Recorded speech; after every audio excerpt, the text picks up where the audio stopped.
Hi, nice to see you, but you're a little bit early.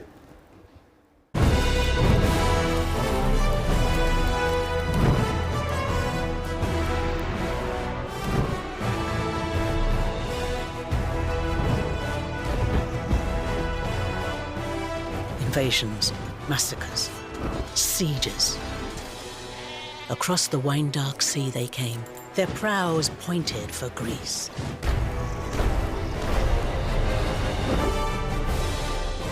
We turned back Persian ships once before, and we shall do so again! Those are your homes, burned by the Mede. Take up your spears, and let no man rest until we return this city to Athena! Look to the front! There is glory to be won! The Greeks had only two options: victory or death.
5.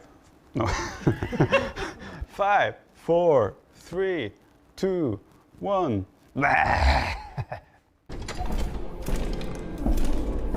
Heroes gather.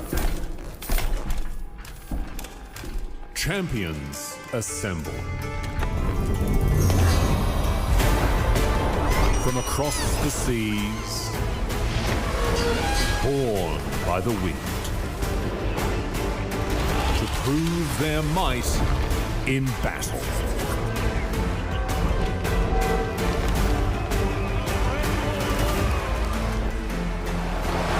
But triumph does not come easy.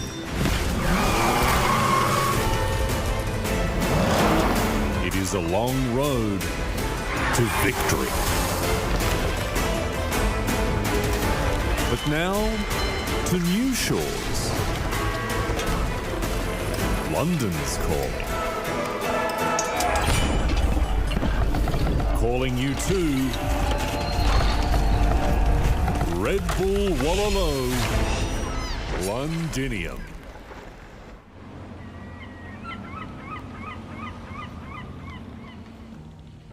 Day 1.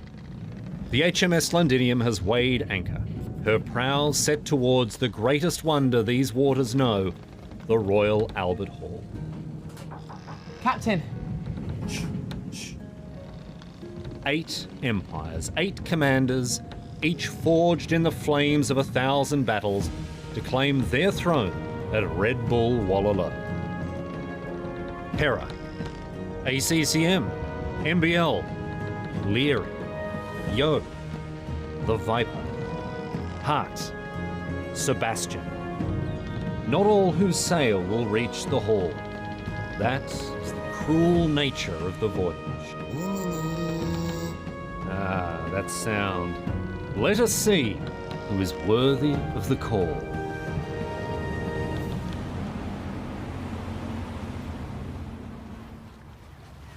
Welcome to day 2 of coverage of Red Bull Wololo Londinium. It's a pleasure to have you along. My name is Lieutenant Riley Knight, as we unfortunately learned yesterday. Didn't quite make the rank of captain for the week, but all the same, what a pleasure it is to be here with you, and indeed with these stout gentlemen to my left, proud representatives and servants of the British Crown, all the way from Lower Canada. Dave of the Royal Marines. Dave, how are you going today? Looking forward to the action? Really looking forward to it. I mean, we started off yesterday with an amazing set between Viper and Sebastian, the rematch, right? So I'm hoping we can start today with equally good games and then carry on. The level here has been so high. Even though we had a couple 3-0s, I think it just showed like how good these players have gotten. And I spoke to both of the players who lost those last 2 sets, and they just said, I need to get better. And they've been practicing the entire time since they finished. So hopefully they bring a new level today. I'm really, really looking forward to it. Yes, I can't wait. So the other thing I can't wait for as we head over now to another proud servant of Her Majesty over here. And before we talk about the tournament, how fares the war on the other side of the Atlantic, Captain Tristan? Those damned rebels have been put in their place, I hope, by you and your gallant redcoats. Once again, I did not choose this costume. All right, so we're just gonna leave it. Just gonna leave it at that. I did not choose this. All right, they put me in the red, and they all think it's very funny. So because it is very funny. Anyway, Tristan, tell us how we had an explosive opening to the tournament yesterday. It's been terrific. What were your takeaways from yesterday's action? I feel like every player can improve, even the players who went 3-0. This is not to say they didn't play incredible. I thought they did, but even in the interviews from the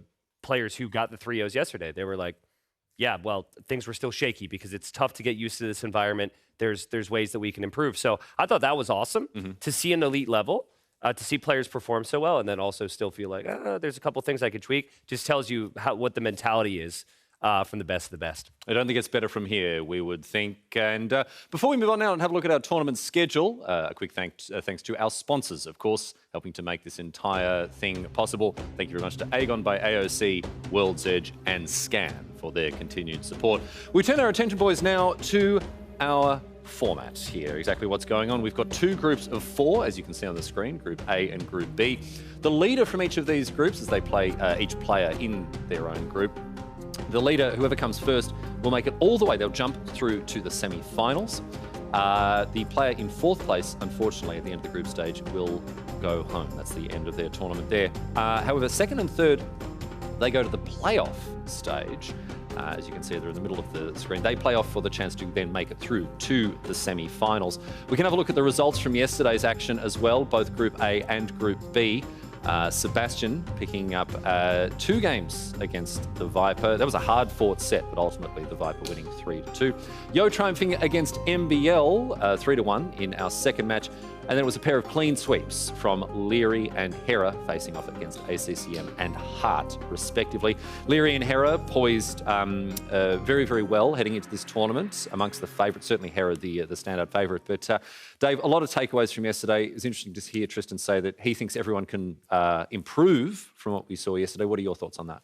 I agree. Like, I talked to ACCM, like I said, he just said, I need to get better. I need to get better. A lot of these players have better micro than me, and I find myself in situations where I'm fighting and I need to win that fight. He needs his strategy to improve so that he doesn't have to win every single fight. He can just outthink his opponents, right? That's the key for him. And then for Hart, I talked to him extensively today as well, and his takeaway was, I just need to have smarter openings. Like, why am I opening archers with Khitans on Thames, right? He just needs to have smarter openings. He needs to play clean. He needs to keep making military and keep that pressure up. I think mechanically he was very good yesterday, and I'm excited to see what he can do today. One other factor I want to get into here, Tristan, and this is something that we've heard from, again, the players who did well, the players who struggled yesterday. Everyone is sort of in that phase of kind of settling in, right? Haven't quite found their feet, looking to get some momentum. It was interesting to hear Hera sit where you're sitting there after a 3-0 clean sweep over Hart and talk about how he didn't quite yet feel fully comfortable. So this is perhaps a factor that's going to diminish as we head further into the tournament, as players find that rhythm and feel a bit more settled. Yeah, 100%. But also, like, at the same time, I feel like everyone's dealing with the same problems. It's who's going to be able to push through, you know, and who's going to be able to feel uncomfortable or have an awkward situation in a high-pressure moment and make the difference, right? And I think a big example of that yesterday was the 3-2 for Viper over Sebastian. We said leading into the series, it's like, okay, maybe more recently Sebastian's slightly better, but like when you're at the big stage, you always favor the players who have won so much like Viper has, and their Viper was able to have like some key moments there. So I think that's kind of the theme for day 2, is I think everyone's going to be more settled in, but who's going to be able to push through the painful moments and, you know, ultimately get that one extra win that might decide a series. Yes, indeed. So we're going to see people adjust to the conditions as the tournament continues. But the match is coming pretty quickly upon us now. We're going to be jumping into our first match. And to do so, we're going to bring in the other half of the casting team here. It's Mem and Nilly standing by in the casting area. Ahoy, boys. All's well with you. Ready? Clear waters ahead, I hope. We're really ready, but what we don't know is what we're going to see today, because if they are going to increase the level, those that won 3-0, what we're going to see today, Mr. Nilly? Yeah, well, maybe even harder claps than we saw yesterday, right? Hera and Leary looked so sharp, so lots of question marks around their performance. They weren't happy, and I'm curious. But you can understand that who lose 3-0 is not happy, but those who won 3-0 are not happy as well. Well, that's the standards to what they put themselves on, right? They want to, like, they have a better feeling on how they play than what the storyline can tell us. Guys, we're going to see now the Canadian versus MBL. Hera versus MBL is going to be the first series of the day. And we have the schedule. Hera, MBL, the Viper, ACCM, Yo Hart, Leary, Sebastian. Any favorite here? Well, obviously, it feels like Hera in match 1 is the clear favorite. Viper versus ACCM. With ACCM so much to prove, I'm really excited for match number 2. Match 3, it feels like Hart really needs to prove himself. He needs to win this one if he wants to go through, it feels like. And for me, the highlight, Leary versus Sebastian. Sebastian was really close, winning a set yesterday. It felt like an even playing field with the Viper. And that set against Leary, my highlight of the day. Yeah, but and now we are going to see Hera versus MBL. That is the next series of the day.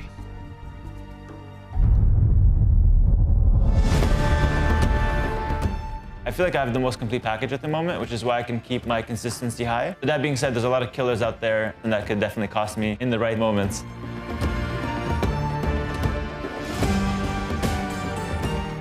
I'm probably most confident against people I've played a lot before, and I'm more confident against Hera for some reason, but I think I'll be destroyed anyway, so we'll see. Is there no volume button under there? It's just a power button. One thing that I love about this format, Nelly, is that nothing is really 100% decided till tomorrow. Like, even if you are with 2-0 wins, you most likely go to the playoffs, but those that are 2-0 want to be directly into the semifinals. And that will be decided tomorrow, so it's great because also there's nobody going to be eliminated today as well. Yeah, that's actually true. It feels like such an important match for every single day. I'm excited for that. And MBL saying he somewhat is comfortable against Hera. And I looked up the stats. He did not win him in the last 5.5, 6 years in a single set, except the one miracle set at Red Bull 5. Yeah, and I'm not gonna reveal anything. We were talking behind the scenes because I was with MBL when he was doing the draft. So when they start the game, I will maybe start to tell you some more details. But he's cooking stuff. He's cooking stuff for sure. We're gonna see now the draft. Well, the draft here, we have the first map, Dorothea Quarry and Civilizations for Hera. Persians, Mayans, Dravidians, Vietnam, Franks, Italians. You have seen all the bands, Byzantines, Koreans, Malay, Wei, Burgundians, and the Vikings. While MBL has banned Armenians, Saracens, Romans, Bengalis, Cumans, Portuguese, but those civilizations he's picking, Magyars, Aztecs, Gitans, Spanish, Bohemians, and Japanese. What is say to you in first impression this draft? Pretty much straightforward civilizations by Hera, right? Especially exactly what we would have expected from him. Like, there's a clear game plan for everything there. On MBL's side, those are some tricky civilizations. Spanish, Bohemians, Gitans. It feels like those invite non-meta play and some wild strategies. It feels like he wants to throw Hera off his game. And honestly, you don't want to play meta against Hera. When you play meta against Hera and look what he's doing with his hands, he's gonna do it with your face, you know? Basically, in a good way, you know, in a good way. He's cooking too, you know? He's cooking too. It's gonna be complicated to beat the Canadian for sure. Super focused both players, but I like how the players are. I'm seeing the players this time like more like, instead of going anyone down, like, no, we're going to improve today, you know? Sometimes we have been in other events, I don't feel good, I play bad, but they are focusing more in positive things. No, we can improve and go to the next level, and we'll try to do my best. And not like, oh, I'm playing against Hera. That wasn't the attitude with MBL, like, I don't have chances. I didn't hear him telling anything like this, which I like it. Yeah, I think MBL actually, like, now has a better understanding of how he wants to approach things, right? He feels like, okay, I need to play my game, not trying to cater to what others want from me. I'm also interested to see how his approach is going to be with Stone Rift. Yesterday, the instant landing will be tough to deal with, but that's a storyline for later. Dorothea Quarry will be our map #1. I'm interested to see what the approach is going to be. It feels like super aggression on land and only then later take on water might be an option. But we have already game #1 of the day with Hera Persians, MBL Aztecs. Okay, Aztec civilization in this one, LA.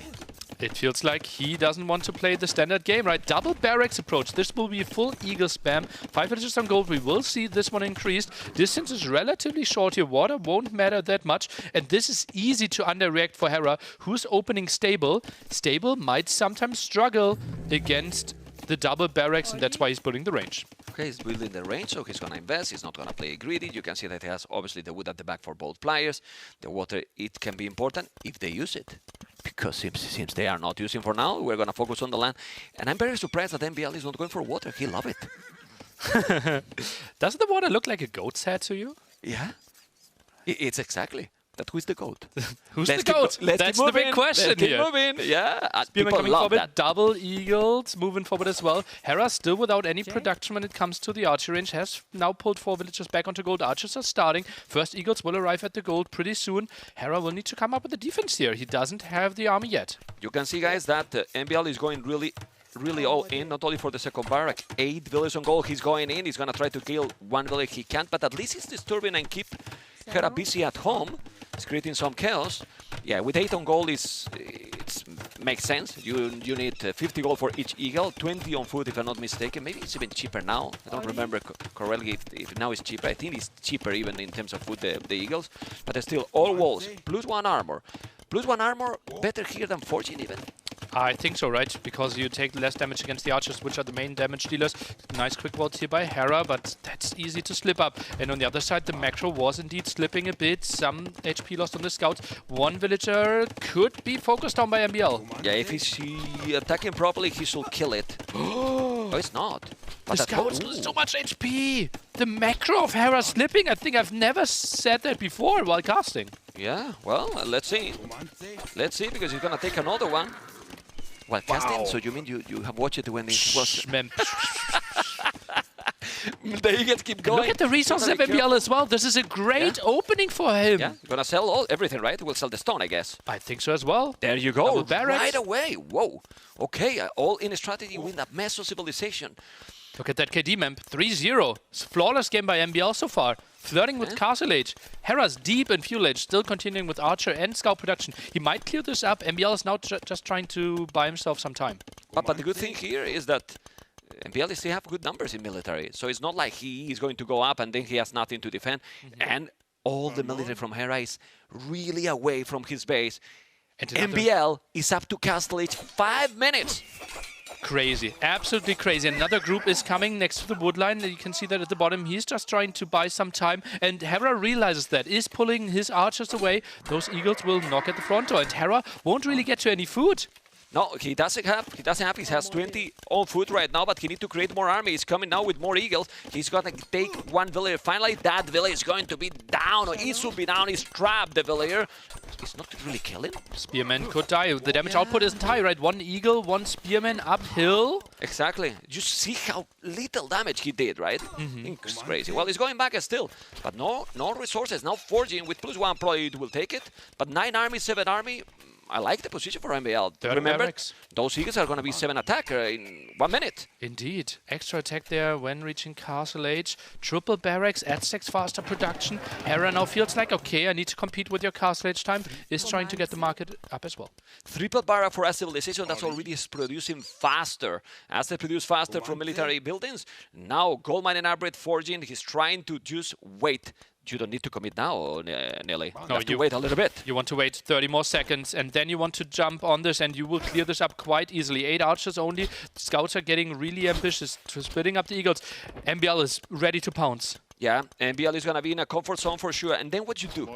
You keep doing eagles, siege workshop forward, something forward, just try to clean that army and raid. Not sure if a siege workshop is actually needed, right? Because the base is so open. Maybe a monastery to deal with the knights might be an option. He needs to deal with those archers first, and then Hera will reach Castle Age with no army. He's trying to rush up walls at home now. It's going to be really complicated for Hera. Let's see, because those eagles are going to be very dangerous. He's walling absolutely everything. He needs to dive in, Nilly. He needs to dive in or not? I think he needs to dive in with those eagles. No second armor upgrade, though. Could be quick vault behind this. MBL takes the risk by going through with this if the walls are finished, but they are not walling. It's not walling. The eagles are there with the 7 attack. Now he needs to kill Villies. Now you need to do the damage, and he's doing the damage. He's taking 1, he's taking 2. He's gonna take more. He's gonna dive even more in now, and this is Eagle Warrior already, Nelly. Oh man, and second armor upgrade is coming in as well. Heavy losses here for Hera. Faster working town center is helping him out. He still needs 50 seconds to be to Castle Age.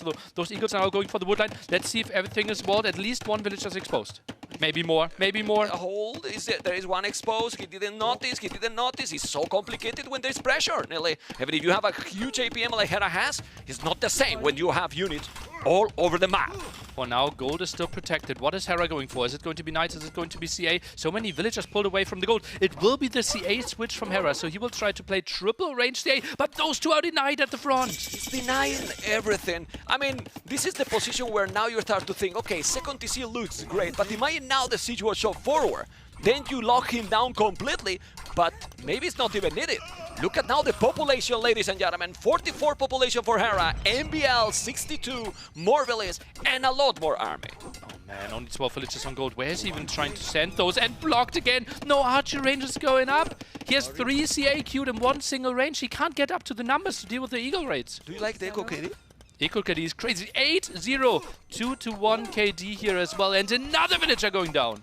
9-0 Echo KD. Hera is 7 villages behind. He has no army. He's attacking and going all aggressive, MBL. This is the way to play against Hera, probably, right? It's like it.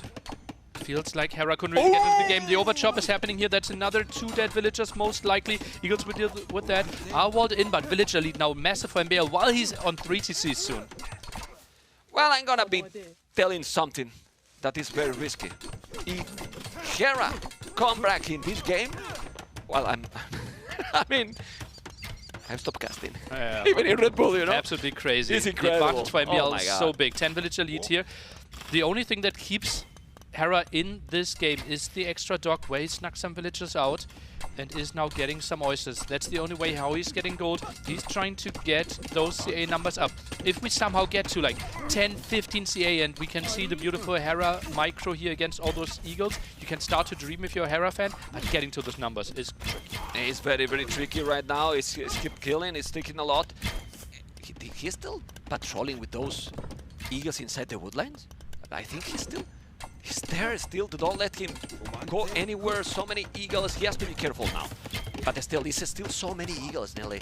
He has all the upgrades he needs. The Squires +2. I'm only missing for MBL that he has 3 tons and he's doing some eco upgrades. He doesn't have the wood upgrade, but 3 TCs and this amount of Eagles is so smooth, Nelly. Actually, 5 villagers on stone. That's a bit of a surprise to me. Ooh, 1 Eagle actually got in there. Tries to squeeze through, and Eco KD 15-0 right now. Hera trying to micro this, but it has to be uphill.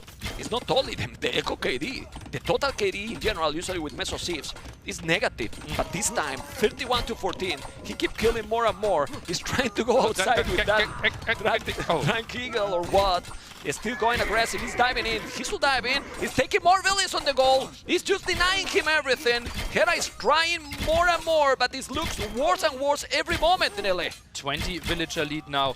But the only thing is that MBL doesn't have that much vision. He's a bit tunnel vision here, trying to go through the middle. Did not scout the water at all. There could be a dog, there could be some eco for Hera. MBL feels, I just want to finish the game now and sends more and more Eagles. Okay, he did the Sigua shop at home, so he's gonna be safe in case that he's coming. Maybe a couple of Scorpions to be safe. He is still moving. He knows that Persians is amazing, so you can have a good economy. But right now, the distribution for Hera is 4 villages on wood, 9 on food, and 9 on gold. Crazy low. Which is insane. Hera's dream of coming back now is that the CAs are doing a lot of damage. MBL, perfect reaction there with the Siege Workshop. Already has a Scorpion out, goes for some conversion as well. Also, wow. Dodging those shots. That is actually some good rates here for Hera. Yeah, MBL could have maybe waited for like 2-3 Scorpions to deal with this. Got another one out now. Yeah, he has an order on the Siege Workshop. He's not using it. He should repair probably that one, and he's gonna try to do it. He's doing it using time. He's not using the other Scorpion that he has on the Siege.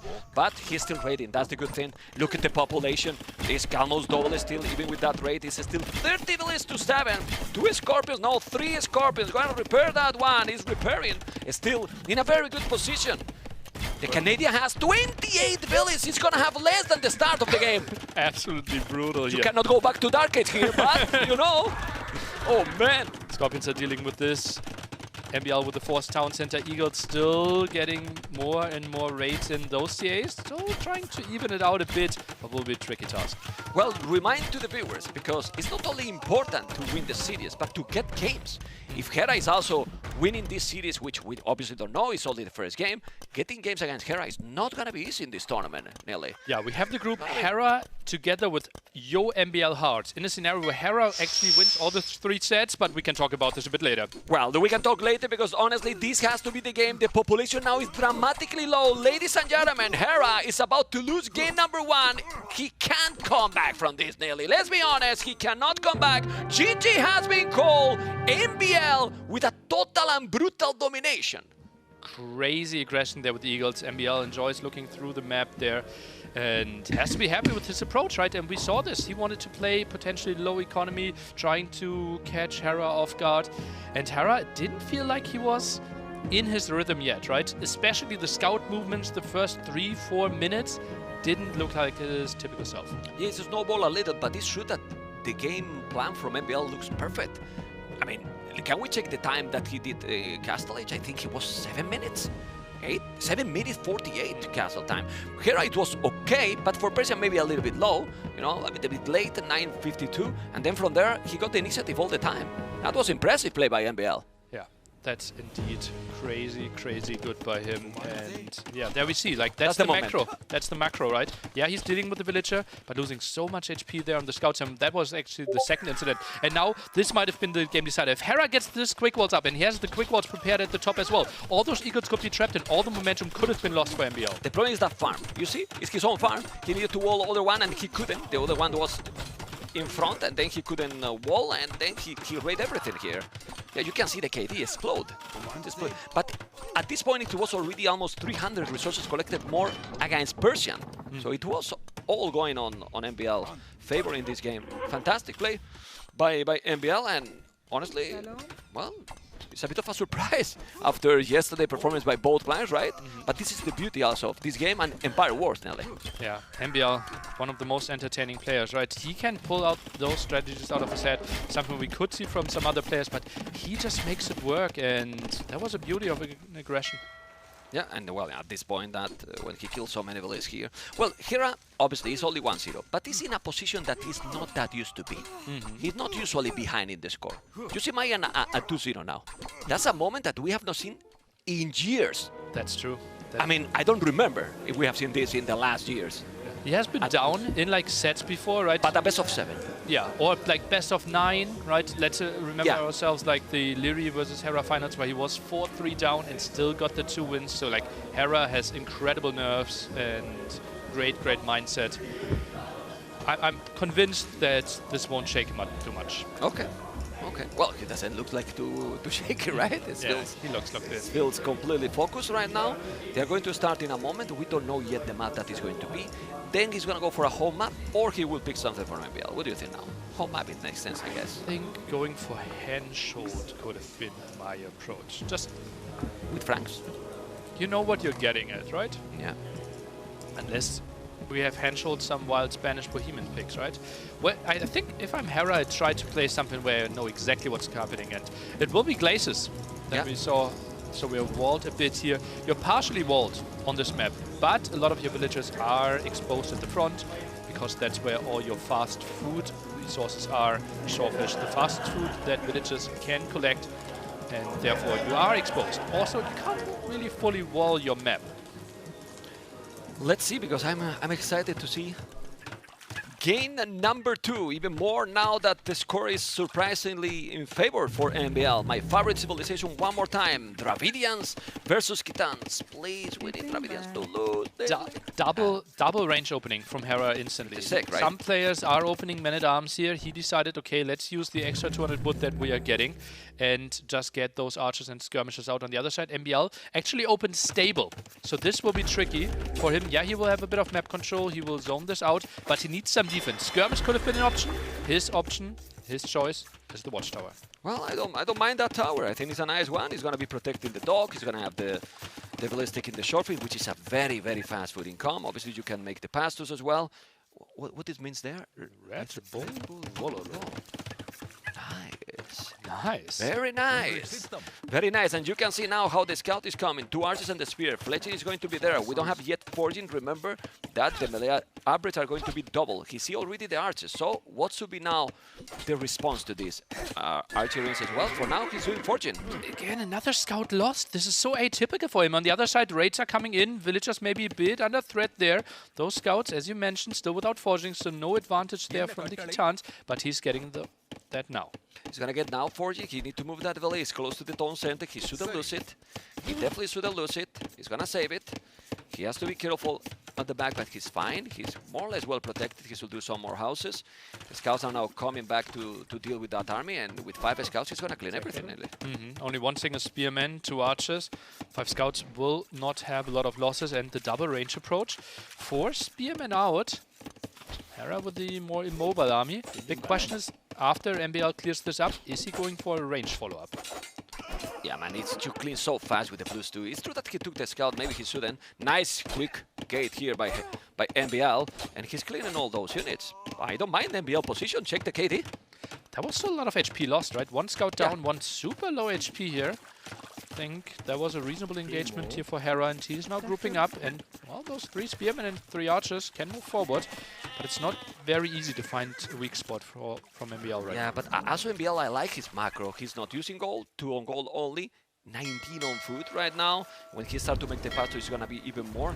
A couple of schemes will help a lot. All the scouts, I'm not sure about it, but the scouts now are coming. It's only one experiment. You need to micro properly. He can't because there's archers as well. He's going to move it down. Okay. It's going away. It's trying to make some damage on the goal. He's not finding any damage for now. And at home, how is going for Hera, for MBL at home? We're going to see now. He moves some villages. No damage so over for any of the players right now. Army not really being used, still no range for MBL. He's playing a relatively fast castle behind this. Look at that, he stopped production completely. Hera with double range, now is selling his stone. Interesting, trying to jump through here with the archers. Quick wall by MBL, nice 3 houses. And MBL not taking a lot of damage. But here he's gonna kill, he need to kill at least 1 or 2 villages. One is going to be down, it's +2, he's going away, okay. And resources for MBL, since he's not using the market, are looking nice. He has a tower to protect. He's gonna go up to castles in a very competitive time as well. And then that's what's the follow-up is the big question. Maybe like triple stable for... Oh, that's a lot of damage taken on those archers. Remember, guys, that this is rock terrain. You cannot wall. Otherwise, you could make a big wall there, but he couldn't. This is more fire lances. He's gonna take down now more damage. This is good for MBL, in my opinion. Look at the HP for those. Yeah, he still needs something, right? Yeah. 4 archers in Hera's hands are really good against villagers alone, right? That's why MBL now needs to go for some scouts. I think this could be 1-2 dead villagers.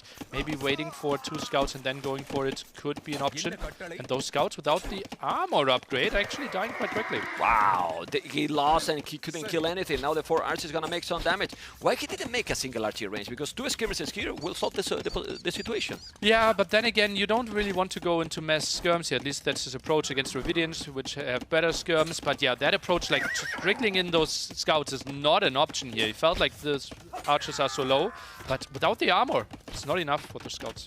Yeah, they did damage. You can see that now he take 1. He's gonna kill. No, I think he's gonna save that village. No, he's gonna lose it. He's gonna lose it in the last moment, but he's gonna clean those. Problem now, 21 army 4. He's still 1 village ahead. That's open. Okay, now it's good. Okay. He's still ahead in the list, but the resources collected now for Hera looks scary right now. No one trying to go for a sneaky dog here. Second stable for MBL. Might play light cav behind this. Only 3 on gold, so won't be step lancers. He might actually play full What is this? Stable too. It's a stable from the Ridians? Elephantos. Is this an elephant push? He's gonna make some elephant. Look at all the resources for Hera. Gets 3 upgrades instantly. Siege Workshop follow-up behind this as well. No light cav in the queue right now. So in the +2, that is going to be +4. But you need the Siege Workshop. If you are not building this fast, it's going to be a disaster. You need to build that one. MBL is in problems. He is saving that village, but now Scorpions on the field. Okay, Pikeman Abrit, he has so much units, but somehow MBL is still ahead in villages, even with the, well, it's a 2-2 Echo KD. He has another tower he built there. Okay, I like it. Well, MBL is known for building towers. He's not shy, you know, he's not greedy in that situation. A bit out of position. Villagers are coming in for the defense. Gets enough HP in there, and Hera won't find the kill. Loses a lot of HP. Loses 2 villagers in exchange here. And MBL, well, he's trying to buy himself some time. Yeah, he's gonna make another Scorpion. No, he doesn't have the resources. Only 3 on gold. That's the problem. He's still repairing the Scorpion. He's killing many of those archers, but he lost already 3 villagers. So it might be worthy for Hera. And he is still very aggressive with a lot of army delay. This is still a good position here, and we see already elephant archers, actually. Oh boy, okay. Maybe only the stable for husbandry then. Yeah. For faster movement for those elephant archers, and now they're moving in. And MBL doesn't have any answers, right? He has 4 scouts on the field right now. That's it. Goes for a rocket card. He's doing rocket card. I don't know if he's gonna make now a monastery to make some monks. That would be a good option to convert those units. But he's gonna have ballistic in a moment. Those are gonna have husbandry. He doesn't have any answer to this army. I told you, Nelly, and you always smile that Dravidians is the best civilization. I don't know why you smile, man. Seriously. It says answers for everything, you know? Only missing paladins. Well, the 4 scouts trying to do some damage there, but it's a big task ahead of them.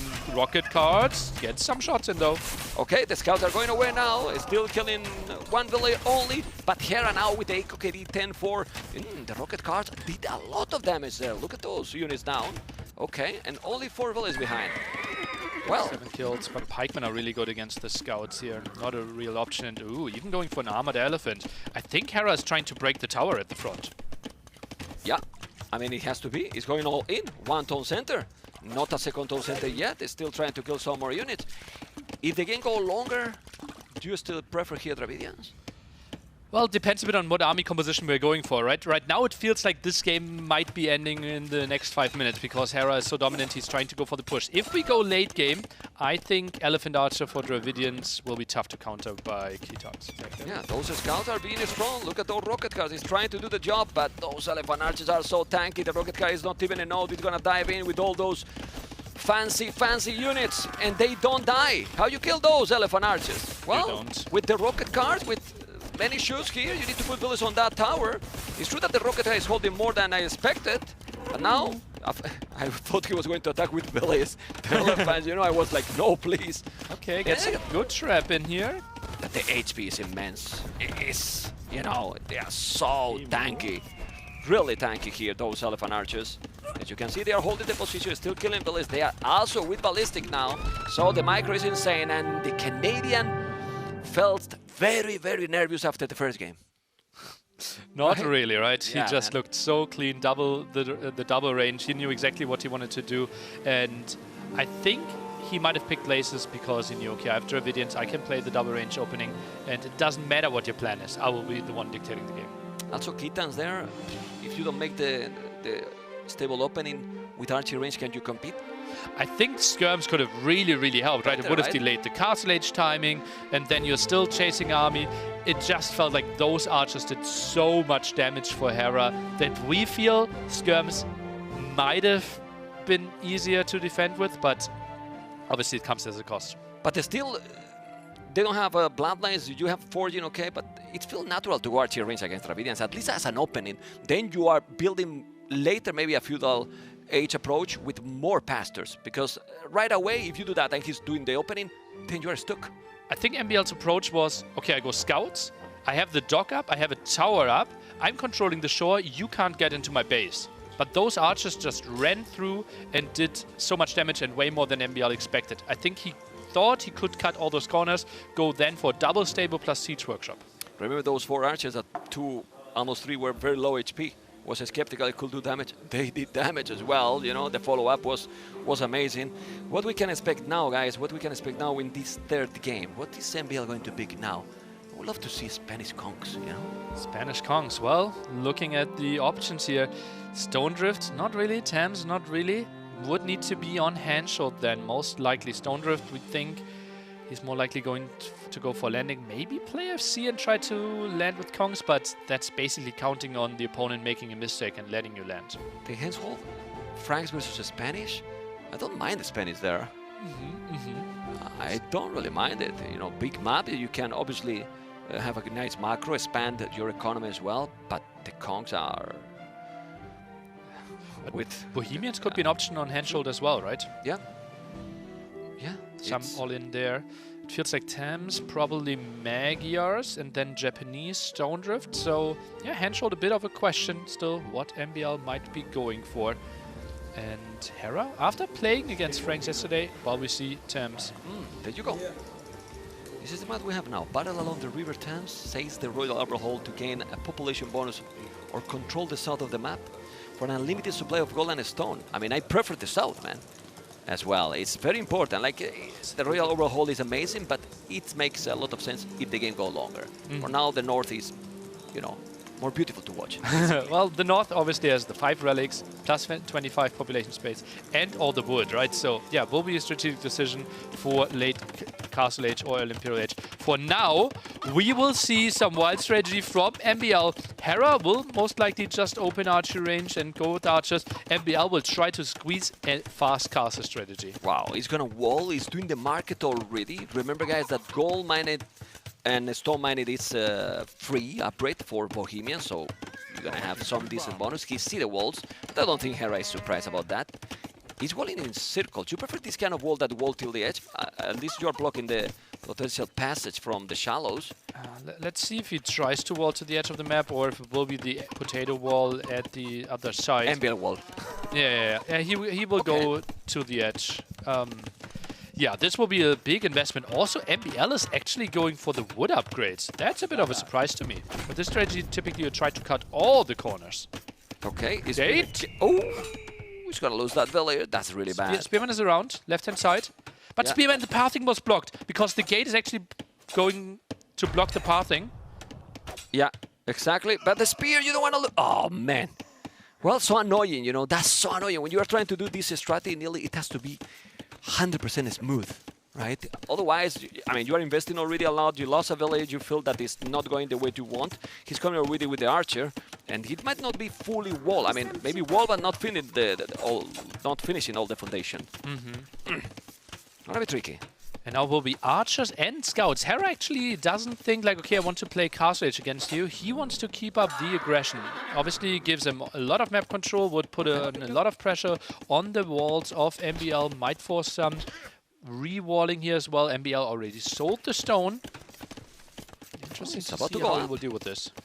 And then if he's managed to have a competitive transition to Castle Age, what will be the approach with Bohemians here? He sold all the stone, right? Typically we see the wagons there. Incredibly good against feudal army. Yeah. He might just go to Castle Age and then buy back the stone. He's now sending 4 villages on stone. That will be his approach, yeah. Needs a market behind this though, otherwise this will be broken. I wouldn't mind a blacksmith that is cheaper, in case that you don't have all the resources. But the market obviously will get more... Bigger a lot area, more space, right? exactly. There you go, perfect. With the market, you guarantee that the villager can continue building, right? The blacksmith only being 3x3, and the archers having the 5 range. Yeah, but he should delete now. He should delete now and make maybe a house. There you go, he's doing the house. You don't want to spend so much resources, you are very tight. Now you're gonna be defending with the market. But Hera obviously knows what is coming, right? He knows that he's going to be Castle Age. This is now Horse Collar, 8 villages on stone, so he's gonna still try to make the wagons and to make it work. Oh boy, he's gonna be able. I mean, 8 of the stone on Bohemians is also like more because you get the upgrade, so you're gonna be gathering the stone faster as well. So it's gonna be, yeah, probably in time to get those resources. He's doing another market again.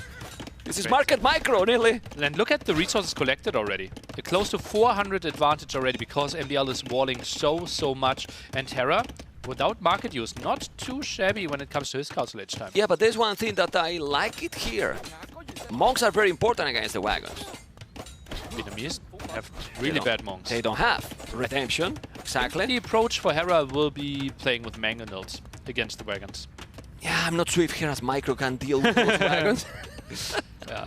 It's well, but it's always important to have the tool, right? And if you don't have the redemption, you know, and MBL can do monks as well himself.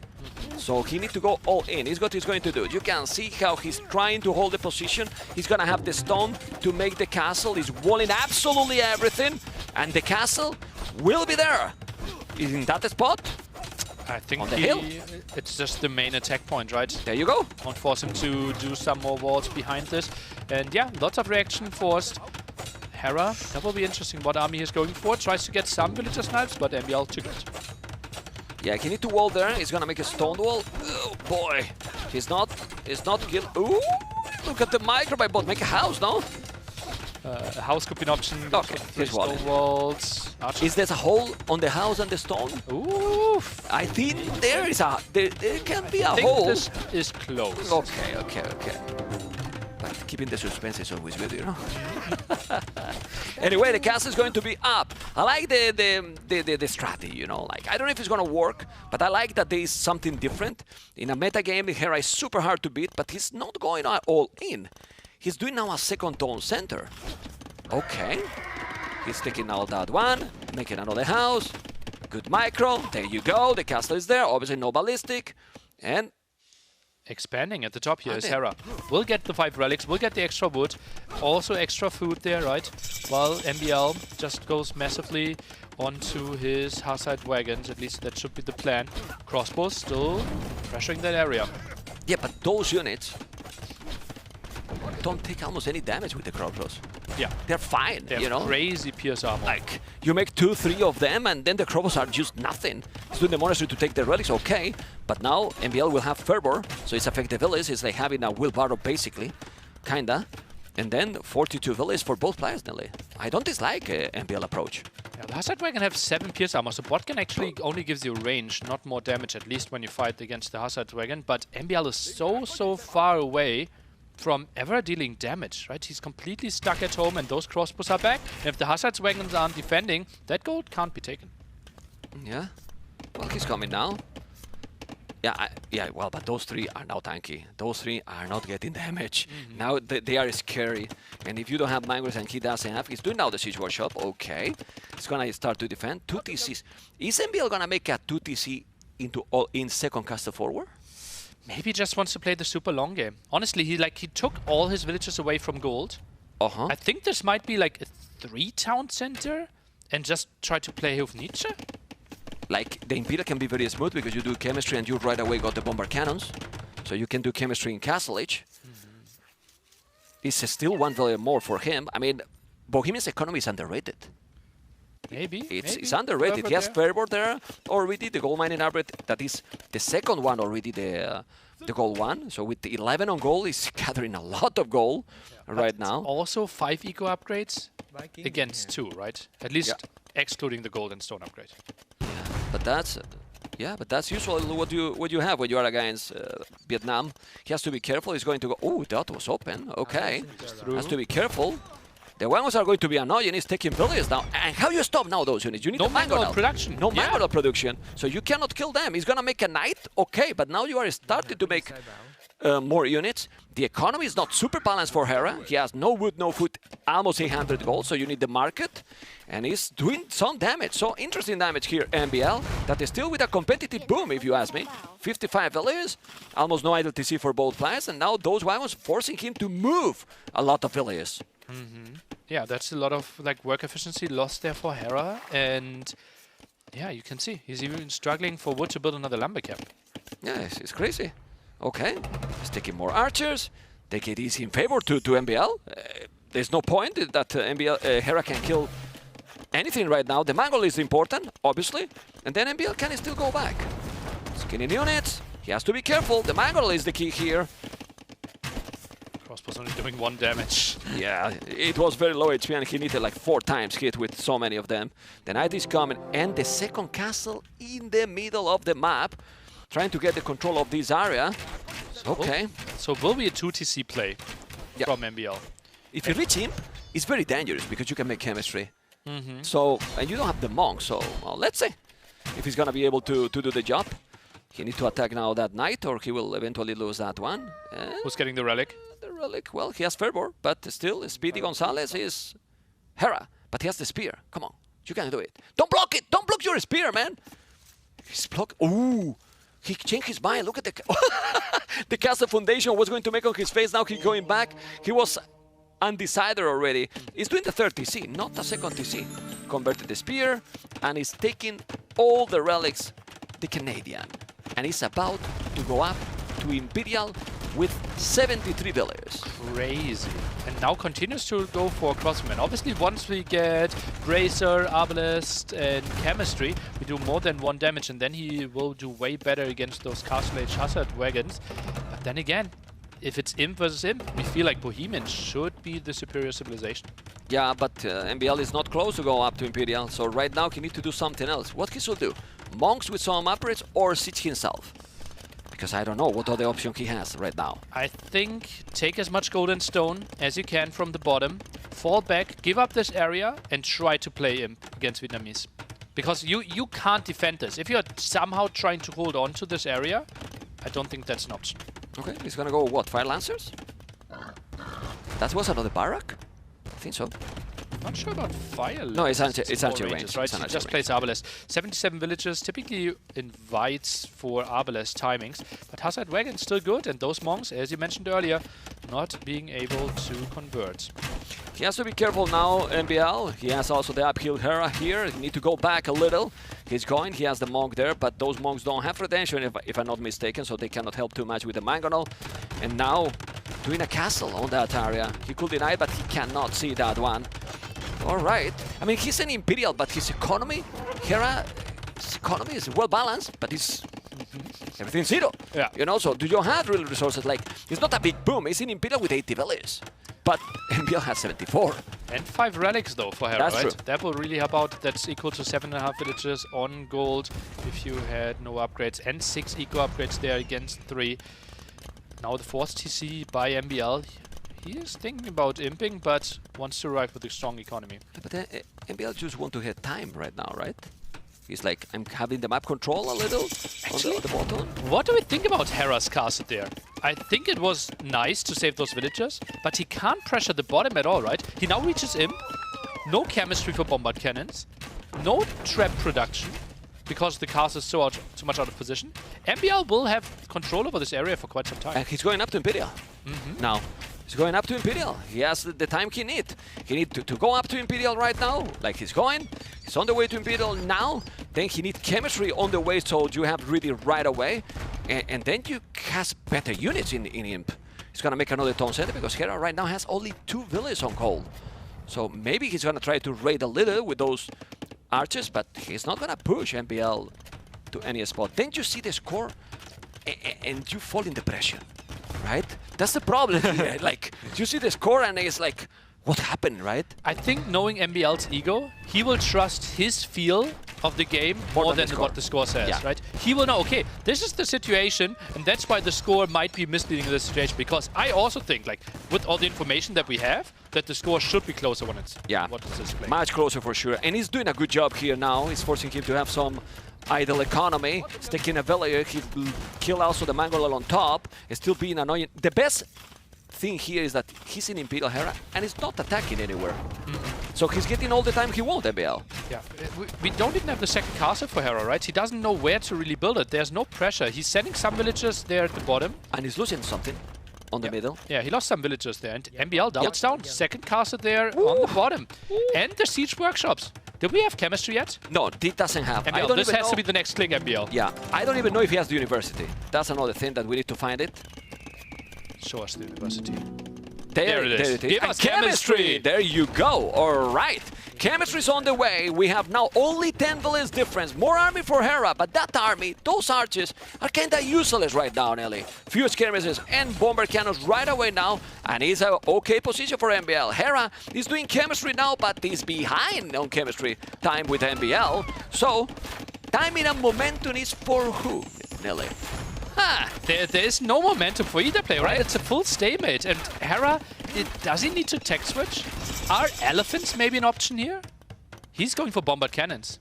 Yeah, but those wagons are coming in a great time, and you can go in, kill many villages, kill all those arbalists, deny the siege workshop, at least the second one, and need to go back. The Mangolal is coming, but the bomber cannons are going to appear in a moment, Nelly, and it will be faster for MBL. And if he's able to go into the Hufnische and the halves, I don't dislike the composition. Halves if he's going to make light caps. If not, you need your siege. Your siege is better. Hufnische is just the key unit here. It's a better bombard cannon, only available to Bohemians. One of the best units, pound for pound, that we have in this game. If he gets to his dream army composition, we clearly favor Bohemians. Hera, he needs to find some damage here. Did you know how I call that castle? Is it called? It's a chicken castle, man. It's a chicken castle. Just look what he's doing. I mean, it's okay because he's protecting his economy, but the longer the game goes, there will be a moment that Hera won't have gold. I mean, yes, he has fire rallies, but fire rallies with this kind of units is not enough, in my opinion. Yeah, the main goal of this castle is trap production, right?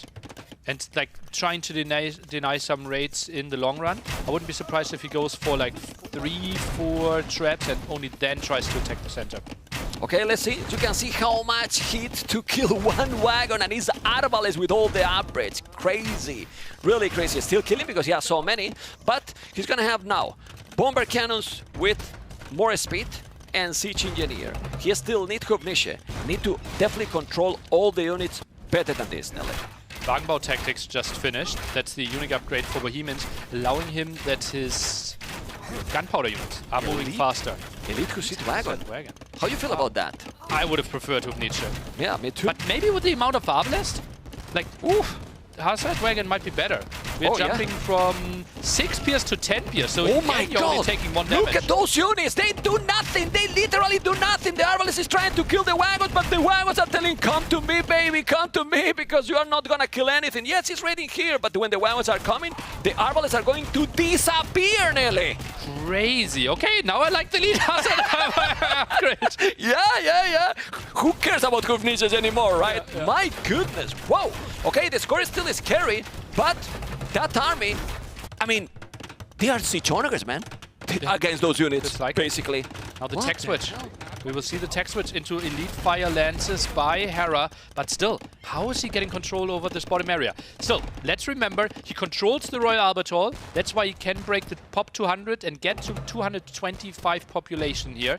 Now controlled by MBL though, and we see Hera now down to 185. Plus he has the 5 relics, plus he has the wood control. The longer the game goes, the better for MBL. Yeah, needs to repair those though. Okay, you need to be careful. He's trying to kill, he's killing one, but not the others. He's gonna take all of them. How the Fire Lances are going to make against those who sit wagons? That's my question, because we don't see this matchup often, Nelly. Yeah, well, charge attack should be a non-starter, right? So they need to close down the distance. Bomber cannon's good from the distance there, but MBL too good in micro.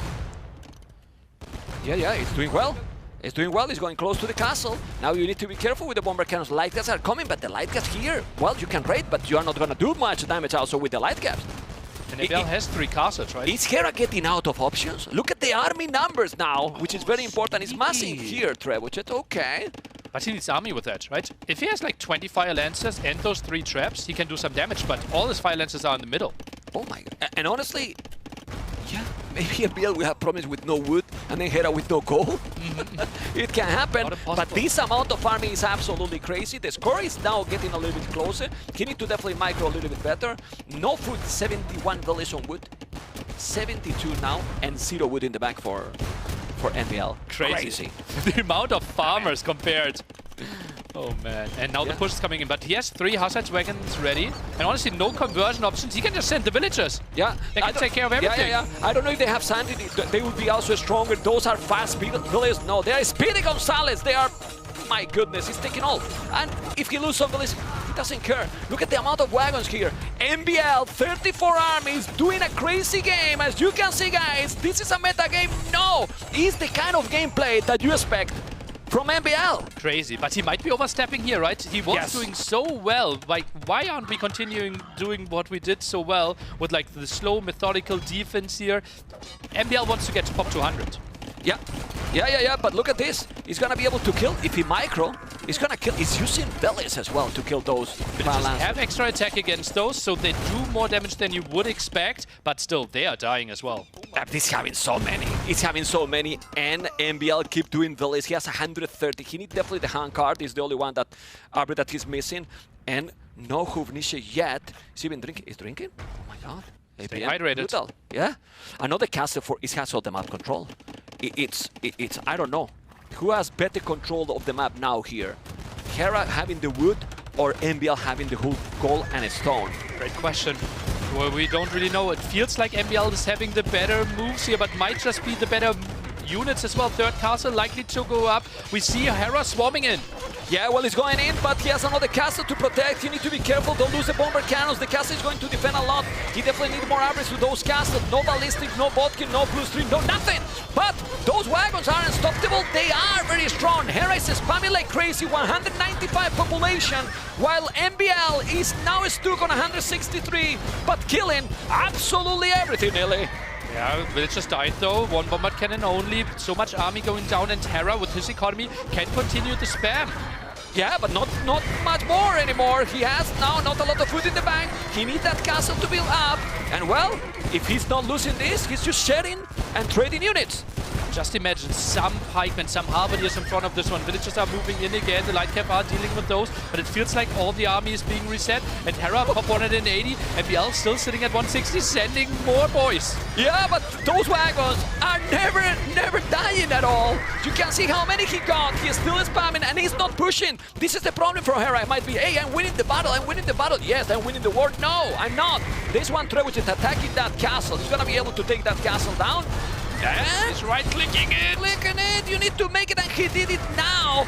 Those units need to go back Check the army numbers. Check the KD, nearly 204-94. Total brutal domination here, man. Score might be even switching in favor of MBL as well. Those traps are trying to deal with the castle, but we now see bombard cannons coming in, and if the traps are going down, MBL has the perfect spot to always continue raiding. He's one and he's protecting the bomber cannon, but with the traps he kill it! He kill it with the trebuchet at the bomber cannons still. He need the caster to survive, need to make more bomber cannons. He has 40 hills. I don't think other than Black Forest has seen this many wagons. 57 villagers on gold. MBL knows that he just needs all the world in the gold, all the gold in the world, and he's dealing with everything. Will lose the castle most likely, though. No repair there. The bombard cannon lost really hurts him, but now MBL, same population as Hera. It's crazy. He killed the trebuchet with the wagons. He can kill everything with the wagons. He's gonna kill the royal overhaul with the wagons, nearly. He can take everything. Army value more than triple for MBL.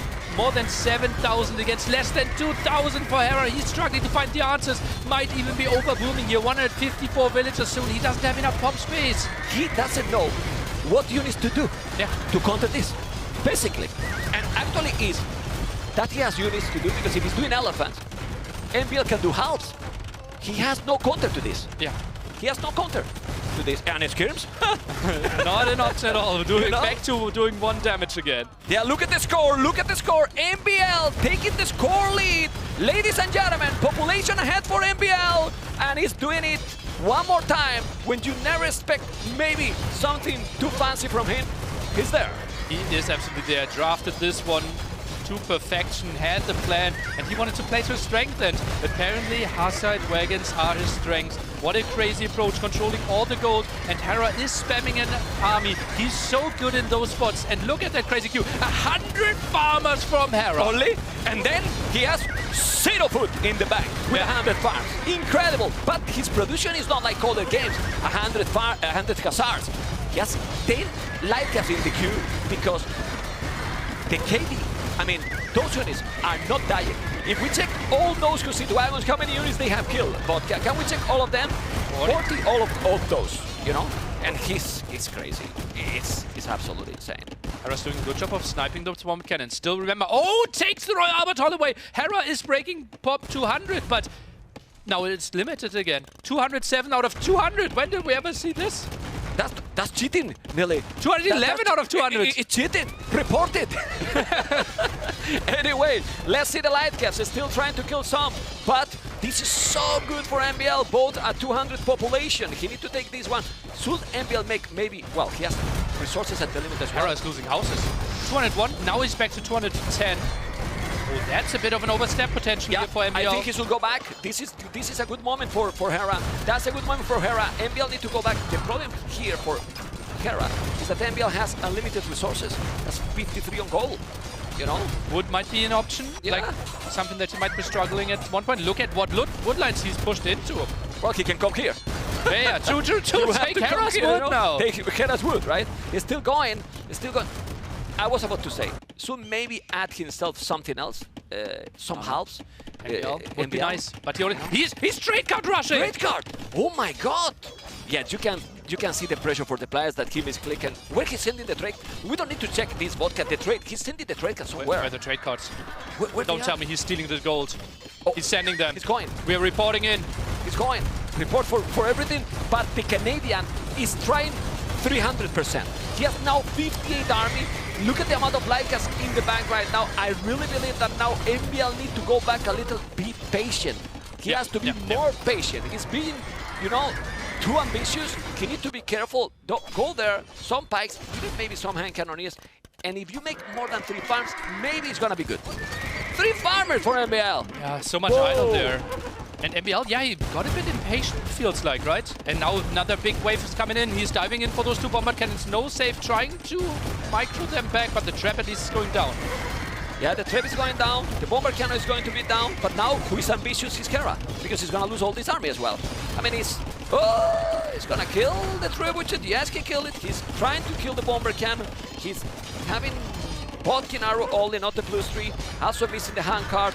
It's so chaotic game. Hera has 17,000 resources collected more, and he's trying to win with the raids. Hera's doing an incredible job at giving MBL the chance to not win this. This is crazy play. How is Hera this high in population? Like, a quarter of his base is already pushed. Yeah, well, he has moved completely on the wood array. If we check there, he probably has more farmers there than on his own base. Look at the farms he has here. Just imagine a raid here. Yeah, he need to go there.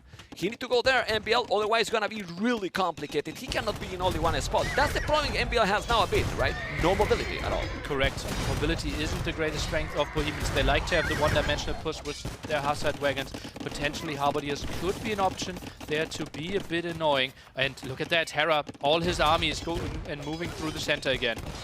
Yeah, he has 47 again, Hussite wagon. 48 now, 23 farmers. That economy now is a good economy for MBL if he can keep that one. If he's being patient, even few rams or some siege, he cannot kill that army. A bit of micro, you know. You don't have to rush because Hera won't have gold soon. He has now 0 villages on gold. Yeah, 5 relics, but you cannot produce a lot of fire lances with 5 relics. Yeah. And while he tries to mix in the light cap, right, 76 more in the queue, 152 villages, more than 100 farmers. Hera is playing out of his mind here. MBL needs to expand to the edge of the map, trying to get something done, and more villagers being raided in the middle. Yeah, well, 200 pop for both. Well, I'm a liar. Not really. Hera has 225. 225, another TC at the bottom. He definitely needs to raid. Can Hera win with only the north, with only the Royal Arbor Hall? It feels like it, and that's why MBL is trying to reclaim this area. Feels like, let's play on even ground. Maybe I will get 225 pop and you only 200, and that would obviously be the big win for MBL. Is taking it away, at least he's trying to.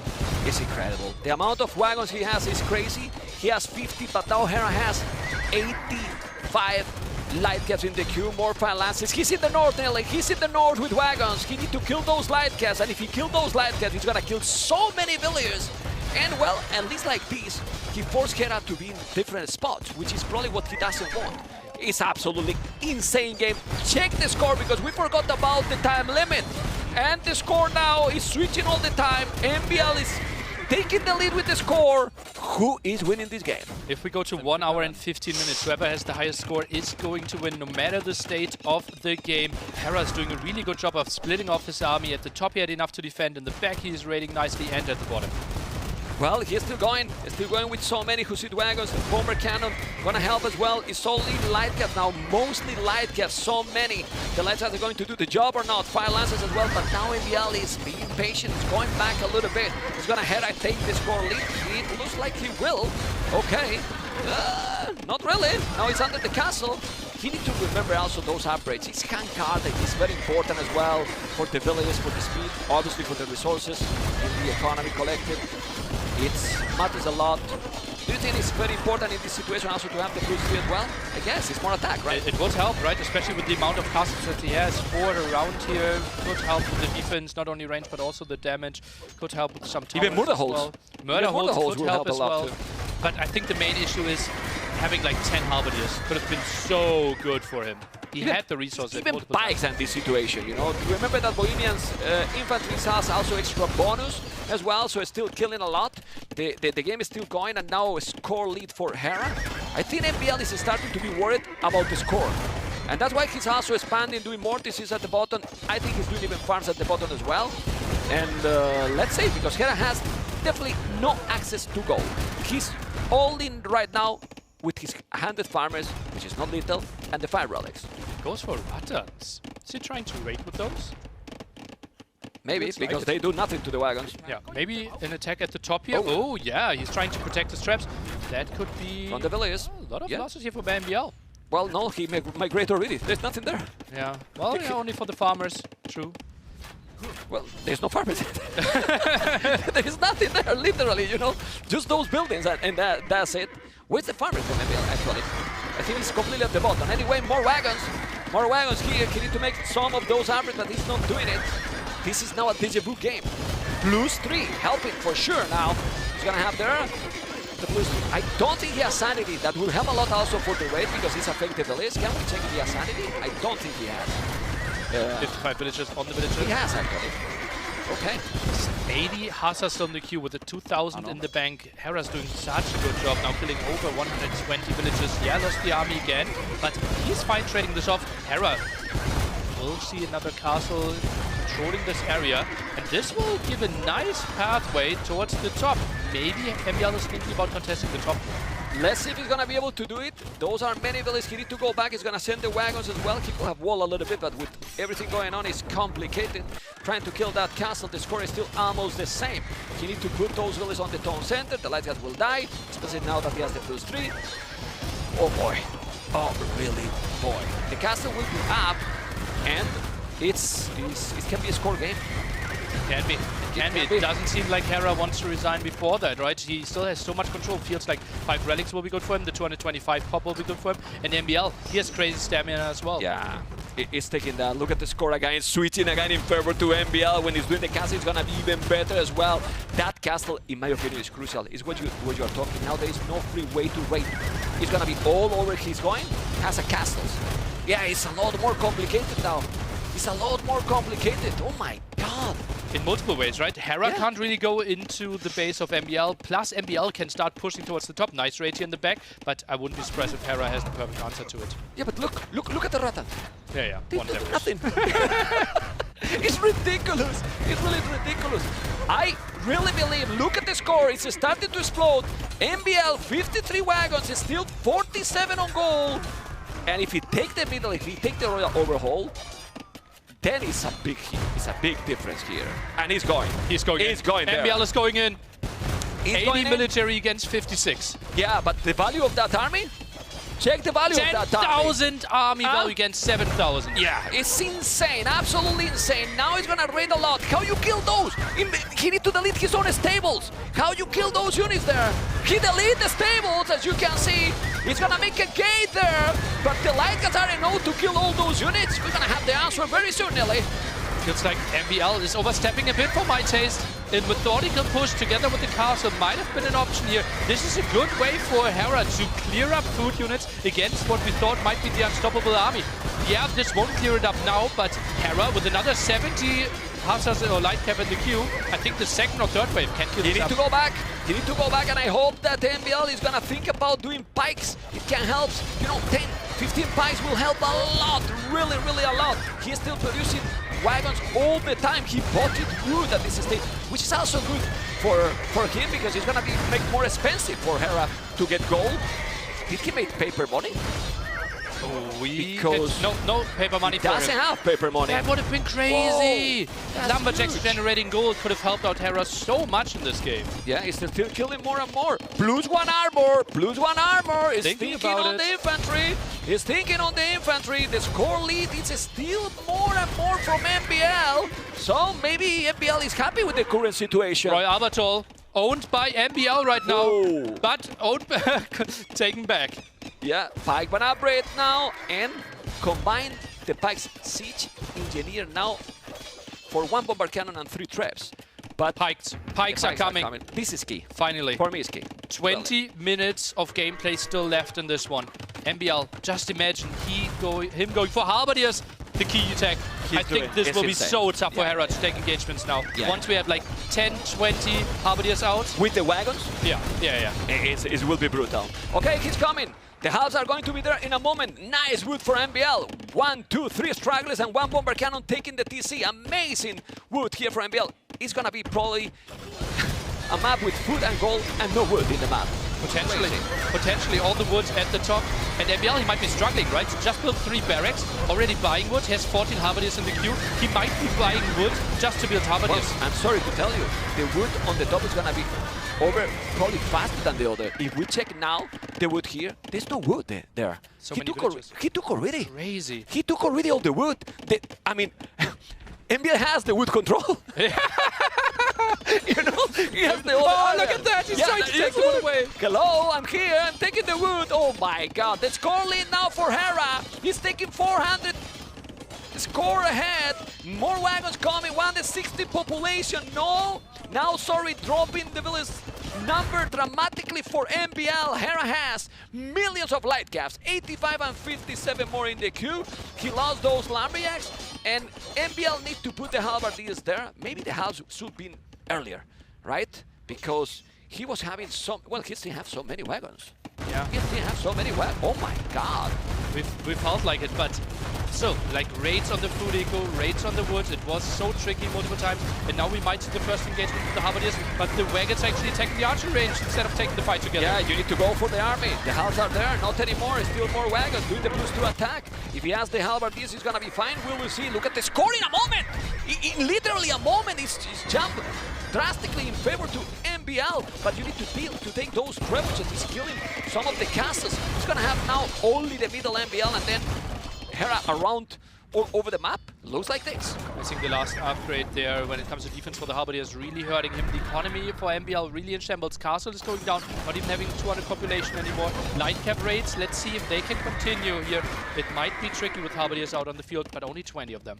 Yeah. Oh, you need to kill the bomber cannon. Only one bomber cannon and 3 traps. He's doing 2 elephants. 2 elephants. He's gonna kill the traps. You need to kill those traps. He will. He will. Very important. Very, very important. The score is still very close. Now he's jumping again in favor to Hera. He's coming with so many units. But the halves are there. Is an old halves. 24 are all the army together. He needs to micro properly. There is some fire lances as well. But now these wagons are doing an amazing job. Yeah, halberdiers are chasing the traps away. This is what MBL was needing. Nice raids here again. MBL needs to pull those villagers away. Halberdiers tried to take the fight, but now with like 20 halberdiers together, I think this clear up will be way tougher than the one before. Yeah, now it's so complicated. He knows that all his economies here in the north, both are ready to each other. Population is still high for MBL, but now he has probably the most army in the game. He's doing one full upgraded militia. And now, that's a misclick for sure. It's so easy to misclick. Now, army number 4 for MBL.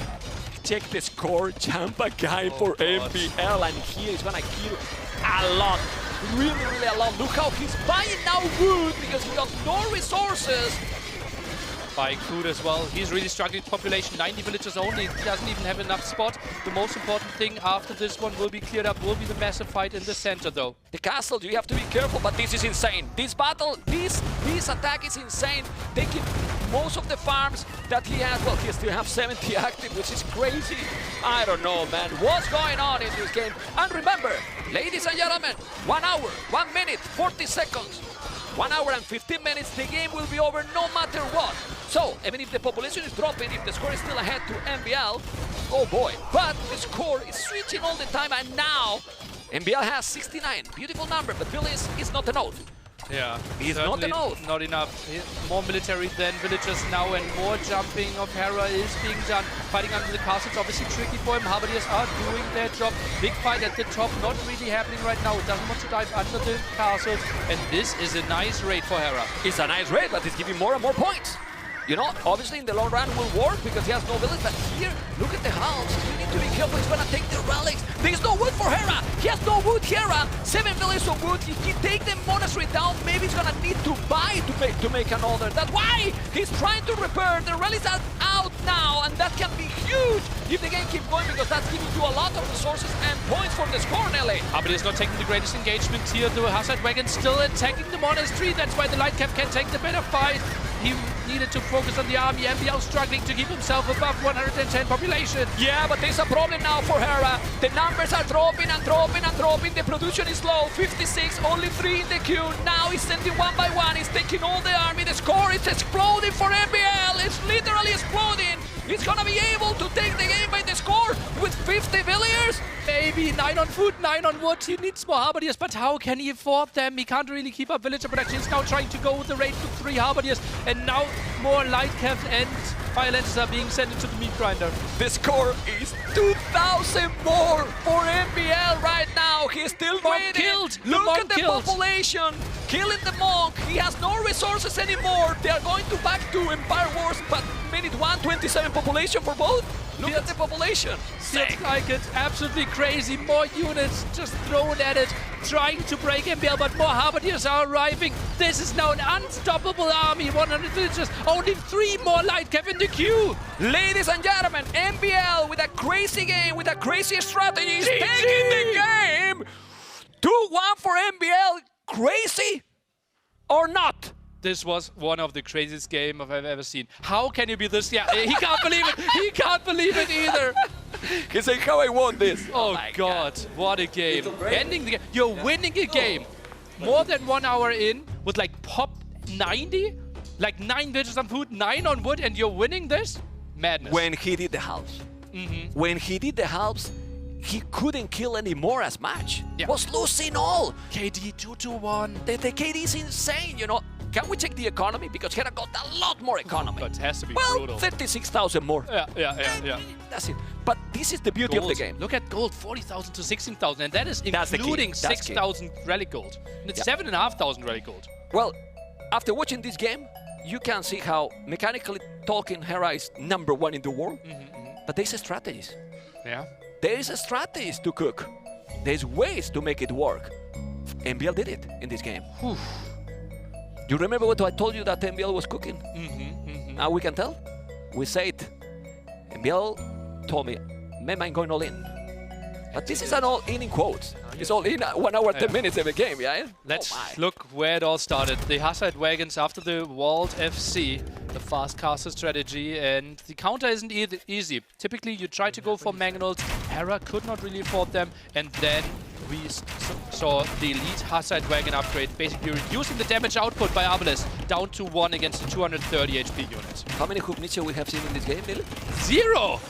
And I'm sad about it. It's my favorite unit in the game. But to be honest, he did what he needed. Hook Nietzsche here, it would be a big investment, and with this amount of raid he did, he will lose all them, probably. And it was about the tanky units. It's incredible. It's really incredible game, man. Wow. And impressive how Hera, with bad units, hold it till almost the end of the game, you know? Because, my goodness. I wouldn't mind in that kind of situation already the time limit, but, you know, it was already over. It's crazy how when he put the halves, he dropped it all. And MBL was on 50 million. I mean, we're gonna see in a moment. Oh, but get it both dying there. That was so crazy. I mean, we have only 2 days, but this game is the game. Still now. I'm calling it. This was the game of the tournament. Like those engagements, right? It felt like he overstepped a bit, right? We were lacking the halves, and like, what are you really gaining? Right now, you can trade off Hussite Wagons against light cap, but Hera has 90 farmers. He has 70 light cap in the queue. This is not a game-winning play that MBL did, although it felt good. Yeah. But this is the kind of game that then MBL feels proud of. He's gonna feel proud. Like winning this game? Emoticon Hussite Wagons in his channel. Right away.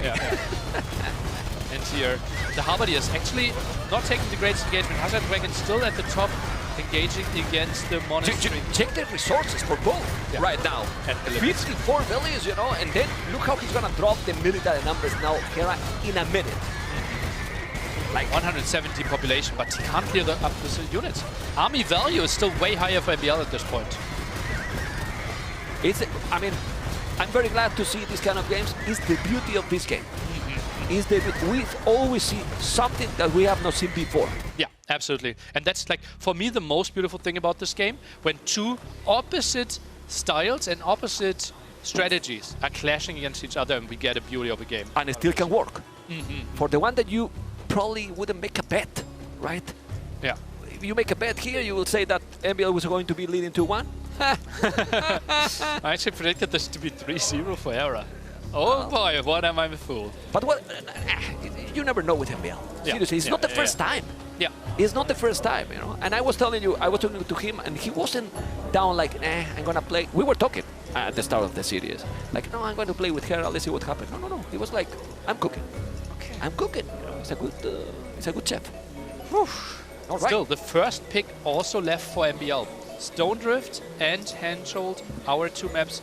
Feels like Stone Drift for Magias. Oh, actually, you get Forging for free, right?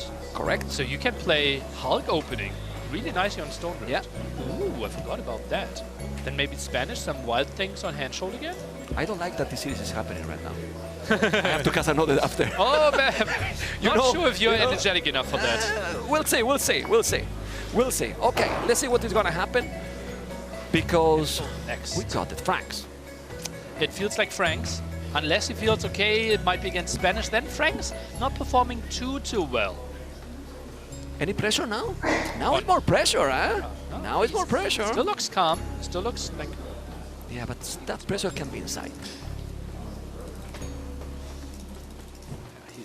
But he also likes these moments as well.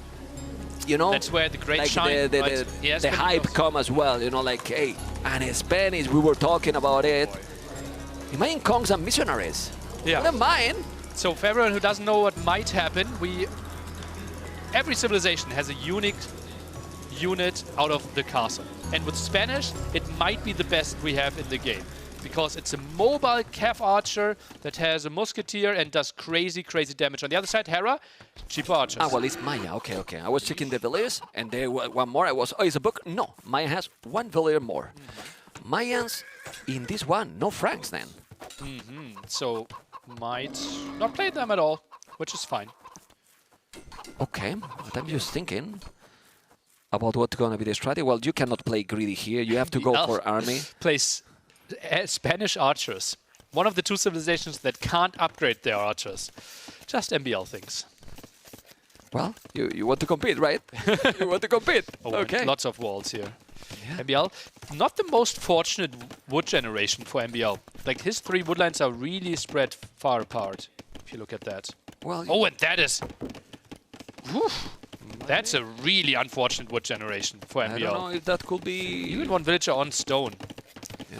And look at that. That's a beautiful thing for Hera. Really close together. Just compare, like, if they had exchanged maps, how easy it would be for MBL to fast castle this. It's not that almost a bug, because this is not a real wood, right? We are sending our best man there on the case. Okay. The admin is in the room with them. Not for us to discuss. Might sometimes it's obviously a bad map generation. That's for sure. Is it? Okay, well then. Sometimes it's tricky, right? Is it technically a bugged map, or is it just an unfortunate thing? No, it's the not line there. Actually, you have wood, and he's walling. And he's probably, if you ask him, hey, you want to reset because there's a bug, he will tell you, no, I want to keep going. Okay, okay. That also can be a possibility. Is going to be a villager down? No. He's saving it. But you have to be careful, because Hera is going to try to find the damage. Population 40-42. What I like it a lot is that MBL is fully wall. But Hera is expecting maybe MBL to be more all-in, like going for a fast castle, while MBL is doing archers. Crazy how Hera is walled here. Fully walled already as well. And yeah, both players will basically skip feudal age. But you could have killed that eagle. Oh, come on. Okay, squeezes through. But Hera has sold already the stone. MBL is not. He's going to be wall. He's still selling everything, and he's up to castle age. Okay. MBL a bit later there. Might send a lot of villagers onto stone now. We see the mining camp there in the back. There you go. And this will indeed be the Kong play. And Hera, the question, like, how is he trying to respond to this? Is it going to be crossbow mass? Is he trying to mix in skirmishes, which typically is the natural counter to the Kongs? Yeah, then what MBL will have to do is to try to avoid that he's breaking through and go to his economy. He's fully walled, but those are only palisades. He's doing now the fletching. He doesn't have a lot of numbers of archers, so it shouldn't be very scary.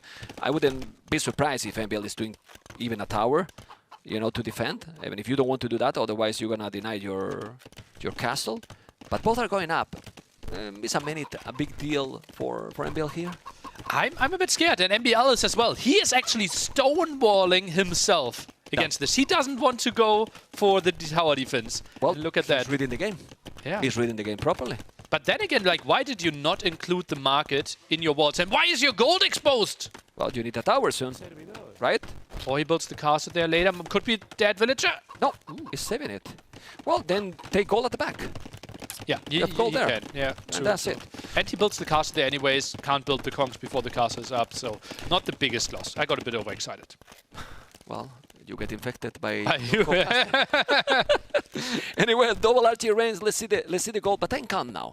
I will go crazy later. You know. Okay. Let's save some energy also for the viewers to don't get exhausted as well, because this is only the first series of the day, guys. We have another 3 banger. This is starting to be a banger of a series already, and it's game number 4. That is one more game that many people was expecting already.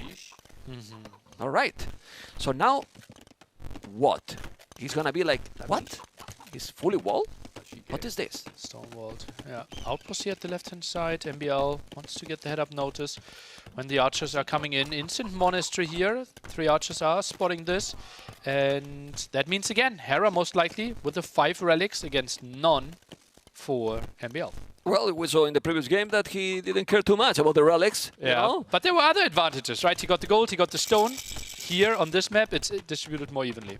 Okay, let's see what is gonna happen. This is now the Siege War shop. It's not being greedy. It's doing. Oh, it's not going right away from a town center. Okay. Okay, and now it's gonna make the second town center. Crossbows, horse collar. Has to be careful. Okay. Angle defense. Where do you even build the castle? Ideally between the house and the mining camp there. Maybe you want to hide it? Control. No, like... Well, I mean, it's kind of obvious, right? Yeah, it's like you're not hiding anything here. Oh, is Hera considering diving? But I don't dislike what NBL is doing. He's going for a strategy. Now Hera is going for the strategy as well. He's going to be moving. He's going to have a mangle. NBL is in the game he wants. Except the 5 relics, right? Yeah. But he was expecting that it could happen. Ooh, archers, man! Archers, Spanish archers! So dangerous. He even make the fletching. Really? When did that happen? Yeah. He make the fletching even, okay? You want to have the stone soon. Would you make now a 30C if you were MBL, or you make the castle now? I think a 30C makes a lot of sense, right? Kongs won't really do anything. There's so many crossbows out already. You won't really take some engagement. This game is likely going to Imperial Age anyway, so just catching up in villages might make sense. You don't have redemption with Mayans. 3 Mangoners and Kongs, they do. Well, but that will take some time, right, true. to get there. True. But for now, he's gonna make the castle. The question is where? Ballistic is on the way. He's gonna be forced to maybe make the castle the more defensive that he probably wants. But with 2 Mangoners, a 3rd one incoming, MBL is really good. Like really, really good with the Mangoner control. So let's see what's gonna happen. No, he's going forward. He's ignoring this and going forward? All in? Like forward, not here? Castle. On Hera won't Hera's see it. face. He won't see it. Yeah. Oh, man. But There's a monk. Let's see MBL. We are aware of the audio issues. We are working on it. Thanks for your understanding right now. And yeah, this is going to be wild here. Oh, actually, it's not that wild. Yeah. Well, because he spotted. Yeah, he spotted. Yeah, he saw. Okay, he saw me. I need to make it now. If not, it's gonna be a problem. He's still doing the castle here, so he's gonna be able to take 1 relic maybe. It's 3 Mangonels, man. Oh man. Oh, Hera, is he really willing to dive in there? Okay, you got. It's 3 Mangonels, man. I mean, you have great micro, but be careful. 3 Mangonels and 1 Scorpion. He's also ahead in village, Nelly. This is the good thing here, because if he was with a very weak economy, but he has more village than his opponent. But it's 15 forward villagers, right? But honestly, he's gonna make a second castle. He has enough stone. He will in a moment. Triple mango. He will in a moment. Oh my god. Okay, he's going now with 3 Mangonels, sending 1 Conquistador as well and the Scorpion. You don't have army to stop this, Nelly. You can have a great micro, but a castle there will take the rallies. That's why he's moving now. He's stone mining Abrid now because he has no gold news. So look at the castle he's doing on the face. MBL with the all-in strategy, taking the tone center, taking the gold, and now taking 1 of the rallies because Hera moved the other relics, but this is nice, and with 1 villager more. That's sick, that's sick. Now he takes also the farms, right? The monastery is taken away. Now he forced him to make a tower in the goal. Yeah. And that's crazy. Tower isn't that good against like 3 Mangonels, right? Unless you have a lot of crossbows around dancing with that. Well, MBL is well known to control the Mangonels really well. If he has a good micro with the Mangonels and with those Kongs, Hera is gonna have a hard game.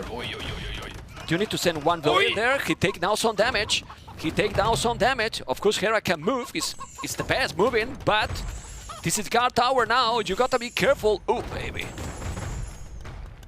No guard tower for now, though. And even then, like, if it's guard tower, like, those 3 Mangonels can still dance quite a bit. Is he pulling the villagers to kill the monastery? Well, 3 of them is now going to go and repair, but guard tower is important, but he has 3 Mangonels now. You have to be careful. You don't want to lose the Mangonels. He has to repair those. Kill the chicken! Can't lose those. The chicken doesn't matter anymore. Oh, but he's holding. He's doing an amazing micro, Hera. He's doing an amazing micro. What a moment of the game for him and for the series. He's still trying to do the job. He's killing some, and now all the mangoners are going to be down. And the crossbows are kinda going down as well. No, it's an amazing move by the Canadian. Crazy, killing 3 mangonels there, partly even uphill. And yeah, that was just absolutely ridiculous. That's something that should not happen. The perfect counter unit there. Some misclicks by MBL, we have to say, though, killing 2 of the chickens. Yeah, it's true that he's gonna now take 2 relics. Hera still have 4 after all this aggression, but the Kong can keep coming. He needs to keep raiding. Ooh, and he will. And now It's we open. see why this unit is so good, right? Mobility, and now crossbow count is so low, right? When we had like 20 crossbows with ballistics, that was impossible for the Kongs to find any damage. But here, I could see them finding quite a bit. Need to move. You don't want to lose more. Where's that? Where's Between the 2 castles! Okay, it's the 2 castles there. You have to be careful. You don't want to lose more. Nice micro by both. He's doing a good job. There you go. Going back. I think he should take the goal with those villagers. Don't take the wood. Make a mining camp in the goal there. There's a ram. Is a ram a good idea here? And now clear up all the houses, right? Monastery first, then all the houses. Why not clear up the area and force Hera to do more? Did MBL got overhyped here? Or excited? Like when too much too in? He was maybe thinking that I need to do that no matter what, because he was in a good position. Now he's 14 villages behind, which is a problem. He did not expect the guard tower, I'm pretty sure. Yeah. Like 3 mangled on that hill typically should do a lot of damage, but the guard tower adjustment by Hera was absolutely brilliant. Ooh, cross. There should be 1 Scorpion in the back, I believe. Didn't we just have the Scorpion clearing up the crossbow at the left-hand side? And yeah, Scorpion is waiting. Since he's there, he has to be careful. I think he really need to go for the gold miners. You don't want to lose more villages, will be terrible. And with the Kongs, how many Kongs he has? 6. He need more numbers. The Scorpion is there, but it's gonna be probably not an oath. He is not an oath. He has +2, he has ballistic, and the Canadian keep going. He has very good population, and he's getting closer and closer to a game number 5, because now the advantage is starting to shine. It's true that a good amount of snowballing Kongs can make it still the damage here. Let's see. And it's like full hill control for MBL as well, right? True. He should... It's still only what? It's 4 relics still for Hera. That was a nice movement by him. Did he steal back the 1 relic that got dropped from the monastery there? Probably yes. What a heist. He take it. All right, he keep going. Now he's taking the buildings. 2 rams. Remember that there's no redemption. He's still finding some more damage, but he doesn't have any unit on the left. And Hera is going to Imperial. Wow. Absolutely wow. Wasn't there a game like on Stranded in TTL where Hera was also like super pushed, lost so much ground, and suddenly got in? Against Viper, I think. No, or not. Yeah, I know the game you mean. I don't know the opponent. Yeah, I think it might have been against Viper, and suddenly got to Bracer. Yeah. And that alone won him the game. More range, more attack there. Sometimes that is Viper was Celts or Romans. It was full siege or something, if I'm Romans, I believe. Yeah, correct. Yeah, putting it together. Quite similar here. Impressive by Hera again. Yeah, just look where he is. At the edge of the map, basically. Straight all the town centers. At now the back, he gets the castle. Completely. Now the castle to try. The only good thing here for MBL is that the map is immense. You know, he can still move as well, and he's on the way to Imperial too. Double trap production. Yeah. 30 villages behind. 30 villages behind here. Okay. Let's see. You need definitely a lot more villages here. He need to go. Killing the blast beat is nice, but you need to do more damage. 3 guard towers in that spot. I mean, if MBL was up with a decent village numbers, but 66 feels too low. It is tricky, right? That's part of the strategy here. Lost some villagers at the front, had quite some TCs. Other TC pretty crazy there as well, but you need to put so many resources there in your aggression. Yeah, he has 5 town centers actually with 67 villages. Okay, taking the university is nice. You force him to make another. You want chemistry for sure. It's not gonna put more villages, but those archers are down. And army numbers for Hera? No army. Not that great. He's No going army. for plumed archers now. No army. More mobile than normal archers. Another siege workshop. Feels like MBL is ready to go into the trap war with the bombard cannon advantage. So they attack faster for Spanish. I mean, it would be very good also if you can make, obviously not a lot of resources, but they are playing for the villages, you know, to make it them stronger. DC number 6. What the hell? That's crazy. That one might die, right? We will see an aggressive castle here by Hera trying to take that area. And yeah, that's a nice aggressive castle there. And Yeah, but then, that will come Hera technically is not expecting that he's gonna be Imperial. He thinks that he's not going up to Imp. Yeah. And now with those castles in front, you need to defend also that area. Yeah, it's tough to know how good the economy of the opponent is going to be, right? You typically want to track the scores dropping 180 points when you click up to Imperial Age. Maybe someone on Hera's level was constantly checking for that to get more intel. Yeah, but now he's in Imp. He's gonna have cap rams. Damn, upgrade! Cap rams, okay. Well, you got the Kongs, you got the cap rams. Try to kill those. Ooh, Try to kill those. You can kill a lot there. Okay, I can see that. He's special, huh? Really? He's He's special. Doing He is rams special, and yeah. you know, like, okay. I thought it was bombard cannons, 100%. He might do at some point, but okay. Blood printing, chemistry. Let's see now if he's gonna make more damage. Still a lot more village for Hera, but similar army numbers. Okay. Yeah, we're sending the rams. Blood printing is nice. Is it towards the bottom? Yeah, here. Or just through the center. He's just going for this one, and that's unprotected. Yeah. Only some plumes, and they do one damage per shot. He will kill it. Some villagers have to be pulled. They get extra damage against rams, but this will be some extra done. And he even gets zappers! More damage against rams. When do we ever see the zappers? Yeah, not too often. Where's the Kongs, by the way? If you have the Kongs, you kill a lot. I know he's under the castle, but that castle is gonna be down, I believe. Eventually it will be, it's 2 traps. Yeah, the castle is gonna be down. He killed the rams, okay, but the castle is going to be down for sure. You have to be careful with those stone centers. Alright. We see supremacy for MBL. Makes your villagers basically incredible war machines. So they will be tough to be raided, can even participate in fights, but you have to micro them quite intensely. Yeah, let's see if he's gonna be able to do something else. He has not too much here. He needs 10 seconds to use those bullets properly. Hera has now a good amount of archers for sure. With the upgrades, he's gonna go with those volleys to kill the trebuchets. Oh way. Oh no way.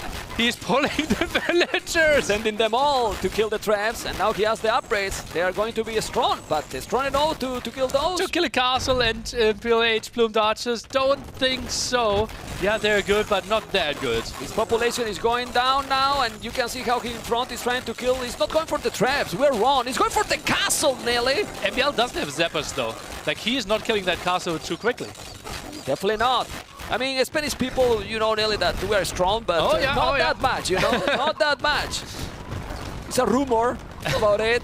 The Trebuchet is still killing. 157-60 population gain, number 5 around the corner. Yeah, that might be a misjudgment here by MBL. Maybe he thought, okay, I'm doing the damage at the front, I can do the damage at the back, but yeah, too much around there for the defense, for the repairs. More castles coming up for Hera. Scores getting absolutely brutal. Now triple the population for Hera.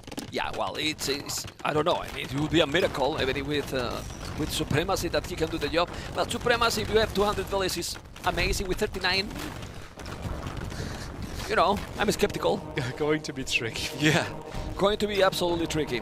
Anyway, population keep going down. He's calling the GG, and the 2-2 is already there. We have a decider game that anything can happen. Absolutely, because this is a map that we've only seen one single time in competitive Age of Empires yet, and that was actually played by MBL, so he might actually have a pretty good idea on what he wanted to improve from his loss against Mr. Yo yesterday.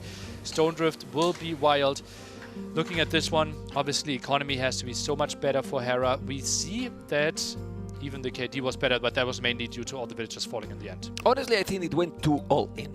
It felt that after the first castle, it wasn't needed to go that all in. He was still with it. I mean, that they doesn't know, but look at the population here. Like, you're fine. No? I mean, you're fine. I mean, he doesn't but like, you have to think about, like, that's 15 villagers forward, right? Right now, we have like 38 against 49 villagers working, right? So he needs to find more damage. Yeah, like, you can't really sit back after one castle. Yeah, but after these, what I mean is after these, you're fine. You have three mangoes. Don't lose those. He lost the mangoes right away. That's the main thing, right? Yeah, Guard Tower was like such a key upgrade. Yeah, but then he misclicking that chicken, as you can see. Then Hong's not really helping as well. Tries to go for the repair. Villagers dying. Mangnol loses quite a bit. Yeah, because if he put the Kong in front, it will attack the arrows, it will kill more, and then he will save probably more mangoes. He lost that, not too easy, but, you know, quite too fast. You know, and couldn't do much damage. And then from there, it was yeah, this showing this as a highlight. All right. Are you enjoying, guys? Because we're having a good time here, right, Nelly? Having a good time. What a crazy set. This set is, I mean, I was expecting Hera to win, you know, but this is better than what I expected. Absolutely. This is really better. Entertaining set, and yeah. head-to-head, we see 86% of the ranked games actually went in Hera's favor. They played quite a bit against each other, 28%, and we saw that Crownwood, the most Arabia-like map, the favorite there for Hera. Rampart, 134 matches. And 130 against Mr. Yo Kong. Spanish. That's why he picked here. Oh, it's not Joe, it's Hera. Okay. That was wild. And the Koreans, thank God. I don't want to see that many Korean civilizations anymore. It was crazy. We saw so many. Well, game number 5. That's also a good test for Hera. In the group stage, to be in this kind of situation, you know? Push to the limits. Yeah. Push to the limits. And now let's compare draft priority. Still the #1 pick for MBL on his #1 pick home map against the latest pick for Hera. The Italians against Magias, most likely the matchup. And it feels like MBL should be in his comfort zone. He should exactly know what he wants to play. No, MBL now pick Japanese. No, can you imagine? He finished the series with 5 games and then he doesn't pick the #1. It's possible. If it's possible by someone, it's him. By MBL. Yeah, it's definitely him. Let's see. We are looking forward to that. Are they playing? I think they're playing already. Oh, that's loose gamer mode activated. It was typing mode activated, actually. Okay. Hera is just so fast in typing that he thought he was playing already. Yeah, That's like telling Trezini, by the way, if you could do me a favor and like tell me if he's landing and where, that would be really nice to play a normal water game. Oh, landing, please. Thank you. So when many people is telling Hera is invincible, it's not. What happened? He isn't, right? It feels like he's invincible the longer the set goes, like best of 7, best of 9, not lost in ages. In best of 5, he's been looking so dominant, but being pushed to the limit by MBL. So we had a bugged generation. One player was missing in the mining camp. That's why we're sending them into a remake. Sometimes this happens. Obviously new maps here, but we have our best man, Crozini, the corner. Was gamer mode. Was gamer mode. Then they had to go back. Well, we were both right. We were both right. Oh, Makia, well, it's no surprise. No surprise there. Yeah. Thankfully, man. Thankfully, because if not, it will be crazy. And he's gonna make like yesterday. He's gonna land right away because maybe it just plays. I would think he opens Hulks into stable at home into landing, or stable on the other side. He's gonna make many times Magiars. Be in MBL plus 1 attack. Ooh, maybe that. It's something different. Stable. It's something different, right? Transporters coming. Memstradamus. There he is! Yeah, I mean... That's why we pay you the big bucks. It can make... you need to pay more. Well, it makes kind of sense, no? Because if you make the stable, you need more timing for that. And now you go right away with the army. And villagers. And villagers. Transporting. Will you add now Give me the scout. Give me the scout, please. You're not sending the scout? You can transport 20 units! And it's 2 militia only? Oh, he's scared of the landing as well. 4 fishing ships, unused. Hera sees this. Okay, it's on purpose. Then it's on purpose. And then, when Hera now sees the scout here, he's not thinking that he's landing. Okay, did he want to show this? As well. I mean, and now it's stable? Just thinking. Oh, but Hera might spot it instantly. This could be perfect for Hera. Vision. Is he actually seeing though? He sees. He knows exactly what's up. This is perfect for Hera. Will be an archer range at home with this. And MBL, where are you going? Yeah, but now it's good that the MBL didn't invest on 3-4. Now it's good because he has only 2. He's still sending those villas, and now he can maybe adapt. Let's see, because there's a fire galley also on the water. He's doing now the Hulk himself as well. More army. He's doing fletching, and it's walling. But with this wood, a tower will be solid here. But only with 2 villagers, you can't finish it. Archie range. So easy to build a counter tower there for Hera with his vision. Like the reaction here by Hera is absolutely perfect. Yeah. I mean, that's the problem with what he did yesterday, right? You can spoil maybe that this could be the same situation here, but he's trying to create the chaos. Not going to be on a meta game. He's trying to be aggressive. Definitely, Hera is gonna be so strong defending this because now he's not getting surprised. The problem here is when you get surprised, he's not. Just Hulk should fight the Fire Galley against the galleys of Hera, doing a good job. Now the switcheroo. MBL benefiting from the extra damage there on the Hulk, but is getting microed down. To be careful how the galleys are dying so fast. Ooh, village, the 2 villages down. Is there? 2 villages down. There's a hole between the 2 wood lines, right? Otherwise, it's a hole that's open. 2 villages down here. The scout is done, but 2 villages down is solid. He has 3 villages down more in total. 36 seconds idle TC for Hera. Lost the scout as well. And not looking bad for MBL. Check MBL resources, doing now double attacks, but his economy is looking cool. And he's forcing him to make a stable too. 3 villages ahead. Indeed, a stable. That's an interesting reaction. And we can see how they squeeze through there. Oh man, look how fast they die. +1 attack. And another one. There you go. Whoa. Okay. But now when we are coming back from this replay, MBL might be up to Castle Age in a moment. Look at that. Okay, the Minotaur is still there. This landing is worthy. Yeah, it paid off. Really? But if it's a fully walled woodline here, if the house is there earlier, then we might think like, oh, 2 minute arms. That's a lot of lost resources. Well, but you need to search for the luck, right? Actually, he did.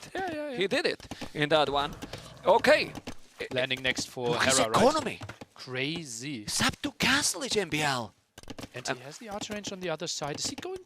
Cabarches maybe? And you move? Some Cabarches to disrupt a little bit and then boom at home? Maybe. Right now he's building some skirmishes, actually. He's forcing him to make... He's even doing a scout. It's like he's kind of over-investing. This is the thing here now. And a mining cam on his face. Okay, doing the dock. Oh, second dock. It might just be the full Hulk play, right? Yeah. Well, Italians can go up cheaper, but this is the thing. You don't know how much army he has here. And now you are like a bit paranoid here, what can happen. Transporter from Hera, and there's nothing to defend there for MBL at home. That's true. That's really, really true. He's gonna build something. Oh, MBL, man. Well, you don't wall those villages. That's a, you know. Man, he's gonna lose those too. Bye-bye. Okay, and then at home, he's gonna have what? But he has Navy now. You maybe cannot transport anymore. He's within the water now, MBL. Let's focus more. Yeah, he's going with more Navy. The transport is, I don't know where it is, but he landed already. He has to be careful. There's so many archers. So many archers. He's reading the game really good. MBL has no vision, no outpost, no nothing. He has a stone so he can make a tower. He's still doing fletching and he has archers and schemes, but the schemes are where? It's still on Hera's base? I'm surprised. Yeah, I think it has to be on the other side, right? Yeah. I'm surprised how MBL is completely underprepared at home. Like, where would he expect the archers to be? Yeah. Oh my god. Oh, this will be so good for Hera. Yeah, he has to be careful. Chance for MBL. MBL, you need to react, you need to react, you need to react, please. You have to react or the game is gonna be in the damn hell for you. He reacted and now he's gonna lose 1 village, 2 villages, probably 3 villages. There you go. And now at home, what? Well, extra DCs. That has to be. Yeah.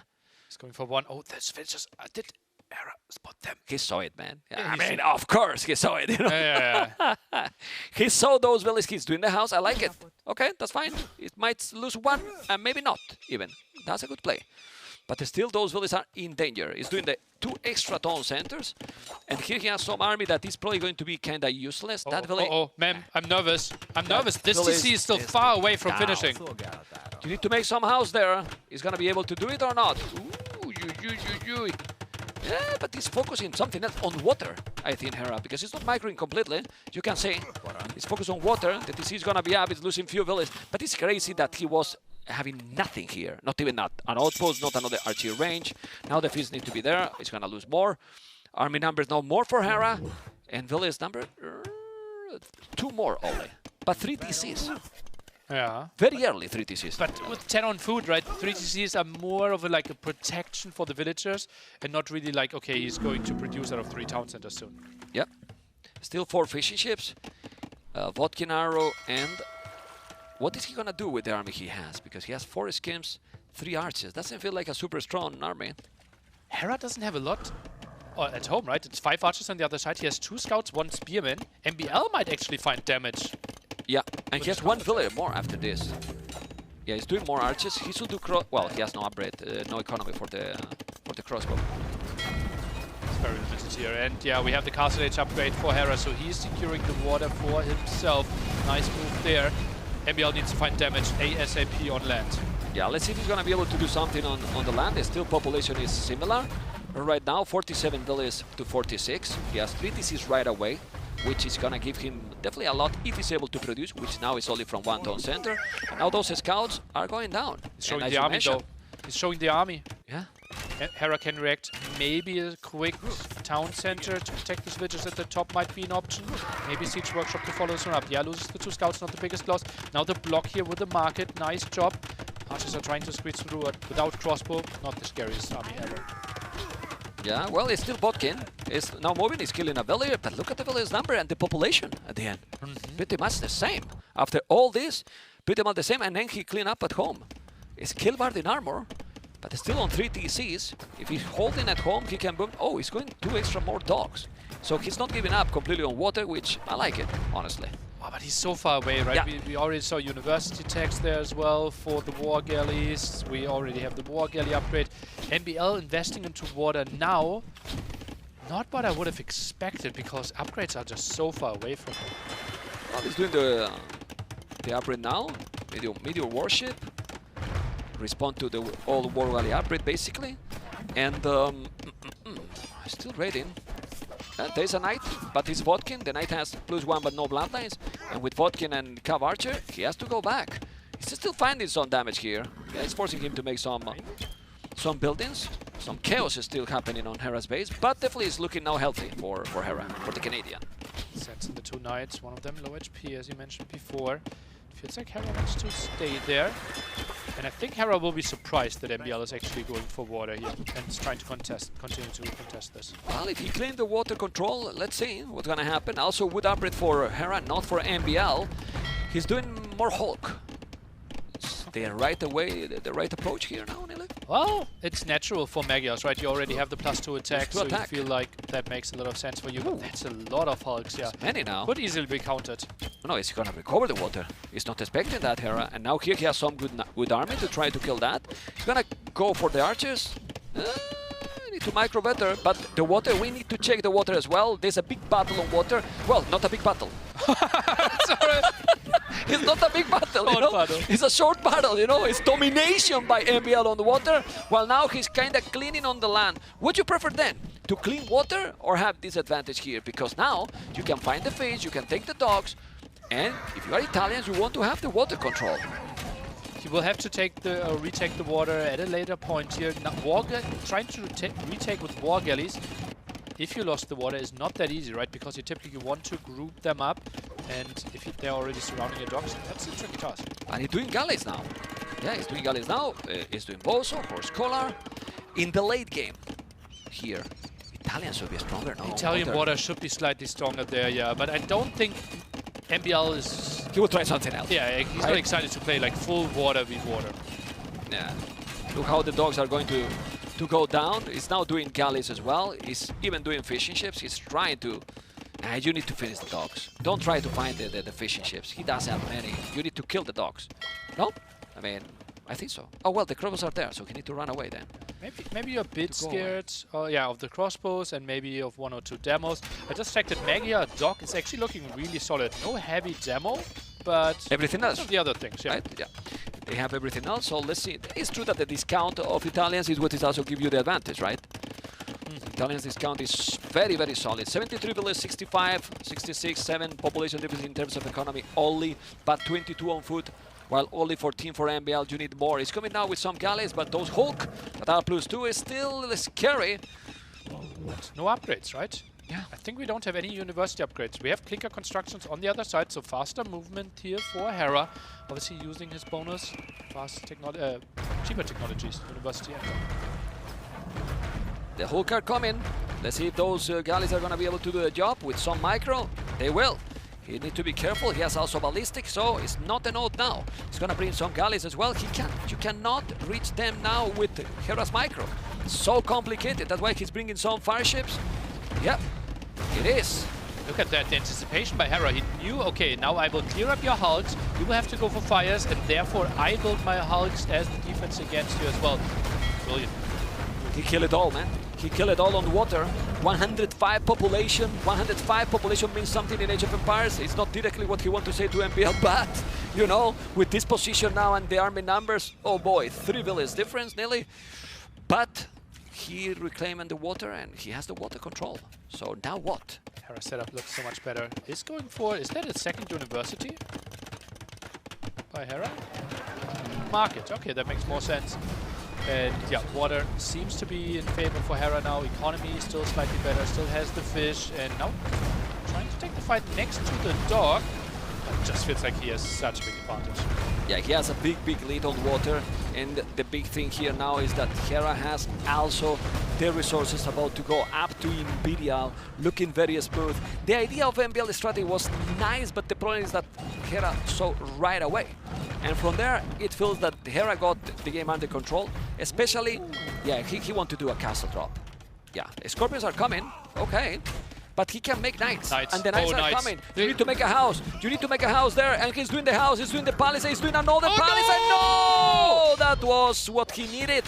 And ladies and gentlemen, this is game number 5 probably for the Canadian. He's gonna still try to make the castle, but he can't. And MBL, who is doing an amazing series, is not gonna be able to finish the surprise. Hera taking the series 3-2 with a great series. What an incredible play. Oh god, and Hera has to be so proud of himself. Like, that was really mentally challenging. And yeah, and you see MBL, he is happy with the show that he provided. He's very happy. We're happy. We Everyone is happy. How not to be? What a great series from both players. Hera in a very good position in the group. And MBL seems all games count. Getting 2 games from Hera, it's good. That helps. It can be very good. Yeah. For Let's a remind ourselves, draw. in the situation that Hera wins all his 3 sets, the other 3 players might actually win 1 set and lose 2, and then there's a 3-way tie, and maps might count. And then having 2 map wins against Hera, sweet. Not many players are going to go 5 games against Hera. Yeah. We're going to see what Hera... Ours is already 0-3. I thought you said me. What you talking? You're also 0-3 against Hera. Yeah, well, yeah, but me, 5 games. I thought you were thinking about me, you know? That was my surprise. Anyway, Hera is going to be with Riley in a moment. And I want to see what he has to say about the Bohemians game. Oh, yeah. Oh, like, mindset-wise, right? Would be interesting if he feels like, okay, this was, like, really bad and, like, he has, like, negative emotions, or he felt like, okay, I will take that as a learning experience. And that would typically be the Hera approach here. Yeah, and he might be thinking, like, what else I could do in that one? What are the units? Like we were talking, like elephants maybe at some point, but you know. It's actually funny, like very counterintuitive what like most people believe and see on the stream. Hera's weakest win rate is in the super late game, like 45-minute plus games, because he sometimes gets into games where he has the inferior civilization in the late game and gets into like these scenarios. Okay, let's see, because now I think we're gonna have Riley with Hera and with T90. Yes, indeed. I'm here with Hera and T90 as well. Hera, oh boy, what a set. MBL certainly gave you a run for your money there, huh? How's it feeling after that victory? Feels good, but I will say I think he did incredibly well today. Some really, really strong strategies from him, and it's not easy to play against. Like, I'm quite exhausted, to be fair. So well played him, but I'm happy for the win. Yeah, I bet it's a relief, particularly after what an incredible Game 3 we had there on Thames. Yeah. I mean, that was such an entertaining match to watch. How are you feeling? Give us. I mean, we'll talk about the actual technical details shortly enough. But how are you feeling? Like, tell us. There must have been a roller coaster, up and down, backwards and forwards. How was it for you? I think it was a very mentally challenging set as well, because I felt like I was kind of losing to stuff that, you know, shouldn't really work if I played a bit better. So I felt like my mistakes were getting punished like double this set, and it was like off the familiar territory. So yeah, it was mentally challenging, but I'm glad I held it in there and was able to win in the end. But I think that's where MBL gets his leverage, right? Is challenging people with unorthodox, off-meta strategies, pushing people to the limit. Anyway, we've got some vision to show people here of these matches. And Tristan, why don't you lead the discussion through some of the highlights here and ask Hera some stuff about it? Yeah, I mean, Hera, it started for you in game 1, right? He goes Aztecs. Were you expecting everything he sent your way at that point? No, I thought he would open with a range and then spam Eagles. He went pure Eagles, and that's one detail really screwed me up, because I was planning to go skirmishers, then I had to change my build a bit, and everything was just so slow on my end because of that misstep. So I think the game was like pretty much over at minute 1 because of that big mistake on my end. How's that feel mentally though? Like you feel the game's over, you have to fight through it for another 10 minutes just to be sure. Yeah. Like, what are you using those 10 minutes for? Just to warm up and make sure that I can go into the next game fresh. Yeah, gotcha. Yeah. Obviously, you do that the next game. As you got the archers through here. When you saw Katan's, were you terrified? Were you like, holy crap, what's he gonna do? Or were you kind of like, I'm happy here? I think it's really not a good civ here, but I don't know. I felt a bit shaky still, so I actually took a lot of damage early game, but I still think the civ is just not that good here. Yeah. Farming when there's so much fish never feels good. And even with the pastures, I don't think it's enough. Gotcha. Cool. So, I mean, obviously a huge rebound for you. And then you get into the third game, which is probably going to be like 30 minutes of highlights here. So Most of the game was a highlight, So with that in mind, we'll just skip to that. Game 3 starts and you see the civ matchup. General thoughts on the civ matchup as you're like kind of playing the early game. So I was in my mind just thinking about like Mangonel, Hand Cannoneer. I didn't really expect the unique unit right away. I wasn't even that scared of it when it first came out. I had some, like, there was some early game shenanigans here. Probably took too much damage, but nothing crazy. I felt like I was in a great position, to be honest, going to the mid lane so game. like right here, if you had like a mental, like your win percentage. Like I would take my position, I think like 80% chance to win. I have 5 relics, I have a massive economy lead, but then I just struggled to find the right units against his comp. Yeah. And I think he did the right thing of not like tunneling on Halbs too early, because if he did that, which is what a lot of Bohemian players do, my Fire Lancers get extreme value. But he just stayed on the Sight Wagons until I couldn't make that many Fire Lancers. It's an unbelievable game because very rarely do we have a moment like this, like ever, in a game. And it was one of many, right? Just like ridiculous swarms of units. And again, obviously he keeps coming here, but you kind of ran out of resources yourself, but you did have a lot of experience on this map. So what were you thinking map control-wise? Obviously he had the golds, but like it seemed like you were fairly aware that he was looking for other resources as well. Yeah, I'll quickly talk about it. So like on most gold in the center maps, whoever gets the middle wins. But with the 25 pop that I had from the top, I felt like it was super playable. And if I played better, I could have won, which is in my opinion really interesting. So the wood as well. The wood as well. Yeah, in the I had the north, wood up top as well, the relics. So it was really cool. All right, game 4 then. You see Spanish. Again, it's like, oh god. You know, you're 2-1 down at this point, right? So were you expecting Conks right away or what? Yeah, Conks right away. I couldn't scout him because he's stonewalled. Then I saw the workshop. I thought he was just booming. Then he did some crazy in between, which is like really interesting. I didn't really know what was what this game, but I know how to counter the Vill Rush very nicely. Yeah, just make army and make sit a there. castle. I'm not sure if you researched murder holes or not, but it was coming. But actually, you know, masonry is really important versus that Vill Rush because it makes them do like 1 damage. It's crazy. Okay, all right. Game 5. How sure were you that he was going to go for the transport ship? 100% sure, but I didn't expect meta arms. I thought maybe like something like scout into archer on my land. But I learned from the Yo game, and I realized that if you just counterattack him, he's completely cooked. So that's kind of what I went for. Yeah, obviously Counter did a lot of damage here. And then, do you know what the Magyar water tech tree looks like on the other side? Everyone knows what the Italian water tech tree looks like. Are you familiar with the Magyar water tech tree if it went late? More or less. Okay. I mean, but do they get Galleon? Yeah. Do they get Carrick? Do they get the final Hulk upgrade? Yes. Do they get Fast Fire? I think they might be missing Fast Fire. Okay. Do they get Heavy Demo? I don't know. Do they get hold on, one more. Do they get Shipwright? Yes. Okay. Am I right on any of these? I have no clue. We will fact check that one. I know they get Galleon. I'm sure you're right, but the point is I think MBL was trying to play extremely off meta, as you said. And he clearly picked Magyars for land, which you were able to take care of. Yeah. Well, something that stands out to me there is when you're struggling against what MBL is doing, it's because you're not sure what's coming next. You don't know what's going to happen. You're thinking, okay, how do I plan against this? But then you say you expect the conks, you expect the water landing, and so in that situation, even if MBL is trying to sow that characteristic chaos, you're like, okay, well, I'm ready for this. I know what I'm going to do in response. Yeah, it's the kind of thing where the reason why it works so well is that NBL has this massive underdog mentality where like he would not practice for an event, come here and just chill and relax, and then come up to you and it's like, this event means so much to me and means nothing to him. Like at least that's how he's coming. That's what he's trying to make. He's trying to convince people that. The set That's his strategy, 100%. Exactly. So he's got this massive underdog mentality. So even if I feel like I'd win 80% of these games, if it's the 20% on today and I just lose 2 or 3 in a row, my mental slips, then I'm out of the set, right? So like I know what's coming, I know what to expect more or less, but it's just the fact that he's going to all-in me or surprise me. And if I don't react 100%, I could really fall behind to something I'm really just not prepared for. I know it's coming, but I've never played against it really in practice.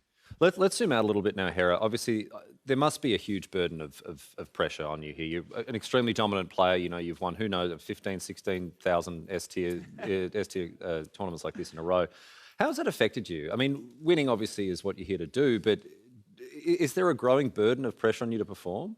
I think it's the kind of thing where now it's like if I lose the tournament, even second place, even in a close final, it's like a disappointment for my like standard result, which is something I've never expected myself to be in a position like this. Like 3 years ago, I'd be happy with the semis, right? And it's like a lot less pressure. Now I go into an event and first of all, I have a massive target on my back. Everyone's watching my replays, you know, out to get me. Some people are even not practicing against me because they don't want to show me anything because I'm the guy to beat, which is crazy. Yeah, just the fact that anything but a first place is a loss. And that's just like a really hard thing to wrap my head around. I try not to think about it too much, just focus on day to day, but you know, it's definitely the back. Yeah, I can understand, you know, you almost become a victim of your own success. That weight of that burden of expectation means that you're sort of playing a different game to everyone else. And that must be tough. But then again, you know, there's a limit to how much empathy people are going to have because like that's a problem that you've brought about by winning so much. So yeah, it's an interesting sort of balance that will play into your mental load there, the expectation that's on you versus what maybe you're expecting of yourself and your performance and how that is valuable. What I want from this whole situation is I want to lose an epic final. I don't want to lose in like the round of 8, you know, on the B stream or something like like it's like no hype whatsoever because everyone's waiting for me to lose. You know, it's going to happen eventually. You don't win forever. If I had it my way, I'd lose an epic grand finals. Okay. Hopefully not this one though. I was going to say, yeah, like 5 years down the line, maybe like 10 years down the line. Later. All right. Well, we'll see how things go. Anything else from you, Tristan? No, not really. Well, I think Hera, we covered it all, and congratulations and best of luck. Yeah, Hera, thanks so much for joining us. Thanks for your time today, and rest of the day off for you, mate. So enjoy. Go and take it easy. Get ready for tomorrow. Thank you very much, guys. Beauty. All right. Well, thanks very much, Hera. Thank you as well for joining us here. Hera will get you to just stick with us as we wrap this little segment up. Plenty more Age of Empires coming your way, of course. So do stay with us. We've got. I mean, this was just. Let's remind ourselves, Tristan. This was match number one of the entire day. So we've got plenty more. So stick around, everyone. Red Bull Wololo coverage of Red Bull Wololo Londinium continues.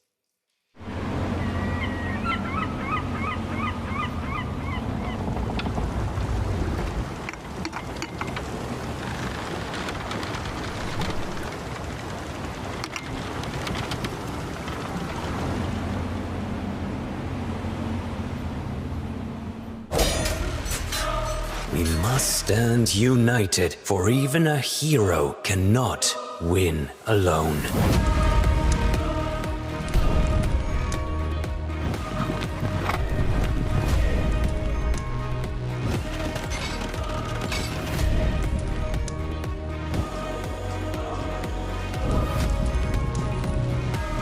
You can never break the Mapuche people!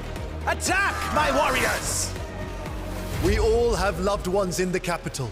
Join me. Together we can save our people. We may not see our homes again for a long time, but one day we will take back what is ours. Nothing good comes from mistaking men for gods.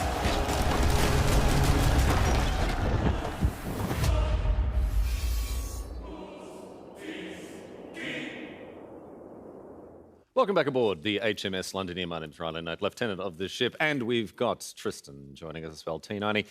Tristan, we're going to have a chat about some of the pathways that these players took in qualifying for this tournament as we set up for our next match. We've got Viper versus ACCM coming up, but let's have a quick chat about the way that these players qualified here, because it was a long and winding road, a couple of different qualification pathways that players took, and of course you would have kept a very close eye on the whole process. Yeah, absolutely. So there was a ladder qualifier, and basically over the course of 2 to 3 weeks, there was a brand new ladder refresh. Anyone in the world could play and compete for this. Top 4 ended up making it in via that method. Now, there was a unique scenario where we had 2 players actually tied for 4th place. They had to play an additional series. That was Hart versus Vinchester. Hart won there to basically make that top 4.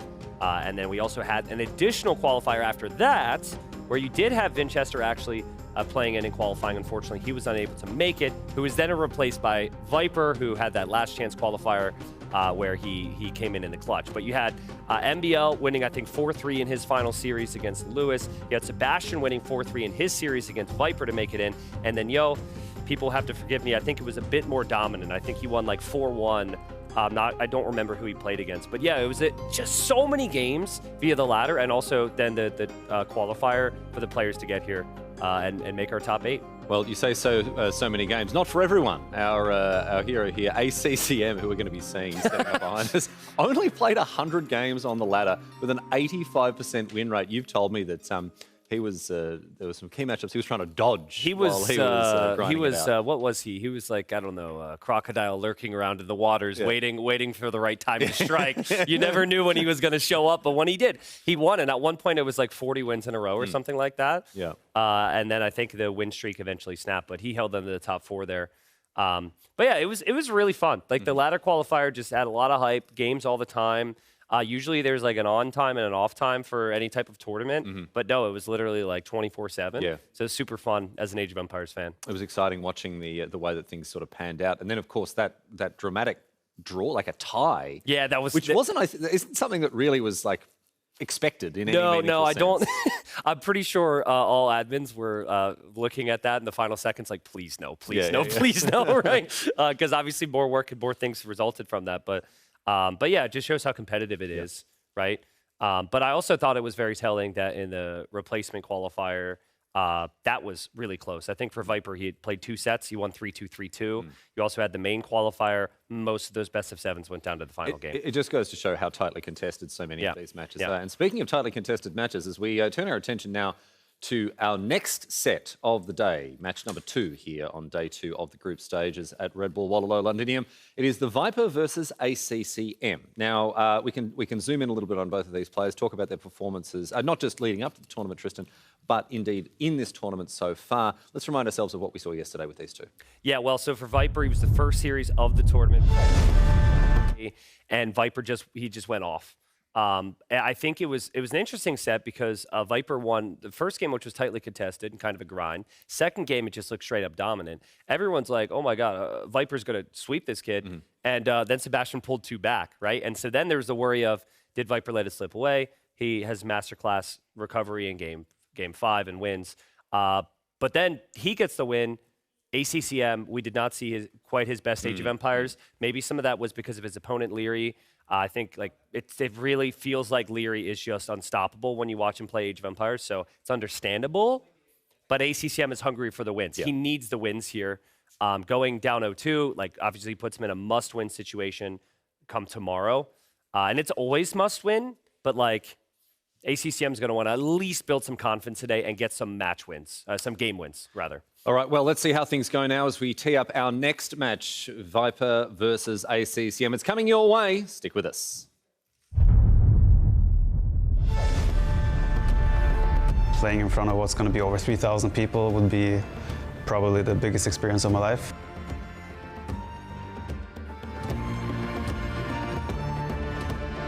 For me, now I didn't feel the pressure, but maybe on the stage gonna be the different. I want to be better version of myself every single day, so I want to be in the final.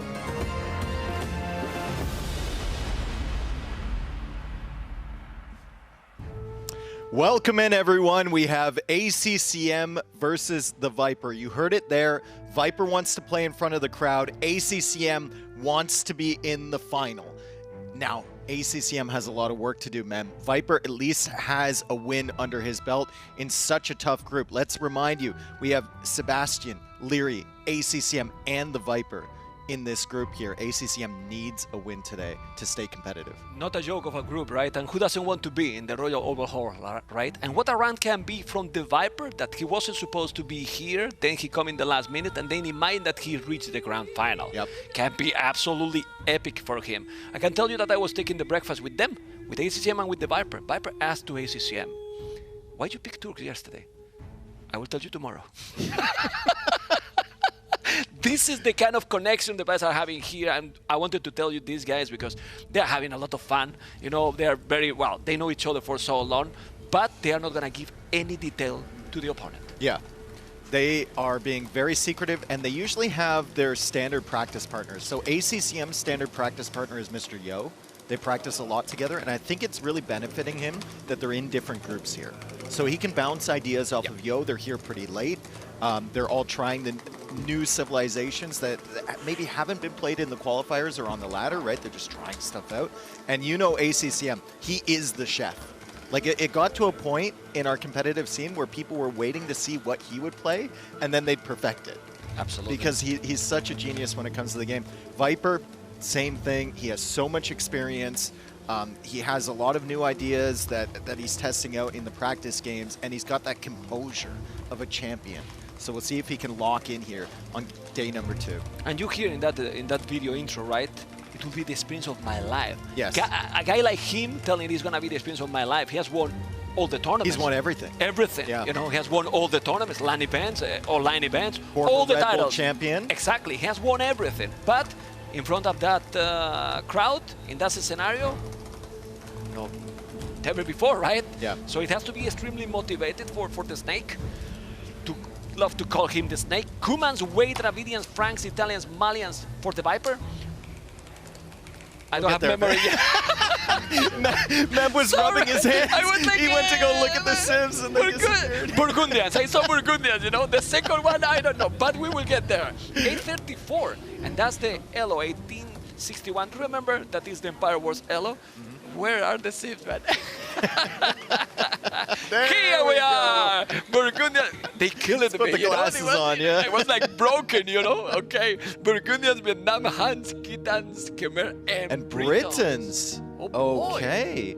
So I've been hearing murmurs that people were interested in picking Britons.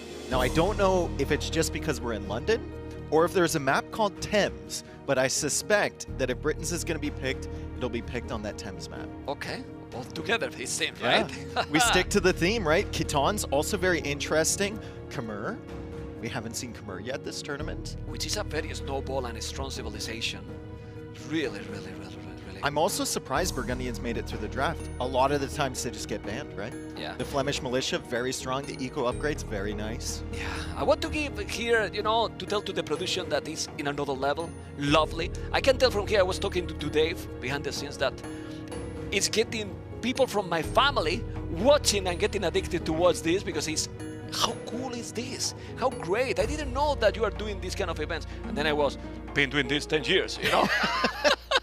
But not like this. More than this, you know? But they're getting really excited. Hopefully, guys, you are getting excited as well across all the channels and mainly in the Twitch TV Red Bull. So We're gonna open this one on Henschel, right?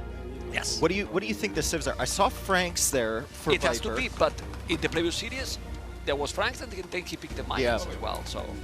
And I believe it was yesterday someone played, Hart played Franks on Henschel, and I think Hera said, like, Franks don't feel like the best civ there. They feel good, but not great.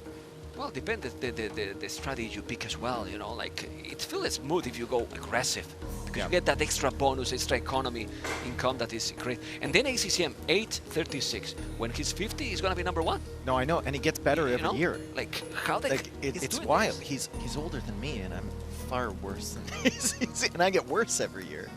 Yeah, but we are excellent casters. Yeah, exactly. We have to, you know, it's what it is, you know. But seriously, those times I was talking yesterday with Nelly, those times that where he was competing with Bhakti for being the #1, and he couldn't reach that level. Yes. Bhakti was the #1, and now look. But the key thing is, back in the day, ACCM used to be all-in strats all the time. It was a completely different player, right? Everything. And then at some point, he made the switch, and the thing that is most impressive about ACCM to me is that he puts in the time every single day. He has dedicated hours to train. He has training partners. He's always playing sets against everybody. And then he's watching recs. Every single rec he plays, he examines it. He analyzes what his opponent's doing, whether they won or whether he lost or whatnot. He's really, really a student of the game. Tell the viewers how many kids he has. He has 3. 3 kids. I know. It's a daddy of 3 kids, you know. No, we have to put a monument to the wife, you know, because the help is might be insane. But we have a classic civilization, ladies and gentlemen. Game #1, hands for ACCM. The Viper, as Franks, trying to find a damage there, but I don't think it will take it. Yeah, and ACCM, kind of going under the TC there from Viper. ACCM also getting distracted here. He does pull the villager back in time. I think it was his scout forward that was distracting him. Maybe he was also trying to lane the boar as well from Viper, but I think both players are going to get them in.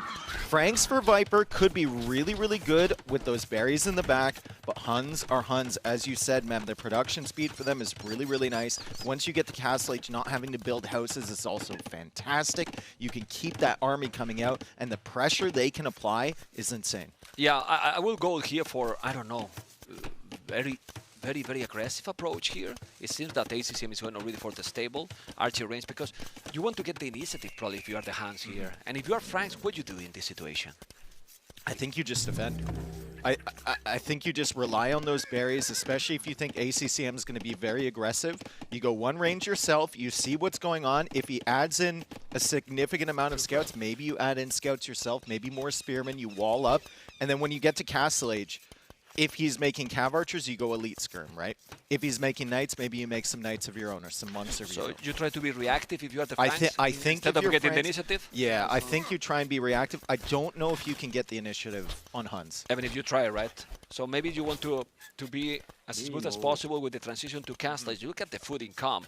Yeah, well, if you're doing archers and you are grabbing all those berries, you're going to be in a very good position. Viper is already doing a good micro. He's taking the spear, he's taking the archer, he's going to take the scout that is more HP. It's a good play by the snake. He has fletching as well, and he's taking quite something with less army, right? So yeah, but here come the scouts from ACCM, yeah. So Viper's going to have to fall back. He did clear the range units, though. One thing about this map, the main gold is always forward. The one that your mining camp spawns on is always forward. So you have to hold this hill, or you have to go into the back of your base, build a new mining camp, which is a lot of idle time there. So ACCM making the second stable and the second archer range. Whoa! Here come the Huns. Whoa, whoa, whoa. Well, Viper is not completely wall. I see now the stable as well from the snake, but the Viper is about to click up.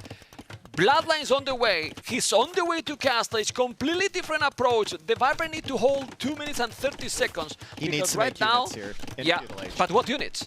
I mean, he can make some skirms, he can make some scouts, he can make a tower as well, but then the tower takes away from your advantage of getting to Castle Age faster. You can add that second town center, right? So I'll be interested to see how Viper can defend against this. Bloodlines is coming in for ACCM. He has 2 ranges to produce archers, and he's got the 2 stables to produce scouts. Viper's going to have to really, really try to defend here. It's 1 minute and 43 seconds away from getting to Castle Age. Yeah, he needs a tower there. Oh, who's doing the tower is ACCM. Yeah, but you can make a goal. Viper will go goal at the back. Yeah, he can go to the goal at the back. There is a hole at the back of his base, but I think he's actually discovered that hole. So yeah, I think he's discovering now. Yeah, I think he's discovering now. He's going to make the tower. I don't know if he can see the tower from there. Can we see the... No, he cannot. So he have to move those. For now, the good thing with those is that it's very close to the town center. Yes. So you might lose maybe a villager, but if you are microing properly, you are fine. He's finding this, and now he's completely safe. Yeah, the snake here into knights. Completely reactive play as well from Viper. Like, he only added the stable once he saw the scouts from ACCM.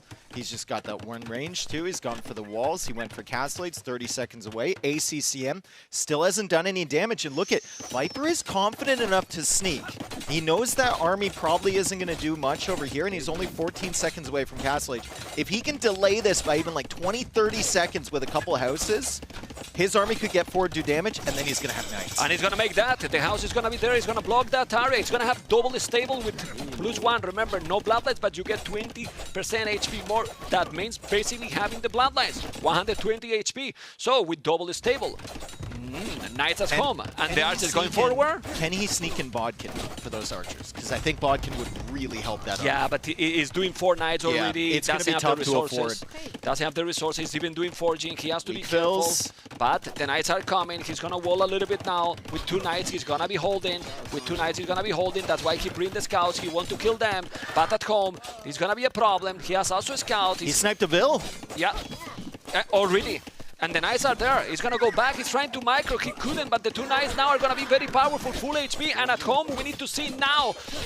He's coming into the woodline. Viper, he's coming into the woodline. He still doesn't have Bodkin, but this is a devastating attack against ACCM. He's got the armor on the scouts, and he's got the archers. And look at the damage. ACCM had all that army early. Eco KD, 4-1. And not only that, because right now, if you check the resources, ACCM is not close to clear cap.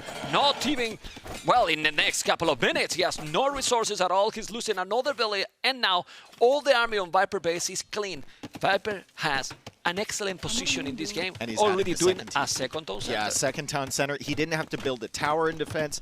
Very, very good defense there from Viper. I think ACCM maybe stayed a little bit too long around that gold in the front. Maybe should have looped around earlier and tried to get to the wood line. Viper was already ready for him when he got there, and now it's a very, very comfortable position for Viper as Wheelbarrow's coming at 24 on food.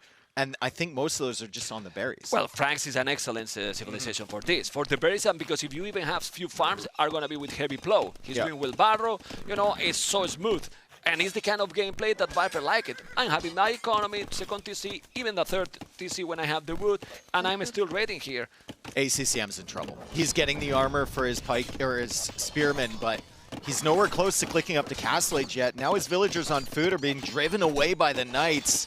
And ACCM is known for hanging around games for a very long time when he's probably dead. No, but it's impossible. If he can't wall this wood line off, oh man, this might be an early one for ACCM. Yeah, I mean, yeah. He's impossible. He has 700 gold in the bank, so you might think, okay, if you do the market, you can go up. It's almost impossible that the ACCM can come back here, especially because the Viper is completely fine at home. Well, maybe not that fine anymore. Well, he's moving the villas. He has Wheelbarrow as well, so the villagers are running away really quickly. Oof, this is a massacre. And this is a massacre. All the vills are dead at home. ACCM has lost 17 villagers, and he's running his army into the town center, and he's going to call the GG. Viper. Game number 1, it's a quick one, 12 minutes, 125 EAPM. Viper really showing off there with the Franks, and it was exactly what I said. Like, if he plays reactive, he waits for ACCM to come into him with that Frank Berry bonus and some walls, he feels really secure. Double stable, double archer range, bloodlines, forward tower. Didn't kill if I don't remember, didn't kill a single village. Yeah, not with that couple attack. of them later, not with that attack, exactly. Look at the KD, 52-16. Yeah. 52-16. Viper is Viper?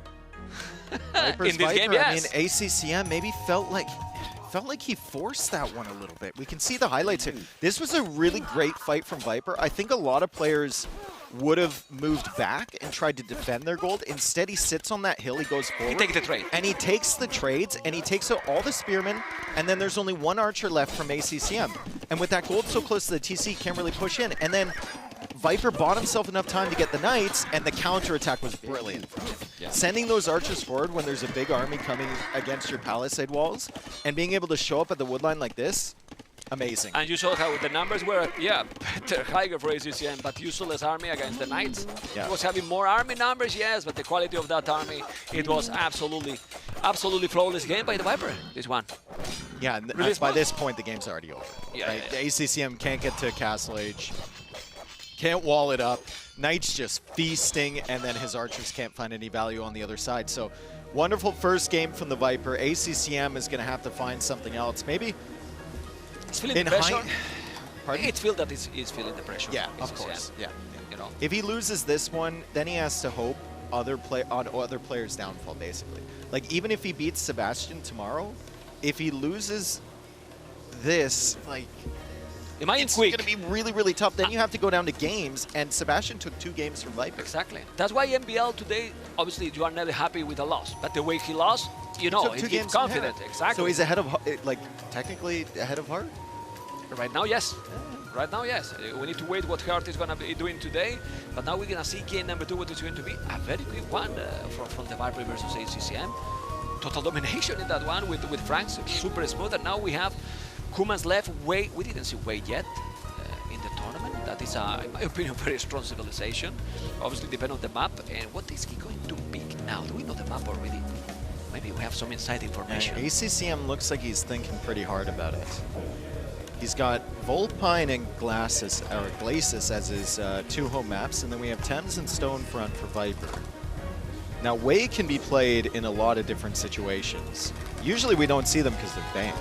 Yeah, I'm surprised. But you can see how Viper has banned Mapuche, Tupi. I think he banned Aztecs, Mayans, Korea, and Romans. You see a theme there? You see a theme? It's infantry civilizations. He doesn't want ACCM to get that really tough opening with the men-at-arms or archers or anything with his unique strategies, as we can say. We have the maps. It's bullpen. So what we're going to see in this one? Maybe Indians, Vietnam can be one of those. Well, we have the answers now. Malians versus Burgundians. Okay. I could see Burgundians happening. This one was the one that was being played with mostly Korean, right? Then Burgundians with the Flemish militias feels very smooth. You can see how Viper need to go back right away because the Flemish militias are coming.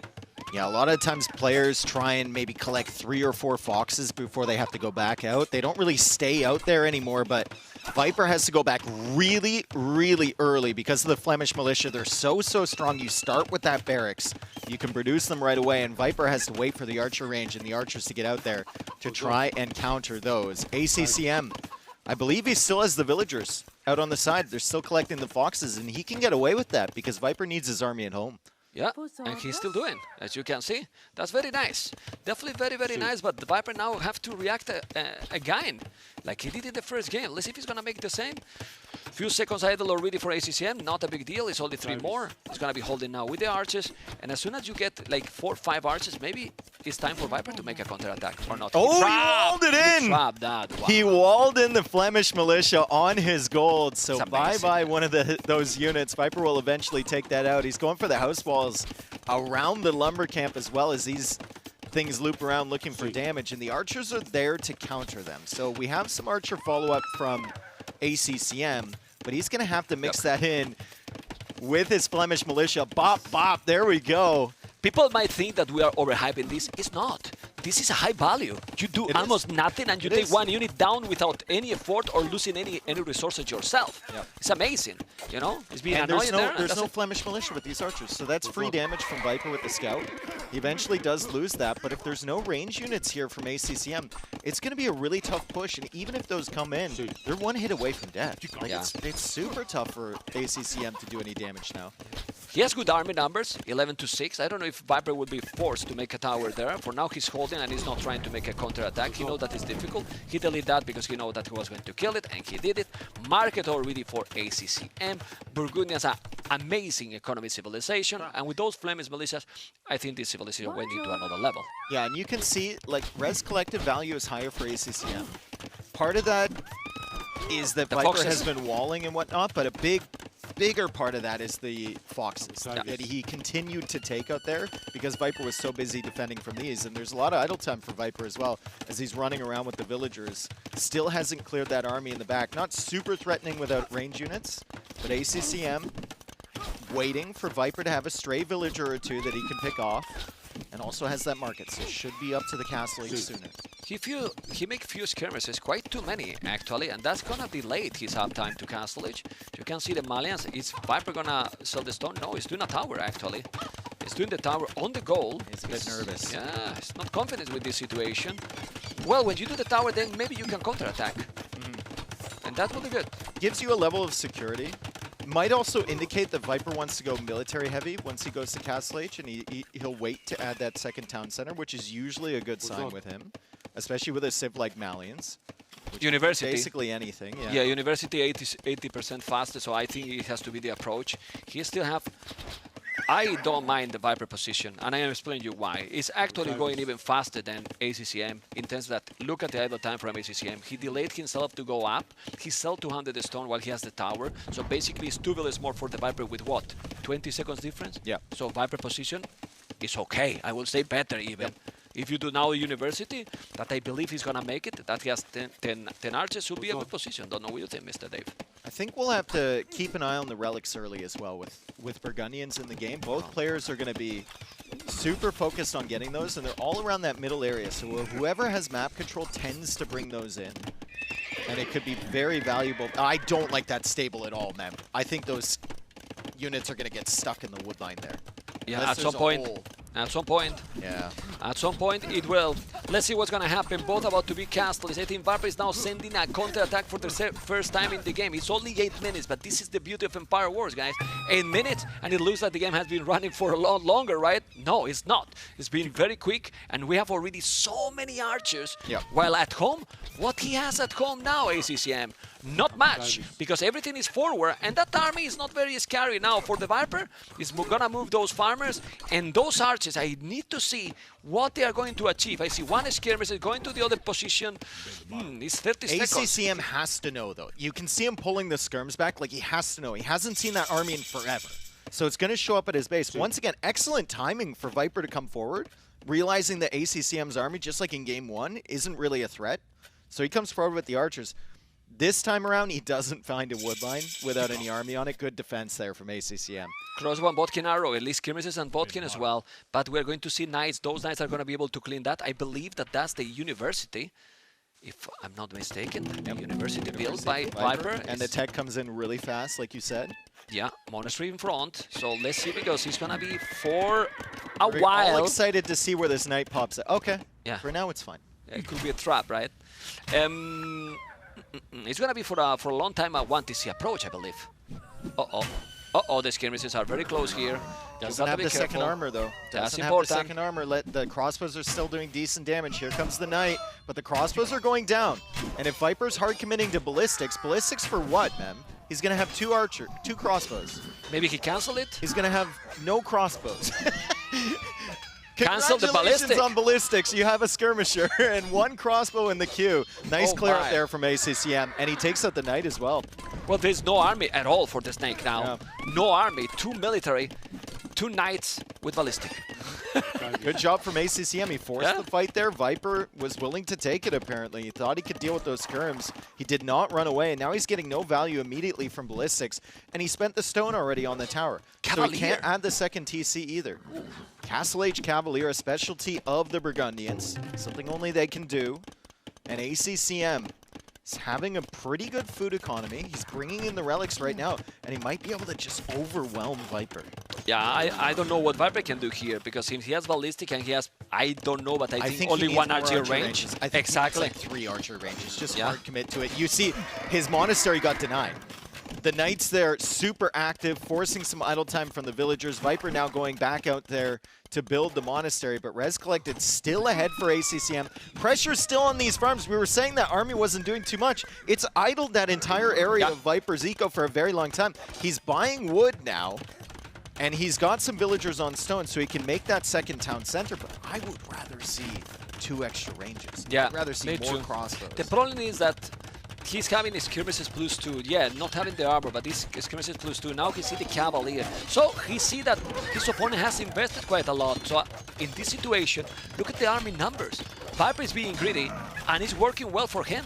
He's doing the second town center. I see also blue dot on ACCM base, so I don't know if he's taking something. He's taking villas as well. That's a nice knight counter-attack. But not anymore. He's going now for the town center, and the monks, you have to be careful. Army numbers... This is really good control over the relics from ACCM. He's going to take out that monk before it gets the conversion. Already has 3 relics with Burgundians. Very nice. And remember, they generate gold and food, folks. So that is a really, really nice bonus for ACCM. And despite the fact he only has 1 TC to the 2 town centers of Viper, he's adding his 2nd and now 3rd town center. And he just buys the stone for that. Okay. I mean, if you still get 2 relics, it's more or less decent for the snake. He's gonna take that one. He's probably gonna try to go through the other side, but he doesn't know. That's why he's sending the monk to the left, and on the left there is no relics anymore. I'm getting pretty nervous for Viper's position here. I think ACCM is setting up very well. Why are you nervous, man? You're a fanboy from the Viper? No, I'm nervous for Viper. Okay. Nervous too. Anyway, look at those Cavaliers. Gonna raid now. He's gonna move those villas. He has no wheelbarrows, so those villas are not super fast to go into the town center. 4 Cavaliers. Look at the camel. Light caps, heavy plow, and wheelbarrow. He's doing all the upgrades, Dave. All the upgrades with the Burgundians economy, which is nice. But after all this, it looks like ACCM is having a big advantage. Yeah. Check the population. Viper's ahead. Viper's ahead on even population. With same army as well. He's got a weird army though. He's got like a camel, a skirm, 2 monks, 6 crossbows. it's much more streamlined here for ACCM, especially once he adds some light cap to go after these monks. Let's see if Viper gets this conversion. He does not get the conversion. ACCM takes out the monk. He's under the TC over there, and the crossbow count is falling here for Viper. He has to quick wall in his villagers over on that side. He has to pull these villagers back to the town center. ACCM more or less secure at home. It's just a couple crossbows he can easily clear up. Yeah, but it's incredible that he is still with similar amount of army and even 2 villages more. Now he's going to make the town center. He's going to send the cavalry. By the way, I don't know how he didn't convert that cavalry here because he was converting forever and didn't. I hate the random generation and the random conversions, you know. Well, I think the players hate more than me, you know, but there you go. Double Vitas and Horse Collar. It's also ACCM with a lot more upgrades. So Viper need to catch up on that or the economy is going to explode for ACCM. He's already with 2,000 resources more collected, Dave. 4 relics, you know? With Burgundians as well. So whatever value you see down there, currently it's 470. He's gotten that much gold and he's gotten that much food. Yeah. Okay. Let's see what is going to be now the following. As you can see, he's now doing more archery ranges and still have good amount of monks here, Viper. So he's going to try to mass now the archers and go aggressive with them. Archers and monks, some conversions and potentially a siege workshop forward because ACCM is already preparing the transition for the damn Custodier. Wow. Yeah, ACCM thinking about that 3 castle. He might need it in defense because there's quite an army now coming forward from Viper. It's a very difficult to use, I believe, and Viper is now thinking about a castle. We might have a castle off here at the front side of ACCM's base. That would have been a great outpost about 10 seconds ago. Yeah. But it's going to find the army regardless. He'll see the monks, he'll see the villagers, which is very important, and I think ACCM will now need to get in the market, buy that 100 stone, and get ready for that counter castle. But the army! He's got his army on the wrong side. He's coming back around. +2 armor is on the way for ACCM. Yeah, but that army is not going to stop that castle, or it will. There's so many monks. He might need some conversions. Viper need to convert. Viper need to convert. I think it might. The camels aren't attacking. The light cap are killing the monks. The castle is about 50% complete now. ACCM won't be able to go for a counter castle. And Dave, I think with that castle, maybe if Viper play properly, can't even take the relics. He got Bodkin, so he's going to be able to take the monastery. He's doing a good damage here. I don't know what you think. What a play from Viper. Yeah, I mean, he's taking the TC, he's taking the monastery, and now with little armies killing Cavaliers +2. Amazing play by the Snake. Very creative. Oh, but look at ACCM! He says, you can do that, I can do that too. I see a castle forward from ACCM. No military to support this at all. Viper is trying to push this away with villagers. I don't know if he can do it. There's no backup villagers from ACCM. He's doing a tower. For the tower. And migrate every single villager. Oh my god. Well, he has Ballistic and Bodkin arrow. There's army coming in for ACCM though. He's got some Cavalier coming in. Is it enough villagers to complete? There's a tower here from Viper and he has Ballistics and Bodkin. Well. With the tower, with Bodkin and Ballistic, he's taking it. He's not going to let him, and now he's going to wall. This can be a game change. It's going to be a game change. Unbelievable. Unbelievable. And against the Viper, you know that he's just mentally thinking, how can he stop this? Now some houses, you can wall it, and now he's ready. This changed the game completely. ACCM was in such a good position, but Viper, with an unorthodox play to come forward with the monks and the crossbows and the castle, ACCM couldn't stop it. He was unlucky. His army was on the other side. But look at now. And then he gets a little too aggressive, too bold, too courageous with that. It reminds me the game 4 from MBL in a different way, you know, but something is not really needed. A second tower here. He's doing a second tower, and it might if he's doing even guard tower. He's converting now. ACCM is sending the second wave of villagers, I believe. He's got a line of villagers coming across. They want to try and complete that castle. It feels like if he doesn't complete that castle, he is going to lose this game, and he's going to lose those relics. Yeah, and he's not going to make this castle. And if he's doing, it's going to be the most expensive castle in the world. You know, going to be very, very expensive. 650 stone? No, a lot more expensive. The relics are gone as well. Doing a tower now to avoid that he's bringing the relics back. So it's not going to happen. Maybe he's going to make the castle. The villagers. Oh, my Monk Lord. healing the villagers. We have Cavalier here. Double tower for Viper with Ballistics, with Bodkin. Can ACCM finish this castle? He has another castle going up at home.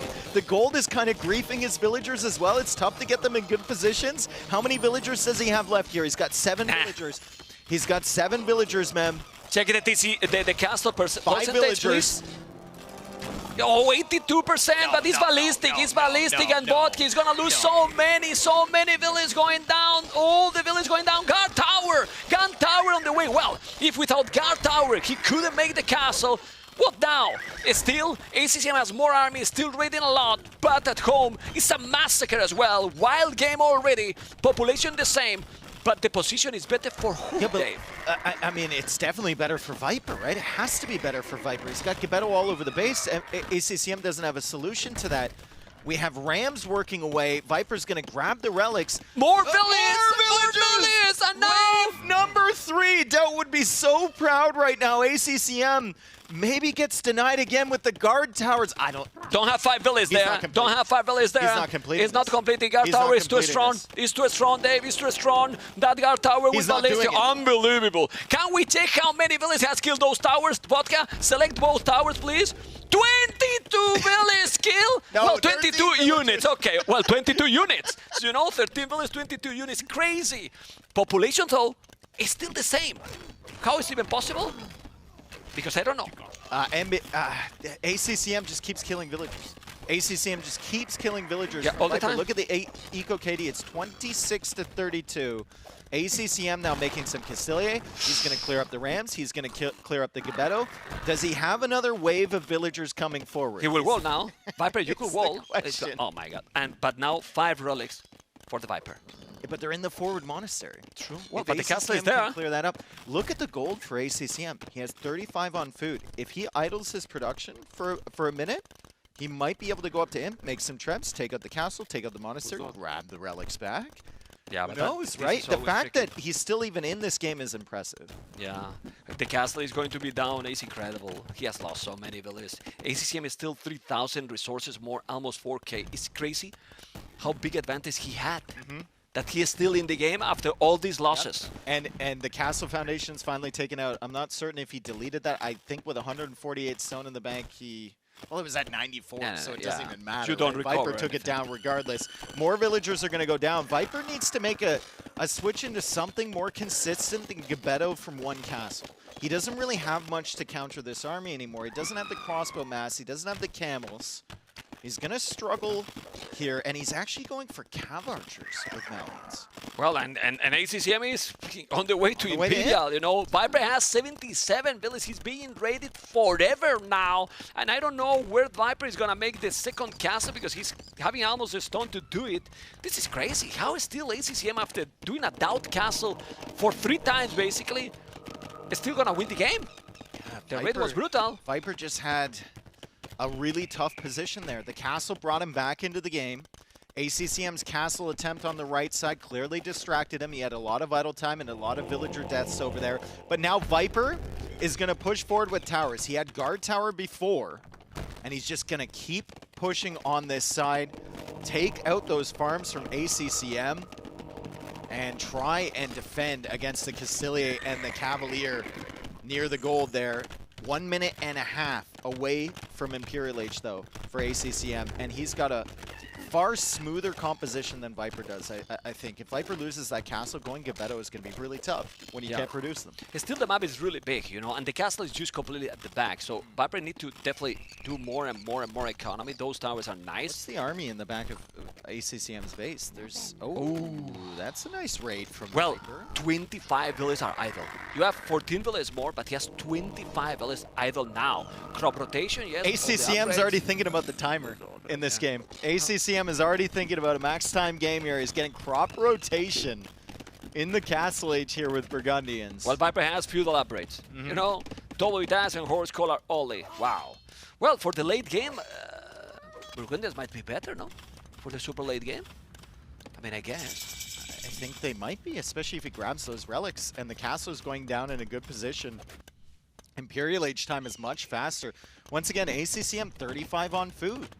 His eco setup is much better than Viper's. Like, Viper's still stuck in the Castle Age here. These towers are tough, sure, but they're not going to stay up for very long if ACCM has 2 castles to produce trebs. Yeah, Viper also need to move the relics from there. He need to bring them at home, otherwise he's going to be free relics for his opponent. Those Custodians are going to dominate those Gebetto. They just need to delay until that castle's up. They just need to push away the Gebetto until that castle's up. And then the Gebetto can't really do much. Cav Archer, Crossbow Army. Those doesn't look army. super threatening. AI army, right? Oh man. It's not really that threatening at this point. He's And gonna now he will kill 20 villas. Double University for ACCM? Yeah, he wants to make chemistry and ballistic at the same time, but Wants no. to get his degree. Oh man. Okay. Has to be careful. Let's see what's gonna happen. Because, oh boy.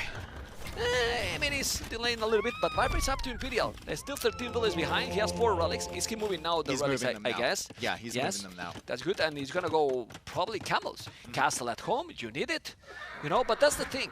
The map is big. You still have a lot of resources, and you have everything at home, Dave. If you're ACCM, do you use one of those trebs to chop through to the middle and get that monument, the Tower of London in the center? It's basically a Fatoria. It provides you with a little trickle of each res. I think that might be a good use. Without the stone, right? Yeah, I think that might be a good use of your trebs. To just chop through 4 trees, wall it up behind you. Maybe Viper doesn't see it. Yeah, maybe. But if the game keep going, they will get there eventually. Yeah, they will. No matter what. But it's nice to get it early. Yeah. Heavy blow, Bozo, as you can see, those archers are still there. But now Viper is still getting economy, still 95 villages is not the greatest. He has moved already 2 relics. I don't know if he should make, if he should repair that castle. For now, those Gebetos are gonna hold the position here, especially when the castle is going to be up. The Custodians are doing a massive damage the whole game. What's your ideal composition here? For ACCM, it might be like hand cannon halb or something like that, and then you add the cavalry in later. For Viper, it's going to be, I mean, he's making camels right now, but if ACCM goes into hand cannons, which he is, Why Viper is doing the +2 armor? Well, he thinks it's going to be Conciliate. Oh, the +2 for the ranges units. I think he wanted to, I don't know. I don't know what he's planning to do there. Now Viper still have 4 relics, so he moved all the relics. That's really good, actually, Dave. He managed to do it. He's doing now the halves, but with the army he has, those Gebetos, if we see full elite Gebetos, be careful, man. He converted the one that has lower HP, but now he's gonna be able to hit. I mean, he doesn't have any castles, though. He's only got 1 castle. One at home. Gebeto. Yeah. Viper is still on stone. He's maybe thinking about more castles, as ACCM has enough for a castle of his own. He actually might put it over on the left side there to secure some of the resources. Good little counterattack from Viper, as ACCM does place that castle in the gold on the left. Still isn't chomped through to that middle area. Just trying to secure the outside resources in a very sneaky stable. For Rimba, like Cav, Raid? Yeah, I mean, you need mobility for sure, but that's for Radiant. But to counter this, he's gonna have halves, you know? We always forget about the champions from Valiance. They are amazing with the Pierce armor, that would be great, but you will need also probably some skins. The skins don't have the +3, but they have all the upgrades. It's like Malian has a bit of everything, but nothing is the best, you know? Yeah. They have a lot of units, like very strong Cavaliers, but not Paladins. Then very nice and strong light caps, but they're still not Hussars. Yep. And then all the champions are very strong, but they are missing the last attack. Siege Owners, no Siege Engineers. So they have a little bit of everything. And then the Bomber Cannons, no Siege Engineers as well, which in this matchup is not a problem because Burgundians doesn't have Vader. That being said, you can see how ACCM is little by little claiming the map control, and it's having a very scary population. Well, the Viper, 100 Cavaliers, 31 army. You need something else here. Oh, the Trebs are setting up here for ACCM. If he can take out those archer ranges, this could really stall out Viper's productions of skirmishers. But he's actually going after the TC first. I think that's a mistake. Absolutely. I think that's absolutely a mistake. I think ACCM needs to go after these ranges because it's very clear that Viper wants to make a transition. Yeah, he's gonna be problematic now if he snipe those. He see it. The hand cannons are there, but the army composition, that AI composition now, it's working well actually because he has the last armor, and then if you take those traps, it's a huge value. It's still Viper need a lot more villas. This economy is not enough for the late game, in my opinion. Final armor upgrade now on the way for ACCM. 47 on food for him, 42 on food for Viper, so very solid economy as well. And the Gebetos sneak in from behind. 1 Treb down, 2 Trebs down, and look at the skirmishers that Viper has now. Gonna be a difficult time for ACCM to hold on to that Treb, but the Castilia are here.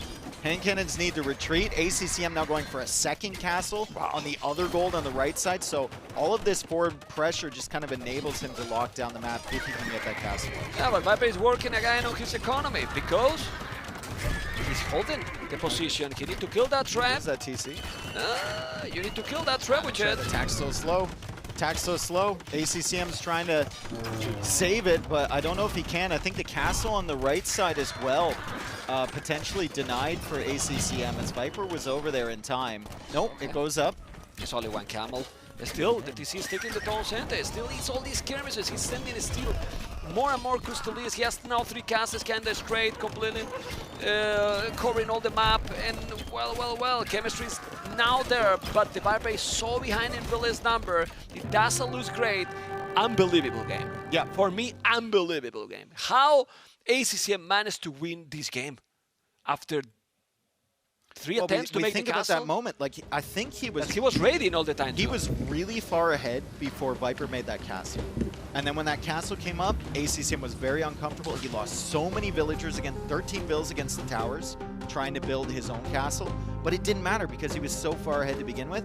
And critically, I think Viper's transitions were so difficult. He went from crossbow into monk, into camel, into gabetto, into cav archer, and he could never he got ballistic, that is expensive, Dave, and couldn't get any value. Exactly. Couldn't get any value, so then you fall behind in the economy as well. Remember, 200 wood for the building, 300 wood for the upgrade, 175 gold. Yes, too fast, and then when he did it, 0 archers. So we're gonna see now how it was going, the game. And honestly, in this map, those 4 villages from the start, it's like having 4 villages less for the first 2 minutes. Yeah, yep. It's huge, actually. And there's the turning point, or we thought it was the turning point. Viper had a villager lead, but ACCM was higher on res collected the entire game. And you can see it attempted this castle. Somewhere Doubt was smiling. Yeah, but at this point, he has all the cooperation. Yeah. For and so look at the long. res collected lead. For It's so 3K. 3K res collected advantage for ACCM. That's something you just don't see when you're purely looking at villager numbers, right? So that's an excellent stat for us to have. He's forcing Viper into so much idle time here, and he's killing all those villagers behind. Like, he keeps coming in with the Cavalier, and that's something we're not focusing on because there's a very clear thing you should be looking at here, which is the castle that refused to go up. Yeah, but then you check the Echo KD, and still ACCM was killing a lot. Yeah, he lost more, but he was still also killing 21, and he was already ahead with the list number. Yeah, well, it was so messy. Game. So messy Yeah, game. really So good messy. game from ACCM. Really coming in, they killing villagers again, and once again, every time you look at Viper's military, he's got like 7 different types of units. He can't hard commit onto one. ACCM is like 1, 2, or 3 composition of units. It's very, very simplistic for him. Game number 3 is coming up. It's a 1-1 set here between ACCM and the Viper. ACCM, this just kind of feels like do or die. Yeah. He needs to win this set. And a victory for ACCM, very important. Imagine a 2-0 after losing yesterday the way he did. Like mentally, morally, it will be devastating for him. Yeah. Now he can recover that, confident in himself, feeling shape against the Viper. And we can have a very strong series over here in front of us. And it's very important, as you mentioned, because if the Viper can win 2-0, he's basically in playoffs. Yep. And basically. for anyone coming in here and wondering what game mode this is actually Empire Wars. So we start on Feudal Age. We have a pre-built economy. Sometimes it's even better than you would set up your own economy. Sometimes it's unfortunate, for sure, when your lumber camp is a little far away.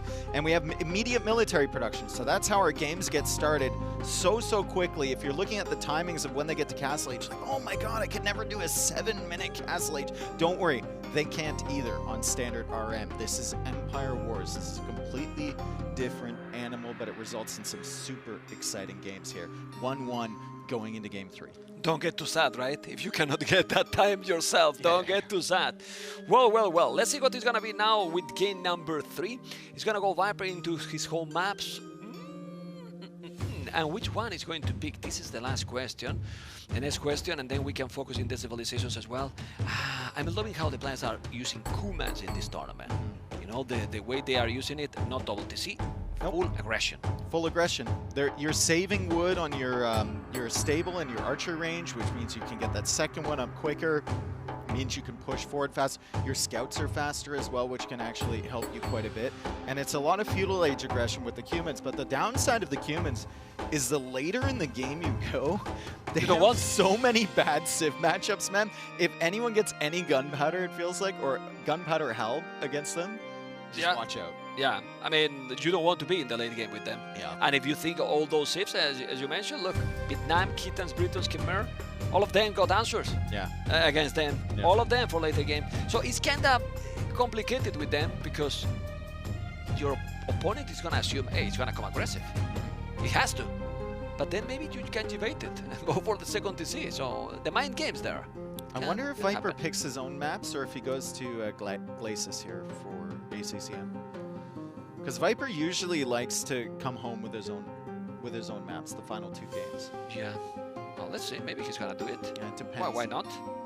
I mean, it's also not a very clear pick. Now that Burgundians has been chosen, there's not a very clear pick for Glacis if you're ACCM. What are you going to pick there? Are you going to go Vietnamese? Khitans, like MBL? Are you going Khmer? Britons? Well, he has 2 seeds with Fire Lances, Vietnamese, and Khitans. I mean, but it could answer some questions on the other map as well, Yeah. if Viper picks that, right? Whatever he picks there, it could, process of elimination, tell Viper what ACCM strategy is going to be on Thames or on Stonefront. Well, let's see. We're going to have the answer very soon. If the Viper win is going to be, it will be 2-0. If ACCM win is 1-1, the group is going to be so interesting if ACCM win this series. Yes. Like insane for the last series of the day that we have in this group. Lear versus Sebastian. Sebastian need to win as well. I think it's also very interesting if ACCM takes 2 games and Viper wins, because then if Sebastian loses against Leary 3-0, or just loses against Leary in general, then it's their match. Then it's a straight head-to-head. Yeah. between, Decided ACCM tomorrow. and Sebastian, yeah. Will be decided tomorrow. I wouldn't mind that. You No, know? that'd be good. It's like playoffs Yeah. tomorrow already for them. Played the least amount of games, yeah, and I think I cast every single one of those. The amount of nights I spent You were in the looking for late night ACCM, shift, right? It was just me watching out for Hera and Leary trying to snipe ACCM, and man, he was a master. But you know how many hours you have to spend on the monitor, like doing nothing, you know, to select when I want to play, to be able to be in the Red Bull Wololo, you know. So he spent probably more time. He said he didn't mind. Okay. But he spent it that time, right? Yeah, he did. So when he wasn't queuing, he was like practicing his builds and researching new things. So watching recorded games, like ACCM, like I said, he's very dedicated to getting better at the game, and his results really show at Viper. Sneaking into this event through the replacement qualifier after failing to get through against Sebastian in the last chance qualifier. And he's going to see whether he can come out on top of this group. If he wins this set against ACCM and then wins the game against Leary, which is a possibility, then he goes right to the semifinals. And can you imagine that? Yeah. Oh boy. And if we're favoring Hera from the other group, then they're on opposite sides. Little rematch boy. in action potentially from our last Red Bull Wololo. Can happen. Anything can happen. You know, anything can happen. But I feel that now Viper is in tournament mode. Like you are. Oh, I'm not sure if it's gonna go. I'm reaching there and gonna be there. Okay. But now he won yesterday. Now he's Viper. Yep. And he's picked humans. Yeah. In this one. That is gonna be aggressive. I like this map a lot. Stonefront? Yeah. They put there. They put it there. Stonefront. So we have Kumans. We have seen already in this map. I think Leary yesterday in this map. What is it? What is it? Vietnamese. Okay. Vietnamese. And look how he's moving. He's excited. Nervous, excited. What is the feeling now for ACCM? I think he's just fired up. You I know? think he's ready to go. He's like, why we're waiting? Yeah. Let's go. Yeah. Let's go. That's what we want. All right, let's go. You know, I don't see the chat here, but I would like to see who want people to win. You know, do we have the chat there? Can you put there? Because we need to read a name and that people is spamming all over. You know, who want people to win this match, this series? You know, that would be interesting to see. You know, we want to see spam anyway. Let's interact a little bit with the viewers and see what is their hopes, their desire. ACCM, the snake. Let's see. Are we gonna see spamming or not? We need to see spamming. ACCM, Viper, Vamos. ACCM. A lot more ACCM than I thought. No He's surprise, building himself a little Okay. fan base here. Okay. Usually this would have been Do you know Viper why? dominated. The way he put the microphone. You know? Yeah. All right, here we go. We have Stonefront, game number 3. Viper playing as Cumans, ACCM playing as the Vietnamese. And this is the reason you play Cumans for that double archer range start. But unfortunately, I think we One have villager difference, a bugged I think. map here. I see 30 villagers for ACCM, 29 for Viper. It should be the same village for sure for both. Yeah, man. And it's not like Mayans, you have one more. Yeah. Here, it has to be the same. So. And it happens. When you spawn in with so many villagers in a pre-built base, like these things just happen. Yeah, it can happen because remember that some build can be in a wrong position, then you don't, the ability simple don't spawn. Yeah. You know, and basically you cannot. Or they're in a tree. Yeah. And on the ladder, that was great because the players were really, they had great sportsmanship. If one player said, I'm -1 villager, they'd both say, okay, I delete. Yeah. I delete, right? Because it's hard to live admin those things on the ladder, but the players, they realize that if they do that for their opponent is going to do it for them in future games. So it really, really benefits both parties. And we have a great group of, overall, just a great group of pro players that are very respectful to each other and want the most competitively a fair environment around. It's seriously great in that regard, you know. Really, really good, you know. What is not good, and I'm glad that we are not in camera, is that I feel intimidated by you, man. Why? With the costume. Well, I'm just a higher rank. Yeah, well, I mean, I'm not going to go into the unranked mode activated from yesterday. It's a merit-based economy. Why? I mean, I need more rank, man. I'm the oldest one here. What the At least for experience, you know? Yeah. Anyway, Cumans versus Vietnam, and ACCM already diving in with the scout. If he can delay that second archer range, that's actually really good damage from ACCM. Yeah, Viper's trying to like wall that off. He's got to send the other villager over, and so much of this Cuman start is about timing. So Viper's about maybe 15 seconds off on trying to get that, and ACCM's just going to snipe the villager. Sniped it. Nice job. Viper is attacking somewhere in ACCM's base potentially, though. Maybe he was being attacked by the TC. He was. Yeah. So not a good opening for Viper at all. No, it's not a good opening. Also, I think he was a bit greedy with that village. He could have saved it when he wasn't killing in the start, but he didn't wall that village. Still one village down. And not losing the scout, so that scout is getting a very good value going now for those chickens and a stable. Well, it's expected, the opening that we thought. He's going to try to be very aggressive. He's already with 3 archers and fletching already. Fletching as well for ACCM. Remember, archers from Vietnam, also more HP, so they're going to be a little bit more tanky. And if you don't micro properly, they can hold pretty well. I think ACCM spotted that stable. I believe he spotted that stable from Viper. He probably knows anyway, right? He's going for a stable of his own. Yeah. He did spy the timing on that stable.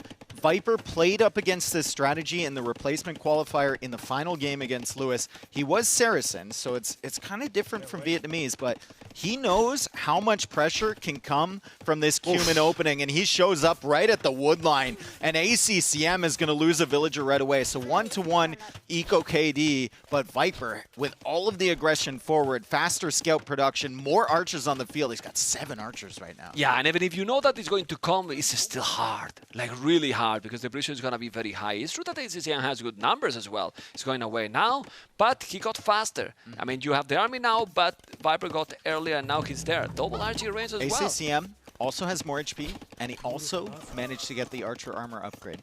So in a straight archer fight, he's actually going to win, despite the numerical advantage here for Viper.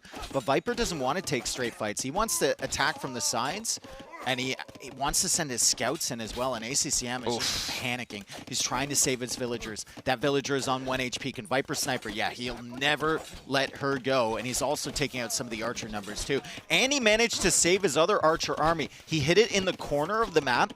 ACCM lost track of it. Viper's coming back through the south of ACCM's base as he's still pressuring the gold. He forced him to make the tower, and now with that army that he was having in that double archer range, he just denied the production. The Viper is going all aggressive. The Kumans are so great, and I'm very glad that we were talking about them because they are showing exactly the strength they have. They are absolutely brutal in the early game. Viper is all over the place. Yes. He's all over the place. Military count 17-10. ACCM's only hope is this counterattack.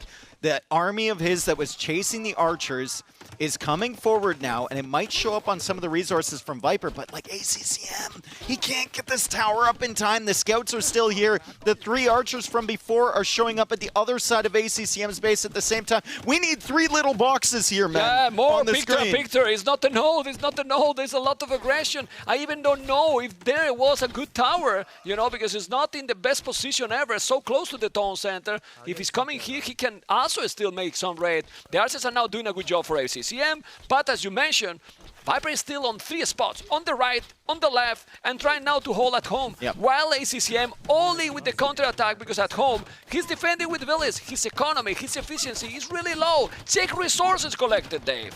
Yeah, it's so far ahead for Viper, and most of that is just the fact that ACCM's running.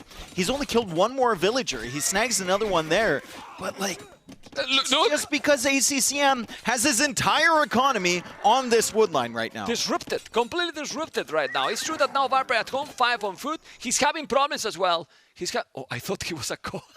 His mouse disconnect. No. Yeah, I know. Blowing on his mouse. Okay. I know. He says, "Is this working?" But for a moment, for a moment, for a moment, I thought, no, please, another phone, no, you know. Yeah. Oh, here we go. Okay, hype again, man. Hype again. Let's go. Okay, I don't know what happened. I don't know what happened there, but as you can see, the mouse wasn't working 100%. You see now that he's holding at home. Population is only 5 population But ACCM is still right? tracking this army with villagers. Yeah. Like, he didn't mean to send those villagers. He's just panicking. There's still an archer army on his wood line. So he's going to have to abandon that. And remember, he had 30 villagers on that wood line at one point. It's 38 villagers against 40 villagers, but the res collected is 1,100 ahead for Viper. Which the is pressure is insane with Cumans. It's just incredible. If ACCM can drag this game out to Imperial Age, Vietnamese have a very good chance, but I don't know if even he can do that at the moment. That's the point. If you check now, skill bar and armor is 7 archers production. You know, he's having a lot. He probably unqueue some of them, but still, he's sending army like AI. He's sending 1 by 1 right now. He has to be careful. The scouts are there, but he's coming with so many archers. Skirmishes as well. The scouts are coming. This is so many units. 18 army against 8 army. There's no army from ACCM. Yeah. He's gonna snowball badly again and again and again and again because he's not stopping producing. I love the production from Viper, and I love the fact that I haven't seen him housed once. Yeah. Like, he's just been producing non-stop. He has only 38 seconds of idle TC time. He's got 11 archers on the field. He's got 3 scouts on the field right now, a couple villagers in the queue, and those archers are hitting another wood line. And that tower, you mentioned it before, man, it was a panic tower from ACCM. It doesn't protect that wood line long-term. Viper can just snag villagers from the other side of the wood line. Bloodline's on the way for Viper. Our horse collar upgrade on the way for Viper as well, and he's coming in again. Yeah, the archers are now going to be clean, yes, but that's not the main army. Oh my god, he's inside with the scouts. He deleted now the Lambricams, doesn't care at all. 64 population, he could even make the second TC if he wanted, which is not gonna happen because he sold the stone, so he's going absolutely all in. It's very, very nice to see, Dave, how a civilization like Cumans, thanks to the moat, the Empire Wars, instead of coming from a boom economy civilization into an aggressive all-in civilization. It's crazy. And you can see how the margins on Empire Wars are so tight because it's not like the humans are saving that ridiculous amount of wood. It's a bit. On the production, it's just a little bit, but it can enable something like this with the archers and the scouts forward. Viper now with 600 food in the bank, 200 gold in the bank. He's thinking about clicking up to the castle age. He's got 14 archers on the field. ACCM still in it. He's going for another counterattack, and his resources aren't looking terrible as well. But how does he ever approach getting this right side of the base again? How does he ever start farming consistently? How does he find a safe wood What line? farms? What farms, you know? It's so difficult for him, but that's a good counterattack. It's a good counterattack from ACCM. No army here from Viper. There's few archers there. There's few archers, not an oath probably, but still, the snake is on the way to castles because he has gathered already. Look at all the vills here for Viper. Yeah, he has to be careful. Couple villager snipes. Okay. If ACCM can take out these archers, remember Viper has less HP on his archers. Vietnamese have more. Couple more villagers going down. ACCM 600 food, but not enough gold. Yeah. And he's trying to keep the production up with the archers, and Viper's going to wall this army off and cut it off eventually.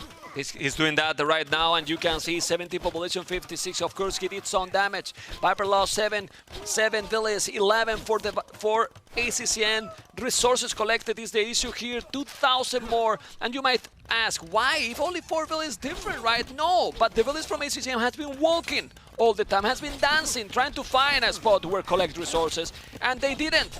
They didn't. Now, Goldmine and Upgrade and the Viper will be in castles to make a lot of crossbows and whatever he wants. Yeah, he can make knights here, or step lancers here. He could go for the crossbow upgrade. Bodkin, he's probably going to get that. He could he could do anything, man. He could go for extra TCs.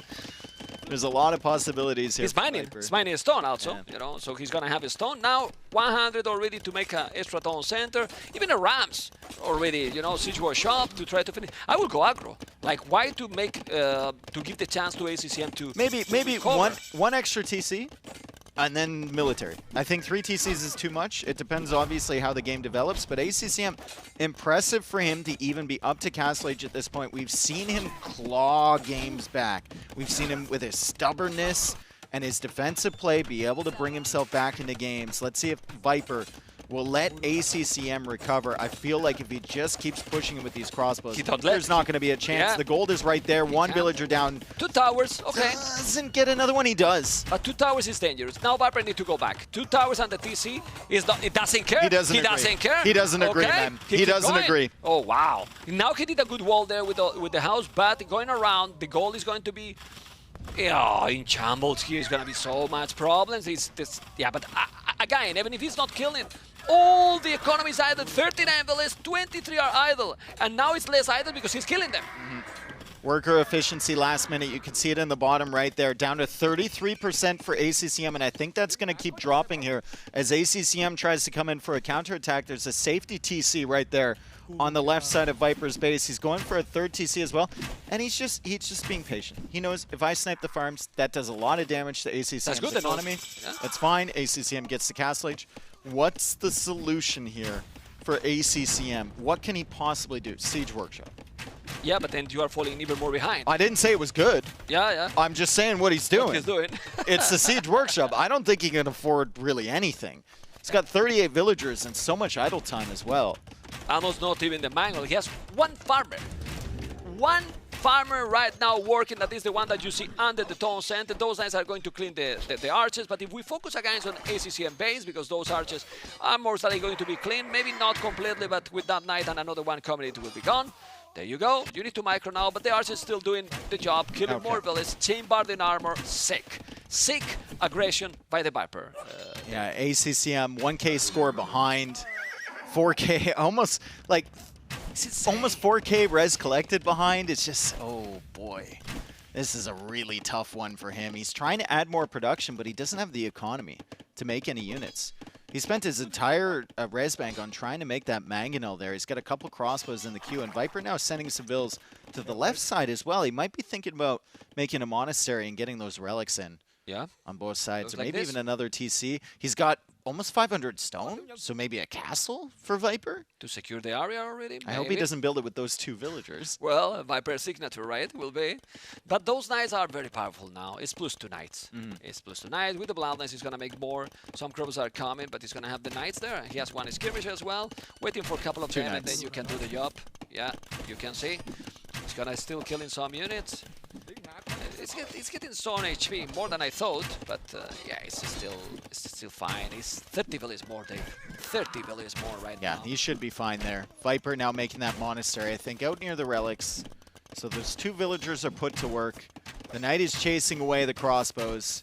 And Viper still has an army forward. He's still got those crossbows forward, which are very threatening. Nice micro there from ACCM to get some value, but at the cost of losing 3 more villagers on his wood line. And at this point, that's just too many to lose. He has 36 versus 71.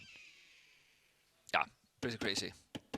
I don't know if Viper ever finds that wood line. ACCM has to be careful with the mangonel not to push him into that wood line. It will find it.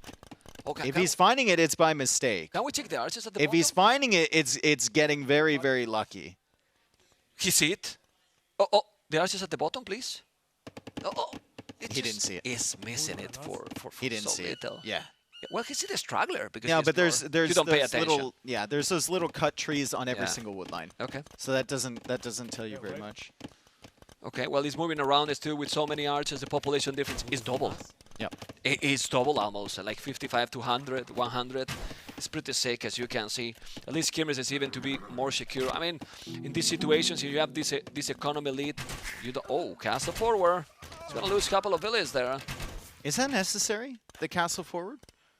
He wants to finish the game, maybe. He wants to finish the game. I get it, but like you've done so much damage to your opponent. You better have an army coming forward with those villagers, because a castle forward here can open you up to losing a bunch of villagers and maybe provide ACCM with a window, however small it is, back into this game. Especially... There's crossbows there from ACCM as well. If he sees Oh, it. he went I don't away. think he saw it. Oh, he does now, but he didn't notice. He didn't bring the crossbows back in time. He was sending them forward, looking at the crossbows in the back of his base, trying to kill those, and that castle's going to go up for Viper. Yeah, that's absolutely crazy. How unlucky, you know. But now he's going to take both archer ranges. He didn't have anything there. You have to be careful. Viper has a stomp to make another castle.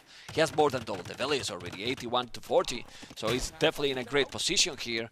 But the thing is that now he just need to do more scams or even a lot of knights. He doesn't need to save anything. Obviously, he doesn't know what we do. He maybe doesn't know if his economy lead is that big, but the score is now not lying. It's almost 2,000 score difference, so he knows that the advantage is massive, Dave. Well, I mean, we know that ACCM doesn't resign because of the score. That's true. Yeah, but I'm talking about Viper, you know, to know exactly what is the position that ACCM has, you know. It's doing no ballistic, but those skirmishes with the knights is a no to clean up here, and I really believe... ACCM has the same amount of villagers as he had 5 minutes ago. Yeah. 39. And can't go farther. It's impossible, man. Viper also said to me yesterday when we were watching the games, he's like, you know ACCM realizes he's losing when he starts touching his face. And I just saw him touch his face. Just look how the players know each other already, right? Yeah. Oh my god. Okay. I think he's calling it right now. Yeah, GG. yeah, he's calling it. GG. Great game from the Viper. I think decided like 4 or 5 minutes into that one with the pressure from the Cumans. It was incredible. There were so many archers coming out and the stable behind. The scouts were following up so quickly. ACCM Zico all over the place, back and forth, back and forth. He tried to get some counter raids, didn't really work. Fantastic build from Viper. Look at that res collected. That tells the entire story here. Yeah, I mean, and he was trying everything. He was trying to do the job, to try to counter-attack, and he couldn't. And he really couldn't. We're gonna see now the best moments of the game. And, well, in this one, you can see. Yeah, he delayed the range a little bit too, and he killed the villager early. Yeah. So some value from ACCM. Imagine if he didn't do that, how bad this game would have been. Like, it was already bad for him. And the scout was already low HP. Yep. Remember, so it's incredible how good Kumans can be. So, how do you counter this aggression? You know that it's gonna happen, and it's kinda almost impossible. Maybe you need to be, I don't know, more all-in even. I think if you're ACCM, you have to maybe focus on one wood line, tower up early, wall up early, just play a really, really defensive game. This tower wasn't good. No, that tower was that's a panic tower, right? You have to plan on that tower early. So when you are Kumans, do it earlier. You know that he's gonna come. I know, and maybe that's a lesson he learns today. I mean, he lost to Leary yesterday, right? Leary played the Cumans, and he did a very similar build, and ACCM got overwhelmed by the pressure there. Pretty much the same. Yeah. Pretty much the same was, you know, because that tower, if you make 2-3 times more on the left, you cover the wood, cover the goal, and you don't get this point. You have to avoid this situation because it's a snowball. It can snowball. You gotta, or you just ban it. Actually, how do you stop that? You just ban it in the Civ draft. Because it feels that he has banned many civilizations. That why Ethiopians, man? Since when is super powerful? Because we saw yesterday that they did some good job with them. Yeah. Okay, that's fine. But we have seen how Kumans are doing a good job all the time with them, you know. So the bans are so important. We don't talk maybe a note about the bans, but it's crucial as well. It's really, really important part of the draft for sure.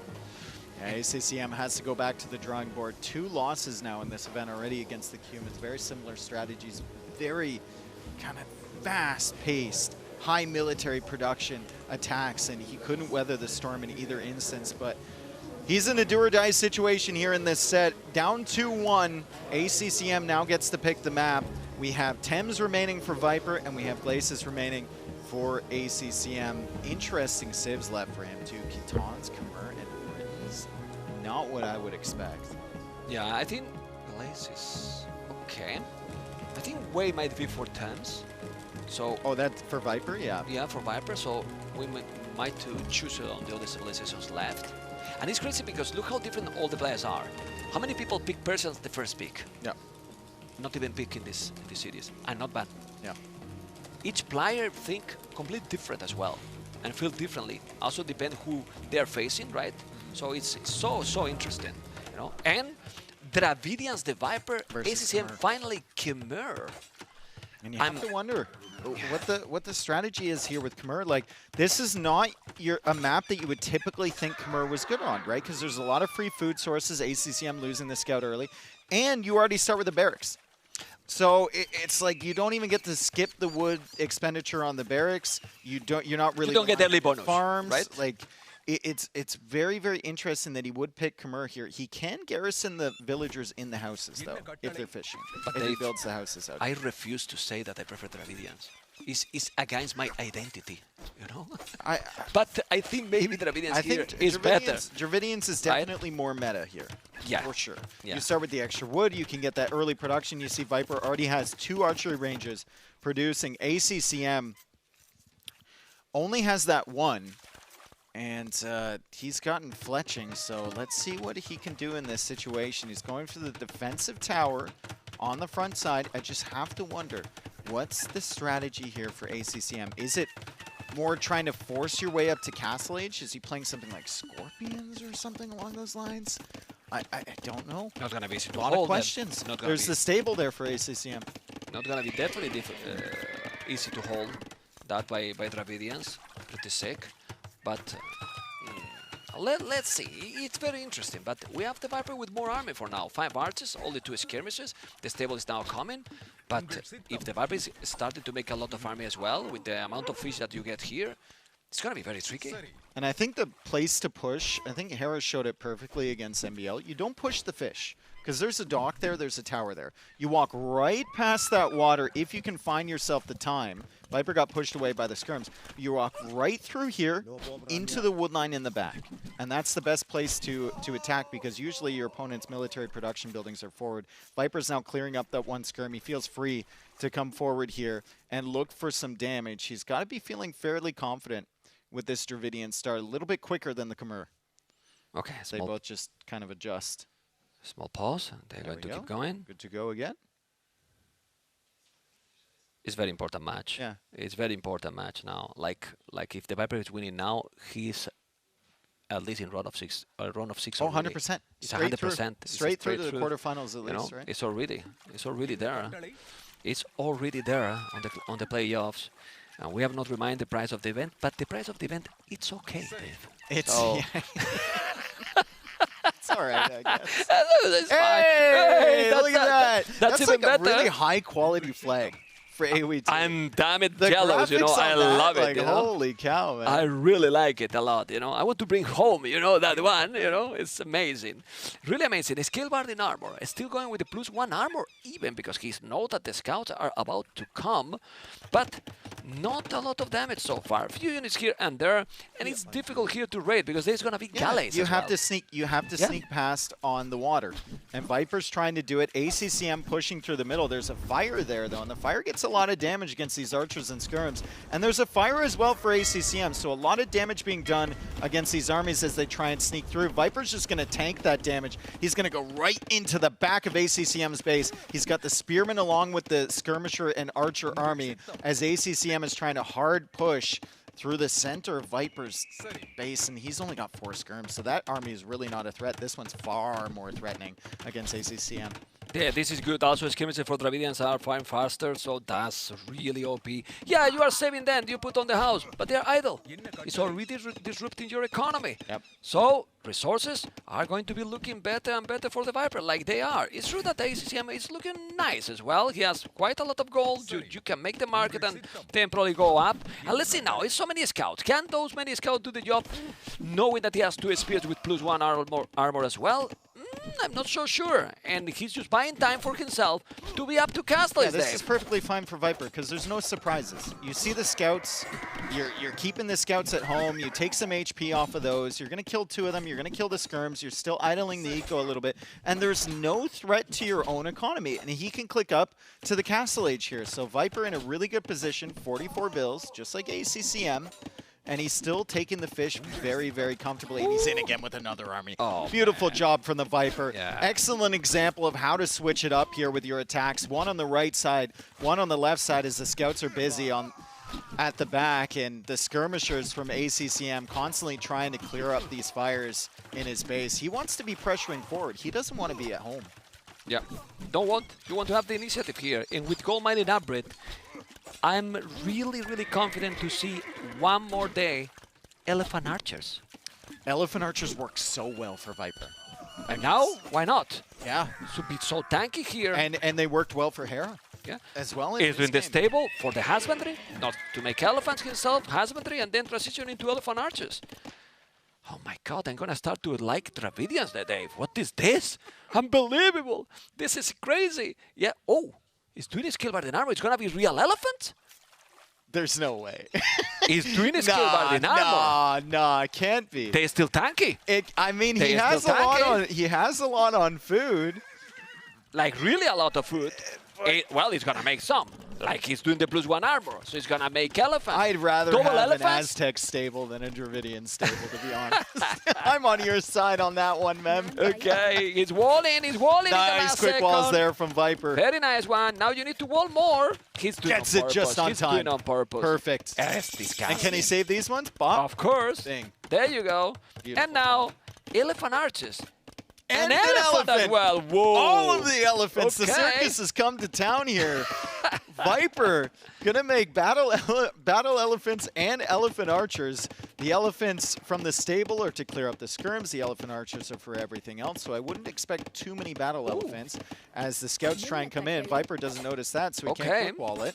Let's see if he saves the villagers. Show us something, Viper. Show us something. Well, ACCM trying to snag that villager. Even Viper can't save Yeah, but I like what he did. He just bring one there, the other to the other side. Now he trap and with the spears by the scout. Yep. There you go. He got it. And now in front, the elephant archers are coming. And then he will say, hey, I have another skirms, I'm fine. But the other elephant is going there to support. You know, you put them together and it's so much HP together. Yeah. And ACCM's queuing up a demo, but like that demo is going to tickle them at best as ACCM just has the skirmishers. Viper coming in with the crossbows. So the demo isn't for the elephants. It's for this other army on the other side. But the elephants are still going to be a problem. And like you said before, Mem, they can go in the houses, but the villagers are still idle. They're not bringing in the gold. They're not bringing in the wood. Right now, 23 village idle where Viper is doing a second town center, still trying to kill some units. It's not killing, but I think he's perfectly fine with this approach right now. Yeah.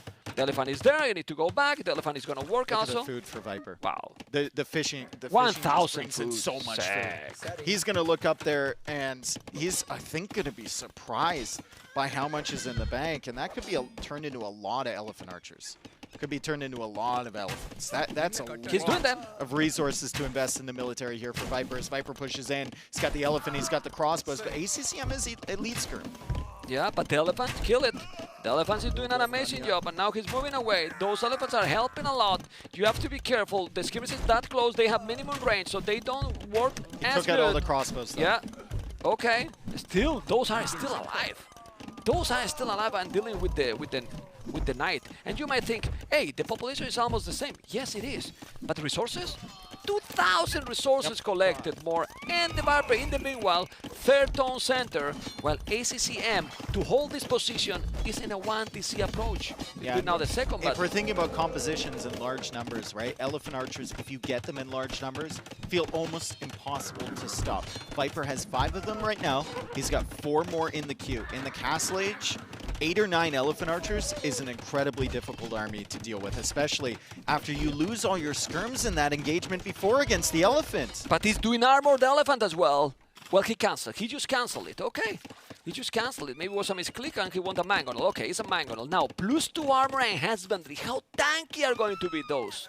And ACCM is going to lose access to the fish. So all of that food income from the front side here, the fish and the hunt, ACCM is going to have to leave this. The Elephant Archers don't really care about demos or dock arrows or the tower or anything. They're very, very tanky, especially once he gets that +2 armor. And Viper, way more rest collected, way steadier economy. He's at 61 villagers against 53 here from ACCM. He's got the advantage in every single aspect of this game. And this is the game that ACCM really needed to win. To keep some of his hopes alive in this tournament. Very, very difficult start for ACCM.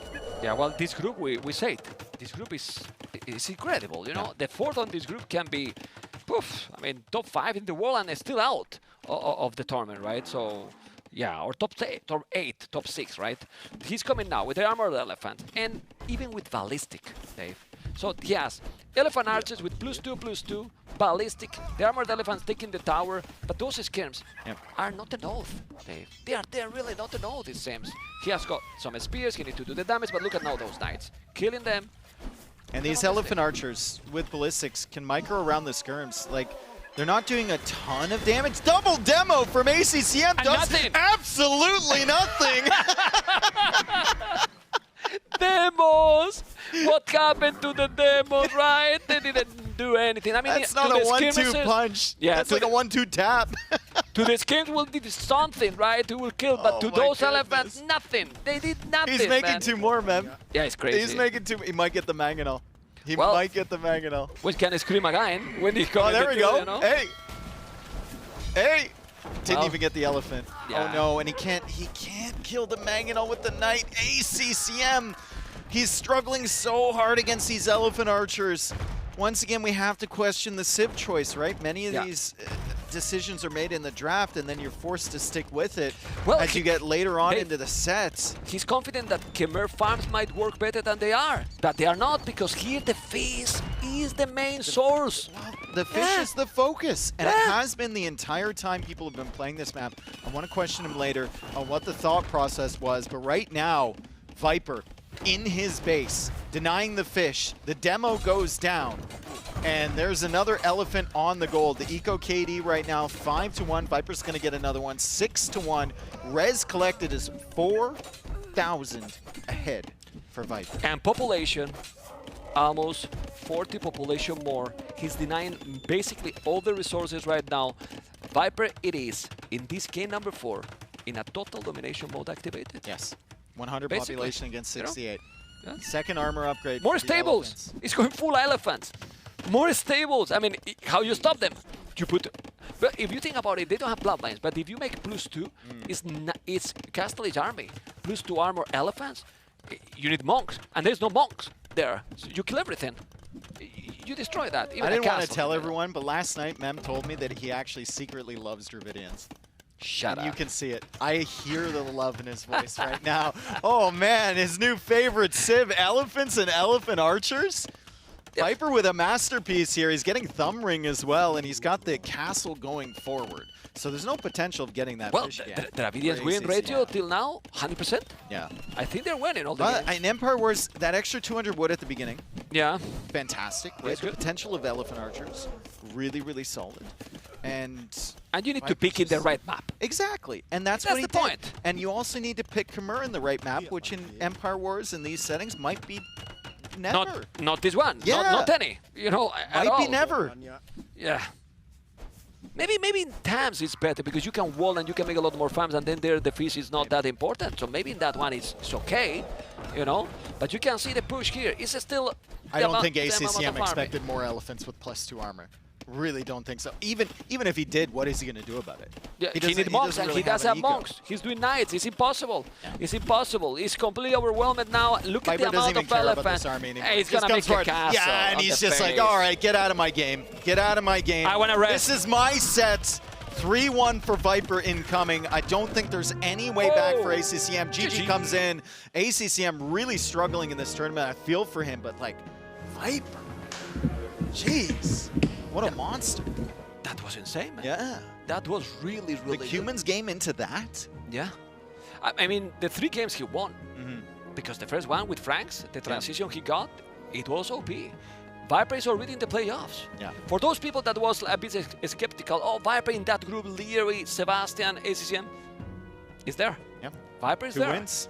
So he's confirmed through to the next round, whether it's With quarterfinals or semifinals. And determined in that then final set. imagine the situation today. Leary played yesterday insane, but imagine Sebastian win today to Leary. Can happen, you know. And then tomorrow the Viper versus Leary. I don't know, but let's see what the Snake has to say, because Riley and Nilly are with the Viper. Okay, and what's the next match? Just waiting for Riley. Well, excuse me, sorry, I'm trying to get my... I've got this highly anachronistic pen. Allow me to get rid of this one. Excuse me, a writing implement that doesn't fit within the historical theme of the show. Much better. Now we're ready to go. Vipey, congratulations, mate, and welcome back. It's good to see you. After punchy loyalty card, we're going to see you here a fair bit over the weekend, I would have thought. Sorry, that was so quick. I couldn't catch what you said. I understand. Good away, good really order to start. Back into proper Australian there. Viper, congratulations. You've just won a match of Age of Empires 2. Well done. Thank you. A big win, and one that we're talking now should really shore you up as a contender in our playoff round, or potentially even the semi-final. Yeah, I mean, at least now I'm guaranteed top 6, so I get to play on the Odeon Lux in Leicester Square. So that's going to be an amazing experience. Just reaching that, I'm very happy. So yeah, I mean, I'm feeling pretty good here. Hopefully, well, so far things are working out in my favor. So let's see. I mean, tomorrow will be a very tough match. We'll decide probably who wins the group. So I'm going to aim for first, of course, to grab a spot in the semifinal. But yeah, it's going to be a tough tomorrow. One of the things we've been talking about with players is that sense of finding your feet as the tournament begins, sort of settling in, finding some momentum. Interestingly, traditionally, you sort of struggle with game ones in tournaments, but then came in yesterday, pulled off a very, very emphatic win in the first game, even though it did ultimately be a 3-2. Do you feel as though you're there now? You found your feet, you're feeling your rhythm, you're sort of settling into the LAN environment? In general, LANs I really like to play. I feel like I'm good at being calm and getting comfortable in the new environment. So yeah, no, when I sit down, I feel calm, I feel ready to go. I've done my preparation over there. So yeah, first game of the days are not a thing here, it seems. Let's hope that stays that way. Yes, excellent. Well, you've certainly done your preparation, if with a little shorter notice than other players. We've got some vision now to show people highlights from the match that we've just seen. And Nilly, maybe we can lead the discussion as we talk about some of the key moments from from this Potential, right? Our map number 1, you had Franks against Hans, and it just felt like a perfect game. It felt like everything was working out for you. Yeah, I thought. I mean, I was fortunate to find his first move out with the archer. That kind of gave me a little bit of control. But yeah, I felt as well that he was just forcing it way too hard, especially against Franks, where you can pull off this really fast castle with the berry income. So yeah, I felt like he was trying to be too aggressive. But then again, with Hans, maybe you want to play like this, so I don't blame him. But yeah, everything kind of went perfect here for me. Yes. Obviously, that was probably the deciding moment there, your knights getting in. Is there any way where you were scared, like, okay, if he gets a crazy mass of CA out, it might get dicey for you? Yeah, my only concern here after the opening was, okay, if he gets to Castle Age alive, the Cowatcher spam could be a problem. So I wanted to end the game ASAP, and yeah, I was able to. Good for you. And then we had this crazy aggression here, Burgundians. At the start, it was really risky for you, right? You had to pull your villagers, scared of the Flemish militia. How did you adjust? Well, I picked Malians with the idea of maybe I can match some of his production with my cheaper wood cost buildings as well. But yeah, I felt like I never got my economy up and running here. So the Flemish militia still did their job. I just felt like I could never afford the things I needed to afford. And then that shows as well. Like wheelbarrow timing was super late for me as well. But this castle was like, after this, I was like, huh, maybe I can actually win this. Because he kept coming back with more donations here. And like I got a small hope, but yeah, I still felt like my eco was just not smooth. Yeah, and then you contested the relics, right? Yeah. Did that give you some hope? Yeah, it was a combination of that, because that kind of happened at the same time as we were, he was trying to cast and drop me. So, but once I saw he had the Kustavir at home, I felt like, okay, this will still be tough. But I kept trying a bit, but yeah, my eco was just never good enough here. Yeah. Anything you would play differently if you had to replay the same match? Just play better. Play better, perfect. Well, you played better in game 3 here. Cuban aggression against Vietnamese. That was some crazy aggression from you. Yeah, I mean, Cumans, last Red Bull Cumans was very popular. And for some reason, in this Red Bull, like in the whole qualification stage, we didn't see much Cumans. And then I played them a little bit now the last couple of days, and yeah, I mean, they feel so good and you get so much initiative and an army out in the field. And in Empire Wars, army kind of dominates. So yeah, I felt like I got off to a really good start. I mean, he picked up a villager at the opening, but yeah, I just got so much army out, and you could tell things got out of control really quickly for him. Yeah. And then going into the last game, Glazes here, you went actually for every single elephant you had access to. The normal battle elephant, the armored elephant, and the elephant archer. You enjoyed that, apparently. Yeah, it's a fun unit, right? We don't see enough elephants, and this Red Bull has so far, actually, we've seen quite a bit. And yeah, I think we might see more. It's a really underrated unit. It's really good. Maybe not the battle elephants for Dravidians because you don't have bloodlines, but I mean, you still get +2 armor, and it's still a very tanky unit, especially against like skirmishers. So yeah, I felt like I got off to a really good start here as well. And if the elephants come out, it's really hard to stop. And his strategy as well, I scouted the stable fast, so I knew, okay, my castage time will be faster. And then thought the elephant snowball could be a thing, and yeah, turns out that was right. Yeah, feels like you love to play those elephants if you have something like an economic bonus when it comes to food going for yourself, right? We saw it on Blue Wells and on Glazes. Yeah, I mean, elephants are very expensive. I think they're 80 gold, 60 food, so you need some sort of food income, especially if you want to build your economy as well at the same time. So yeah, having a food bonus obviously helps, but that's kind of for every every scenario. I like to have food. Well, Viper, congratulations, mate, and a very well-earned victory for you. And best of luck tomorrow when we check in, see if you can pull off a 3-0 clean sweep in the group stage. Congratulations, mate. Thank you very much.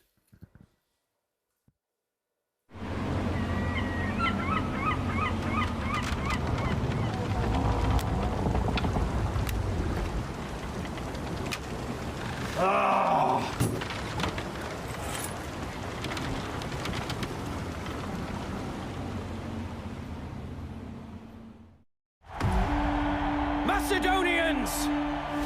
Have you ever seen so grand an army? Hear the acclamation that you fought beside Alexander on the day of his greatest victory!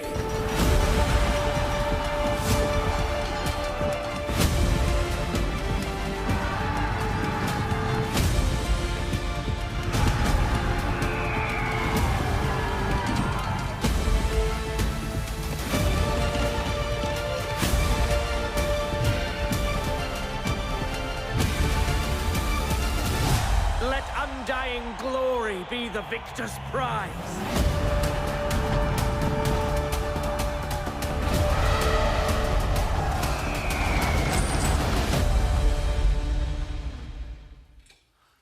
Well, an incredible story to be told there in this addition to the Age of Empires 2 Chronicles lineup. Alexander the Great, one of the most famous, one of the most influential figures to emerge from human history, and a story that has lasted thousands and thousands of years, conquered most of his known worlds in his 30s. Certainly makes the rest of us feel like perennial underachievers. You know? But tell us a little bit about this from a development or from a gameplay standpoint, because this is a story brought to life through this game. Absolutely. A lot of people, obviously, when they think about Age of Empires and following those great tournaments here, think about the esport, the super competitive Age of Empires that we are watching and enjoying.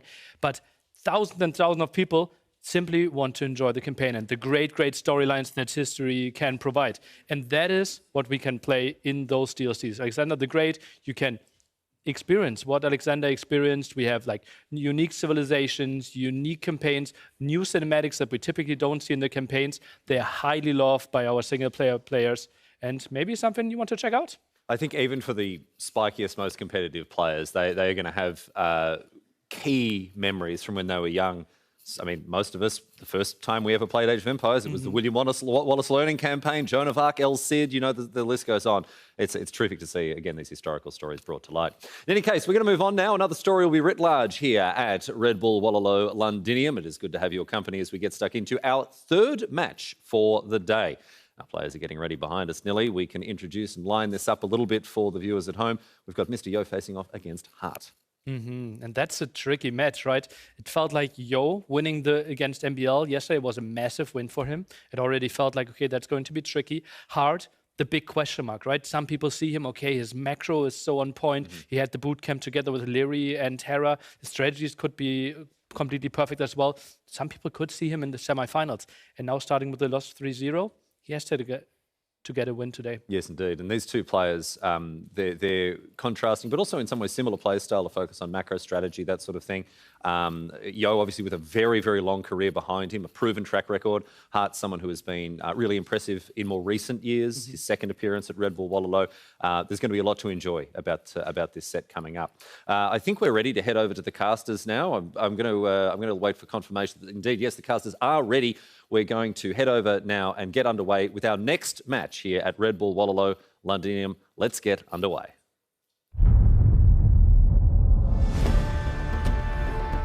I tend to have different strategy against different players. Some players are weaker in water maps, and some players are weaker in close map. I think people see me a lot as a micro-oriented player. My strength usually lies in having good openings and just making sure the game is going my way slowly.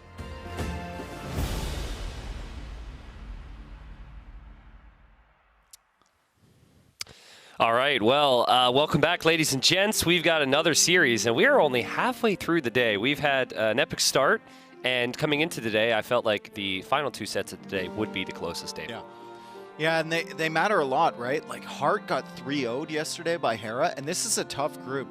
And NBL actually managed to take 2 games from Hera. So if NBL wins tomorrow, and then Hart doesn't win today, that's a lot of pressure on Hart. 100%. That is a ton of pressure. So he needs to get results here against Mr. Yo. Yo already coming off that win. He's going to feel fairly comfortable with that win against NBL because NBL does have Hart lined up for tomorrow, the last member in the group. But still, they want to get good results. They want to prove that they're here for a reason. And who do you have as your favorite going into this set? It's tricky, right? Because Yo won his first series and Hart lost his first series, and he lost it 3-0. So I think logic would maybe tell you Mr. Yo's the favorite. But I think Hart is the better overall Empire Wars player. Yes. I think if there was a player who was made for this format, it would be him. And kind of what he said in the little preview there is he loves a strong opening with good early military control and then adaptation. At least with his home maps, I think he has that potential. I really like Blue Wells and what is it, Dorothea? Dorothea Quarry? Yeah, that one, whatever that is. The thing? And then Hengehold as well, game 1. Like, these are all perfect maps for Hart. So I'm going to lean Hart 3-1.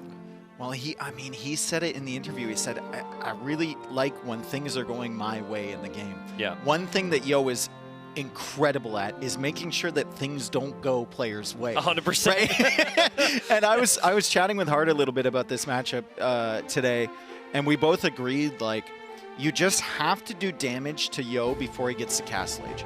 Castle Age is by far Yo's best stage. And that's not saying he's bad in Imperial Age, but Feudal Age is probably his weakest. And if he can survive that, if he can get to Castle Age, get into Knights, get into sneaky siege attacks, find that one hole in your wall, as he always seems to do, then he can make the game crazy. And his eco at home is usually pretty stable as you're running around trying to put out fires. I think a lot of games are going to be decided by the state players arrive to in Castle Age. Yes. I think if Hart is a minute faster to Castle Age every game, he is going to snowball that. If it's range units and ballistics, for example, Siege Workshop, Town Centers, he's extremely strong. But here's the one big difference between these two. I think it's more so the mentals. For whatever reason with Hart, it feels like he is destroying his opponent, or it's the exact opposite, right? Very rarely am I seeing a lot of like 3-2 sets with him. And I think when you factor in the moment and the situation we're in, it's a different country, it's a new venue, there's so much more pressure here. I think that should actually snowball even more. And I think for Yo rebounds from losses all the time. Like, Yo loses the first game and everyone's like, oh, he's just getting warmed up. So I think I'm really curious with that in mind to see how the first game goes. Because if Yo could come out with something crazy and shock Yo game 1, or shock Hart game 1 rather, maybe Hart struggles to recover from that. One interesting thing about Yo is always his Civ drafts as well. They're so wildly different from anyone else, and I love looking at players' reactions as they see them. It's usually, what? Yeah. What has he picked, right? As Yo goes for the Britons, the first time I believe we've seen Britons in this tournament being played here in London. And we've got the hometown Civ Yeah, on finally. henge hold for Mr. Yo against Portuguese for Heart. Well, I think the big reason behind this for Yo is this map is usually just archers. And it's a big reason for both players here with their civs. But yeah, Britons, if you can get to Castle Age, you have the additional range for free, 8 range crossbows.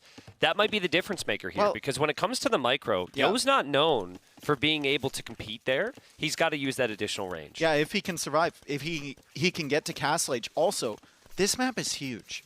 There's so many areas to expand with the TCs, and Britain Town Centers are cheaper on the wood cost. So if you get those set up on the berries, your villagers are right underneath your TC. They're relatively safe.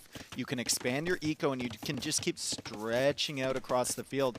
And then Britain's in the late game. I mean, if you ever get there, Britain late game is really, really tough to fight up against. Big reason we don't see the Britons picked is because of how one-dimensional they are. Yes. If the archers get shut down, they don't have as many options as other civs, and that Portuguese gold discount, that's a bonus that applies towards every gold unit. So if Hart wants to switch to knights, if he wants organ guns, bombard cannons, monks, there's just so much value there. And there's also a lot of berries on this map. So Portuguese gets some extra wood while they're taking the berries. A lot of that food income will be from there. So as Hart moves forward with his 2 archers on the left, kind of going untracked by Mr. Yo. Mr. Yo's also moving forward untracked by Hart. There's going to be walls there, and Hart is really prioritizing those walls, and you see he has that spearman there to delay as well. So he can see the archers coming in early. Hart is calling for a pause now from Mr. Yo. Maybe something wasn't working properly. He was trying to get the wall down on time. Yo's also trying to get the wall down on time. Let's see if they can sort this out real quick. Looked like he said something to him. Yeah. There may also be in a Discord channel with the admins if there's an issue. It's also possible you start with 27 vills. Could have been a random villager stuck in a wood line or something, which occasionally happens. So whatever it is, we'll let you know. Hart apparently saying his game just froze on him here. So we'll see what ends up happening here. But it felt like Hart was defended there. He wasn't going to take much damage. Well, he says he's ready to continue, so hopefully that villager can get the one wall segment down in time. Yeah, I think he did. What a bad moment for that to happen, right? If it does get down in time, though, he's perfectly fine. Nice little gate there from Mr. Yo. He tries to force the scout into the spearman. Love watching Yo on land because you get those extra little moments that he doesn't go for usually. That's not a play that I would normally associate with Yo, but to your point, maybe it's because there's less lag. He is able to use that now. Wall's still not completed there, but I think the army's coming over from Hart. And yeah, Hart should be able to clear that if Yo's not careful. And I think as well, I don't think Hart will get into Yo's base. So but look at the castle timing for Mr. Yo. As we said before, so many of his games are dictated by when he gets to Castle Age. Is he a minute ahead of his enemy? How many villagers has he lost? Is he behind his enemy getting there? Usually in the games where he's behind, he's going to lose. Yeah. Because Yo is a Castle Age player. He wants to expand his town centers. He wants to hit you with like knights or, in this instance, extra range crossbows. And he's going to get there first. Okay, I'm going to hit you with a little question game here. There's no wrong answers, okay? What's the #1 unit you think of when you think of Mr. Yo? Knights. Okay, what's the #2 unit you think of Mr. Yo? Mangonels. #3? I don't know. It's not crossbow though, right? No, it's not crossbow. All right, I was just curious. Okay, sorry. Just curious. I forgot. No, I forgot the part where you said there's no wrong answer. Sorry. You got really sorry, dude. No pressure intended forgot there. That part. All I'm trying to bring up here is the opponent's going full skirm. And so this is, again, the issue we talked about with the Britons. You make it to Castle Age faster. He's going to make knights. He's going to make knights with Britons, and which you can do. They're good enough. That's not a bad decision, right? You got all those berries to go on to. It's Hart will see the stable now. That's a nice little house wall there from Mr. Yo. He's trying. These are things that Mr. Yo does not normally attempt. I mean, it's like 3 house walls. No, bro. I know it is. I know it is. But usually, he's not chat. I get it. But usually, he does not try and do those type of things. I would like to apologize to chat. I didn't mean to bring chat into this. I was just. They suck anyway. Tower on the front there for Yo will protect the gold somewhat. And I agree. I think it's not bad to make knights when your opponent has the skirms out, but you still have to play through crossbowmen here. If it's just knights, Portuguese monks are too cheap. Portuguese knights themselves are stronger. I do like the fact that Yo sent 2 more villagers. It might be long distance gathering the stone. Yep. That's but a nice he wants detail. to get those extra TCs up. Nope, he's got a mining camp there, okay? Cool. Yep, that's nice. Archers are being cleared up. Nice job here from Hart to track those and clear those early. Mr. Yo not getting the crossbow upgrade yet. He's just queuing a few archers, and now Hart pressuring near that university from Mr. Yo. So he's trying to go fast ballistics. This Is that is a really siege workshop? That's a siege workshop. This is really nice value from Hart, though. To find those archers before they're upgraded is so good. He will lose some skirms here, but he no longer really has to worry about any pressure on his gold. A siege workshop goes up for Yo on the back. I think I can't see Yo doing any pressure right now, so I think Mr. Yo is just going to have to boom it out for a while. Yep, and Hart goes to that second TC faster as well. But remember, the Britain TCs are cheaper. So if Yoga has 200 stone, he could easily drop 2 town centers with his current wood situation. Although he's going for the crossbow upgrade now. He's going for another archer range. So a little bit more in production for Mr. Yo. Dude, these chickens will they're shut up. Extremely loud. Yeah, they're big. I don't know who they're fans of. Well, they're not fans of, who was it that misclicked a chicken earlier? MBL? I forget. They're a clucking problem, dude. Dude, That's what they are they a are. clucking problem. And the foxes as well. Don't even get me started on these animals, man. They've just... they've been bothering me. Pretty sure there's a hole in the wall there, which Yo will realize. But this is what Hart wants to do. He's the one with the initiative. Yo's going to have to react. And as we see the second town center going up there from Yo, a slight lead from Hart with resources collected. He killed the 1 villager. Scout goes down there, but about 500 more resources collected. Another hole at the back, but Hart doesn't see it. He doesn't even check. This is something that players should be looking at, because consistently, every single time we watch this map, someone's fully walled, and there's a hole at the back of it. And Hart's going to check that. Yeah, Hart but is going to see this. I don't know, dude. That seems like a dangerous alley to go down. It does. It's not well lit. It's a dark alley. There's a sign there. It says, don't go through here past 11 p.m. But there's a club at the end. And there's no clue. bouncer. Yo has no There's clue. no bouncer to this club. He's going to show up on the wood line. Yo tries to go for a wall, but it's only one palisade wall. And Yo's going to lose the villagers here. 1 villager down, 2 villagers down, 3 villagers down. Hart going after another one. He's going to kill a 4th villager. The Mangonel just can't catch up. 5 villagers now, 6 villagers down for Mr. Yo because of this hole. And Hart's just going to continue with the micro here. The thing is, he's got the eco behind it as well. He knows how good this position is. He wants to keep this army here and get as much value as possible, but it is already paid for itself. Beautiful micro, backs up towards the Mangonel. Even just one more crossbow kill here would be so sweet. Oh man, dude. Mr. Yo, he needed to get the full walls down. Yeah. I think he might manage to clear these before ballistics comes in. Which is but there's another army on the gold. There's another army on the gold. There's another army in the middle there, and the relics are coming in for Hart. He's got 1 skirmisher back there still. Mr. Yo does not have the setup that he wants with the Britons. He's 10 villagers behind. He's adding in some knights now, and if I know Mr. Yo, he's going to not use those knights really against the army, but go and try and look for raids with those and send them at odd angles into Hart's base. But I think with ballistics, Hart should be fine. This is the perfect start for Hart. Like, no question. He was able to read his opponent. He's outplayed his opponent. Look at his resources there. Yeah, he's spending his resources so perfectly. Yeah, he barely has any resource over 100 right now. I mean, you can see from just like the little wood ticks that happen every so often how much the Portuguese is benefiting him with those little random berries on the other side where he's expanding out to, right? Great civilization pick here from Hart. As Yo tries to come in here, snipe the monk. He's going to give up the knight, though.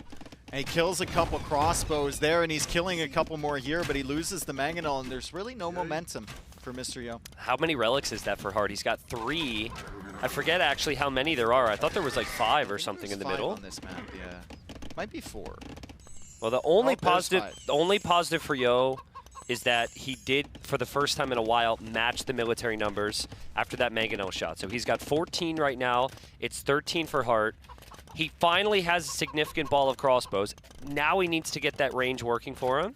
I think get ballistics as quickly as possible, and he's going to need a big push through the middle. It's still against +2 skirms, though. Yeah. And Hart's going to have Mangonels to deal with Yo's Mangonels. Plus, there's the monks to deal with the knights for Mr. Yo. So at this point, your win condition, and Yo is really great at identifying win conditions. I think your win condition is no longer win the battle in the middle. I think it's just expand and take it to drag it out. Somehow. Yeah, it's either or. Because if it stays as is, if it stays 2 town centers and you're not pushing, it's just going to be horrible for you. Yeah. But if the Knights are able to get into the right position here, it could be a value for him to still have them out there. Hart with lots of outposts through the middle, and Hart advancing forward with the army there. Double Mangano. Look at the resources for Mr. Yo right now. His berries are really helping him out. Remember, he lost 8 villagers in this game. It could be the plan for Yo here is to go fast in. Maybe. I mean, that's the extreme. Bracer, yeah, you fast in, Bracer with the extra range. It could be devastating, maybe. Then he can clear up the skirms. He can push through the center, maybe get a castle there. He's got the stone in the back still. That's always an option. What he's trying to do now is he's trying to counterattack Hart, but Hart's got a sense here. I'd love to see Hart's Fog of War here for a moment. I don't know if Hart senses fast imp, though. I think Hart would assume expansion, right? Would assume extra TCs. Yeah, that he might not know. We'll have to keep an eye on it, but great game sense from Hart to realize you're not at the front of your base. You're certainly going to be looping around. He's got the crossbowman on the back taking care of the Knights, and now he has the skirms with ballistics, with full armor and attack, finding the crossbows. And it's the same issue as before. Yeah. Yo can't keep the archers alive. And Yo actually invested into the second wood upgrade, so maybe he is not even thinking fast and bread. We look at the amount on gold here for Mr. Yo as he loses this army. We look at the food count for him, it's looking good, but the gold is simply not there to click up.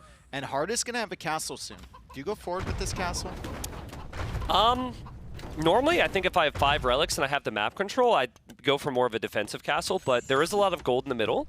That position right there where he has the army, that's not easy for Yo to push. So I don't see why not. Hart's just a player who wants his villagers to work as efficiently as possible. Yeah. Usually those players never go for the forward castles. Yo is trying to find whatever value he can. He's got crossbows here, but the Mangonel just came out from Hart.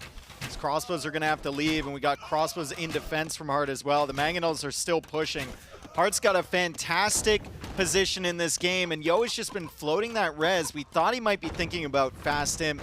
It's not going to happen, though, because he needs to invest in the military to keep himself safe. Yeah, I think it was the plan, but then he just lost everything. And sure he just can't stabilize. And Mr. Yo taps out. Hart just destroys him in the first game. Yeah, unfortunately for the Britons, the first time might be the only time that we see them in this tournament. It didn't quite work out for Mr. Yo. Wonder how that game would have gone if the hole hadn't been there. Yeah, it's true. That's true. Also wonder if it was an overchop. I also wonder if he ever needed to move out with those archers. I think you just stay consistent with your archer production and you stay at home. Yeah. There was no need to move out. Your opponent had skirmishers. How many archers did he lose to a feudal age army? It was like 6 or something. And then he's in his one-dimensional situation where he doesn't have a lot of army. His opponent knows he's going to add knights. He adds a monk or 2. And Hart made it all look very easy, but that was pretty shaky there. This is what I'm talking about. Like, you just don't move You're out on the way here. to Castle. You don't move out 5 here. seconds away. Like, yeah. Just pull them straight back, right? You don't have to fight or anything like that. Skirmishers are going to clear those up, and Hart with a good Castle Age himself behind it. Better eco bonus as well. And then this is just game defining. I think it was an overchop. Mr. Yo thought he was fully walled. Hart sneaks in, and it's just too late to recognize. The AoE gods will just, that always happens to the person who's already losing, right? Like the AoE gods will just snowball on you sometimes. That was brutal. I think at Hart saw this and he's like, okay, I just won. Yep. Because I got enough value. Yep. As long as I don't make any major mistakes, I've got this game locked down. And this was excellent game sense. I think the only way back for Yo was a counterattack. And Hart was like, I know exactly where I'm vulnerable. I know where I would go in your position. And he just fully jumped on the army. Again, just perfect play. Oh, I just wonder if the plan was actually fast simp, because at that same moment he was going forward, he got the second wood upgrade and ballistics. Yeah. So maybe it didn't even cross his mind. Maybe he's just floating res. We got some interesting stats here. So first off, this is the amount of times they played against each other on the ladder qualifier. Obviously, lots of games, advantage there for Hart. But then also interesting, I mean, Koreans most pick Civ is probably the case for everybody, so stat ruined. But their strongest map is actually the same here, so that's kind of cool. I love the win rates for Yo on the ladder in general and all his matchups. He just was grinding his way through that. Yeah, seriously. 58%, you know, 51% on Volpine, his most picked map. So it's just win-loss, win-loss, win-loss, win-loss. It's tough one for Mr. Yo. Well, positive here for Yo.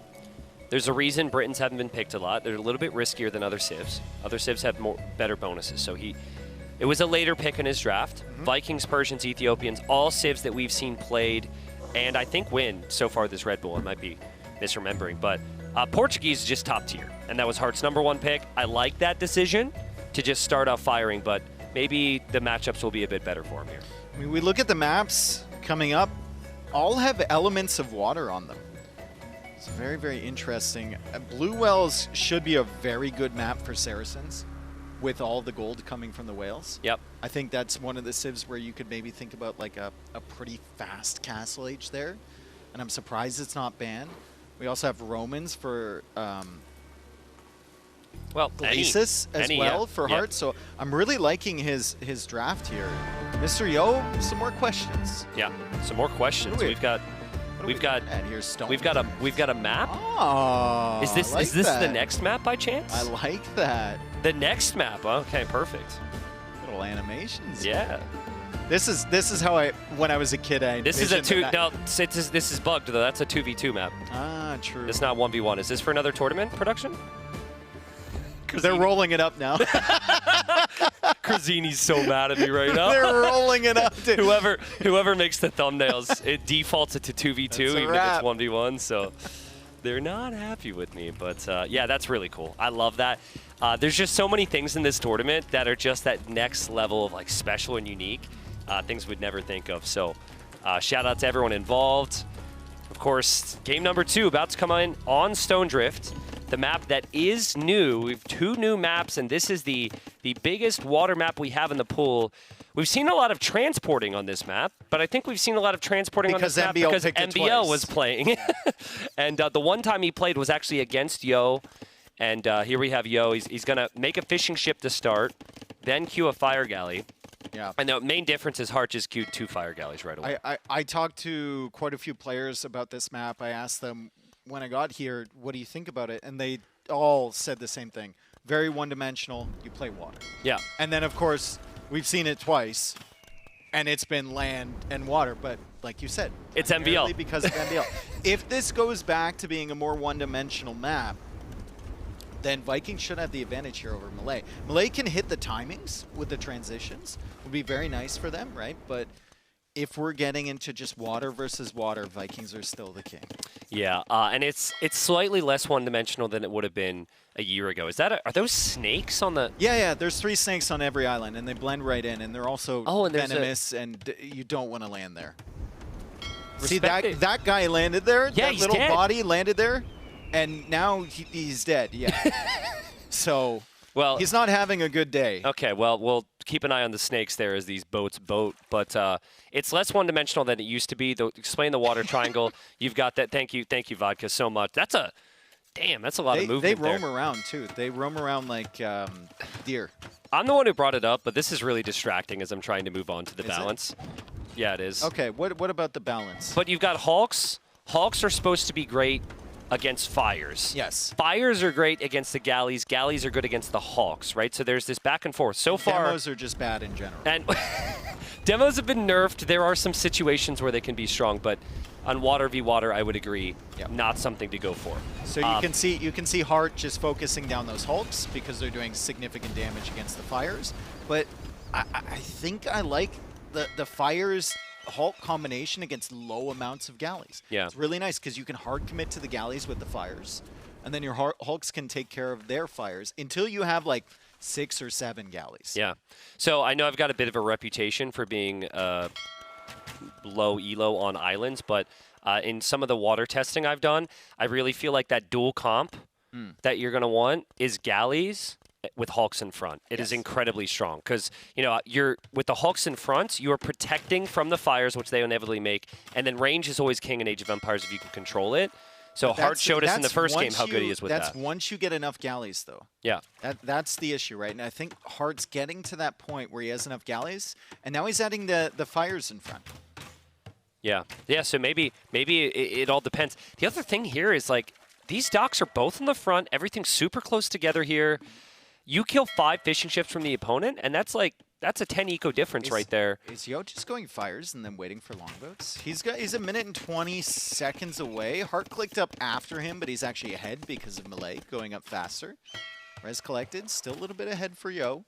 It has wheelbarrow automatically. Vikings are very smooth civ. Yeah. Empire Wars. Yeah, I think Mr. Yo will be very content to boom this out late game, but so will Hart. Fire Galley's just looping around. Yo has been using a lot of the garrison there in the dock. And I honestly, Yo might not be able to get away from here unless he loops around, and he will do that. I think this is fine for him. He's just pulling the Navy away. He's still fishing at home.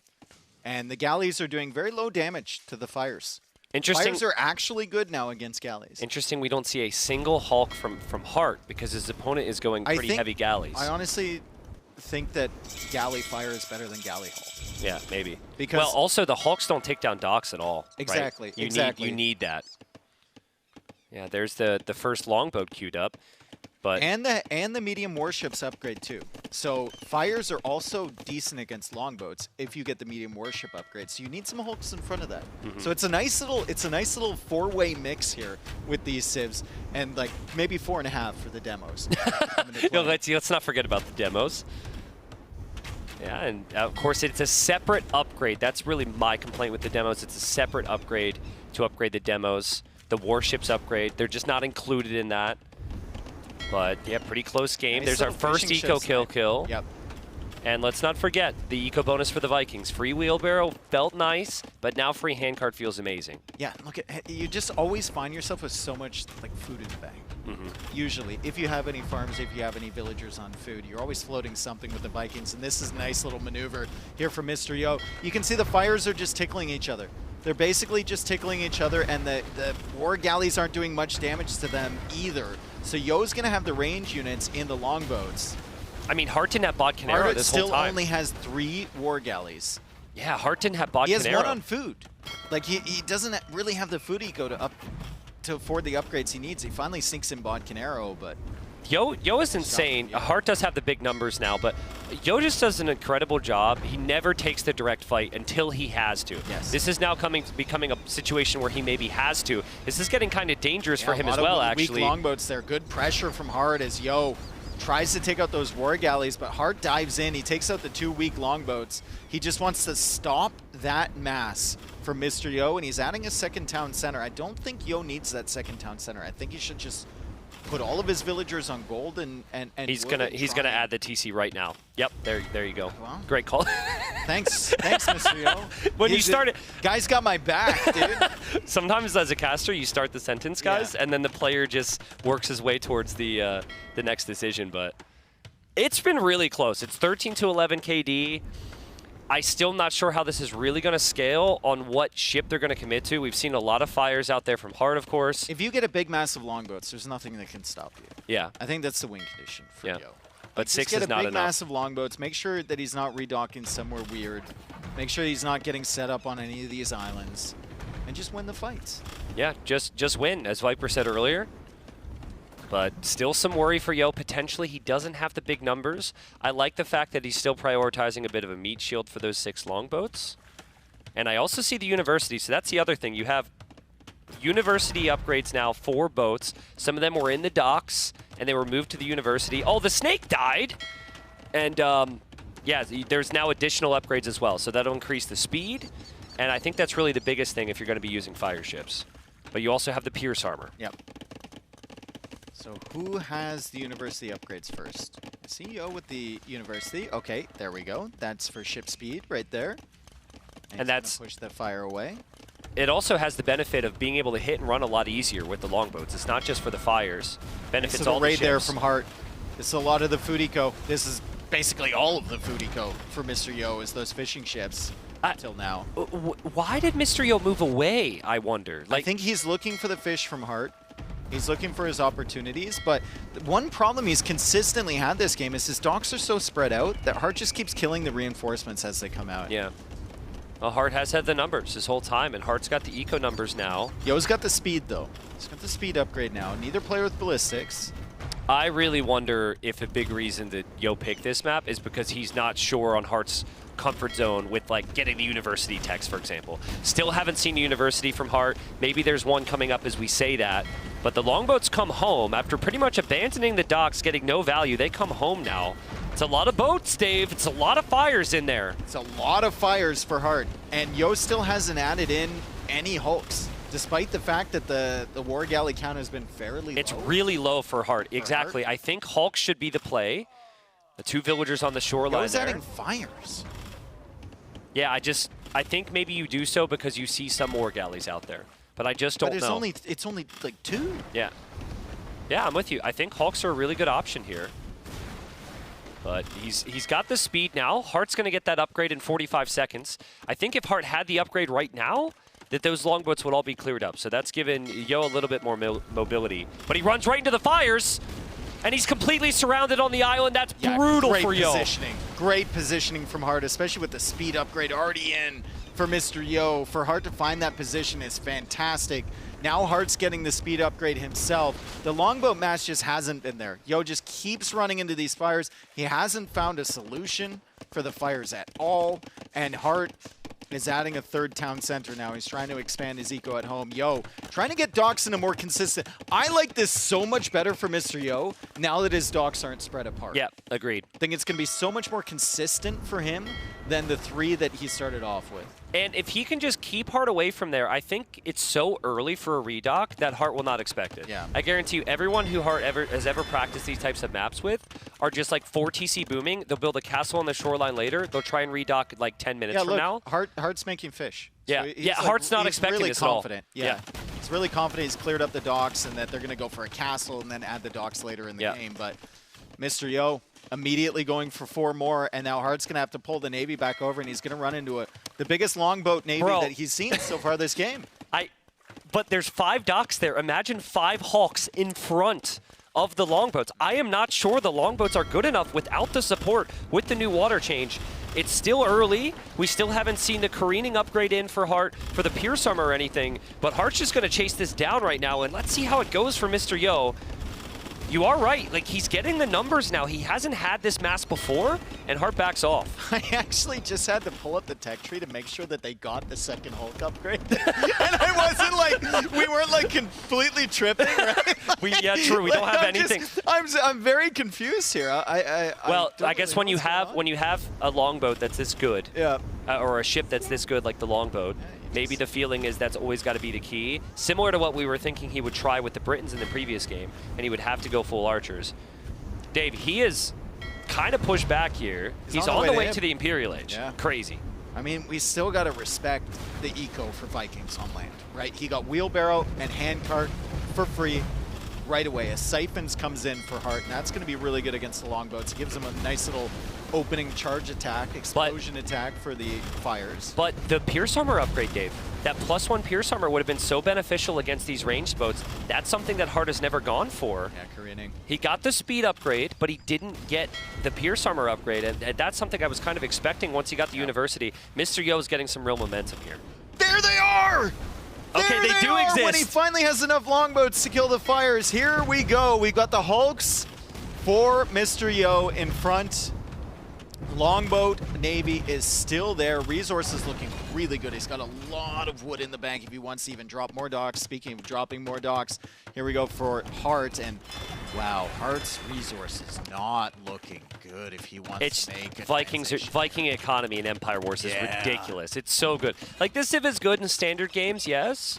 But they have their weaknesses because of no early eco bonus. But you start in the feudal age with an established eco, with free wheel, and obviously you get to castle age pretty quickly here. And the beauty is the fires and the longboats take down the docks so fast. This is the win condition.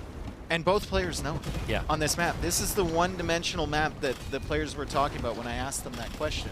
We thought it was different because MBL was playing, but it was just because it was MBL. You can put MBL into any map, and it's going to look very different. In a map like this, maybe there's some questions for Heart, like how did you let Vikings slip through on the draft? Yeah. Because they're so powerful here. And this is what Mr. Yo was playing towards. He's going to have a big, massive longboats. He's He's going to push these fires back. He's in Imp, and Heart's like, okay, I have Heart's no like, solution. Heart's like, get me out of here. Yeah, and it was so good for Hart at the beginning. He controlled the water for so long. He killed every Navy, and it just doesn't matter. I mean, okay, so obviously we casters, we understand the players very well. Yeah. Hart can be very diplomatic.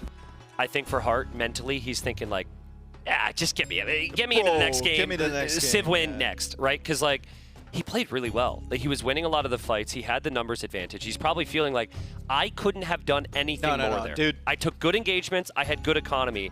How on earth does the eco look like this? You win that map in the draft. Yeah, maybe. Mr. Yo had to know as soon as he got Vikings in that draft with Stone Drift in there. But he's. But if he plays correct. But the ship that Yo was making was a ranged ship, and there's an upgrade available to add Pierce Armor, right? And it's new. It wasn't available in the university before. And Yo said in his interview, he said he's going to pick water maps against players he doesn't think has the experience. Hart is an Arabia player all day, every day, and it was a weakness there. I want to agree with you, but I don't know how much of the longbow damage is due to amount of arrows and how much is due to actual damage coming out. Well, if you don't know, just back up my point and say, I agree. I agree. There you know, we go. careening is so important here for the fires against the longboats. I think it's safe to say, though, on both sides, it was probably clear from our cast, there's a lot of figuring out that needs to be done. Oh, yeah, 100%. Right, because I mean, it's still a relatively new mechanic, and I mean, we've been playing the same game for 20 years, so it's like we're basically fossils. It takes a lot of adjustments. Speak for yourself. I'm a fossil? Am I like a cool fossil, like a velociraptor or something? What fossil would I be, Dave? You'd be like a shell. I'm a shell of a man after you said that. That's what I am. Hard staring at his civilizations there, thinking through. Usually the players are going to understand what they're going to play, but there might be a lot of guessing games now on Yo's side because Yo's draft is very unique. Persians, Ethiopians, Mapuche is a big one, and Wu. Yeah. Let's talk about the Mapuche. We don't even know if they're going to be played, but why are they picked on the draft here? I think there's a lot of potential. I've heard a couple players talking about it. The fact that they get access to the champion and then they get the discounts as well, or the plus bonus on the berries coming in, I believe. Yeah, and they then do. They can also produce skirmishers and spearmen from the settlement. From their settlements. Yeah. So you would have your barracks, which you start with, but then 3 settlements, and you can produce spearmen and skirmishers right away. One bonus that I always forget with them is that you can see where opponents' castles are. Yeah, it's really nice. Which is very, very clever. Honestly, I have not covered enough games where that has become relevant. I'd love for Maybe that to you be just the case don't here. notice it, right? Yeah, true. It's because I already know. Because your everything. scouting is so My great, scouting's yeah. so good that it's not even helpful for me, honestly. I think when I asked about the new civs, though, most players said Mapuche would probably be the best out of the 3. Yeah. Weeska probably the worst. I think 2P are insane for fast castle play with the Blackwood Archers. But we're playing on Empire Empire Wars is different. Yeah. Empire Wars is different. So the expectation here is Hart's probably going to go for one of his home maps. Which one? We don't know which one yet. I mean, but he maybe we'll has. find out. Oh, here's the Map reveal. reveal. Here we go. Unfold the scroll of destiny. It will reveal what map we will be on next. It's gonna be. Why are we Blue on Wells. camera for this? I don't know. I feel like we're making it so much less epic right now. Yeah, blue whales, not blue whales. Blue whales. The finger is like super deliberate. How much? Only you, How much can harvest the gold from this whale. That was good. I like that. That's an epic. We're really not doing it. There we justice. go. It's an epic video. All right. Thank you very much. And this is the map where we will have Mapuche. So again, to dive right into it, you can produce spearmen and skirmishers from your eco buildings with this civilization. Only, hold up. Do they start with lumber camps in Empire Wars? And not settlements? Yeah, let's see what the setup is rather. Oh, We've got a interesting. lumber camp Okay. back there, and that's a lumber camp you don't often see, but they've Interesting. still designed Yeah. for these civs. And then the settlement, of course, on the berries. We have Hart over here with the archer range now defensively. Each player starts with a dock with a few fishing ships, and one of the reasons I think Saracens is so powerful on this map is that gold comes in at the same rate as deep fish. Yeah. So you're going to get all of that gold. If you go for the market, you sell your stone, you can buy the food to go up. very easily. I also think because there's not a lot of food on this map, it is extremely difficult to go for man-at-arms or for scouts. And that's been the theme is that only one player is going to do something other than that, which we already mentioned is MBL. So, yeah, play archers. You have the free golden come in that pond. Yep. Try and play reactive. If they eventually dock your pond, that's a big investment for them. Then you can defend from it. And just go Castle Age. That's what Hera and Hart did in their series yesterday. That was the closest game that Hart got to beating Hera.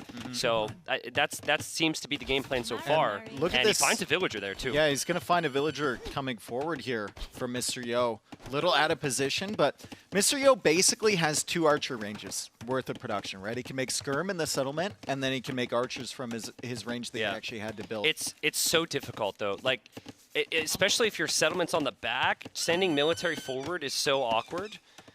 The potential's there, but I just don't know how easy it's going to be to manage as a player. I know I feel really uncomfortable with this. Yeah.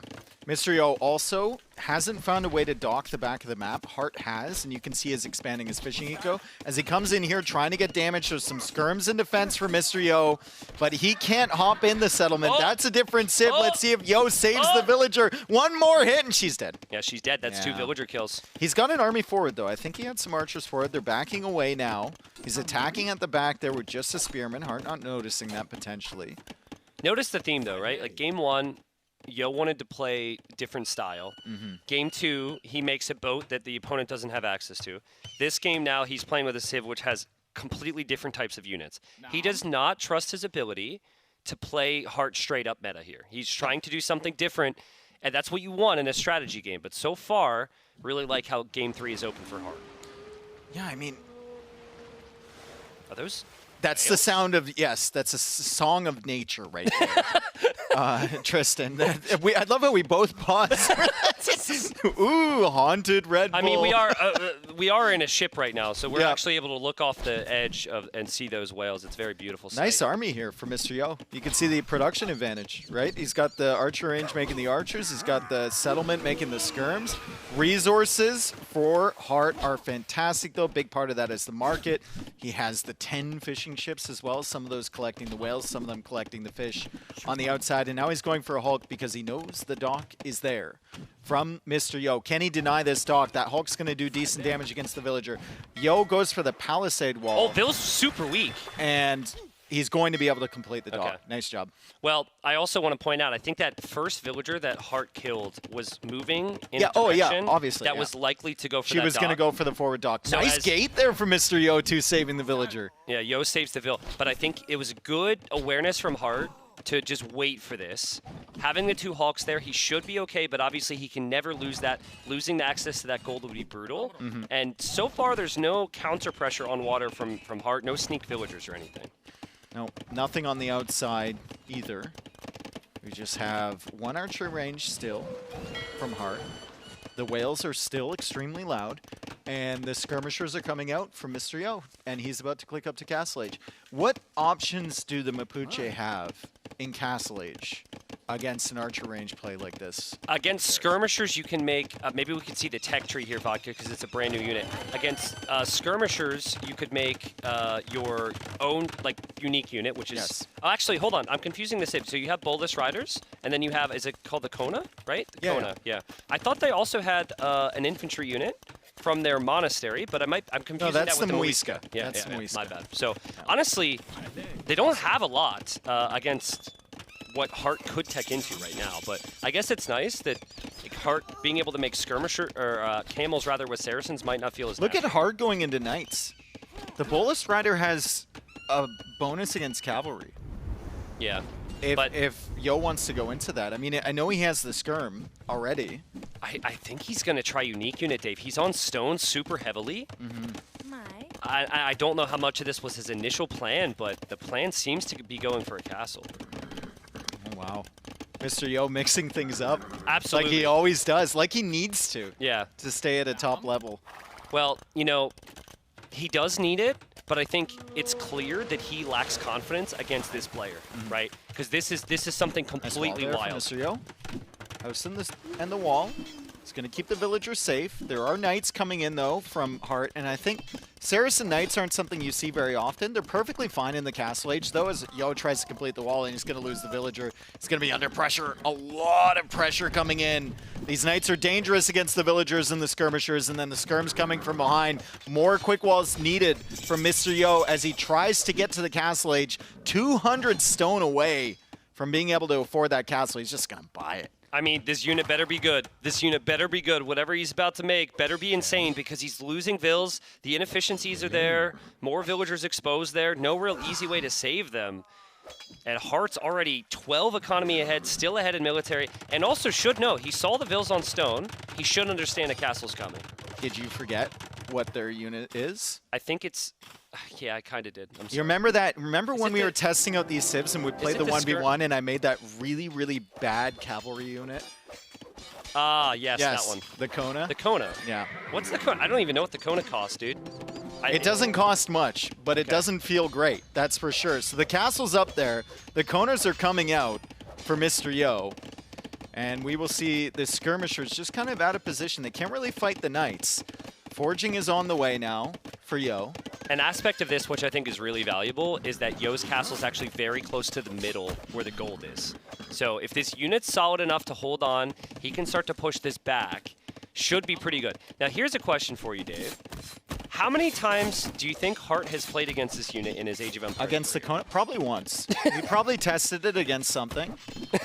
I mean, they do, the one specialty against this unit, if you guys don't know about it, it's fairly weak and they don't get the armor upgrades, which is really brutal. It's really weird, yeah. But it does progressively do more damage the weaker that your unit is. So that guy's going to do crazy damage right now. No. Or the increasing other damage the other way around. Yeah, okay, the weaker the unit is, they do more damage against it. So it's interesting for sure, but I don't know if it's something that you should typically play into. I don't know if that's the strategy that Yo was initially going for. He's adding in some bolus riders now, though, because he sees the amount of knights and camels. You know, the longer this event goes, the more people are going to show up from the dev teams, and maybe someone's here who said, yo, we haven't seen enough of our new DLC. Can we just highlight every single unique unit in one of these games? Because he's going for the castle unique unit. Now he's going to switch into the archer range unique unit. And Dave is full-on tech tree mode, looking up the verifying the bonuses I'm here. wondering if there's something that I don't know about because it doesn't seem like a great option. And it's confirmed that I know everything about this unit. It just doesn't seem like a fantastic strategy to play towards for Mr. Yo. I mean, especially playing in towards any cav unit against the Saracens feels kind of bad because the camels actually feel like they have a little bit more viability. Hart is just playing so smooth right now. It doesn't feel like Yo's going to be able to get out of this hole. Still waiting, though.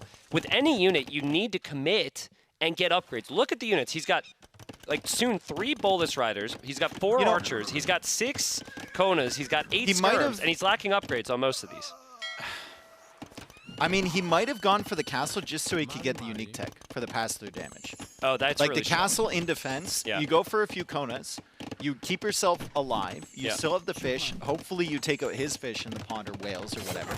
And then you go into these bolus riders against Saracens, and you have that unique tech that's fairly expensive, but it gives you pass-through damage. It is so Mr. Yo, though, to like play Britain's game 1 and end up making knights, and now play this Civ, game 3, and he's going for whatever cav is possible. What is it called? The unique unit. Bolus rider? No, the other one. Kona? Well, okay, good. Okay, I just wanted to make sure you remembered.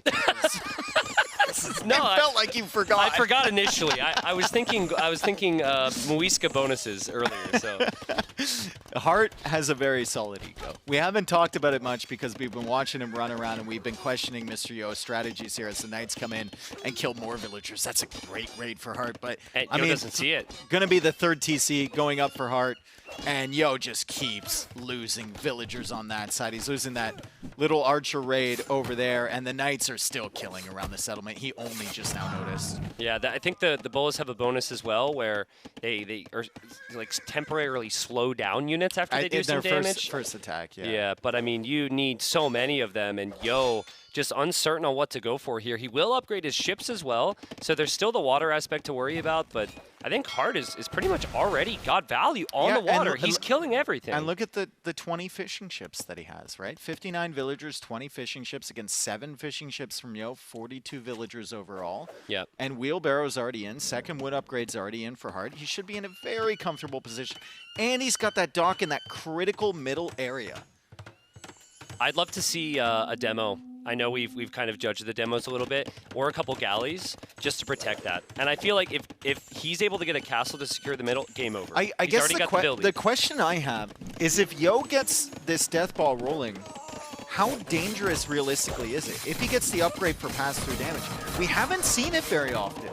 And maybe Hart hasn't either. Maybe he doesn't know. Maybe he's thinking this could be good. I mean, Hart's been like 6 different areas, and he's gained some reward from that. But there's a time and a place you need to just fight straight through the middle. And look at this from Mr. Yo. He's got the Bolus Riders. He's got the Konas in front. He's going forward with the castle. We do have Knights at the back. He continues to lose more and more villagers and units at the back here as Mr. Yo tries to defend.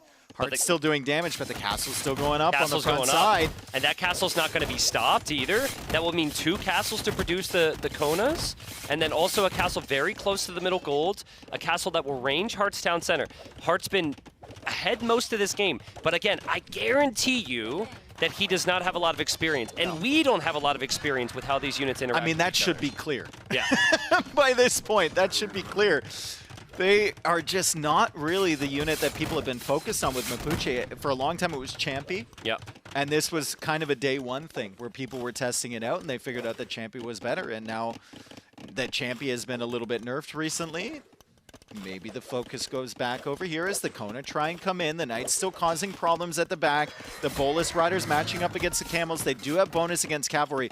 I don't know if it's enough to stand the ground against the Camels, though. He's going to have to run away. I'm curious, because you can't build a stable to get Husbandry, right? Yeah. So I'm curious on the movement speed compared to the Camels once the Camels have Husbandry.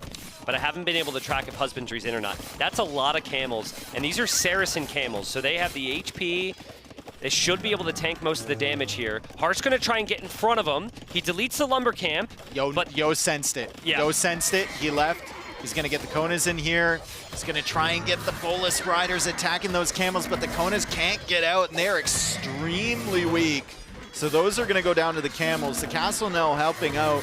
If you were wondering about that unique tech, it's 300 food, 350 gold. So you're still a very long way away from that. And again, you want to go pass-through damage, but you need a lot of units. The food eco has fallen off. The eco's just not been there for Mr. Yo. And Hart's got enough stone, almost enough stone, excuse me, to build a castle. The timing was a little bit off. I think if he takes that fight and then drops the castle at the same time, it goes up. I mean, but he is spending a lot of res, which delays his Imperial Age. So this could still get kind of awkward. If you compare the Bolus Rider to just a Cav Archer, in these messy games, sometimes going for a wood gold unit that's mobile is much better than and just massing up, right? The Camels don't feel great when you're up against 20, 30 Cav Archers or Bolus or anything like that where you can squeeze them into a little choke point and take out the units one by one. Ballistic's now on the way for Hart. So those skirms are going to get better. If he wants to make some more skirms against these Bolus, he's going back up to the stone. He still has the Saracen market with the 20 fishing ships, and the whale's still available. So it's a really tough map to expand your farming eco. If you look at these wood lines, they're scattered all around, so it's super awkward to find spacing for that, which makes Imperial Age in this type of game very difficult for Hart when he's spending this much food. I like the counter raid. The castle in the town centers is keeping him defended for now, but Yo could still find some opportunities back there. He's looking for them. Yo's food eco has just been kind of in the dumps, right? He lost those fishing ships on the outside. He never really got the farms. Like you said, it's difficult to farm on this map. And a counterpoint to that, Hart has had the fish on the outside, and he's had that market every time that he needs food, with plenty of gold available. The weird thing about the gold is, like, most of the gold is still in the middle, and neither player feels comfortable to actually take the gold there. Well, he's still got plenty of whales, I think, in his one pawn. Yeah. And he's disrupting the pawn from Yo on the left side, too. I believe he's got a dock over there, so he's been killing the fishing ships as they come out. And Yo's not doing any damage to his eco at the moment. Yo's army is kind of chasing or standing there on the front. I'm still seeing some pretty obvious signs that Hart is he doesn't know. Yeah, he's struggling. Like, he's like, I think he's probably checking the score bottom right a bunch. But I don't know, man. Like, Yo is coming hasn't forward bought this army off with another castle. Oh, put it right there. Look, Vodka's on the same page. Vodka's like right there. Like right there, man. Right on the snow. Right on the snow. Ballistics is in for the bolus. You need house walls for your villagers. Counter castle here from Hart. Can the bolus come in and maybe snipe some of these villagers? And can this castle go up first for Hart? I mean, this castle's everything, obviously, right? I think if Yo's castle goes up and somehow denies Hart's, it's his way back into the game. But there's enough camels coming from Hart. He can delay the castle. Yo has to He'll abandon. deny the castle when Yo abandons. Abandon ship. Even delete that foundation. I don't think it's going up at any point. But where can you go, though? If you can't castle there now, you can't go the other way because Hart has the other castle. You want your castles to do damage to the opponent's economy. That's just so difficult to think about right now. Some Hulks on the outside. Hart just locking down that outer area, and he's still making more fishing chips. Yeah. So he's taking advantage of the fish on the outside, the whales on the inside, the oysters now in that center area, and he's got the castle to back it up. Hart's eco, I mean, all you have to do is look at the res collected. More than 10,000 more res collected for Hart. It's sad to me that Yo has tried to build 2 castles, or 3 castles. And he's going mainly bolus riders, right? Like, I feel like this unit's actually looking pretty strong right now. It's actually half decent considering we're up against Saracen Camels, but he didn't trust in it. He wasn't sure. This wasn't part of his game plan. He's still maybe thinking about another castle here. He knows he's on the clock here because his eco is not looking good. Hart, though, is just going to wait it out for the Imperial Age. And I think with the market, he'll be on his way here shortly. Yeah, I mean, Hart can basically choose when he wants to go up, and he's chosen that he wants to go up. And it's been that way for a while, to be honest. He did have to invest to stop that castle for Mr. Yo to avoid the game getting messy. But Imperial Age is on the way, and I think Yo has never really had more than, like, he maxed out at like 15 on food. Yeah, he's never had the eco. Oh, yeah. He's never had the eco, and he can't pressure the eco there. The bolus riders get taken down by the castle, and the camels are there as well. And again, Yo just unable to get the damage. Dave, I want to take a moment as we show the camel raid. That's huge. We have the camels chasing here as well. Even if we don't see it on screen, guys, the docks from Hart, that's just 1 or 2 villagers redocking this whole game. Yes. So he never has to fish trap or anything, and it's right next to the fish. He's almost fished out half of the map. Half the map. Half the map. Like, that is insane. And we never look at it. It's not like, I don't know, sexy Age of Empires. But that is why he's been able to have such a big lead. And to be able to do that, add the villagers, lose his Mamelukes, but also get the counter raids earlier. Very impressive. Sexy Age of Empires sounds like an excellent caster calendar idea. If we ever need money for a tournament, dude. Did you say a caster calendar? Yeah, people want those. I mean, I don't know what the market's like. I don't know if that's going to be highly sought after, but we'll see. 150 population there for Hart, 106 for Yo. Yo's not on the way to Imp, and this has just been an excellent game from Hart to rebound. He worked with what was within his control. I'm sure there was some confusion, but he just dominated him in feudal and early castle age here, and then spun the rest into perfect map I'll be control. very interested to hear both players' thoughts on this, because like I think Hart will say something like, "Man, those units are so strong against camels," and then we ask Yo, and he's like, "Man, these things suck."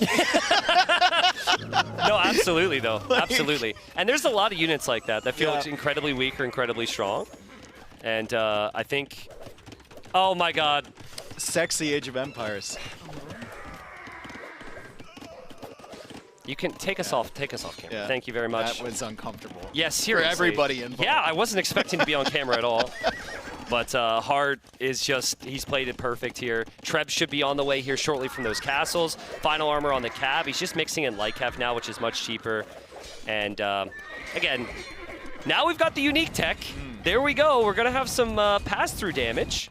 But pass-through damage with no military remaining is kind of sad. That's about 20 military too late. Yeah. There's 14 of them on the field for Yo. But apparently Yo just believes that this mass destroys. No, Yo's not warmed up yet. Yo's not warmed up yet. He's not calling this. Are you kidding me? I mean, the pass-through damage is really good. If he gets on the right side of this, the pass-through damage is actually sick. He's on the wrong side of this, but still. Well, technically, they're passing through the villagers. Yeah, true. Anyways, in a normal way. And Castle's denied. I'm seeing some signs that Heart's a little shaky here. And I think Yo playing on and making him work for this builds up some confidence for the next game. Look at Heart's eco. There's absolutely no way he should lose this game. Even if Yo gets the ultimate mass, unless these things are as good as Yo seems to believe they are. Yo continues to play on. The Light Cav raid's coming in. The Ram's coming out. He's still in the castle. He just got 23 of them. But Heart continues to kill villagers. Yeah, Heart's got Trebs as well. And that's the one thing that Yo can't really deal with. Those Trebs will start to push back the castles. And he does have some Rams. He does see the villagers in the middle there. He might raid the villagers. There's a lot of vills on gold. Now we can see pass-through. Okay. There we go. Okay, look at the Eco KD. Like, Yo has been getting damage this entire game. He's been getting damage with these. He has more villagers than Heart.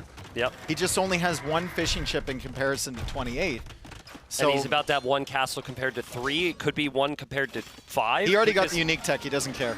Yeah. That's what the castle was for. He already got the unique tech. He just wants more Bolus riders. As long as he has enough houses to replace the population space, I guess he'll be fine as the Bolus come back here to deal with the Light Cav. And it just seems to me like Heart, there's a line on the map that Heart can't cross.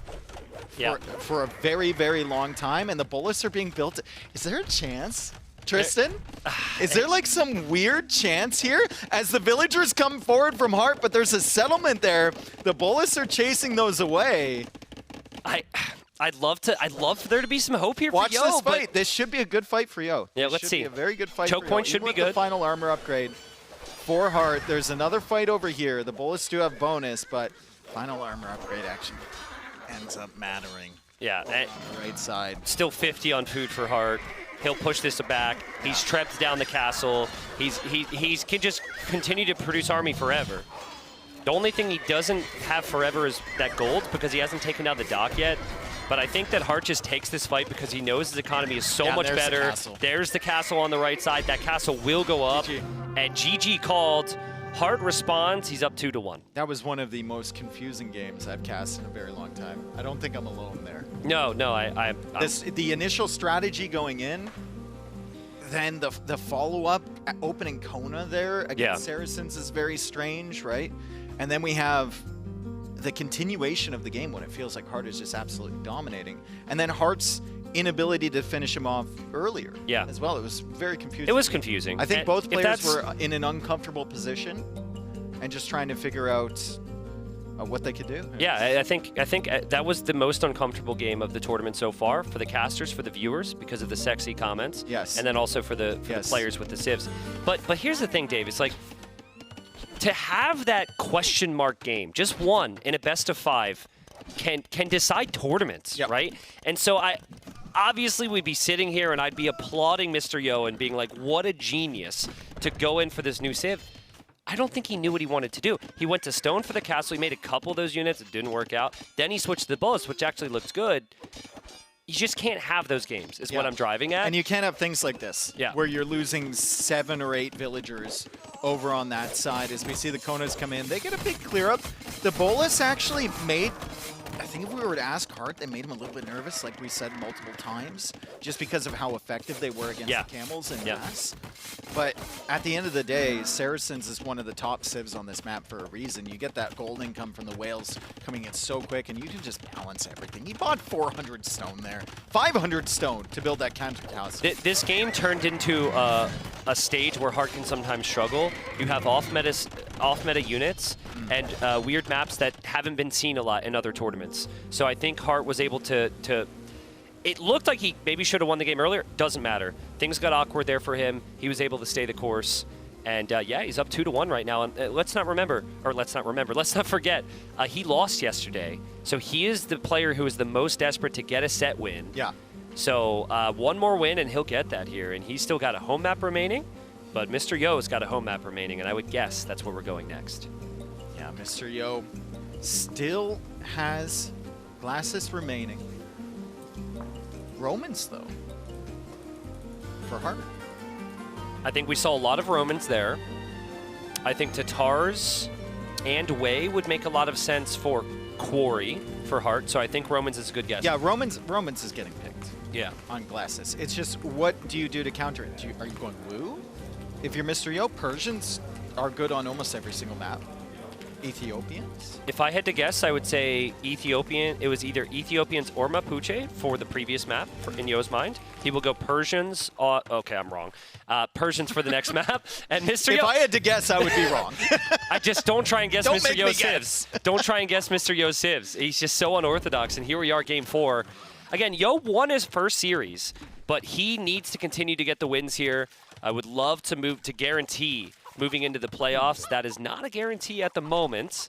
Militia to open up for Hart.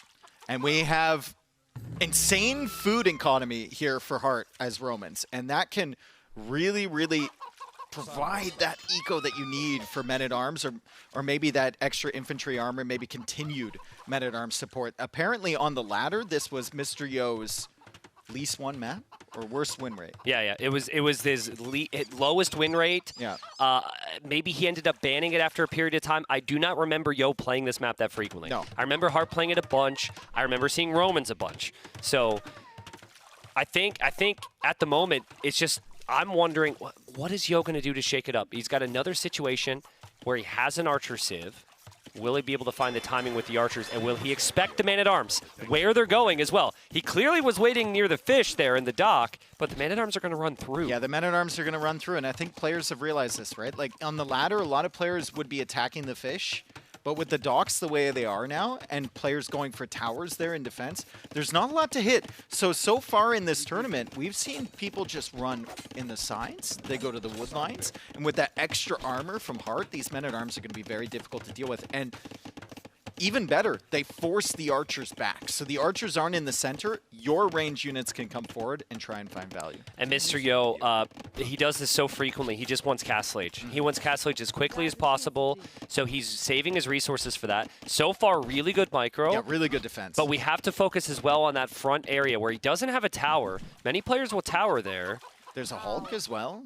I don't like the Hulk. I think I like Fires better in defense here, just because it has such low Pierce armor. Even the Skirmishers can do decent damage against it. Men-at-Arms is over there. The villagers are like pushing the Hulk away, so it can't come back in defense. And now the Hulk is going to try and deal with the Men-at-Arms on that side. But honestly, very well played so far from Yo. I'm still wondering, is it likely that he needs to drop a tower? So far, he feels pretty comfortable. Probably could use a market to balance out his resources, but as I say, he drops that. If he can get Castle Age and meet the infantry opening is a big investment. It hasn't done a lot here. He invested into the Man-at-Arms, the Man-at-Arm upgrade, and also the armor upgrade, which is 100 food. So, but the resource is still looking good for Hart. Yeah. And a big part of that is just you have Romans on fish. Yeah. You have Romans on fish. He didn't even invest into Fletching. I also wonder if he is going to build a second dock at home, if he builds mills at home. There's things we're not seeing from Hart's setup. Yeah, so that just adds to the overall efficiency there. Yeah. That's a lot more efficient than when Yo was working with at the moment. So yeah, Yo is up to Castle Age, but Hart's going to be up. Bro, how are they not tripping themselves in there? Like on the fish. Like snagging someone's shoelace or something. Looks like a nightmare. Experts. Oh, true. They're fishermen and fisherwomen. Okay. And they know their job, and they're taking all of the fish here. Yo's going to have to expand outwards at some point for fish, because he's going to get rid of these really, really quickly, but he's on the way to Castle Age, and that was one of the keys to the series for Mr. Yo. We mentioned it multiple times, too many times almost. Yeah. But he wants to be in Castle Age. He wants to mix things up. He wants to get that weird siege push going from the side, and he's actually going for a stable with Ethiopians. And earlier in the series, I was critical. I was like, you're an archer, Civ. Why are you going knights? But it was because he lost all of his archers, right? That combination is actually really good here. He's got 9 archers with the fastest firing archers in the game. And with 1 or 2 knights in front, suddenly Hart just can't play skirms. So I really like Yo's position right now. I don't know if he's got a lead per se, but considering he needs to win this to stay alive in the series, very good position. Yeah, you almost want to open cavalry, force Hard into some infantry to counter it, and then you make that switch maybe into the crossbows. Once you have the knights doing damage, nice little repairs there just on the fishing ship. little like cheeky as the attack scout on the comes fishing through. ship as well. Yeah. Like, that's funny. That spear actually gets some really good intel, though. We'll see these skirmishers. Also probably notice the additional archery range. Very peaceful Glacis game here. Like, very, very peaceful. Well, all things when it gets crazy, players want to secure the middle, and I would love to see outposts from the Ethiopians here. You get your outposts don't cost stone, which is a big reason why people don't do it, and you get extended vision. With Town Watch as well, you're going to have ridiculous vision, and what a spot there for Mr. Yo with the Siege Workshop. Yeah, Siege Workshop right behind that wood line. It kind of prevents Heart from pushing out on either side of that wood line. It's fantastic control of this middle area. Longsword, though, on the way for Heart immediately with that second armor upgrade, which counts twice, so it's going to be +4 armor for these Roman longswords. And where are they? Because I don't think they're here. They're the red I dot think they're going forward. We've got one Hulk here. I don't know if that's enough for Mr. Yo. He's going to have to see this pretty quickly, and those longswords are going to rip right through that Hulk. The fire is coming in. Still doesn't notice this, maybe? Okay, he does now, and he's sending the knight over. Obviously, the crossbows as well in the front for Yo have to stay alive. Skirm upgrade's about to come in, and Yo will be adding the siege. So a lot of multitasking. This is where I would typically prefer Heart, because he's one of the fastest players we have. But let's see, because Heart didn't know about the Siege Workshop until right there, and you could see he clicked away. Yeah, he sees that, and he just backs away instantly. But now he he's coming in, and there's a Mangonel coming out. He'll see that Mangonel. Pretty confident if he's in an open field microing against that, but with all these choke points, it gets a little more difficult. He'll just send the longswords in there. Good quick walls from Mr. Yo, but yeah, you got to make sure that you're constantly building. Those longswords are doing a ton of damage. He kills 2 villagers, and he's still in the back as the crossbows come back here. Great control from Heart. Yeah, it is. And the crossbows are not where Yo is going to want them whatsoever. Heart will know that. Heart will see this. This is exactly the situation that Heart would have wanted. The siege can't actually do anything now. Yeah. You can't push with the siege because you don't have your army together, and now Heart can move forward with longswords near the siege workshop. Mr. Yo is still alive. He's only lost 3 villagers. Look at the amount of food in the bank. He's dropping a TC, I think, because he's floating so much food, and he wants to be able to use it somewhere. As Heart pushes forward, he'll take out that siege workshop right away. I think I'd like to see Yo do a better job at spending his resources here. I think with that much food, you could have more knights. You could have knights, you could have forging, you could have just that little bit more to engage against those skirmishers here, because siege is no longer an option. I'm pretty sure the siege workshop is going down. So yeah, siege workshop will just get taken down. You're going to need knights here, I think. Does Yo have a market? Did he does. Before? Okay. He did. Yeah, he has a market. But this is the thing with Heart, man. It's just he's so quick, and he loves to control the game like this. Like, these longswords open up the rest of the opportunities. Oh, God. Bear goes in there and gets a little hungry. Heart delayed the town centers. Bear Please don't tell me that longsword actually wins this fight with the help of the bear. Oh! No! He barely won that. Big shots there with the demo and the fires. Mangonel is still back there. Conversion happens for Heart, though. Oh, that's brutal. Mangonel needs to survive. See if the villagers can repair. Nice job from Yo, saving that. Yeah. But the longswords keep getting picks. Another villager going down there, and Heart is controlling the middle of the map.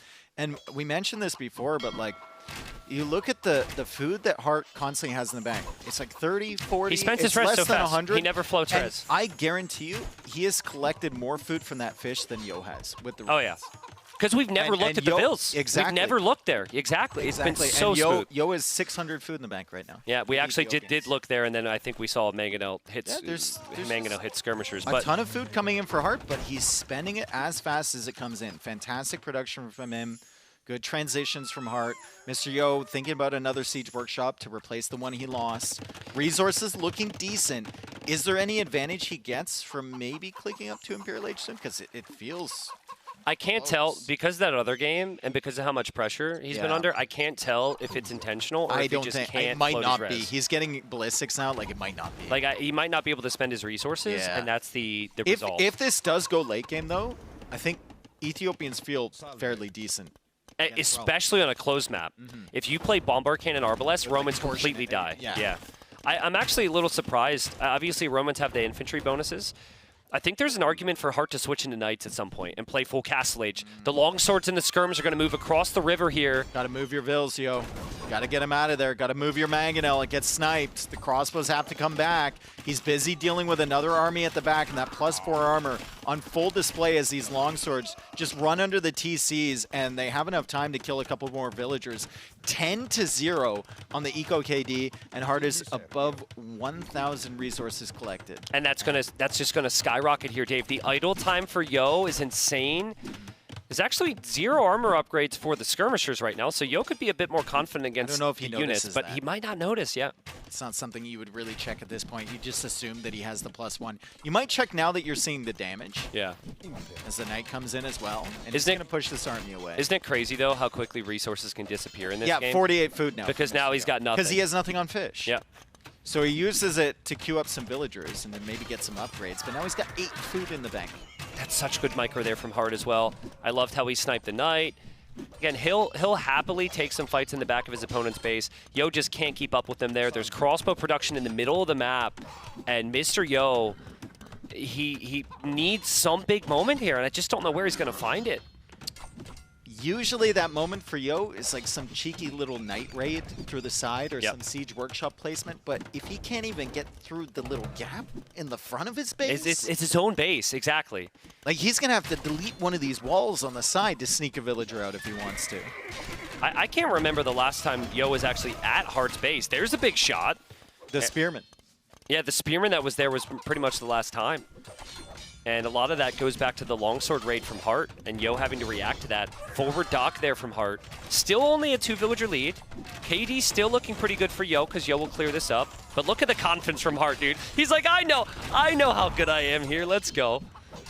Handcart on the way for Hart as well. 75 villagers. Oh, he cancels it, goes ballistics instead. He's just going to keep making skirms. He's going to keep taking that fish on the outside. Over 2K res collected ahead now. And he has the dock in Yo's river. Yeah, and Yo doesn't have any docks. Actually, he might have one further down, yeah. But this is just smothering pressure here. Great unit control from Hart, always. Every time he sees a knight, targeted with a conversion. Every time he sees the crossbows, microing with the skirms. Dodging the mangonel shots as well. But he can...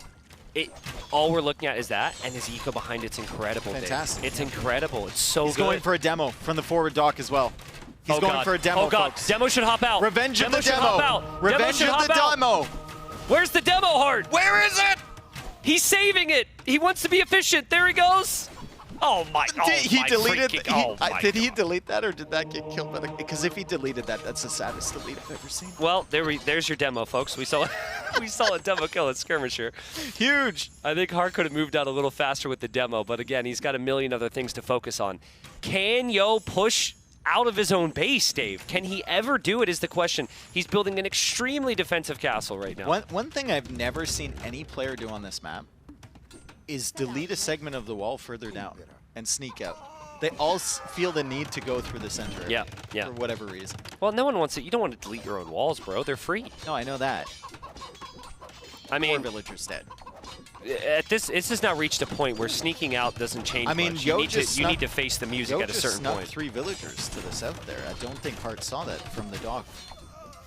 I mean, if he can find a way to protect his economy at home, I'm really happy with that sneak. Micro from Hart up the hill against the Mangonel. He just doesn't seem to care because his unit control is that good. Beautiful, brave, bold from Hart. And Mr. He Yo finds the castle and he backs away. Yeah, there's 3 villagers just running away with intention, or was that them trying to save their own life he was trying to save them. Yeah. He was trying to save them for sure. I'd like to see Hart calm down with the unit production now. I think he's had a lot of time to balance out his eco. He's adding farms and transitioning away from the fish. Now it's time to think about the Imperial Age and also the map control through the middle. That's where most of the wood is, most of the stone, and most of the gold. And so that castle from Hart's kind of with intention to hold that area. And I'd love to see the Fog of War for Hart, because you can kind of show it for the fans at home, just what the vision looks like. I think this is a moment, because he's playing so well, we'll start to see outposts everywhere in the north and the south. Yeah, potentially. Let's see if Yo can find a way back. He's so good at that usually. He must know that in the late game, Ethiopians feel really solid. Then I would if he ever gets I'd like to see him buy food, sell wood, and stall villager production, and just click up. Because right now, continuing to produce vills just worsens the situation as another demo misses. Just go up to Imp. Looks like he's stalling out. He's going to do that, Dave. Romans do not get Bracer, so their skirms kind of struggle there. They do not get bombard cannons, so their siege is a weakness. It's actually a really awkward civ, especially for Heart. Heart loves range units. Heart loves bombard cannons. Yeah, I wonder what the solution is. Maybe it's into that cavalry to open up, like you said. That sneaky TC is going up in the south, and if anyone knows Mr. Yo, you know that that TC later on might actually matter if he manages 100%. to hold on here. Well, what he needs is he needs some type of side raid to distract Heart so Heart can't focus all of his attention on his micro. So even if it's just 1 or 2 units, Heart's going to have to react to it. So that extra town center gives him that chance. Yeah, this fight will get better in the Imperial Age, but there's going to be a whole lot more of that. I think Heart's making the switch into cavalry now. Yeah. So whether that's light cav or cavalier, I mean, Roman Cavalier aren't the worst. They're Once very you get good. the unique tech. Very good. Yeah, and also if you're going to switch, you might as well get some value from this army now. Mr. Yo's castle doesn't defend everything back here. He goes for more panic walls. More villagers will die. Villager 16 goes he down wanted now. his dude. He wanted his cake and he wanted to eat it too. Like he wanted to save the villagers and wall up. You just had to sacrifice those villagers. It's just been that type of game, I guess, right? You have to take the risk to try and go for the big plays. There might be a big shot here. That's a rough choke point for the skirms. Heart's going to just run after it again. And Yo, oh, no attack round from Yo. The Heart seems to feel so confident here. Does take a big shot. But again, fights inside of Yo's base at all times. Similar imp timings though. Yo is about 40 seconds behind the imp. Villager count is still solid somehow. And the eco is very consistent for Yo because he's not on the fish. So there's not going to be any wild swings when he's kicked off a resource, right? He's got farming eco behind that. So it's actually feeling okay for him. And this might develop into a game where it becomes kind of worrisome for Heart with the late game tech tree. Nice shot there for the Mangonel. The crossbows are clearing up as well. Another nice shot from Mr. Yo.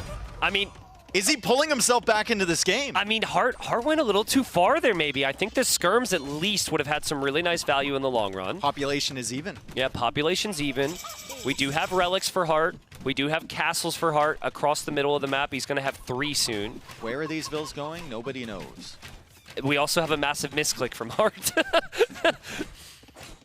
And usually that's a TC rally point, so there might be more villagers walking across the map as well. But I think things just got a lot more comfortable for Mr. Yo. It's still not a game that's in your favor significantly, but there is a window. Because can he climb through it? Look at Mr. Yo's vision in the south. He sees all that crap, dude. He's like he has so much fog of war. I actually want to see the fog of war with the Ethiopian outposts here. He could see the castle, I'm sure. Yeah, that's crazy vision. He could see the castle that's being built as well. Meanwhile, Heart doesn't see any of that. Yeah. So, yeah, I think if Yo kind of front lines with the arbs and camps the hill, which can be very strong. And look at the text coming in from Yo. Yeah. He had plenty of resources. 47. He almost attacked around his own units. He had 47 on food here for Mr. Yo. I don't know. Surely he's going to be running out of gold and stone at some point because he's been working off of. But he's got gold in the south with that true. TC. And there's a castle in the center for Yo. And like we've been saying, the tech tree for Ethiopians just feels a little bit better than Romans. There's the unique tech for the Romans to get that extra charge damage on the Cavalier. And castle spotted. Castle spotted. Full armor's in for the Cav. Unique tech coming in 4 seconds. But it's Arbalest. It's Ethiopian Arbalest. Is it enough? They are firing on full speed here, Tristan. The Cavalier with the charge attack are in. They're taking out some Arbalists. Yo needs to back away from that castle. He's not losing all of the villagers, though, and a lot of Cavalier are going down. Yeah, Heart just hit the timing there. He knew eventually he's going to have to come to the middle. I could just be patient and I could wait. Still doesn't know about the sneak in the south, but tonight that castle was massive. I mean, this Arbalest mass is still there, though, for Yo. It's still there. Here's the bombard cannons. He can send more villagers for that castle if he needs to. Dave, again, the resources right now. Can Yo spend that? Can he drop barracks? Can he go help? Can he get resources? How greedy does he want to be? Yeah, true. Like, what does he spend that on? Whereas Heart, we're seeing more consistent spend of his res. He's going for 2 different types of armies. It's all very expensive, but he is spending it. He's getting a little wasteful here, Heart. Cavalier aren't the cheapest unit in the world, but I still think in Heart's mind, he's thinking, I have the relics. I have the map control, but Yeah. he doesn't know about the south. I'm so shocked that Hart doesn't have outposts. Well, I mean, from his perspective, he had vision on that entire river for a very long time, right? And he killed the villagers that were accompanying those 3 that escaped. Yeah. But Mr. Yo just managed to sneak out there. Hart is now going for some conversions against the Arbalest. Ethiopian crossbows are a beautiful thing to watch. The reset time on their insane. shots are crazy. And Yo is using it to full effect. The Bombard Cannon now working well on the skirms. Every single army that Hart sends in here is getting absolutely fried. And Yo will actually end up deleting that castle, and he's just going to place it somewhere else. Maybe he's going in the south. I see some villager movement in the south. Maybe he's going for a castle over there. No, he's going to stone. Is Yo going to win this freaking game? That's what I'm saying, dude. That's what I've been saying. Is Yo going to win this freaking game? Like, what?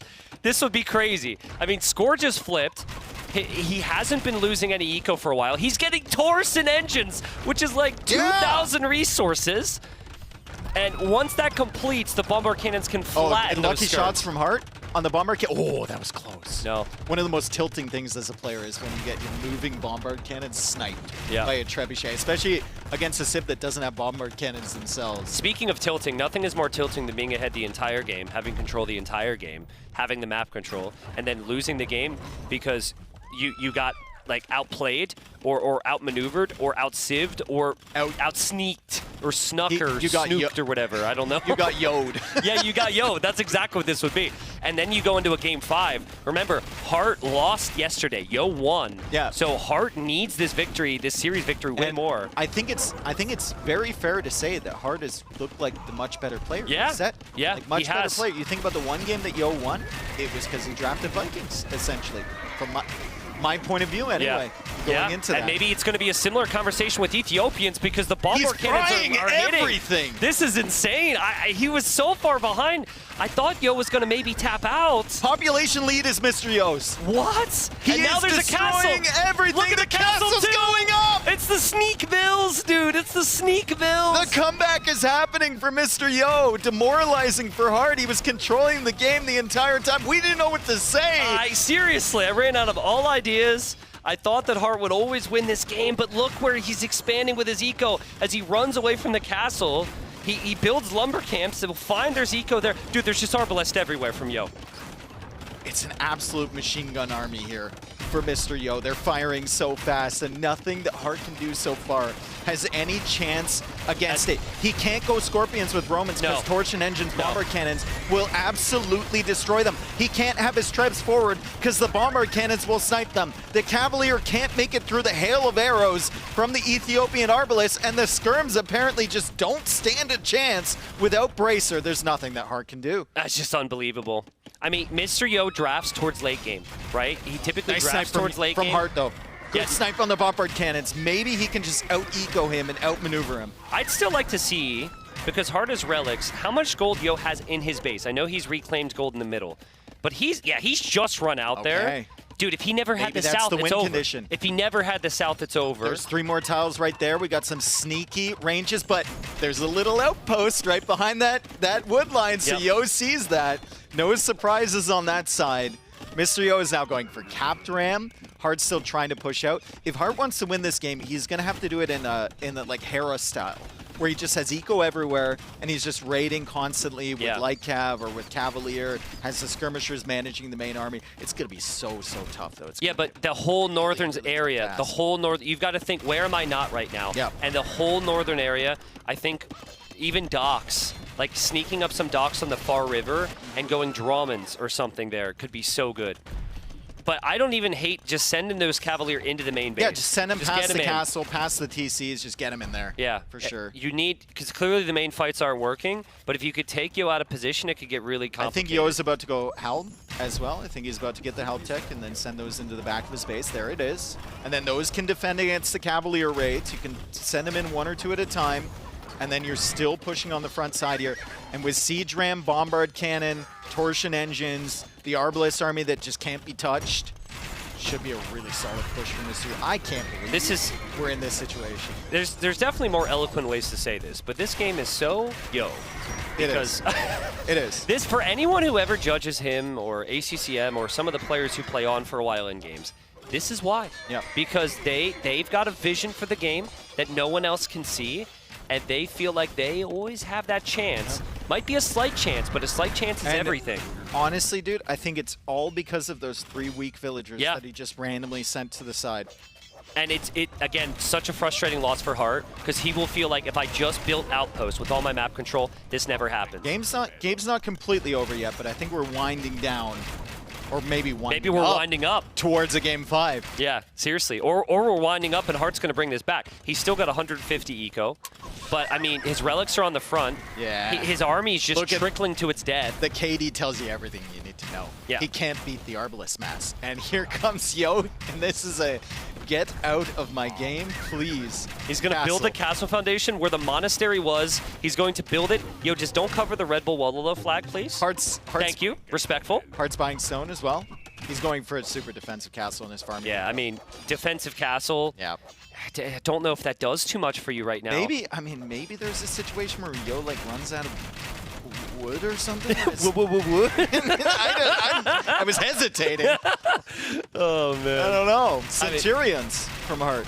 It's actually just reached the point where losing those villagers in the north there, it's not that big a deal for Yo, because as long as he still has some resources to make arbs and bombard cannons, and he does, that comp is just not killable, it seems. Yep. Population's still solid for Hart, though. Like, Yo's struggling to deal with the raids, even though he has health. Didn't have all the upgrades yet. Hart, his major problem is that he still cannot kill this army. He just can't. If Yo keeps the bomber cannons and the Arbalest near this castle, there's no chance for Hart to ever clear that.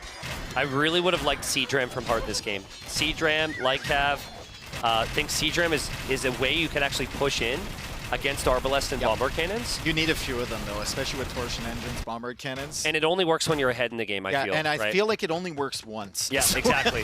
And it's reached the point now, he doesn't have the res. He's panic queuing villagers. He's going to go above 150 villagers. Yeah. Castle's going to go down. Treb's then exposed as well.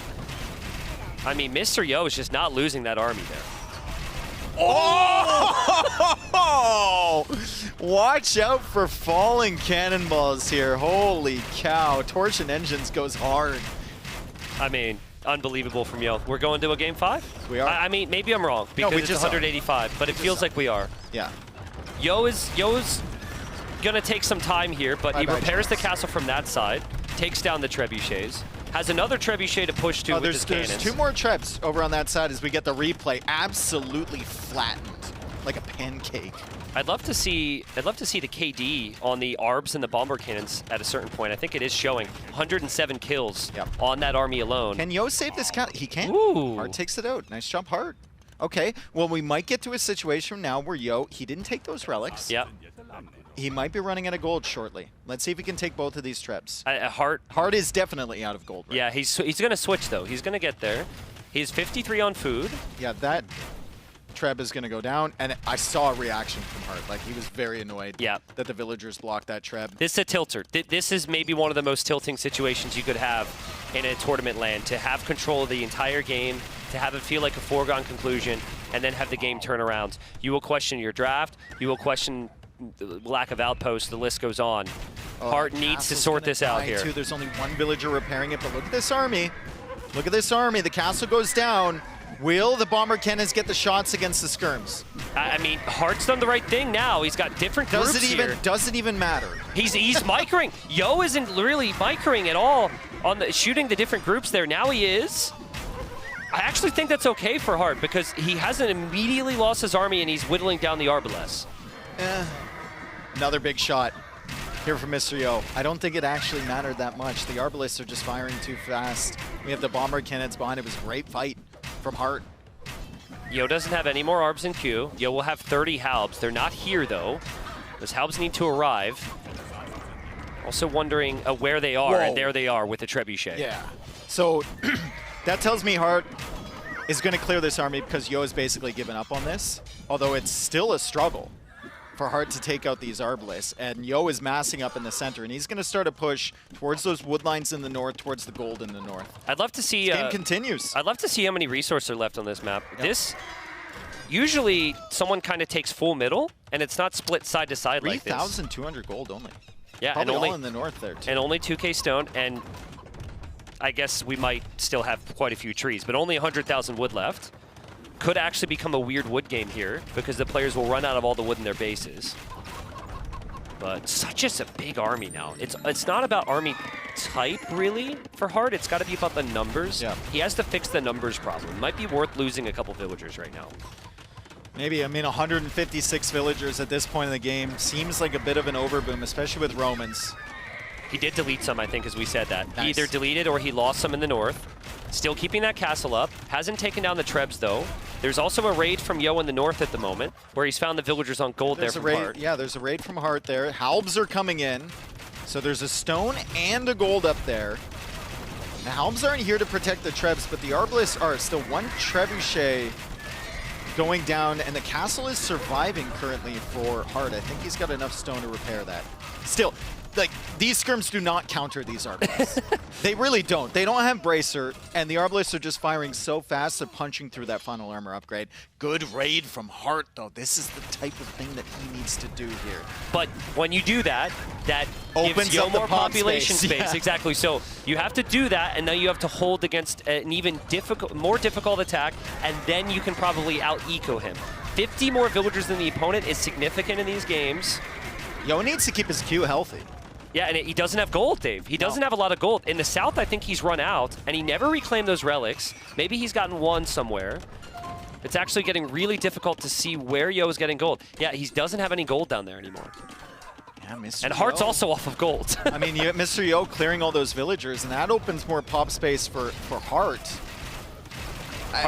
Can Hart make this happen? Can we have another comeback here? Hart's trying to buy stone. Yeah, I think yes. For the repair on that the castle. answer's yes. Yeah, good raids here from Hart. Hart holds on. We thought this game was over And that twice feels already. The double attack in the south feels completely against the run of play. When you just had a raid in the back of Yo's base as well, Yo might not notice that. He Yo's doesn't not notice reacting. it. He doesn't notice it. Is Hart turning this around? Is he denying the game 5? I mean, the castle for Hart is still up in the middle as well. He's running out of stone now. He's hoping his trebuchets will get the hits. His castle will probably go down. But Dave, there's a healthy amount of skirms on the field here. So close. So close. Torsion Engines is still so good. 73 vills for it. He never noticed it. No. They're all dead. No.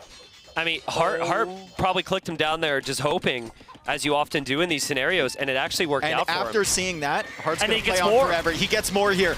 Hart is in the process of turning this game around. We thought Yo was dead early. We thought Hart was dead later.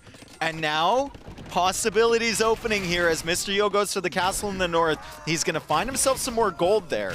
Hart still hasn't reclaimed those 3 relics, so that's really important. Yeah. The ones that are at the front of his base. He still can't really fully beat the army from Mr. Yo, but he's 50.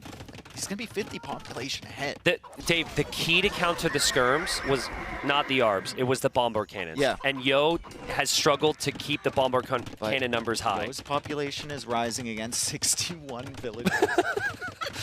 He has 0 on army? wood, 0 on wood, 33 on food, 0 on gold, 0 on stone. 93 army, though. Yeah. Mem would call this eco perfectly balanced right now. 0, 0, 0, 0. Yeah, exactly.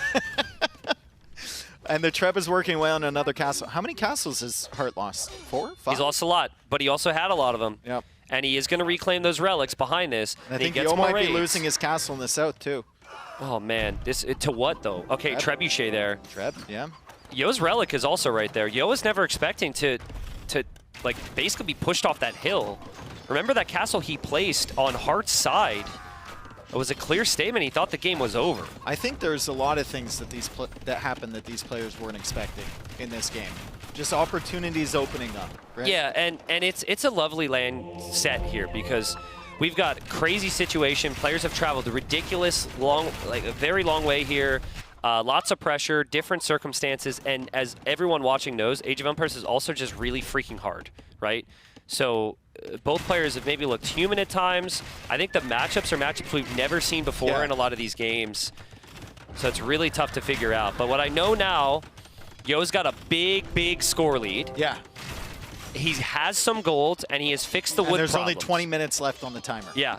But, I mean, he's still at 74 builds. He And got he's back losing up more. to 80, and now he's not noticing the raids again. Look at this. Hart's killed 200 vills. Yeah. 200 villager Yeah. kills in the game. And we're still counting as well.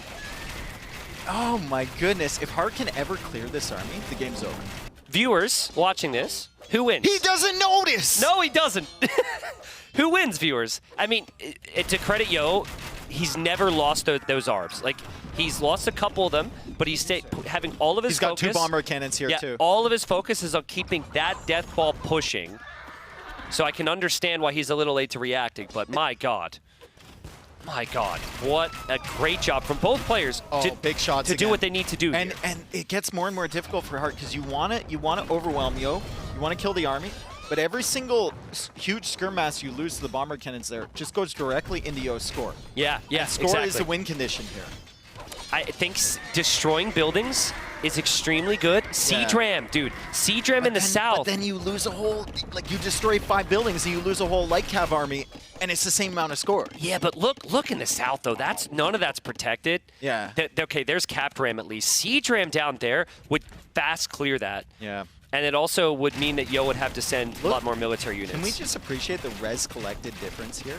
121,000 resources collected for Hart, 87,000. Is there a way we can talk about the resources destroyed? Because that might be a good stat to look Hart at as well. is going for the full flank. I don't think it's going to work though. He's tried this before. Big shots from the bombard cannons. He better dance. He better dance away because you the can't bombard dance cannons away are from so torsion strong. engines. Oh my God. Too much surface area. And Yo, once again, every single time Hart tries to take a big fight, it doesn't matter because Yo's army is significantly better. Yeah, it really is. KD's insane. 701 kills for Yo, only 500 deaths. But over the last couple minutes, he's lost 2 town centers. He's only at 69 villagers. And no, that is not a nice number in this scenario. You need to have a higher did the vill bomber count. cannons go down? Did the bomber cannons go down? Hart's trying to snipe him. Does he get it? He gets both! Dude, that's huge. That's massive. Now you can play Skirm and pretty freely take some decent fights here. And I know it's still going to do some damage here, but that will take some real time. That's the gold in the north there for Yo. He's trying to reclaim a little bit of the south. What's the score? 22,018. He clears this army, kills all the buildings. It's very doable here for Hart. Yo is at 142 population. His eco and military perfectly balanced. It was 71 for both at a moment ago. There's C-Dram. I'm telling you, C-Dram's a game changer. 1 or 2 C-Drams can destroy a castle when you're not looking. It tanks a lot of archer fire as well. Dude, it was that raid in the south. It turned everything around. That big raid, Yo lost like 25, 30 Oh, man. villagers. And he's raiding more. And he's raiding again. But it doesn't matter. He's killing skirms. That's all he's looking at. He's killing skirms in the middle. That's all he wants is to protect that trep. There's a new cannon there. Hart still hasn't taken down the trep, and there's repair villagers coming from Yo to keep the trebuchet alive. A lot of stone is being invested into repairs right now for Hart. And 246 villagers killed by Hart this game. This is a weird scenario because Yo's pop is looking bad, but he's got a big score lead. And we are less than 15 minutes away until the timer comes into play. If it hits 115, guys, and sometimes it's actually not exactly 115. Does he get the trap? Does he get the trap? Does he get the trap? He's going to get it with the skirms. Nice snipe there from Hart. Oh, God, Dave. This is the exact scenario we discussed the other day. It's like, if it comes down to time or you have these weird situations where someone who has the kills can't, like, actively push easily, and Hart's going to get desperate to finish this game off fast and recover that score. He is to take down buildings. He is to stop feeding skirm kills. He's got 13 minutes now. Either way this game goes, it's going to be heartbreaking. Yeah. Well, I mean, depending on who wins, it will be more heartbreaking. But, yeah, and also players will likely forget about it, even though everyone kind of knows.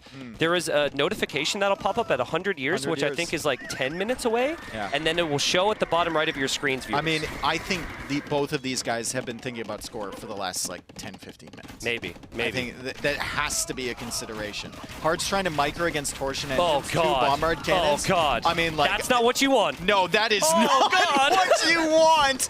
Oh, man. And that gives you a little bit more time, Dave, a little bit more time. Yep.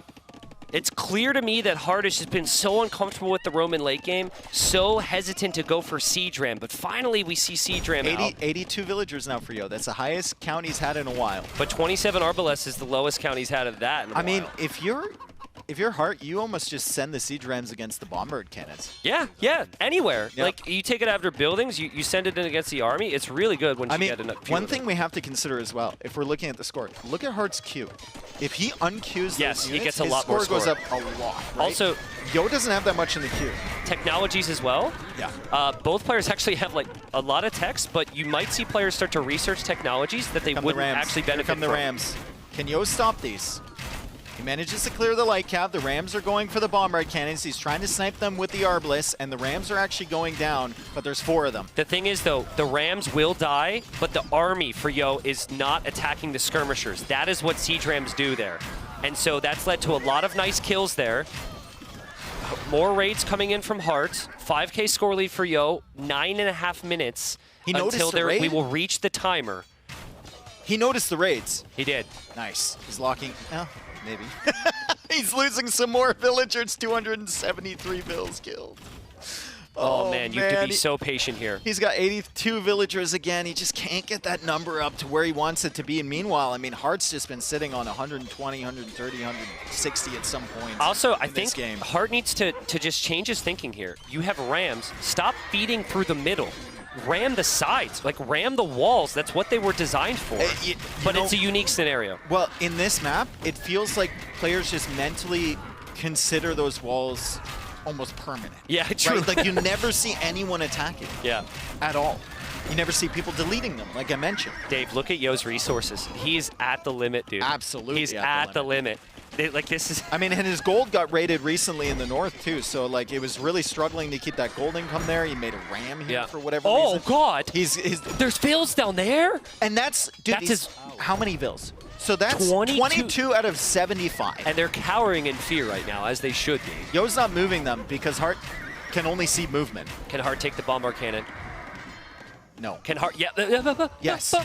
He got it! Yo forgot about the bombard cannon! Countdown's on. We are less than 10 minutes. The players just got a notification. It's 96 Yo, it's 5K score ahead, but look at the queue for Heart. Yes. Can Heart break him? Can Yo is Heart going break for a him? TC in the south as well. Again, it doesn't matter. Yo could have like one population. If he still has the higher score, he still wins this game. But the score is going to close in big time because buildings destroyed is one of the biggest stats when it comes to score in this game. This is going to get close. Heart's still feeding in light cap, though. I think you need to pull the light cap back. Pull him back. Don't give free kills. Do not give free kills to Mr. Yo. 120 pop for Mr. Yo. 200 for Heart. We could have one of the most hyped finishes here in this tournament. You might want to raise literally everything but the main base right now. Yes. Because obviously Yo is in the main base. 83 years. There is a base in the north that is free for the taking if Heart thinks of that. And he's been clearing some of the extra buildings in the middle. Yes, just stop feeding in your light cavalry, please. Just stop feeding them in. The score is getting closer, Tristan. It's about 4K score difference now, and there's still that amazing queue for Heart. Let me remind you guys, it's 157,000 resources collected for Heart this game, 103,000 for Mr. Yo. There's some other tricks you can do here. You can build buildings to boost your score a little bit. Some players will spam monasteries, get techs, but we're not quite at that point. The we're year 72 count has years. begun. Right beside the players' names on the bottom right side, you guys can see the years. 70 years remaining. The unit queue is good for Heart. He's breaking down buildings. That bombard cannon in the back is a problem, but he cannot get to it. The score difference is still 5K for Yo. And but look at Heart. He's attacking the castle in the north, the TC in the south. These are big score swings coming, Dave. Big score swings. But the TC in the south survives. It survives. It had no support. Bomber cannons out again from Mr. Yo. Please do not give up your entire skirm army, Heart. You need this. You can't give him kills. If he keeps moving, though, he can maybe support the Rams. Can he keep moving? There's so many different areas to look at. A little bit more conservative on these attacks for Heart. I would love that. It would keep him closer. 56 Score is years. still 5,000 ahead for Mr. Yo. He's 100 population behind. Heart wins this game. If without the timer, Heart wins this game eventually. It would take a long time, but he has more access to wood. He has more access to res. He has to win the game in the next 50 years now. And But the score's not looking all of good. the players, it was active throughout the ladder. It's been active in every single event Everyone that we've knows. done for Red Bull. That's one of the win conditions Yes. you have to play towards, and Yo has been grinding this game the entire time. Now he's been playing towards this for a very long time. We have 45 years remaining. The South is being attacked. The raids are coming in. Under 100 population for Mr. Yo, and he's still 5,000 score ahead. And the North as well. The castle's down. There's Rams coming. There should be more kills in the North. Hard is pushing. Hard is pushing. Dave, if he takes those 2 bombard cannons that have basically no protection, he will crush the base. But if he in the goes last for them 35 and years loses here. all of the units, Yo gets more score. Yo's trying to hold on to these bombard cannons. He's getting a ton of kills. 1 bombard cannon goes down. I don't know if he's going to get the second one. Does he get the second one? He doesn't get it! He doesn't get it. That's so bad. 83 pop for Yo. It's going to get worse. 33 years remaining. And the push should continue from Hart. He can start adding buildings. Occasional scan in the back of Hart's base to see. He's doing the monastery He's doing thing. the monastery thing. Look He's in the building monasteries. Back of his base, he is placing monasteries. Cost per build time, per investment, per score, whatever. We need NASA to figure this out. That's the most effective building. 25 years, architecture on the way. I'm sure there's more university technologies on the way for Hart. 23 years now. Yo can barely produce any military 76 units. population and 22 years left for Mr. Yo. We're going right down to the wire here, folks. The score has caught up a little bit. It's only 4K. We still have the amazing Q for Hart. It's getting right down to the edge. 17 years. Can Hart realize and cancel his Q here? He will be destroying buildings, which is good. He needs to cancel his Q to get the resources back into the bank. This has never happened to this level at a LAN event before. In all of our Red Bull events, scores closer now. 12 years remaining. Oh, that's all the so techs brutal. are coming in. Fortified wall. I don't know if he has enough time to get a lot of these techs. The monasteries are going up. What's the score looking like? It's still 4,000, a little bit less than 4,000. Maybe he needs to cancel the queue.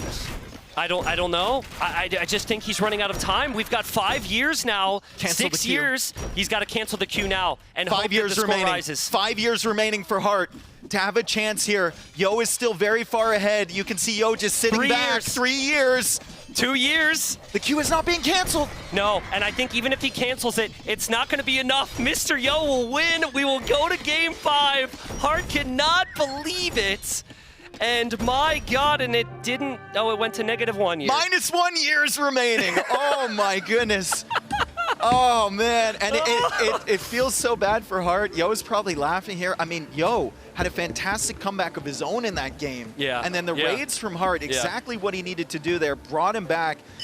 We have to say though, this is a win condition. Yeah. It's been known they played hundreds of ladder games with this. Some of the most hype finishes ever on the ladder were for the time limit. And Mr. Yo played towards that at the end there. What a battle from What a battle. Holy cow. It's too late. He's already looked, but he needed to close that game. Oh, he yeah. needed to close that game because what he just did, he looked and he counted Yo's pop. And he was like, oh, God. He was so close, dude. So close. And honestly, I think if he thinks of Seadrams faster in that game, he still wins it. Yeah. Right? Seadrams 3 minutes faster, he wins the game. Yo's basically defeated off the map. I wonder the how- outposts earlier in the game as well. I wonder how much score was in the queue as well. I don't think it was 3,000 or whatever he needed. That was a crazy, crazy game, and it was an excellent opening here from Hart in this one. The Romans were looking amazing. Like, we were running out of things to say. We gave the possibility that Yo could maybe come back. I thought it was over. It was but over. Until those 3 villagers got that TC set up, until he got up to Imp and got those Arbalists, didn't really think there was a chance. Yo believed in himself the entire time, though. The beginning of the game was all this. It was just constant pressure from Hart, no fear of the Mangonels, coming in every single time, sniping the crossbows, and then we got to this army, and... Yeah, the machine gun arbalests were just insane. I still think at this stage of the game, Hart thought he had won. Sometimes you're in such a good position that you don't do the small things that you would normally do in a closer game, like the outpost and the vision. But it was the sneak town center in the south. They're not going to be on the highlights, but the villagers that came from that town center changed this game, gave Yo his chance. Man, I thought earlier that that game between MBL and Hera was the best game of the tournament already, but this has been a fantastic, this was even with it, I would say. Going down to the score there. I mean, Yo was, here I thought Yo had won, Dave. Yeah, I mean, big shots, right? But the raid, it turned everything around. Yeah. He had a fantastic position. Also, he never took those relics when he had the chance, right? Yeah. And this is the thing, like, he loses, what, 20, 30 villagers down here? and then he loses more in his base to the raids, and then of course there's this final moment. What did Hart have at the end? 24,000 score versus 27.5. Yeah, I don't think even if he unqueues there, I don't think he gets enough.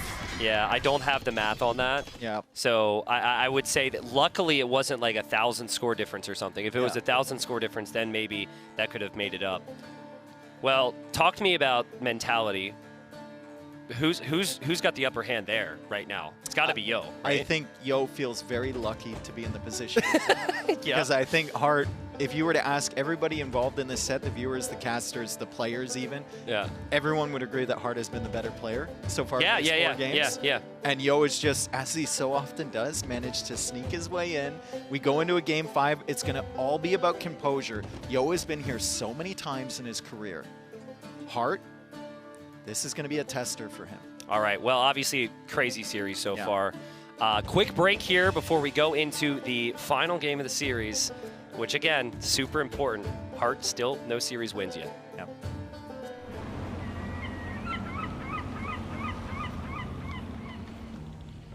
Day 1. The HMS Londinium has weighed anchor, her prow set towards the greatest wonder these waters know, the Royal Albert Hall. Captain. 8 empires, 8 commanders, each forged in the flames of 1,000 battles to claim their throne at Red Bull Wololo. Hera, ACCM, MBL, Leary, Yo, the Viper, Hart, Sebastian. Not all who sail will reach the hall. That is the cruel nature of the voyage. Ah, that sound. Let us see who is worthy of the call.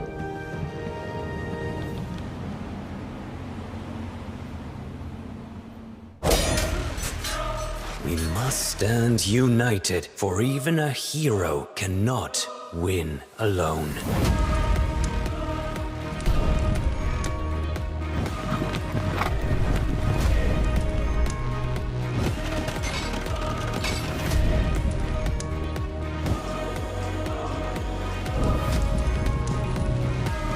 You can never break the Mapuche people. Attack, my warriors!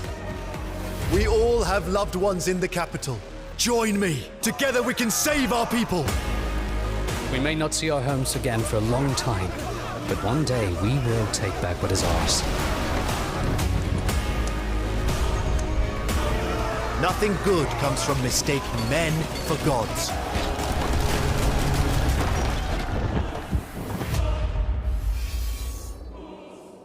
Whew, my God. The hype continues as we're here at Game 5. Yes, it does. And you asked about mentality. I'm glad we had a little break there for Hart to just kind of reset, because I really think he needs it. We had a discussion in our little 2-minute break, and I was like, man, I really want to say, like, Yo's been dominated on every single game. Even the water game that he won, he just had a better civ. And Hart has been absolutely dominating him, and it's still 2-2, and that's very classic Mr. Yo. He's got the experience to just get the job done. Absolutely. And now Hart needs to prove that he deserves to be here, that he can win this game 5, that he's got the composure to get through these moments. Remember how this works, guys. We have 2 groups, and you play 3 sets. And you play everyone in your group in one time, and that determines where you go from there. You'll go either into the 2nd or 3rd place position, which means you're playing on the weekend in the playoffs, or you would go into the immediately into the semifinals on either side of the bracket if you're 1st place. If you're 4th place, basically if you're someone who goes 0-3, most likely, you're unfortunately done in this tournament. And so this is the 2nd set. Hart has played amazing, but he lost last time, and now he could potentially lose here. Yo, big ramifications for a potential run at 1st place right now. Yes. Because he won his 1st series and now is looking at a 2-2 here. So, and also for Mr. Yo, we should point out he is going to play Hera in his final set, and Hera is likely the favorite there. So here we are. 5. We've got game number 5. I don't know how we are here. And we have Tatars for Heart on his home map. We've got Dorothy Quarry here. This map is extremely difficult to play, Dave. It could go late, but very rarely does it. And I think one thing that deserves to be mentioned, even if in gameplay-wise it feels like it's been kind of tilted towards Heart, experience and map draft and Civ draft for Mr. Yo has been fantastic. Yes. Right, he got Ethiopians there against Romans. He dragged it out to the late game. He had Vikings earlier against Malay on the Stone Drift map, and now he's got one of the best civilizations coming home for this map. He's got Persians here on the quarry. Yes, he did very conveniently skip the Mapuche pick, which looked Well, very, he very lost that questionable. game, and he probably calculated that out when he was on the chess Yes, screen. You know? I too plan to lose games. That's the issue, is I plan to lose too many games each series. But no, both players on the opposite side here. There is a water element. I'd love for Vodka to zoom out before the fights begin and just get a double click on the oysters. Because, again, massive amounts of gold on the oysters. We didn't even get all of them, and that's it's like 36,000. Yeah, it's a lot. So, yeah, just lots of oysters is the point. But right now you have gold elsewhere, and it's a mix of water and gold possible on the water. But it's extremely difficult. I think the big reason we see Tatars picked for Heart, you do more damage when fighting on top of the hills, and this map obviously is just a massive hill. Also, I mean, they get the extra value on the hurtables, and you get some hurtables every time you make TCs. There's good eco bonuses there. God. Nice catch out there from Heart.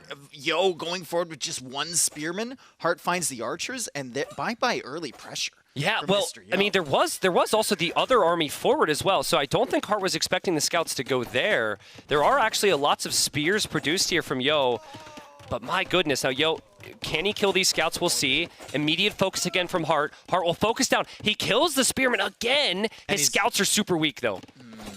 Almost got the archers as well. Villager, though, going down, so Yo's still getting some value here as the archers trying to hard commit onto the villagers. They get one. He does lose his scout. He loses the archer, and he loses the spearman as well. Right there, I think we saw the micro difference between the two. And the issue in the previous game, the issue, honestly, in the Island game as well, is it was no longer a micro game, right? Yep. It was just like, what Civ bonuses do you have? It was a tech tree game. It was a tech tree game, exactly. So I think Yo's still got some great opportunities here with the Persians. They produce villagers faster. And Yo is amazing with any Civ that has big night bonuses, which we haven't seen a lot today. And also, their docks have more HP. Their docks also produce faster. And there's a lot of, not only oysters on this map, but there's some deep fish in the middle too. So he can keep his economy going. He's always basically going to have a villager lead, assuming that he hasn't lost too much. And was that a fishing ship from... Fishing ship went down, and a villager as well at some point. So Eco KD 2-0 for the Persian player. Fights in the middle, though. We know who's going to win those. That's going to be hard. This is the just archers, classic. Those were the 1 HP archers from before. So Yo was really gambling sending those forward, right? He did get a fishing ship for his troubles, but Hart's going to clear that up. And we look at the KD right now, it's 12-7 as Yo has to send more spearmen forward to try and push that away. Resources looking pretty good for Hart at the moment for clicking up to Castle Age. Yeah, and as you would expect, right? He takes the better fights. He beats you to Castle Age. He takes advantages there. No additional town centers in his future, though. He sells the stone, using the market to find the timing here. The extra attack on hills is going to be really nice here. These hills are huge on these maps. And it helps, right now with his positioning, it helps in the attack, but also it helps in defense in a lot of engagements on the other side. So, especially if you're playing into something like Cav Archers. Yeah. Could be really solid. Free thumb ring for Tatars. We'll actually know what his plan is based on how he plays this now, Dave. We've got 4 archers. You could continue to produce archers. If he's not, and he's not right now, it could be Cav Archers in his near future. Especially if we see something like Bloodlines come in. Yeah. Could be a solid guess. It looks like he's making a production building at home. He's just trying to clear up the archers. And like you said, just consistently, Micro is a little bit better. Yep. Just a little bit better. And he clears all of the archers from Mr. Yo. Mr. Yo, though, will look at a fight like that and be happy. He'll be like, okay, I took a worse trade, but at least they're gone. Yeah. Also, wonder if there's some question marks in Yo's mind. He's like, wait a second. Like, why am I not seeing any more archers? Why did he take the engagement? Why did he not try and conserve the numbers? But Yo will click up here shortly. He's probably not aware at how late he's going to be, but he does still have the scouts. If these scouts get in, there is not a single spearman for Hart. Yeah. And he's not fully walled either. So, like, Scouts are roaming around. He's 40 seconds away from being able to produce cav archers. So that's Dave, this kind is of so his open. defense. This is so open. Nice wall over there from Hart. Can he get the houses Oh, down? God. It's difficult with the hill. Oh, it's God. extremely difficult to see where the holes are with the hill. And Hart just gives up on the idea of walling, and he's going to run his villagers away. But yo, can't really surround them. There's the first spearman for Hart. He'll take a villager loss potentially. Okay, I mean, Hart loses one there. Good damage control, all things considered. Really nice job from Hart. I agree. Cav archers are on the way. I think they might have been busy on the water as well. Yo lost a Hulk. Oh, there's also that villager. He's on break in the wrong area. What are you doing, bro? That villager's going to go down. Yo doesn't have to micro this. That should be a free kill. And he gets the kill. Well played. Not necessarily free, though. The one thing I'm concerned about for Mr. Yo is he doesn't really have his woodlines locked down. And once these cav archers start roaming around on that plateau on the outside, how are you going to defend yourself? He's still 40 seconds away from being able to like build a defensive TC or siege or anything like that. I also think his woodline spawns are really unfortunate because they're all spread out, right? Like Hart's woodlines are all next to each other, and that's much better to be able to damage control and protect your villagers. But yeah, Yo's essentially got 3 massive targets around the back of his base. That's not even factoring in the gold. And faster Castle Age has paid dividends for Hart. Gets the villager kill. There's one of the woodlines. There's the other woodline. They're just so far away from each other. He went for the towers, so he doesn't have the stone to build like defensive TCs or anything. He's floating a lot of gold, which is why he's going for that market. And he's forced into camels as a defensive measure here against the cav archers. But remember, those cav archers don't only have the bonus on the hills. They have thumb ring as well. Yep, very strong. And Hart's making a lot of them as well. Hart will also wall up behind this. Yo tries his best to damage control, but a couple villagers go down. And camels are out. The issue with camels against cav archers long-term is the lack of pierce armor. They are not nearly as tanky as knights are. Now, we had some questions about the mentality for Hart coming into this game, right? Was he going to be shaky? Like, how was the opening going to be? Now that you've had a very smooth opening and you have cav archers on the field, I think there's no questions about that whatsoever. Yeah, no. Hart just plays his game from this point forward, and he should win this most of the time. Yeah, and he was here in the previous game. It just didn't scale very well, and now he has the understanding of, oh yeah, let's like apply the finishing blow here to win this freaking Look at series. This is going to be so difficult for Mr. Yo against Tatar cav archers on the hill. Also, it's going to be really, really difficult. Also, Dave, Hart's going to boom as well. He's recovered the stone behind this. Likely we'll see a town center at some point. Do we go university or town center? Town center at the back. Yeah, maybe both. I guess that does make sense because at some point Yo's going to send these knights forward as well, and you need something to defend. But I'd love to see university ballistics with a cav archer army like this against knights. Amazing response from Hart. Just so good, like you said. This is incredible. And it just doesn't seem like Yo can do anything. I'm hesitant to say anything's over because maybe this will go down to the timer as well. Somehow. Please, but that was hype. But it's just the wood lines are an issue. The farms are exposed. There's the university. He doesn't have the upgrades yet. Yeah. This is so difficult to take the fights against the Tatar cav archers. This has to be so painful for Mr. Yo. And usually the way Yo defends something like this is he sends units forward and he goes for the raid. And I think there's only one knight going forward for Mr. Yo. Yep. Yeah, and the knight's maybe going to head to the gold. I mean, one knight's not an issue. Cav archers are a big issue, though, for Yo. I think Yo, in a different scenario, should have considered Scorpions here, but it's gone too far. No, he was too far behind, Yeah. I think, to Castle Age. Maybe. Like, Hart got such a fast transition into these cav archers off of the early pressure, and I think a big part of that was just, like, clearing up that first archer army, winning every single fight in Feudal Age. It scaled so well for him. Oh, man, the micro from Hart is so good. He's, of course, defended at home, and Ballistics will be in well, it's in now, and with 2 town centers, Hart also has the water control. He's added 6 fishing ships. Like, what has Hart had? What hasn't he done? Excuse me, this game. It's just been perfect. He hasn't won yet. He hasn't won yet. True. And judging by last game, that's pretty freaking difficult. Watch him build like 30 outposts. Yo, yeah. He's going to build so many outposts this game, so Yo can't escape. Yo has 7 on food currently with the villagers idled, and he has like 3 stables that he was trying to produce from. This game this group. Obviously, the game's interesting, but this group is fascinating right now because after the result earlier today, where Hera was able to get the job done, but not as convincingly as we thought. If Hart were to win this, we've got a lot of players who have lost games in this group going into the final day, and first will be possible for multiple players potentially. Oh, he's just second and third everything. place, fourth place, and yeah, I mean everything. Yeah, let's talk about group placement right now because I don't think even Mr. Yo can pull this one back. This is 42 villagers for him, 62 villagers for Heart. He can't get in through the wall. Fantastic defense. Second town center is already there for Heart, and he just camps the gold. You could sit here for the next 10 minutes, and that would provide you enough value going forward. Yeah, I think Mr. Yo, if this was game number 1, even he would consider calling it. He's hoping to get through, though. Heart pulls the villagers. He adds the stone walls. He defends behind with the camels and the cav archers. 20 villager lead for Heart. More villager kills. GG. And Yo taps out. Heart finally breaks this guy. Finally breaks it. What a response, though. And he wins 3-2. What a response after losing 200 population against 70 to a score victory. Yeah. And then you come back game 5, and you just absolutely roll over the guy. Like, wow, Heart is incredible. Yeah, seriously. He brought it this tournament. Let's go. He did. He's playing well. I think Yo has made a comment there, Heart laughing, as they're going to prepare for the interview here. But the big storyline, of course, Yo still has his win from the first day. Heart now has a win. So both players are 1-1 going into tomorrow. Tomorrow could determine a lot. So and Mr. Yo will play Hera tomorrow.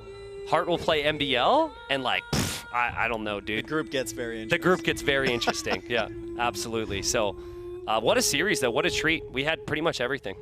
Yeah, I mean, we had really clear victories from Heart in the Saracens against Mapuche game, even though that was kind of a question mark for us. Yep. We had the good draft from Mr. Yo that got him through that Glacis game and through the Stone Drift game. Yep. And then we had the absolute dominance of that game 5 from Heart and the timer as well. And the timer the as well drama was so good. from The that drama. one. There's going to be a lot of very upset people about that. Yeah, some people don't like it, but you know, I think Heart will always It kept us on the edge of our seat. Heart will always say that he had every opportunity to end that game much earlier, right? Yeah. And there's a reason that we don't see that frequently. But we'll throw up the standings here just as a kind of a reminder where we're at. Games 1, you've got Hera right now at 6. It obviously looks fantastic. He won both of his sets. But with Hera playing Yo tomorrow, if Yo were to beat Hera, he could take first place. Depending on the weird situation with the amount of games won as well, right? I don't know the exact math on that, but it is possible, I believe. And then, of course, you've got the players below. I mean, MBL could jump up. MBL looked amazing today. Well, and we've got Heart and Yo. I mean, everyone's so good. Let's hear from Heart after that fantastic set. His first set win of the tournament. Heart here with Riley. Thanks very much, Dave. And yes, here we are with the victorious Heart. Congratulations on the win. It was certainly very hard fought across all 5 games. Was it a bit of a slow? Was it exhausting for you to get through the set? Thank you. Yeah, a little bit. We had a long game in there, so overall it wasn't that long. I think it was just one long game, but yeah, a bit tired. And coming off of the defeat yesterday, obviously at the hands of Hera, that was a pretty swift victory for him. This was a little more hard fought, but obviously you did end up on top. Is that a relief to you, or is that something you're feeling good about having steadied the ship a little bit? Talk to us about this win compared against yesterday. Yeah, I think I was a bit more comfortable. I fixed my headset issue that I had yesterday, but obviously, you know, yesterday I played against Hera, so it's a bit different. But overall, yeah, I don't know. I think I match okay against Mr. Yo. Style-wise, definitely better than against Hera. So yeah. Well, you must be very happy with the win, and Mem, we'll turn to you now as we throw up some vision on the screen here, some of the highlights from across the last couple of games that we saw across this match. Mem, do you want to talk more about some of the stuff that we're seeing here? Well, if you were surprised about Britain's pick here by Mr. Yo, Heart. Yeah, I think he just felt like he had no civs left in his draft. I'm not sure if he could have drafted, I don't know if Franks were open. But yeah, obviously Portuguese are just one of the best on this map. I think he was just trying something like Britons. You know, he's probably trying to just outrange my units. That's his game plan. But yeah, I think Portuguese just gets a bit too ahead. And I had some good trades mixed in as well, so I just, yeah, the game. Yeah, it kind of was the game like you like it, right? You got the initiative and you never dropped that initiative at all. So you didn't let it get the mass to outrange you at all in the whole game. Yeah, exactly. I just kept running at him with units, basically. Here could be the opposite. Like here you have he has the Vikings and you have Malai. Did you feel that maybe you resigned maybe too early, or you think that against the Vikings is almost impossible? I think it's as much of a safe win as I had in first game, he had in this one, you know? Yeah. I'm Malay, I basically have nothing. I got nothing, man. Like, maybe I should have gone for something crazy, like a forward or something. Yeah. I think at some point I had a bit of hope, I got some good trades, but yeah, eventually Vikings just outproduce you. And now, this one I was just checking, like, were you feeling that you always have the advantage here with the Sunset, but this civilization that supposed to don't have cavalry units and how fast they are, how annoying it is to be chasing those units all the time? I didn't even know what the hell his units did, man. I had to open the tech tree halfway through the game to check what the hell his castle unit Did you check it? Yes, I checked. I don't know what they do, man. I saw something about deals more damage. I wasn't sure. I didn't have much time to read, right? So I just briefly read through it, but I just didn't know what his units were doing, like what to make against them. I'm pretty sure like Camel's straight up would have been the correct choice. Camel Skirmisher, but he took a bad fight when I wasn't looking. I mean, a good fight when I wasn't looking in the middle, and then kind of made the game awkward. But yeah, I think I was just very ahead the whole game. Almost a bit of a draw. Yeah. I mean, he was trying to go all in now, like he was trying to do something, but refused to die. This game, probably one of the games that you has enjoyed the most ever, right? My God. It was, I mean, it was a fun game. Obviously, don't like that I lost by time. I think I was gonna win. But, you know, that's just how it works. Yeah, I thought I was dead at some point, but I managed to raid him a lot and push back. So, yeah, you know, I think that's the first win by time in this tournament, right? Do you have time to even check what was the population Mr. Yo had at the end? No, but I'm guessing like 65, something like that. You are close, you know, and you got close to 70,000 resources more collected. Brutal. Like I had no units, man. I mean, to be fair, at some point I got impatient and unengaged when I probably shouldn't have. But obviously, it's just very hard. Romans don't really have the best units to deal with this when he gets BBC plus Arbalest. But I think the raids did it. And how frustrating is when you are pushing off the map and you feel that you are not recovering the score? Like you're doing all the monasteries and then you are trying to push all over. You were killing here millions of villagers. I'm trying everything, man. I think I should have gone for the Rams earlier, maybe. Yeah, perhaps that was the play. I'm otherwise not really sure. I think I don't know if he expanded early to the bottom, but I felt like I was ahead. I should have been ahead enough that I should just overrun him in early game. But yes, as I said, I got impatient and I took a bad fight, and that gave me a chance to come back. Honestly, I feel very proud about you because that game can be very frustrating, and then you jump into game number 5, clean mind, you know, and play like nothing happened, no? Yeah. No, I mean, I know the rules when I'm playing, right? Yeah. Like, I don't get frustrated because I lost my time. Okay. I'm more frustrated by the fact that I think that loss might mean that tomorrow I have to win to get through. So like that last game, like this game we're watching, kind of doesn't matter for me anymore in some way because I need to win tomorrow. Anyway. Okay. Because of game difference. Okay. Well, but you can get more or better spot in the group as well, because if then Mr. Yo win tomorrow and then you win, there can be some draw there that can be very interesting. What about this one? Because Tatars feels here now that if you get the lead, is also the better civilization. Yeah, I mean, Persians are just a very strong civ too, but I know Tatars get a lot, right? The Tumbling, CA, Hills, it's just a lot of bonuses that go together on this map. Yeah, but I think it's competitive, honestly. I was a bit afraid that if the game went on for too long, he could get to Savar. So that's what I was thinking, but you know, I just killed him before that. That was my plan. But mechanically talking, how you feel today? Because I was watching closely and I feel that you played very well. The games you lost was more, well, you saw the factors it made you lose. Yeah, today was definitely better than yesterday. I felt a bit more comfortable. Yeah. Okay. Well done, Hart. Congratulations on the win once again, and thanks so much for joining us and sharing your perspective on that match. No problem. Thank you.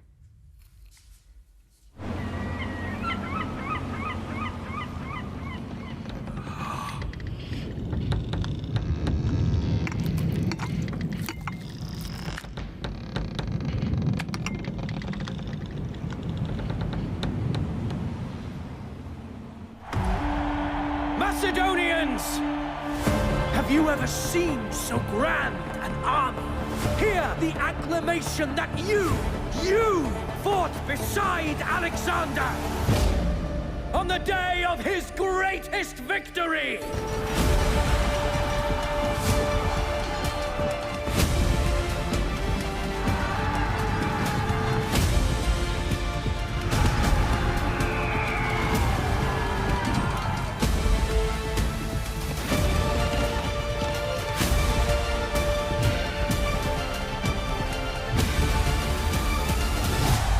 undying glory be the victor's prize.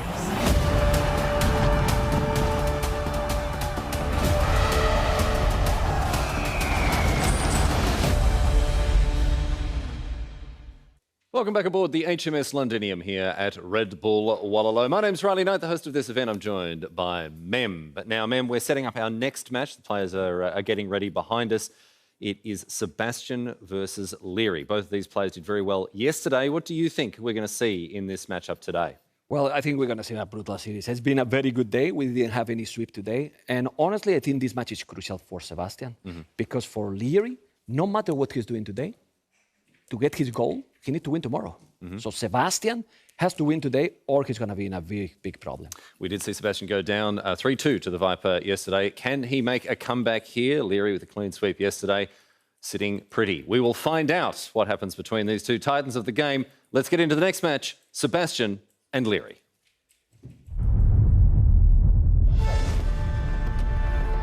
I started playing this game when I was like 8 or 9 years old, but as you become better, as you improve, you start imagining what could it be, and this is exactly what could be.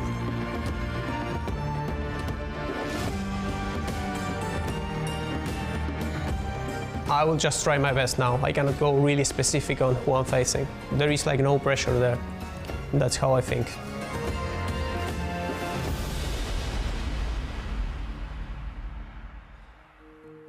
All right, well, final series of the day. I felt like it was going to be the closest series of the day coming in. We've had some bangers already, so Nilly, Sebastian versus Leary, it's going to be a treat. Yeah, absolutely. Like, Sebastian has been playing so well. Leary, we thought, played incredibly well yesterday as well. Wasn't really happy with how he played, right? Said like, okay, those are the pinpoints that maybe want to improve even. So excited for that approach. Yeah. This has to be a great set. Both super aggressive.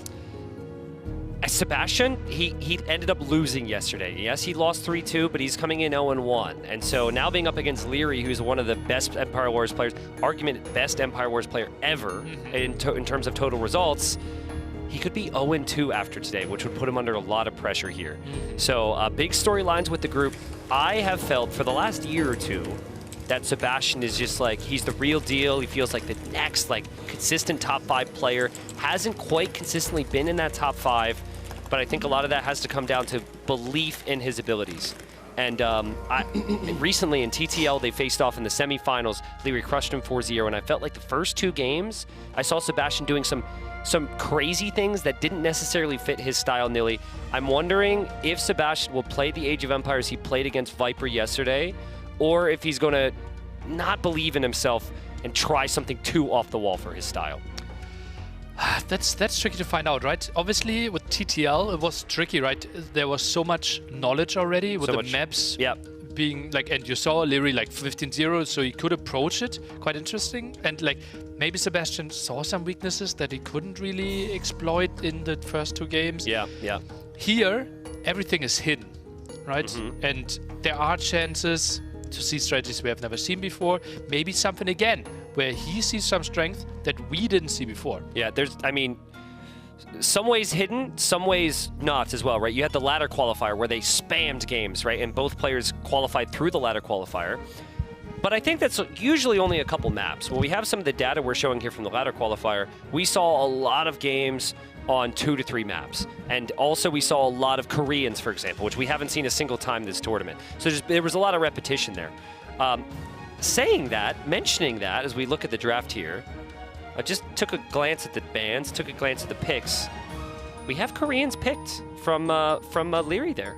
First time. Absolutely crazy that that's going through, right? Typically, we've seen that banned every single time. Yep. So that's the most dominant civilization we've seen in the whole ladder qualifier. And now flying in with that?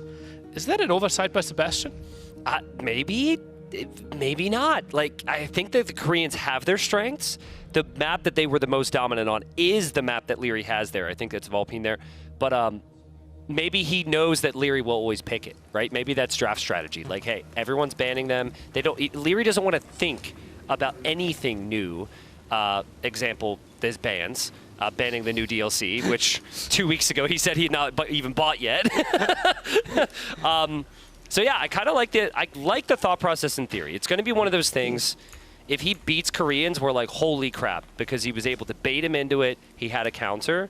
Obviously, if he loses to it, we're going to sit here and say all the data pointed to that being a ban. Yeah, typical caster approach, right? Yeah, of course. We're right either way. Any keys, any differences between their style here? Bit surprised that Ethiopians were picked so early, right? We had Ethiopians already winning twice. Not really sure if that affected any of their decision making there. Used to be a really often picked civilization back in the past, but without the greatest success. Jurchen's flying into the draft there. It's a civ that we haven't seen picked that frequently. It was a later pick, but it's interesting. There's some funky things you can try with that. If you wanted to play off meta, you could play through the archer range and play with the grenadiers. You also could still just play the standard units as well and go scouts and cav archers there. But overall, I like the maps. I think clearly Leary wants to make this primarily land, and so does Sebastian. Game 1 is going to have more water than all the other games combined. But a couple rivers. There's a quarry out there. Well, if you want your boats, we'll have it. Yeah, still feels like the land is winning the game, right? And compared to maybe other more heavy water maps, here it feels like we had massive fights on land every single time. Yeah, I'm excited for this set. Khitans, what are our thoughts there? And also like the late Mongols pick, right? We have seen them picked twice, but not played yet. Well, Mongols are first pick usually on any standard game, but being Empire Wars, you don't rely on the hunt as much. So I think because your villagers are pre-established on farms and berries, and you already have 27 of them, you're not going to have this massive hunt lead like a standard game. And then you think about the Mongol tech tree, and yeah, exactly, you're not taking boars. You think about the Mongol tech tree, and they're good. Like, they're good, but they're not, like, terrifying. The Lancers, the light cav, the cav archers are solid. I like where they're picked. I still haven't been impressed with the Khitans yet. I think they've lost every game. Feels like it, yeah. And I'm just waiting for that game to open my eyes. I like all the other civs on there big time. I loved what I've seen from the Cumans. The discount in the archer ranges in the stables leads to very fast attacks. Magyars have the cheap scouts with the extra attack. Georgians' mule carts are crazy. We haven't actually seen many games with Georgians or Armenians yet with mule carts. Vulpine. I love to see Georgians and Vulpine, right? Yeah. Trying to get to that monument in the middle. How do you want to tell the viewers like about the training on Vulpine, the balancing on Vulpine, what you contributed? Because you told me that you like to play with the mule carts, and that it's like this big thing to cut to the middle, and I've yet to see it. It's so weird, right? Obviously, like, it was Krasini coming up with the map design. Yeah. And then it was basically me leading the testing team for that, right? And I probably played 150 to 200 1v1s on this. Like, not only on this map, right? But all the 9 maps. Yeah. And against different players. And I was like, felt so smart. Like Vulpine, Georgians. I tried to go for the center then. Talk to any players. They're completely ignoring it and think my approach is completely stupid. I mean, don't you love it when you come up with a map to like force players to a certain area and they just completely ignore it? Yeah. Maybe that'll happen though. Maybe that's an option. Here you've got the stats from the ladder qualifier. They only played each other 8 times, which is very, very low considering the players played hundreds of matches. The Koreans was the most picked civ and highest win rate for Sebastian. The Saracens was the most picked civ and highest win rate there for Leary. Interesting. Saracens, we didn't see it that much, right? But only 8 times. A bit of a surprise, right? But Leary obviously working full-time. Sebastian, more of a night player for European times. Yeah, definitely time zones there. And also there was a little bit of time zone planning involved. Players would maybe think about it and say, all right, well, if Leary's online, maybe I wait an hour or two. Who knows if that's what happened there, but it's part of it. Maybe Leary's bedtime? Could be Leary's bedtime. People still speculate he's 16 years old, but I think Wikipedia tells me he's now 24. But of course he's just an absolute god of the game. Was top 5 in our game when he was 16 years old, 10 years ago, right? And has been more top finishes or as many top finishes as anyone really. Unfortunately for him, the storyline with Leary has been a lot of second place. He has not had the wins he would have wanted, but he's definitely one of the favorites here. We have maybe a new favorite in our scene, Sebastian on the other side, hoping to get a series victory after losing 3-2 to Viper to start the tournament yesterday. And Leary, so cutthroat, moves forward here. Already steals 2 pigs. Oh, wow. Or tries Something to. Very rarely see. Can maybe get the kill here. And gets it.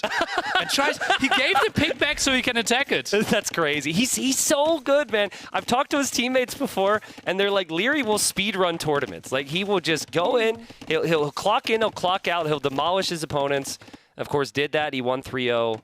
The first series, but he's looking around, and I see the Man-at-Arms upgrade here from Sebastian. And 3 militia already on the field. Will knock on the door of the woodline pretty soon. Let's take a look how the reaction is going to be. Not a lot of vision. That's an exposed villager. I think Leary's done the tiny moves here to prevent this from doing a lot of damage. Actually, no, I'm wrong. I'm very wrong. He's got villagers exposed everywhere, and the Man-at-Arms are coming in. Nearly, it's going to be okay. I think it'll be okay for you. Wow. Maybe not that villager, and the quick wall comes in. Needs more quick walls on the left-hand side, though. Finishes those quite nicely. With that little vision, not losing a single villager. Impressive by Leary. Now, behind this, Sebastian, he doesn't have to worry about Leary with archers in his base anymore, and I think that's a big factor to the strategy. Obviously, killing the villagers is good, but I'm seeing Sebastian building a dock on the outside. He's also adding fishing ships on the inside. Now, the fishing ships on the inside are taking gold here in the form of whales, which is a new mechanic, a new unit added to the game. And eventually we might see players go for some docks up there. Trying to contest that, take it away from the opponent. Obviously, Kitans could be good there. With a double forging, could be working if we get into a Hulk war.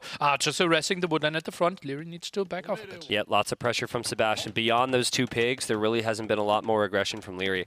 Nearly, we might not even have time to talk about it. But I'm thinking about the civs here. Japanese make perfect sense. Cheap lumber camps, mining camps, mills, fishing, infantry.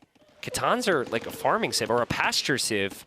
That's not your typical pick for a map where you spend wood on water. I hard agree, right? Pastures is what drives the civ, right? We don't have bloodlines for later on. Maybe some weird CA play that he wants to go for.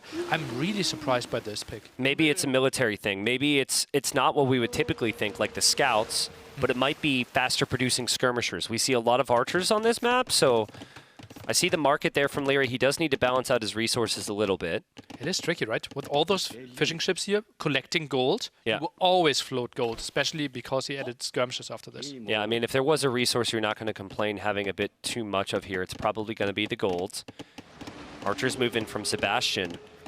And this is what I was talking about. When Sebastian played Leary last time in a tourney, he was playing 1 TC, low economy, tried to go for a weird castle drop. That's not Sebastian's style. Sebastian's going for a ridiculous amount of fishing ships, and he's on good military upgrades, and he's taking the fights to Leary. Yeah, the 3-minute arm opening, right? And Leary is the one that has to react. Is chasing this away, though with the superior skirmisher. That micro is actually really good there. That nice little click to the side. And he can't fight with the Man-at-Arms against the skirms because the archers are there. But wait a second, now the archers are on that side. Now the Man-at-Arms could go. Now Leary's going to need it back over. This is crazy, micro. This is crazy that they've added. Should Leary split 2-2? 2 skirms, 2 archers each side? Maybe. Yeah, he does it. And that's really nice. Wow, okay. Now the 2 archers are missing. They'll lose some HP, but it's totally fine. And Leary and Sebastian, I think both will accept this fight. And, well, the big difference is still Castle Age timing, right? And Sebastian only now rushing up the market. Yeah, famous quote from Leary. He said, if you don't lose fights, you don't lose the game. And as someone who... Well, I don't tell win that a lot to of Hart fights. in the Glazers game Yeah, before. I was going to say, as someone who just came out of that game, I'm not sure that's true. But with Leary, it always seems to be the case. This has got to be a new record for fishing ships. 18 wild, against 15? Japanese bonus with that as well, right? And Sebastian, like, do you even really contest that amount of fishing ships? Like, is Leary going for water here, even with the extra upgrades on the Hulks? Now he's thinking about it, but they're so tanky and so far away. How much gold is there from whales? I think there might be 4 whales with 1,000 each. Okay, so but that feels also the oysters. Yeah, also the oysters. Okay, it's not bad. I mean, there's 3 pawns with the whales. Sebastian's out whaling right now, 2-1. So 9k gold in total there. That's really nice. Oh, 2 villagers coming in. They're trying to dock there. Yeah, I mean, if there was a time to pressure this, it would likely be in Castle Age against the Japanese. Oh, and maybe this is it. He's getting forging. It's double forging. Hulks do melee damage, so the double forging makes those Hulks very strong for Leary. Can't you squeeze through those? Maybe. Now the big question, is he focusing on the water upgrades? Okay, yeah, medium warship is coming in. Oh, that reaction was super nice, Nilly. You and I both have gotten our upgrades, looked at water, looked back at home to do something, and then you just lose all of those archers. I know he's lost 2 as I'm complimenting him here, but that could have been far worse for him. Yeah, nice instant reaction. Now has the range advantage, is trying to go back, try to force a fight, and all those Hulks are on the outside. Now production starts over here as well. I'm really curious if he goes for iron casting here. I don't think it's necessary. He is going to do it. Crazy. So wow. +4 attack on those Hulks. Wow. I don't think like 2-3 galleys will be enough to defend this. No, I don't think so. And it's really tough to play galleys in these small pond scenarios because you can't use the distance. Wow, I really like this from Leary. This answers all our questions. Triple TC. Beautiful play, and let's see how many fishing ship kills he gets. There's 21 fishing ships out on the map. I think he might completely clear this pond. Yeah. And I mean, that's most of the gold income. That's like pretty much all the gold income I think Sebastian has had is the whales, and there you go. Ships on the backside, Leary backing away, and he's backing away towards some siege as well. Very difficult scenario for Sebastian, but if Sebastian micros with the skirms, could get good value here. Yeah, Leary doesn't really have the answer, right? The siege workshop needs to be out ASAP, otherwise he can't really deal with that. We have one at the top, now the rocket cart, but misses. Yeah, honestly, Sebastian's got a lot of work to do right now, but I like that. I think adding his own siege would make sense. He's dropping his 3rd town center. He is aware that there's big Navy investment, but there's like 5 different spots to look at, Nilly. You have to be so careful against the siege. Sebastian now follows up with a siege workshop of his own. Will be Mangonels after this. Rocket cart. Oh, I'm scared. What a game. The level is so high between these two right now, and the shot lands. The shot lands. Sebastian needs his own siege. Maybe could have considered a dock in the middle, but there's just too many questions being asked of him right now. Villager being sent for the repair. Was expecting some dance there. Sanctity now coming up. Sebastian wants to react to this with the Monk defense. Okay. I mean, I like Monk defense, but I think a Mangonel or 2 to help as well makes this all the more complicated for Leary. It is expensive on gold to go for Monks, and he's not going to have his gold anymore. He's losing his fishing ships. As we see the replay there, those fishing ships in the starting whale pond area, whatever we call that, just gets completely destroyed. And what a massive swing, right? You talked about 21 fishing ships earlier. Now we're in single digits, and Leary has to be happy with that. Feels like he's winning on all fronts right now. Yeah, it's crazy. But Sebastian does have more villagers. He's got 52, and he's on 3 TCs, and Leary's only on 2. But this is where the micro comes into play, and the micro from Leary is just too damn good. Looked like another ground attack to me, right? It's actually a little harder to land a perfect ground attack with the rocket carts, in my opinion. The shots are a bit more focused into one tile. The Mangonel has a wider spread, so that was just perfect. Sweet stuff. Yeah. Great anticipation there. Now the next Mangonel dance. Really tight area for Sebastian. Doesn't really want to. Oof. Gets a shot off at least. Another ground attack! And could probably clear it up. Great move. Yeah, great move. Leary will take that. And Leary will be very happy with the score, and noticing more docks for him now. So after watching Hart earlier, Hart training with Leary, of course, their teammates, starting to notice this big focus on the fish on the outside. Obviously, there's been the focus on the fish in the middle, but the food economy on the outside is incredible. Yeah, now with the new mechanic that you can actually save your fishing ships in the dock, it feels like it can't really get punished that much. Let's take a look. Redemption? Conversions? Are there any conversions happening here? Any? Can we get a single one? Okay, one of them comes in. Skirmishers need to dance. What? That's still fine for Leary. That was minimum reach, no? On the left-hand side, it was crazy how he got that kill. Yeah. They were next to each other. I'd need to see replay on it, honestly, because I was looking at the skirms to see if the skirms were going to survive. I was also looking at the villager count, where somehow Leary has pretty much evened it out. Still only 2 town centers for Leary, by the way, but 1 minute of idle TC time throughout all of this game. Unbelievable. Crazy how there were no conversions. Now left-hand side, look at those 2 rocket carts.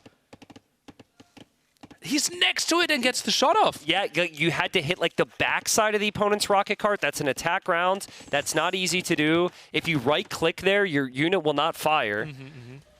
If you don't lose fights, you don't lose the game, Nilly. 42 kills for Leary, 13 deaths.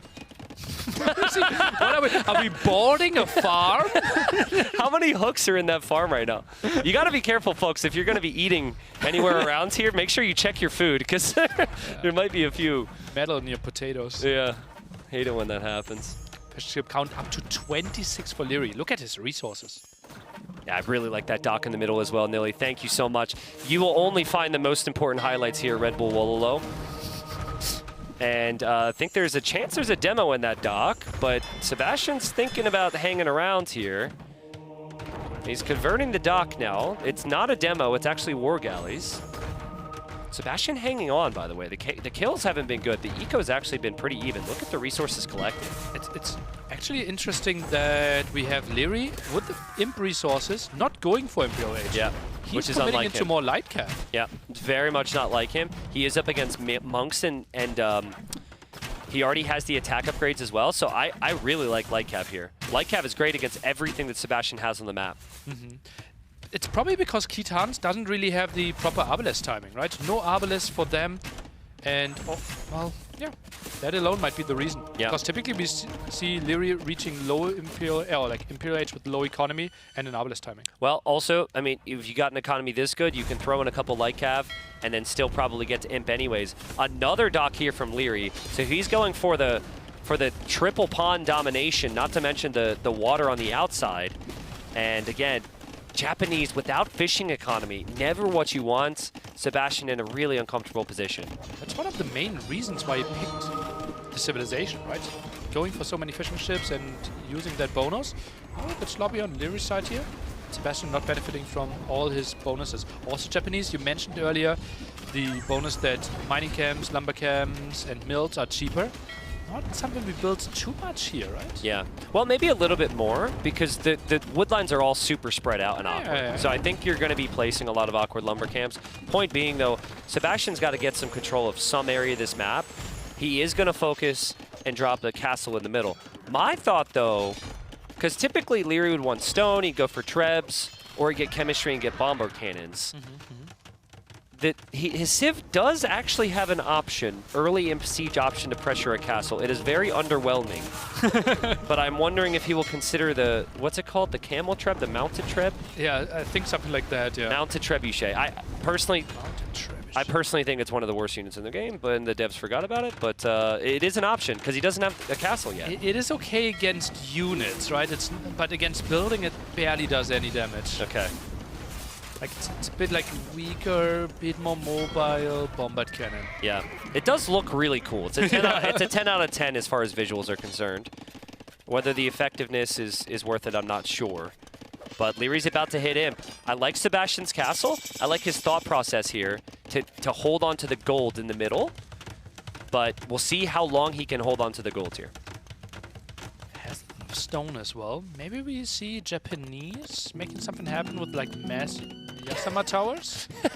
Double university. Hey, some people just get 1 degree. But Leary, he's out here. He's going to go for 2. Props to him. I personally am at 0, but you know, what are you going to do? Single university. Chemistry's coming in. Yeah, chemistry's on the way. I like the double dock from Sebastian, and some of the practice games have been watching players play. We'll see a lot of ships stacked into the middle just because of all the gold from the oysters there. But some nice raids from Leary on the backside, I think. Just being annoying. There's always some red units running into the eco. Yeah, really nice job there. Killing so many villagers over and over again. Look at the eco KD, 45-3. And yeah, the middle pond, after we see the nice kills there against the skirmishers, the cannon galleons would have been really nice in the middle. Wow, GG called. Honestly, Leary had such a good economy at this point. I think it would have taken Leary a little bit of time to finish off that game, just because he didn't have the trebuchets yet. But Sebastian, it just felt like he could do nothing right in that moment. He couldn't move out. He didn't have control. He couldn't win a freaking fight. Leary remains undefeated so far. I think that makes him our only undefeated player right now in this tournament. And what a start. He's just so good. Yeah, that was impressive. Like, he won every single fight, as you said, right? Yep. Bottom pond, top pond, outside, in the middle he was winning the fights. It's kind of crazy how he overwhelmed Leary, and like he didn't fully play to the strength of his civilization. At least, well, not initially, But then when I saw him go for all the hulks, I really liked it. That was cool. Iron casting? Yeah, forging iron casting was sick. But like Sebastian didn't really contest the water, right? Yeah, I don't think like that bonus made any difference. Well, so here's what I think, right? There's like steps to how games progress, and typically it's baby steps that builds up towards an established meta. And because this map is so new, we don't have that established meta yet. That was easily a new record for both players' fishing ship counts in a game. We haven't seen anything close to that. I think in Sebastian's mind, he thought he would go up to like 16 fish and Leary would stay on like 8, right? Yeah. And he's like, okay, I will have the fishing ship lead. I will then defend from Leary's attack on land with like siege and skirms. I have the better eco, I hold, I win. He was never expecting Leary to pretty much do the same thing and focus that heavily on the fish. At one point, I think he had like 27 fishing ships. Yeah. Right? Collecting gold, collecting food. Economy was just so much better. Surprisingly, I think collected resources were relatively Really close there, yeah. Yeah, which means if the engagements are slightly better for Sebastian, that whole game is a bit different. But Or if he just holds one pond or the outside border, he might be ahead in economy. Well, so, yeah, and I wonder if, like, what happens if Sebastian does immediately react. Maybe if you add 12 fishing ships in one pond, it's that big of a commitment. You need to get to the second dock so you can recover. I don't know, but keep an eye on that. I don't know how nerdy everyone is watching on a scale of 1 to 10. You can tell us. But, like, for the people closer to 10 there, just watch fishing ship counts every time we see that map now. Because I think all the players, they watch these games and they're like, oh, that makes a lot of sense. It's hard to go for scouts. You don't have the food early. Lots of archers. I'm seeing, okay, someone said someone said 0.5. 0.5. It was the scale from 1 to 10. So 11 is not on that scale. 0.5 is also not on that scale. Nilly. Please, take care when casters are talking. Yeah, seriously. And respect the scales. Nilly put 110% effort into that one. Oh, just don't... Nilly was very upset when I mentioned the other day that someone put 110% effort into something, and he looked at me with a blank face and said, "That's not possible. I don't like that." Here we are, game number 2. We've got Cumans versus the Franks. Both players will go for their boars on the other side of the henge here in Stonehenge. And it's expected that they'll probably save the villagers. It seems like Leary's going to get that boar back. Just a little bit of extra food. But the double archer range open for the Cumans. One of 2 civs that can do that. And yeah, boar gets brought in. Sebastian goes for an archer range opening with the Franks here, Nearly. Well, wants to deal with the double archer range aggression, right? But Leary actually only 4 villagers on gold, so it won't be the full commitment when it comes to archers, right? He might even be squeezing in some skirms of himself. Yeah, I wonder if he'll switch more villagers onto gold. I think the big thing here is scouting. It's a bit weird because sometimes you use your scout focused on the boars and focused on blocking your own vill to bring in the boar. So I'd love to see the scouting of the opening here because I'm not seeing Leary's scout being very active. He is very active, but in the completely wrong area. Okay, like, so he's gone the wrong way. He has no idea, right? Yeah. So meanwhile, Sebastian sees the double range. Sebastian checks the amount on gold. He has an idea. It's a big deal right now because if Leary overcommits on archers and he's up against solely skirmishers, things could get kind of awkward for him. But the scout is around for now. Now stable added on both sides most likely. We only see Sebastian for now. And scout skirm with a heavy food bonus. I don't mind that. Yeah, agreed. It's all about the berries on the outside. You don't start with too many on the berries. Over time, you might want to shift some villagers around. I don't think Sebastian saw the archers, and he didn't see the archers because Leary went the wrong way initially. Yeah. So he has good intel there. Pulled some villages away from this wood line, though.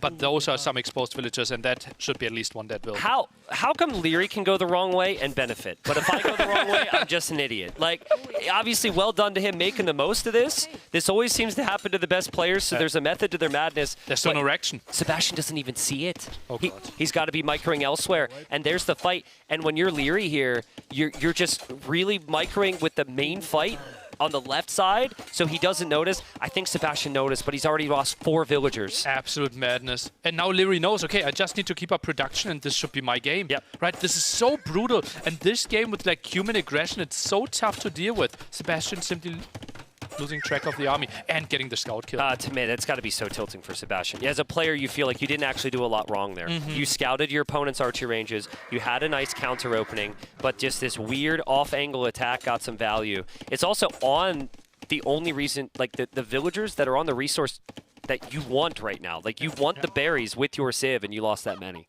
Oh, that's brutal. And on the other side, Leary already sitting on 8 skirmishes pretty soon for himself, is now going for the stable as well. I don't think he will take the gas off the foot off his gas. Yeah, now does he know about the stable? That's the next thing he needs to know. I think I would sense it at this point, but he never scouted that stable. He saw the scout in the back. Yeah, true. You're right. He saw it was a brand new scout. He should know, and I think that's why he has brought forward the spearmen. Little surprised he hasn't added more spearmen, but he's going to be going for his own scouts, it seems, as well. Maybe he feels that should be enough here, adding some scouts, now going for more archers, but those will be some losses. Maybe he didn't realize it was the same. Maybe he thought it was the starting scout. I'm not entirely sure, but I think he's overextended a little bit, which is a little unlike Leary. Also, Villager went forward. I'm not sure why that Villager is there. And Sebastian, nice military control, pushes right back. Forward Siege Workshop was on his mind, maybe. Leary getting a bit cheeky. Yeah, that makes sense. We've seen it a couple times now. Forward Siege Workshop with the humans. But I think it's a misread, right? For all the compliments we've given him, he's not in a position to win these fights just yet. Yeah, well, he didn't really see the scout numbers, right? And might have been taken or been surprised there. By the way, lots of items to see by Leary. Villager count is relatively close. Yeah, it is. Gold's also exposed. Archer's on the front. That Archer will be tough to save. Scout will also go down. Sebastian's starting to turn this one around. And he's a lot on berries. I love the ratios. Typically, you want to have like 12 to 13 on wood, so you can have farms and archers, but he just goes 8 on wood. He has enough mills on the berries for now. There's going to be so much food income for Sebastian. Military KD is 11-5. Yep. Sebastian constantly took way better fights. Now the second stable is going for Bloodlines. Leary is still trying to make stuff happen here in Feudal Age. And Sebastian, he wants no more surprises. He gets downwatched. Yeah, well, he does notice the stables here, and he obviously sees some of the scouts. The issue for the Franks is they can't compete with Bloodline scouts that easily. They do still have extra HP, but it doesn't match Bloodlines. Bloodlines is now in for Leary, so if Leary can match the scout numbers, he should be in a healthy position, but the numbers are still so high. 10 versus 4. This should be a good engagement for Sebastian. Remember, Gold always spawns to the front, so Sebastian knows if I keep up the pressure, Castle Age will be tricky for you. Yeah, seriously. Love the recovery from Sebastian here. Skirms are a bit of a liability, though. Archers will do a better job when engaging against the scouts. Still, the numbers are very high. I think the numbers are high enough where you could maybe just full-on take the fight if you're Sebastian, but Leary's showing a lot of confidence right now. Both players playing double stable here, now going for the engagement. Leary keeps his numbers alive. Obviously, shorter reinforcement should be nice for him, but scout numbers looks better for Sebastian. Yeah, scout numbers are better for Sebastian. Even with Bloodlines in, his numbers are still there. It's still so close, Nilly, but I think Sebastian's going to win this fight. The archers are going down, and Sebastian will win this fight. Crazy. Was Forging maybe the difference there? I think so. I mean, Forging and obviously the numbers. Sebastian getting to that stable as fast as he has, pushing forward as quickly as he has after the early losses has been so key here. And now the woodlines are a bit exposed. Yeah, villagers are walled in, but that doesn't matter against the skirmish. And still 6 skirmishes can whittle this down, but decides to go for the farmers first. This market for Leary, it might make sense, but this feels so foreign to me. I cannot remember a time he's been under this much pressure in Feudal Age building a market in this scenario. It does not happen. More villagers, right? What is he trying to do? Like sell the stone? I think he's just buying food. Like he's in that rough of a position. He's just buying food to try and recover with the scout numbers. But it's just, again, it's not a situation you ever see Leary in because no one can threaten him like this in Feudal Age. And now villagers in danger here. Quick wall not in time. Wow, Sebastian will get at least 1 or 2 villagers here. More scouts coming in, but still the scout numbers for Sebastian, 15 scouts. He's even running underneath the town center. He doesn't even care. Crazy, and so many farmers idled now. Food income has to be way better for our Frank player. 34 in food against 11 right now. Wow, I think it's over. I don't want to be anti-hype here. Maybe it's very pro-hype to say it's over, but I don't see the numbers. Maybe it is a bit early. And more scouts arriving from the bottom. Where they're coming from? Yeah, there's just too many. It's just too many. I don't know how they got there, but honestly, running past the TC is more than fine. Look at all the idle farms there for Leary. The berries are all right here. He can't take the berries, and Leary taps out, loses his first game. What a recovery from Sebastian. Brutal. So many villagers on berries there. After losing the first 4 villagers, like, there are some ways to play against this for Leary. Maybe a defensive tower could have saved him, but I think it was just a misread with those skirmishers moving out, right? Yeah. You said only 1 single spearman. The moment he has like 3 spearmen there, he doesn't heavily lose the fight and isn't pushed back deep into his base. And actually, I think we need to be ever so slightly critical because he could have known, right? He saw the new scout. Was it the new scout? I also thought it was the new scout. Yeah, I get maybe we'll have a glimpse here. But this is how the game started. I didn't have Twitch chat up or YouTube chat or you know MySpace or Facebook wherever we're streaming this. But I'm sure a lot of people are calling GG because you have Leary being Leary and 4 like free kills it feels like to start. This I thought was going to be the only highlight of the game, Nilly. If we look at the left-hand side on this small picture, there's no scout there. There's the scout. Yeah. Right? The one scout at the top, yeah, he could have known. He could have known. Could have known, yeah. But it's obviously so tough to know, right, with so much going on. Yeah, and honestly, a big part of it was maybe the eco balance as well. For Sebastian, he barely had anything on gold, and everything was just on the berries. So he leaned into the Frank bonus, and Leary farmed. We can't check now, but I guarantee you it was probably like 15 farms for Leary and like 5 for Sebastian. Not impossible, So right? Franks really proved their worth there. Yeah, we see all the dots right on the minimap. There are barely any around the TC of Sebastian. Yep. And also it was really nice from Sebastian. He didn't focus on the gold. He actually worked his way around, got to the farming eco, got to the berries, and then it was just such a big gap. They played it a couple times now, the little interview with Sebastian in the build-up, and the quote that they chose to use for him was, "It doesn't matter who I play, I'm just going to play my game." And I just think that's so cool. Like, for him to have such a short career compared to all these other players, right? To say that, to then prove it there with that win, that was just so impressive. Lovely stuff. And now it is on Leary to decide what map he wants to play next. He can pick his 2 home maps. Could theoretically also pick the home map of Sebastian here. I'm predicting something like Vulpine.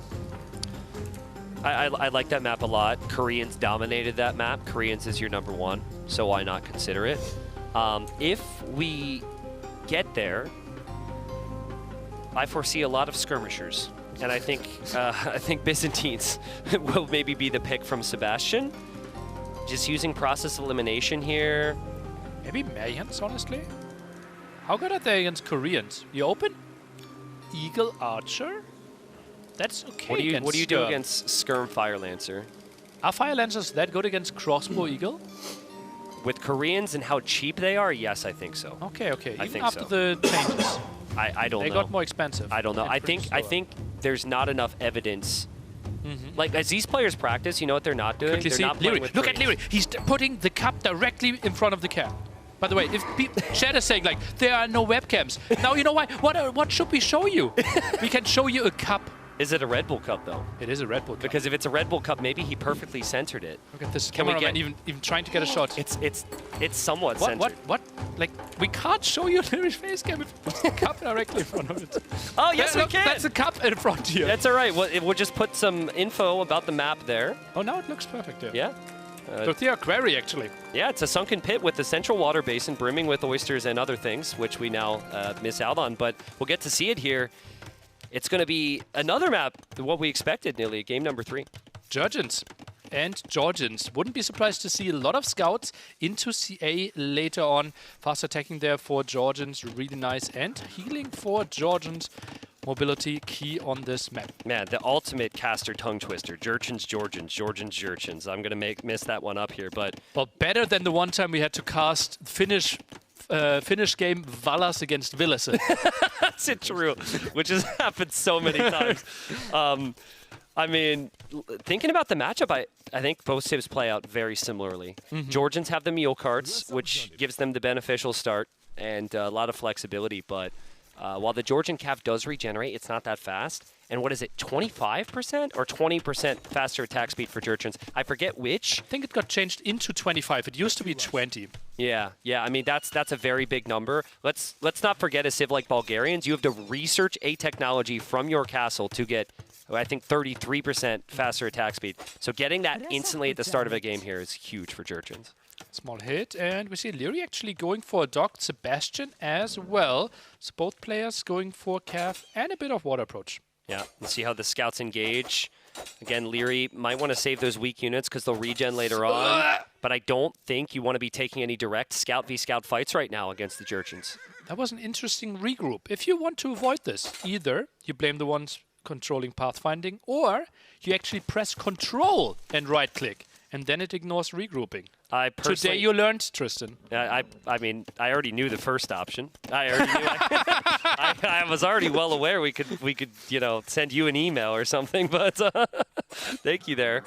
I also noticed there's as we see a scout given away there. That Sebastian uses stand ground stack a lot, and his units group up tightly. He also uses box formation more than Leary does. Leary, weirdly enough, doesn't use box formation as frequently on his scouts. He does it, I find, more frequently with low numbers of archers. Just helps units tightly group up. But we've got scouts from both players moving forward. There's box formation as well from Leary. And let's see if the villagers are going to be exposed, because there's plenty of ills out there. And my God, Fortune came in at the perfect time. Villager down. And Spearman around trying to protect this, but nice little advantage for Leary. Yeah, and I think Sebastian will not like how this game has gone so far. He wasn't able to get any value. He was simply met by Spearman. And it's 4-0 KD for Leary. Same as last game. Make it 5-0. Yeah, I guess the difference was the previous game he traded against villagers. But after nice how micro. That went, nice micro. Oh, that's perfect. Insane, dude. Let's make it 7-1. Beautiful. And we also have the water engagements to look at. Those scouts will be healing. Everything reasonable here. Still 2 villagers exposing the gold. Spearman coming over for the defense. Yeah, and it's so annoying if you don't get a scout kill here. Oh, no, you want at least 1 scout kill. Okay, the units are still weak. Leary chooses to engage, and yeah, all those scouts are not going to be able to regen after all.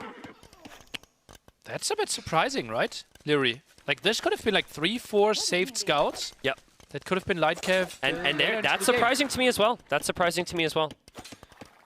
Was a bit greedy there, trying to commit against the villagers, and all of a sudden 9-7 KD, and it looks really even, both at 41 villagers. Yeah. Let's not forget, like, anytime you have an elite level player lose a unit or two, it's easy to have some question marks because you're not used to it, right? Think about the level on the other side. I think Sebastian makes Leary work so much harder with the fights because he can actually compete with the speed. And then we occasionally see some cracks in the armor for Leary's micro. Yeah, and most of the time it happens that like the scouts of the opponent are in your base at the same time, or you're fighting on water. Yeah, so long term, and we've yet to see a really long game on this map. I love this map. It's one of my favorites, but the gold is kind of spread out in these small areas on the outside, but the fish in the middle, or rather the oysters, become really important for the golds. So I think that's more the reason why players are focusing on some ships there.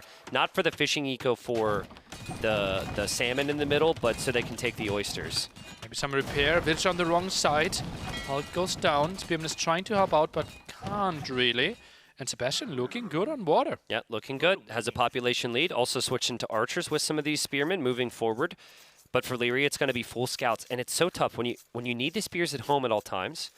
And then you need spears on the front. You're in this never-ending cycle where it feels like you need spears everywhere. And I think Sebastian just won't have the spears he needs. The scouts will engage. The spearmen are still in there. The spearmen didn't actually get hit at all. 2 spearmen still getting work done. Folks, if you take that fight at home, you probably want to reverse the order. Take the spearmen first. I guess that's still okay. He cleared out all the archers, which is what he wanted. But if he clears this the 2 spearmen first, I think that goes much better for him. He had such good upgrades. Bloodlines and forging, and a lot of losses there. Leary looking good when it comes to resources, though. Yeah, good resources. Like to see just a quick scan of the farms here. I mean, we never have time to look at it, but there's the farming eco. There's the berries, of course. Farming eco's looking good. I think I prefer Leary's setup, though. He seems to have a bit more, and he's also working his way towards walls. Yeah, that's 15 fully set up. The others were 10 and only now starting 2, so nice setup there in the long run. Needs to finish those walls, though. Otherwise, this could get annoying. Yeah, it could get really annoying. And he doesn't have too many skirmishers yet. Scouts on the other side from Leary will go for the Vills. They've got the hill. Leary also needs to protect himself from this army, and he somehow gets the walls down. Well played from Leary. Villager kills coming in as well. Beautiful job. It's another villager kill here, but loses all his 4 scouts from what it looks like. I think there's still a hold now. Is closing that one with the house. This is still annoying without having any range units himself. That's why he's going for skirmishes now. Yeah, honestly, really well played, though. To get the offensive pressure in and defend at the same time is so well played. Nearly, obviously, skirms make sense against a couple archers, but this is a mobile map. You need to move long distances. What do you think about cav archers as a switch? Like CA? Jurchen's CA do fire faster. They lack thumb ring. Georgian cav archers do regenerate, they also lack thumbring. Yeah, I think economies might be a bit too low to really allow you to get to thumbring and all the other upgrades that you need. Yeah. I think that's really far ahead thinking though, because like Leary is 1 minute away from Castle Age and Sebastian is sitting on 200 food. It will be massive timing, but we have mass CA against Feudal Age. Oh man, that right there, Sebastian just completely forgot about the water for a minute. He had, I think, right-clicked the dock, actually, which is what you want to avoid doing. So nice recovery there. Man, such a close game. Such a close game. KD is so even. Economies are fairly even. Actually, hold up. I thought Sebastian had clicked up the Castle Age. No. That's the massive difference, right? Yeah. That's why all the CA talk, it feels like in a more even game. Yeah. We could have like built that storyline, but Sebastian needed to use the market heavily, and now the downside is he had to sell all the stone. It might be a 3TC play by Leary at one point, and Sebastian has to somehow hold with 1TC. And the big thing with cav archers is you want time and Castle Age ahead of them to get the mass.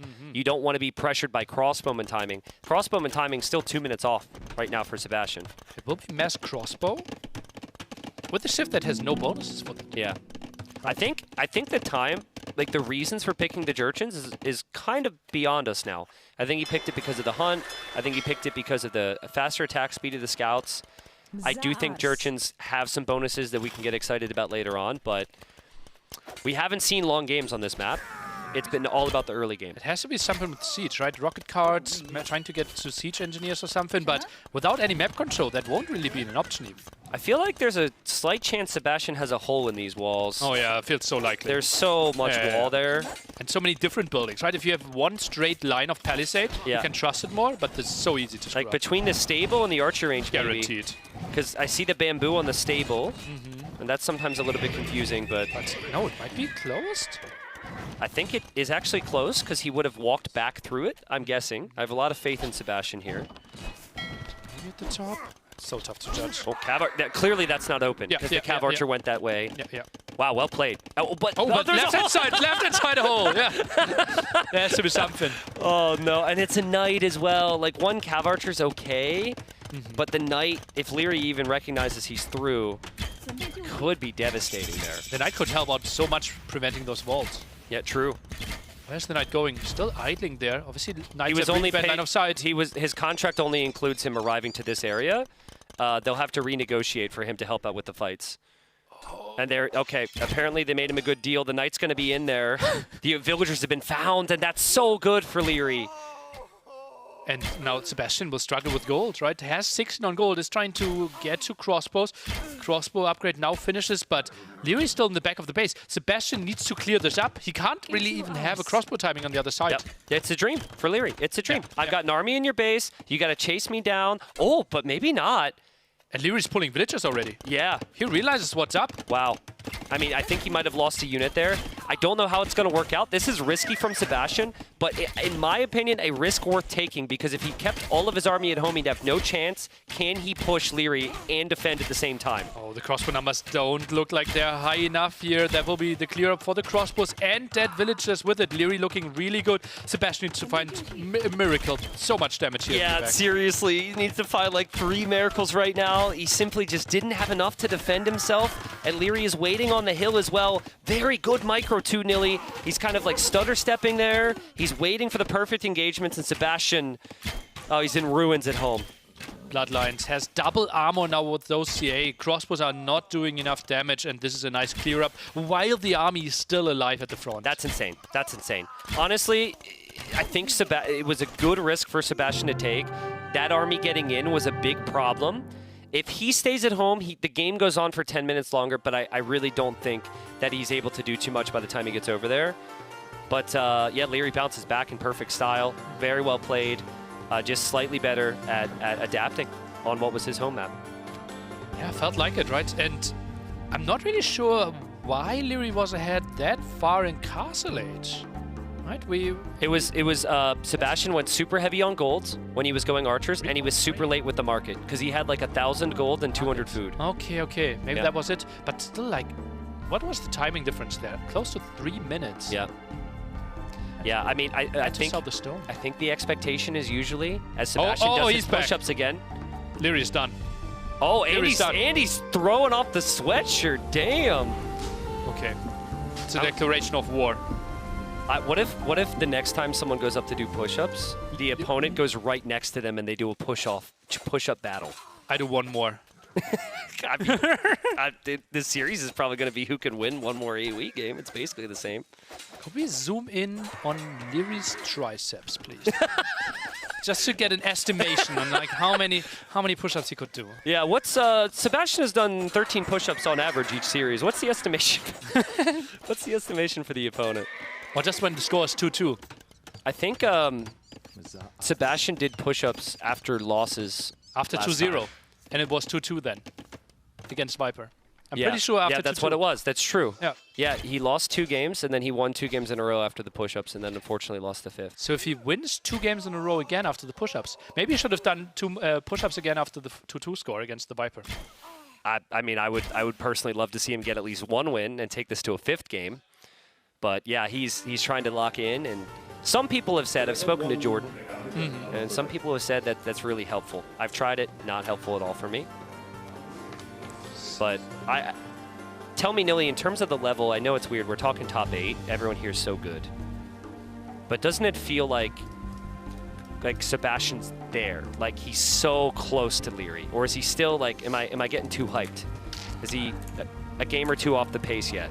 I think I'm a game or 2 off to really judge it. Yeah. Right? It's 3 games, and it felt like he can really push him to the limit. He's got it. Well, it's tricky. It felt like Sebastian clearly is on the level of the Viper, right? He won the last chance qualifier. He performed incredibly well in on the ladder as well.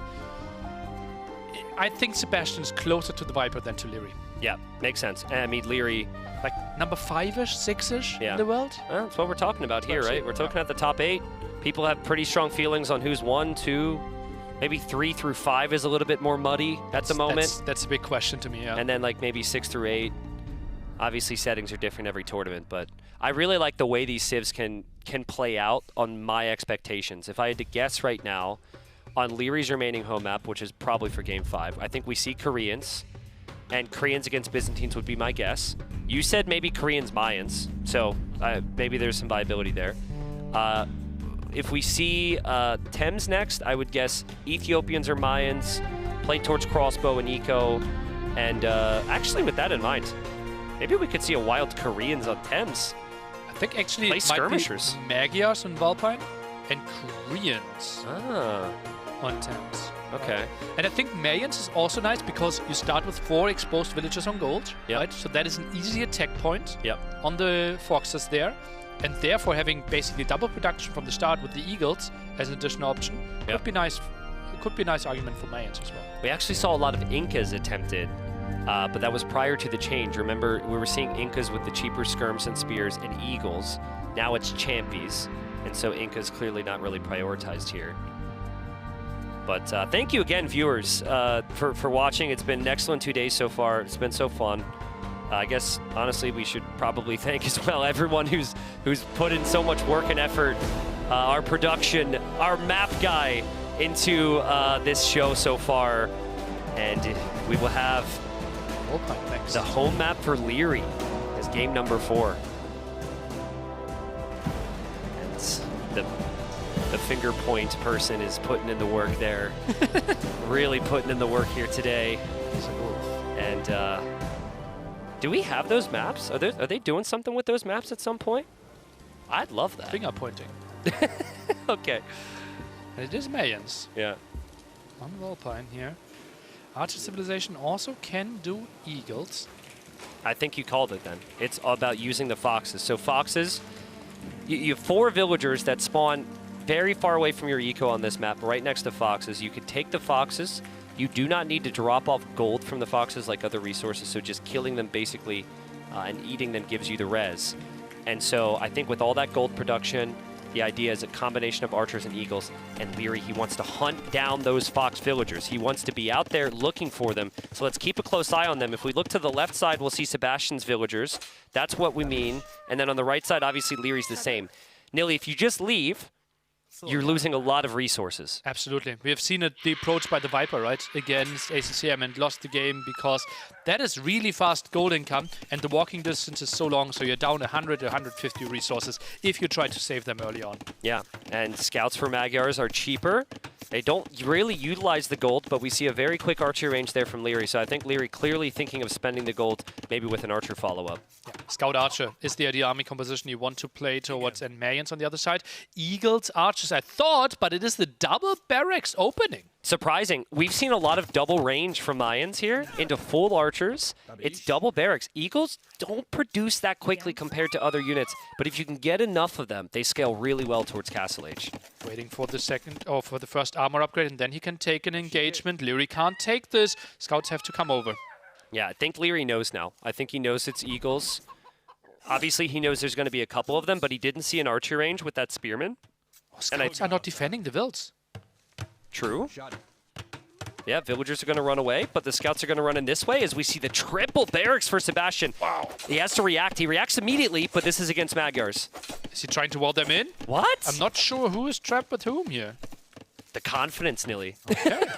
Like, I'm sorry, but who looks at that and says, yeah, that's not actually a problem for me. That's a problem for you. Crazy. I think this was like, he out-muscled him, kind of, right? Yeah, This was like, okay, I'll take the fight, and Leary was like, oh no, you did so many push-ups, maybe no. I was going to say, I don't think he has the confidence without the push-ups. The 7 military versus 6. Still don't see too many archers on the field from Leary. And Sebastian will have triple barracks production, but he doesn't have the foxes. Well, sorry, he doesn't have gold mining on top of the foxes. He's going to need that for triple barracks here. I think 1 or 2 spearmen could have been an option here, no? For the defense? Yeah, I think so. But I think he saw the range. I'd be curious to know if he saw the range. Maybe he feels like it's simply not worth it to make spearmen if he knows Leary's on archers.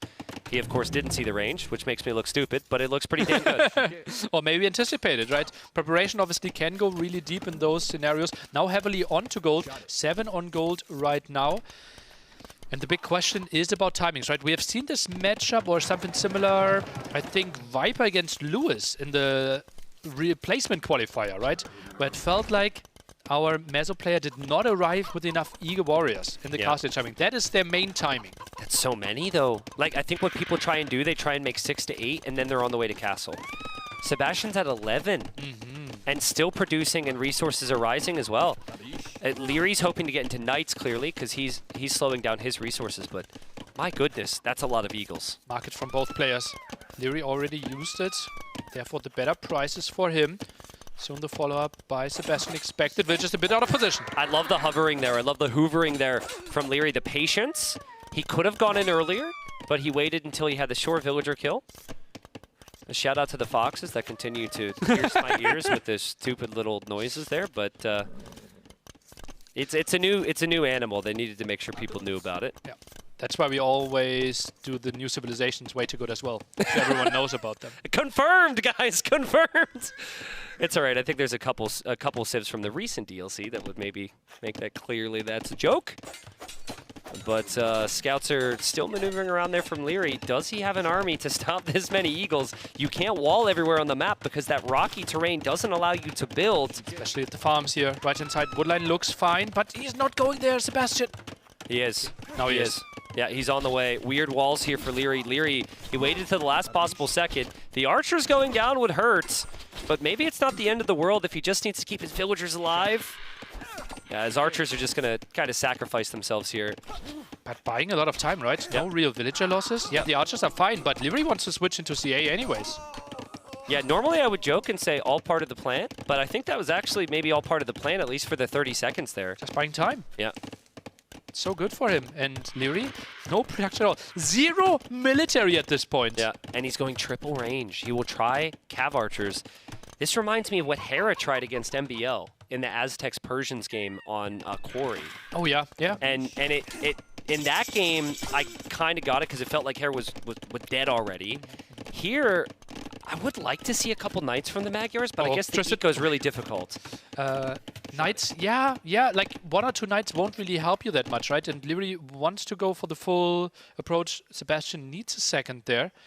Pause this and 5 CA in the queue. Yeah. But more Eagles streaming in. Yeah, and he knows. We're right back into the game here. And the Eagles are going to need to find a hole somewhere. It's not about the first time, it's not about the second time. It's about like the third, fourth, and fifth time those Eagles show up. Eventually your villagers are going to overchop a woodline or something. It gets really messy here. Some villagers expanded towards the bottom as well. Is that? I think that might be a missed waypoint. I don't think they're necessarily trapped.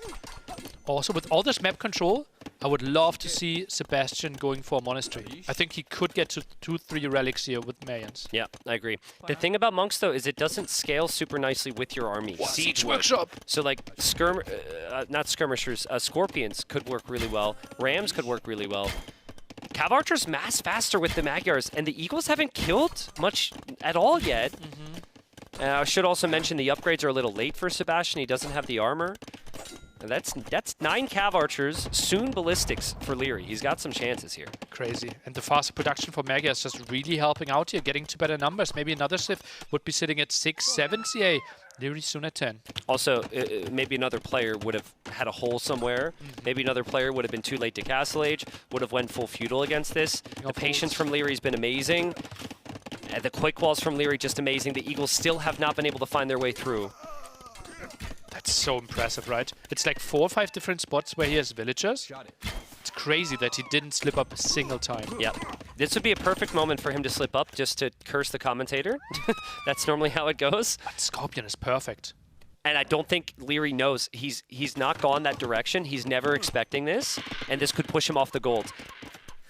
This will be tricky. Villager around for the repair as well, but what can those CA do? That's a lot of exposed villagers here. It is. No tower or anything. The stone has been sold. There's no town center. Oh my goodness, no, this is horrible. Eagles need to be here. At the same time, we've got the Scorpion on the gold, but I think it is a little bit easier. Well, no, I have no clue who's benefiting here. Both players are in an awkward spot, Nilly. This is easier to play for Sebastian, right? Yeah. Because Leary needs to actively micro this. Otherwise, the army won't be as efficient as they can be. Yeah, also, I think Leary, he doesn't have as good a queue. It's not like he had 5 or 6 units in queue. Sebastian had 5 in queue, at least before the fight started. And man, that Scorpion. Oh, he jumps in. Can he intercept all those villagers? Nice finds. Nice finds. Great villager kills. No gold for Leary except for the villagers that have wandered back to the foxes. And Sebastian, he has reclaimed his gold. He is still on his gold. We'll just see if he can deal with those Cav archers. Second Scorpion even coming in, but nice concave here for the CA. Won't be too efficient. I think this could be a clear up though if Leary is not watching, and he's at the market right now. Yeah, he is at the market. He's busy. He's running away now. He does have 17 Cav archers, Nilly. I mean, this is Leary's unit control. Imagine one knight. Like, idle your TC, make one knight to snipe the Scorpions right now. Could be so nice. If the Eagles aren't around, that could be a really nice option. Maybe he snipes even this villager. Only one single villager on gold right now for Leary. Yeah, wood could become an issue as well. I think Sebastian's already assuming that Leary has moved to another gold. Leary's not in another gold. And Sebastian's Scorpions, just the perfect addition here at the perfect time. Can he tie up this series? Villager for the repair goes down though. Eagles a bit ambitious with the town center around. Needs to back off. Yeah. Oh man, Eagles over there still chasing perfectly. Leary's got a big CA mass at home, but there's still a lot to deal with. And as he has to micro at home, you can see the normal perfect micro from Leary is just not possible with all the multitasking. Yeah, double CA group is just so impossible to play for a human player, right? And at the same time, aggression on the wood line here, and this could be an easy slip-up. But again, Leary saves those villagers. It's just, that's crazy to me. That's crazy to me that Leary's still holding on. Lose that villager, but that's not as big a deal. The other Cav archers, I think, have been found, but Leary's going to move up the hill. He takes the repair villager. CA count still looking pretty deadly here. Yeah, but some HP lost, right, over and over. And those Eagles, they will still threaten. Here's the thing. We look at this, we see Leary's eco, we think, man, that's pretty bad eco. Sebastian's going to have good balance. Look at Sebastian's economy here. I guarantee you it's an absolute mess because the food count's been going down. The Knight! You wanted to see it. Perfect. Oh, man. Absolutely perfect. 3 Scorpions down is horrible for Sebastian.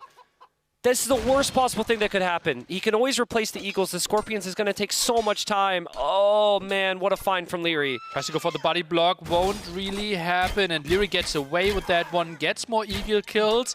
Can Leary maybe do this? I think with that right there, I think he absolutely can.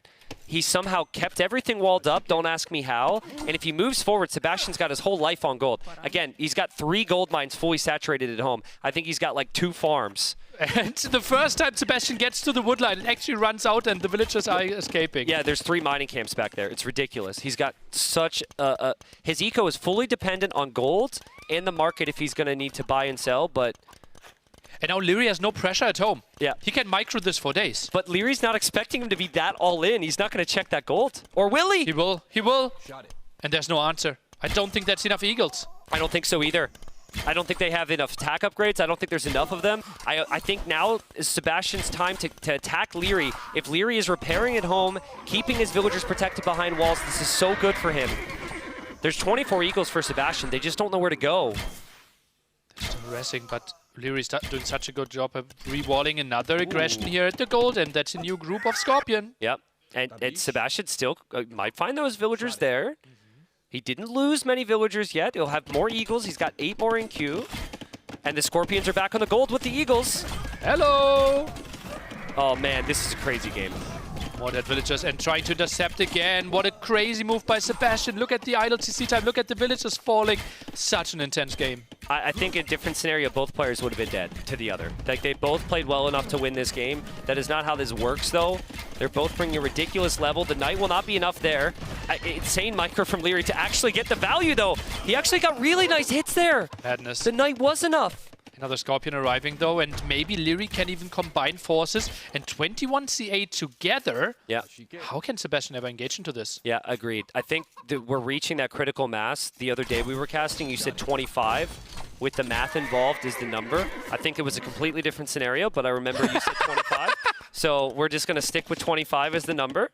And he's at 24 now, but it is 27 eagles. Close to winning. And those 4 villagers getting away and not getting punished is just criminal. Yeah, it's unbelievable. Just how many times Leary has had to quick wall stuff and like pull vills is insane. Another Scorpion, though. Yeah. Arriving, those are really low HP eagles. And of course Leary's moving forward. So Sebastian's gonna come to his gold again.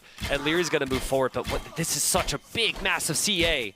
Eagles are just not the play against a group that big. Does Sebastian need a defensive siege workshop? I actually think defensive TC. Okay, maybe. okay. Like buy stone, buy wood real fast, And because he's coming to your base. Eagles, I think they're coming in. I think the quick walls were solid, but they're not sufficient. And oh god, he proved me wrong. Yeah, so many. There's still some gaps there. No wood. No wood. He can't build more walls. Oh, he's got to buy the wood. He's got to buy the wood. House. No, Eagles are in. This is massive for Sebastian. It is, but there's the gold as well. Like, the main gold is the problem for both. Well, maybe both. I don't know. Sebastian's got CA to deal with. There's still big problems in multiple areas. We need the quad screen here. There's the CA there. That will be a problem for Sebastian. But there's also this area here where Leary's got pushed. He's running builds. Both are running builds. Look at this. I mean, this is where game plan is out the window. And when the dust settles, you just hope that you're the one who has more. And normally I prefer the CA player because CA are so easy to keep alive and hit and run. Yeah, yeah. And that still seems to be the theme, is like Sebastian can't actually kill the massive cav archers. He's killing villagers, but he's not killing the cav archers. The only option is to have like Leary mismicroing and running into like 3-4 Scorpions, but Scorpions are on the completely opposite side of the map. They can arrest the woodline a bit more, but that's vulnerable to Knights. This micro is insane. That's like 4 or 5 times. He's saving his villagers on the way in. That's why I don't even try, because I'm going to lose the villagers anyways. But man, what a game. We're 24 minutes into an Empire Wars game, and it's 55 population versus 64, which is extremely low. Pulls all the builds. Knows he can't defend this against all those CA. 22 Eagles on the map. 18 on gold against only 7 on gold.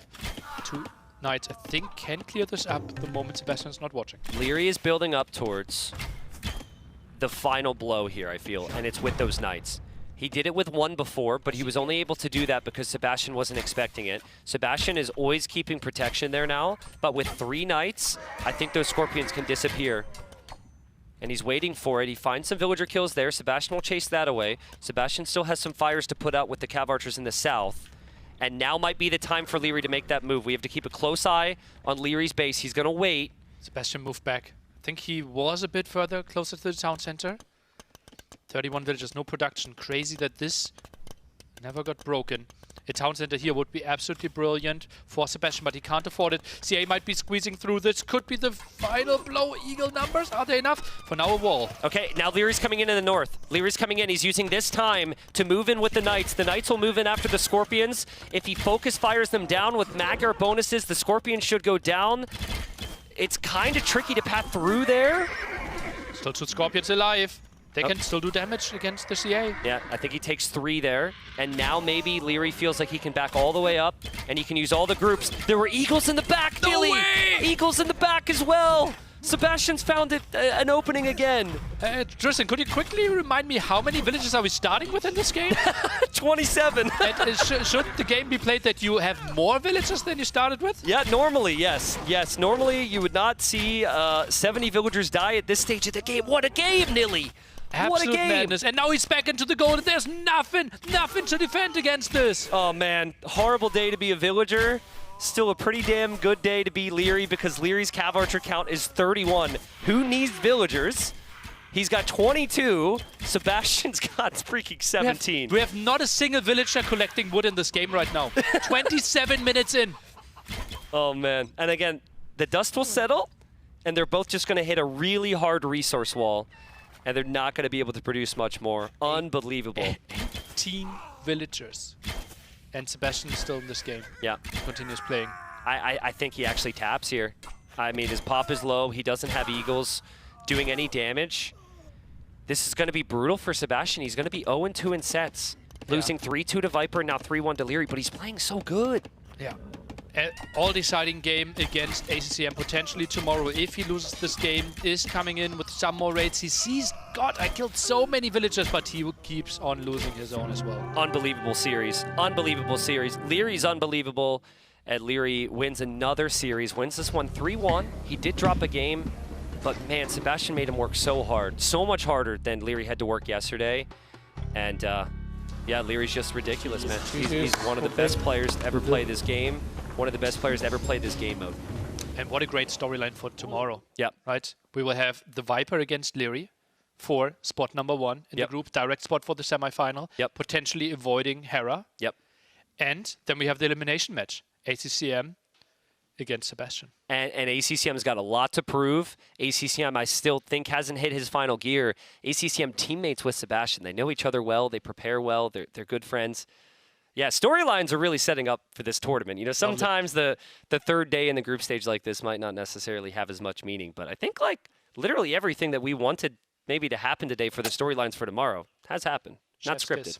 Kiss. Yeah, by the way, Chef's kiss is a bit weird, right? What the chef?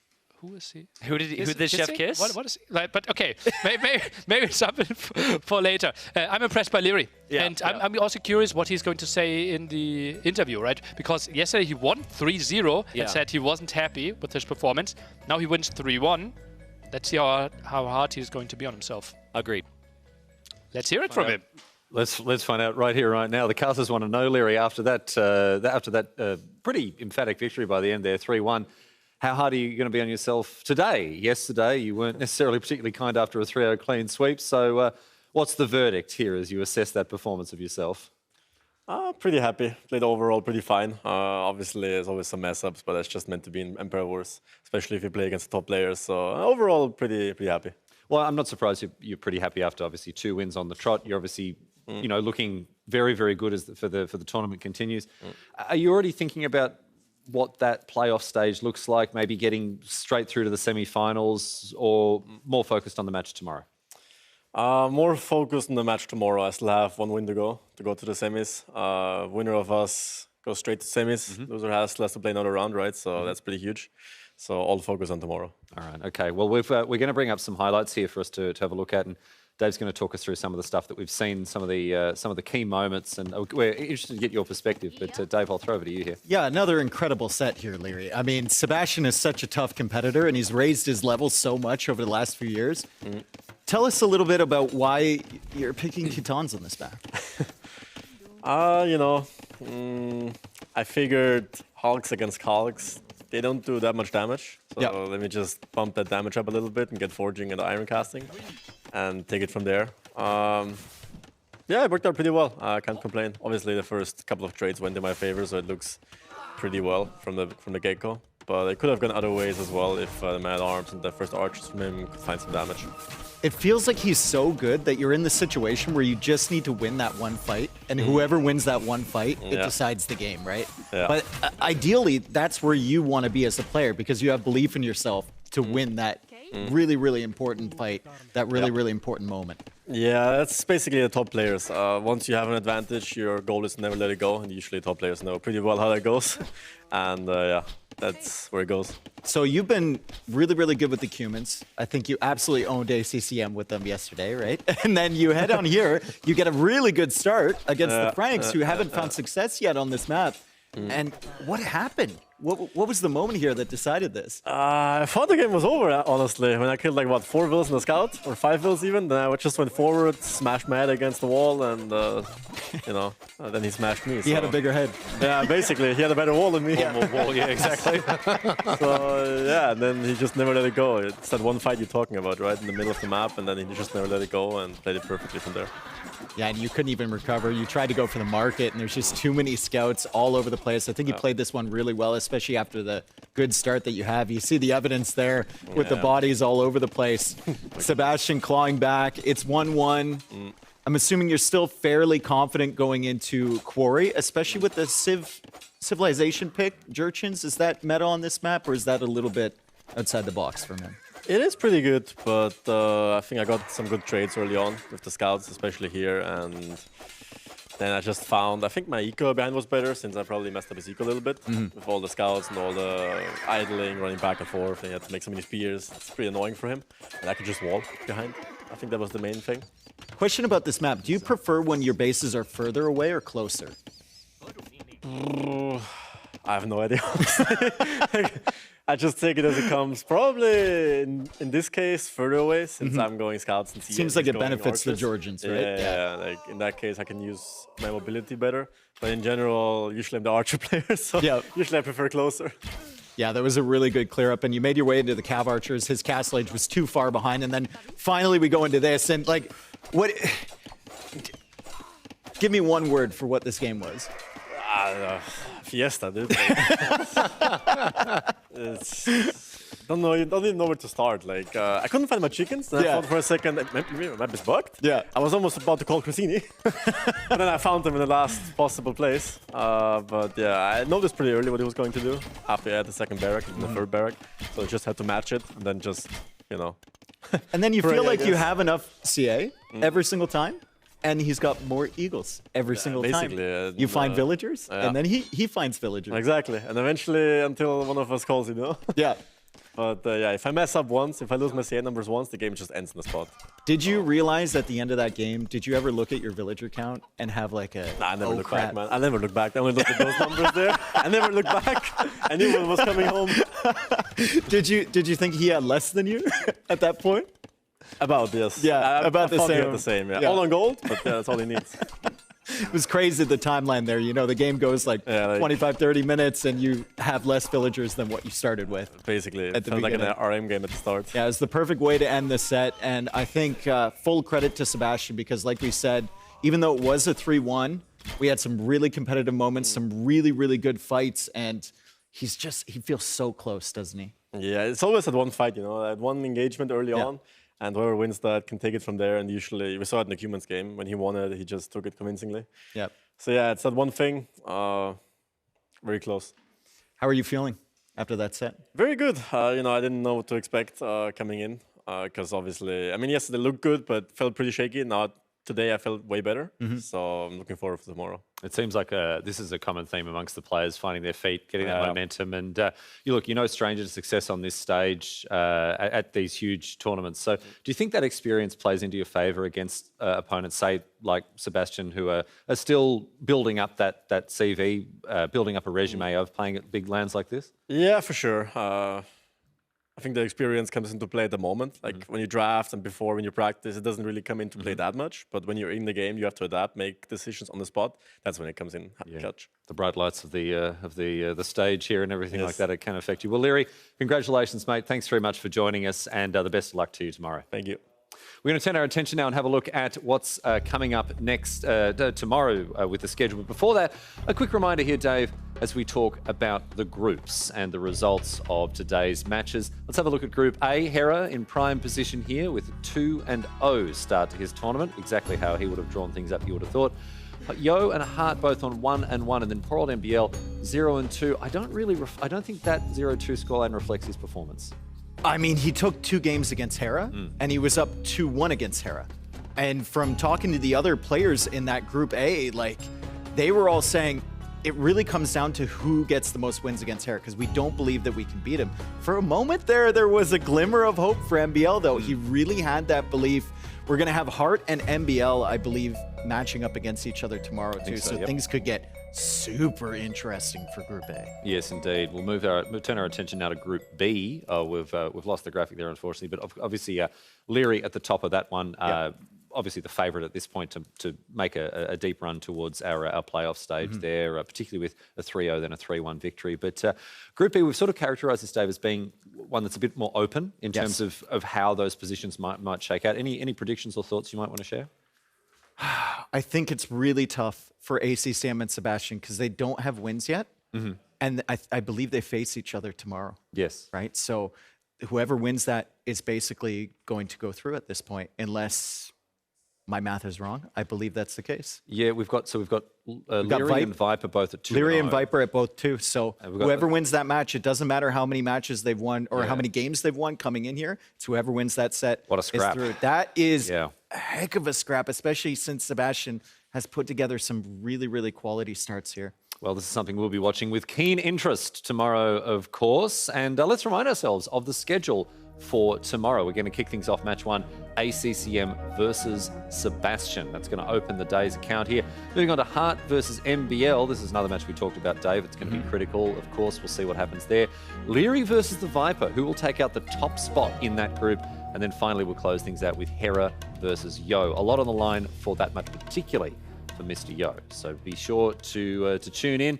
And make sure to be with us here as we get stuck into the 3rd day of competition, the final day of the group stage here at Red Bull Wololo. I'd like to thank, of course, once again, our sponsors, Aegon by AOC, World's Edge and Scan. Without their support, this event would not be what it is. And we'd like to thank you, wherever you are choosing to join us around the world. Thanks so much for your company. On behalf of Dave and indeed the rest of the coverage team, thanks for being part of today's event. We're looking forward to having your company again tomorrow. Until then, take care of yourselves. And from the HMS Londinium, good night.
Bye.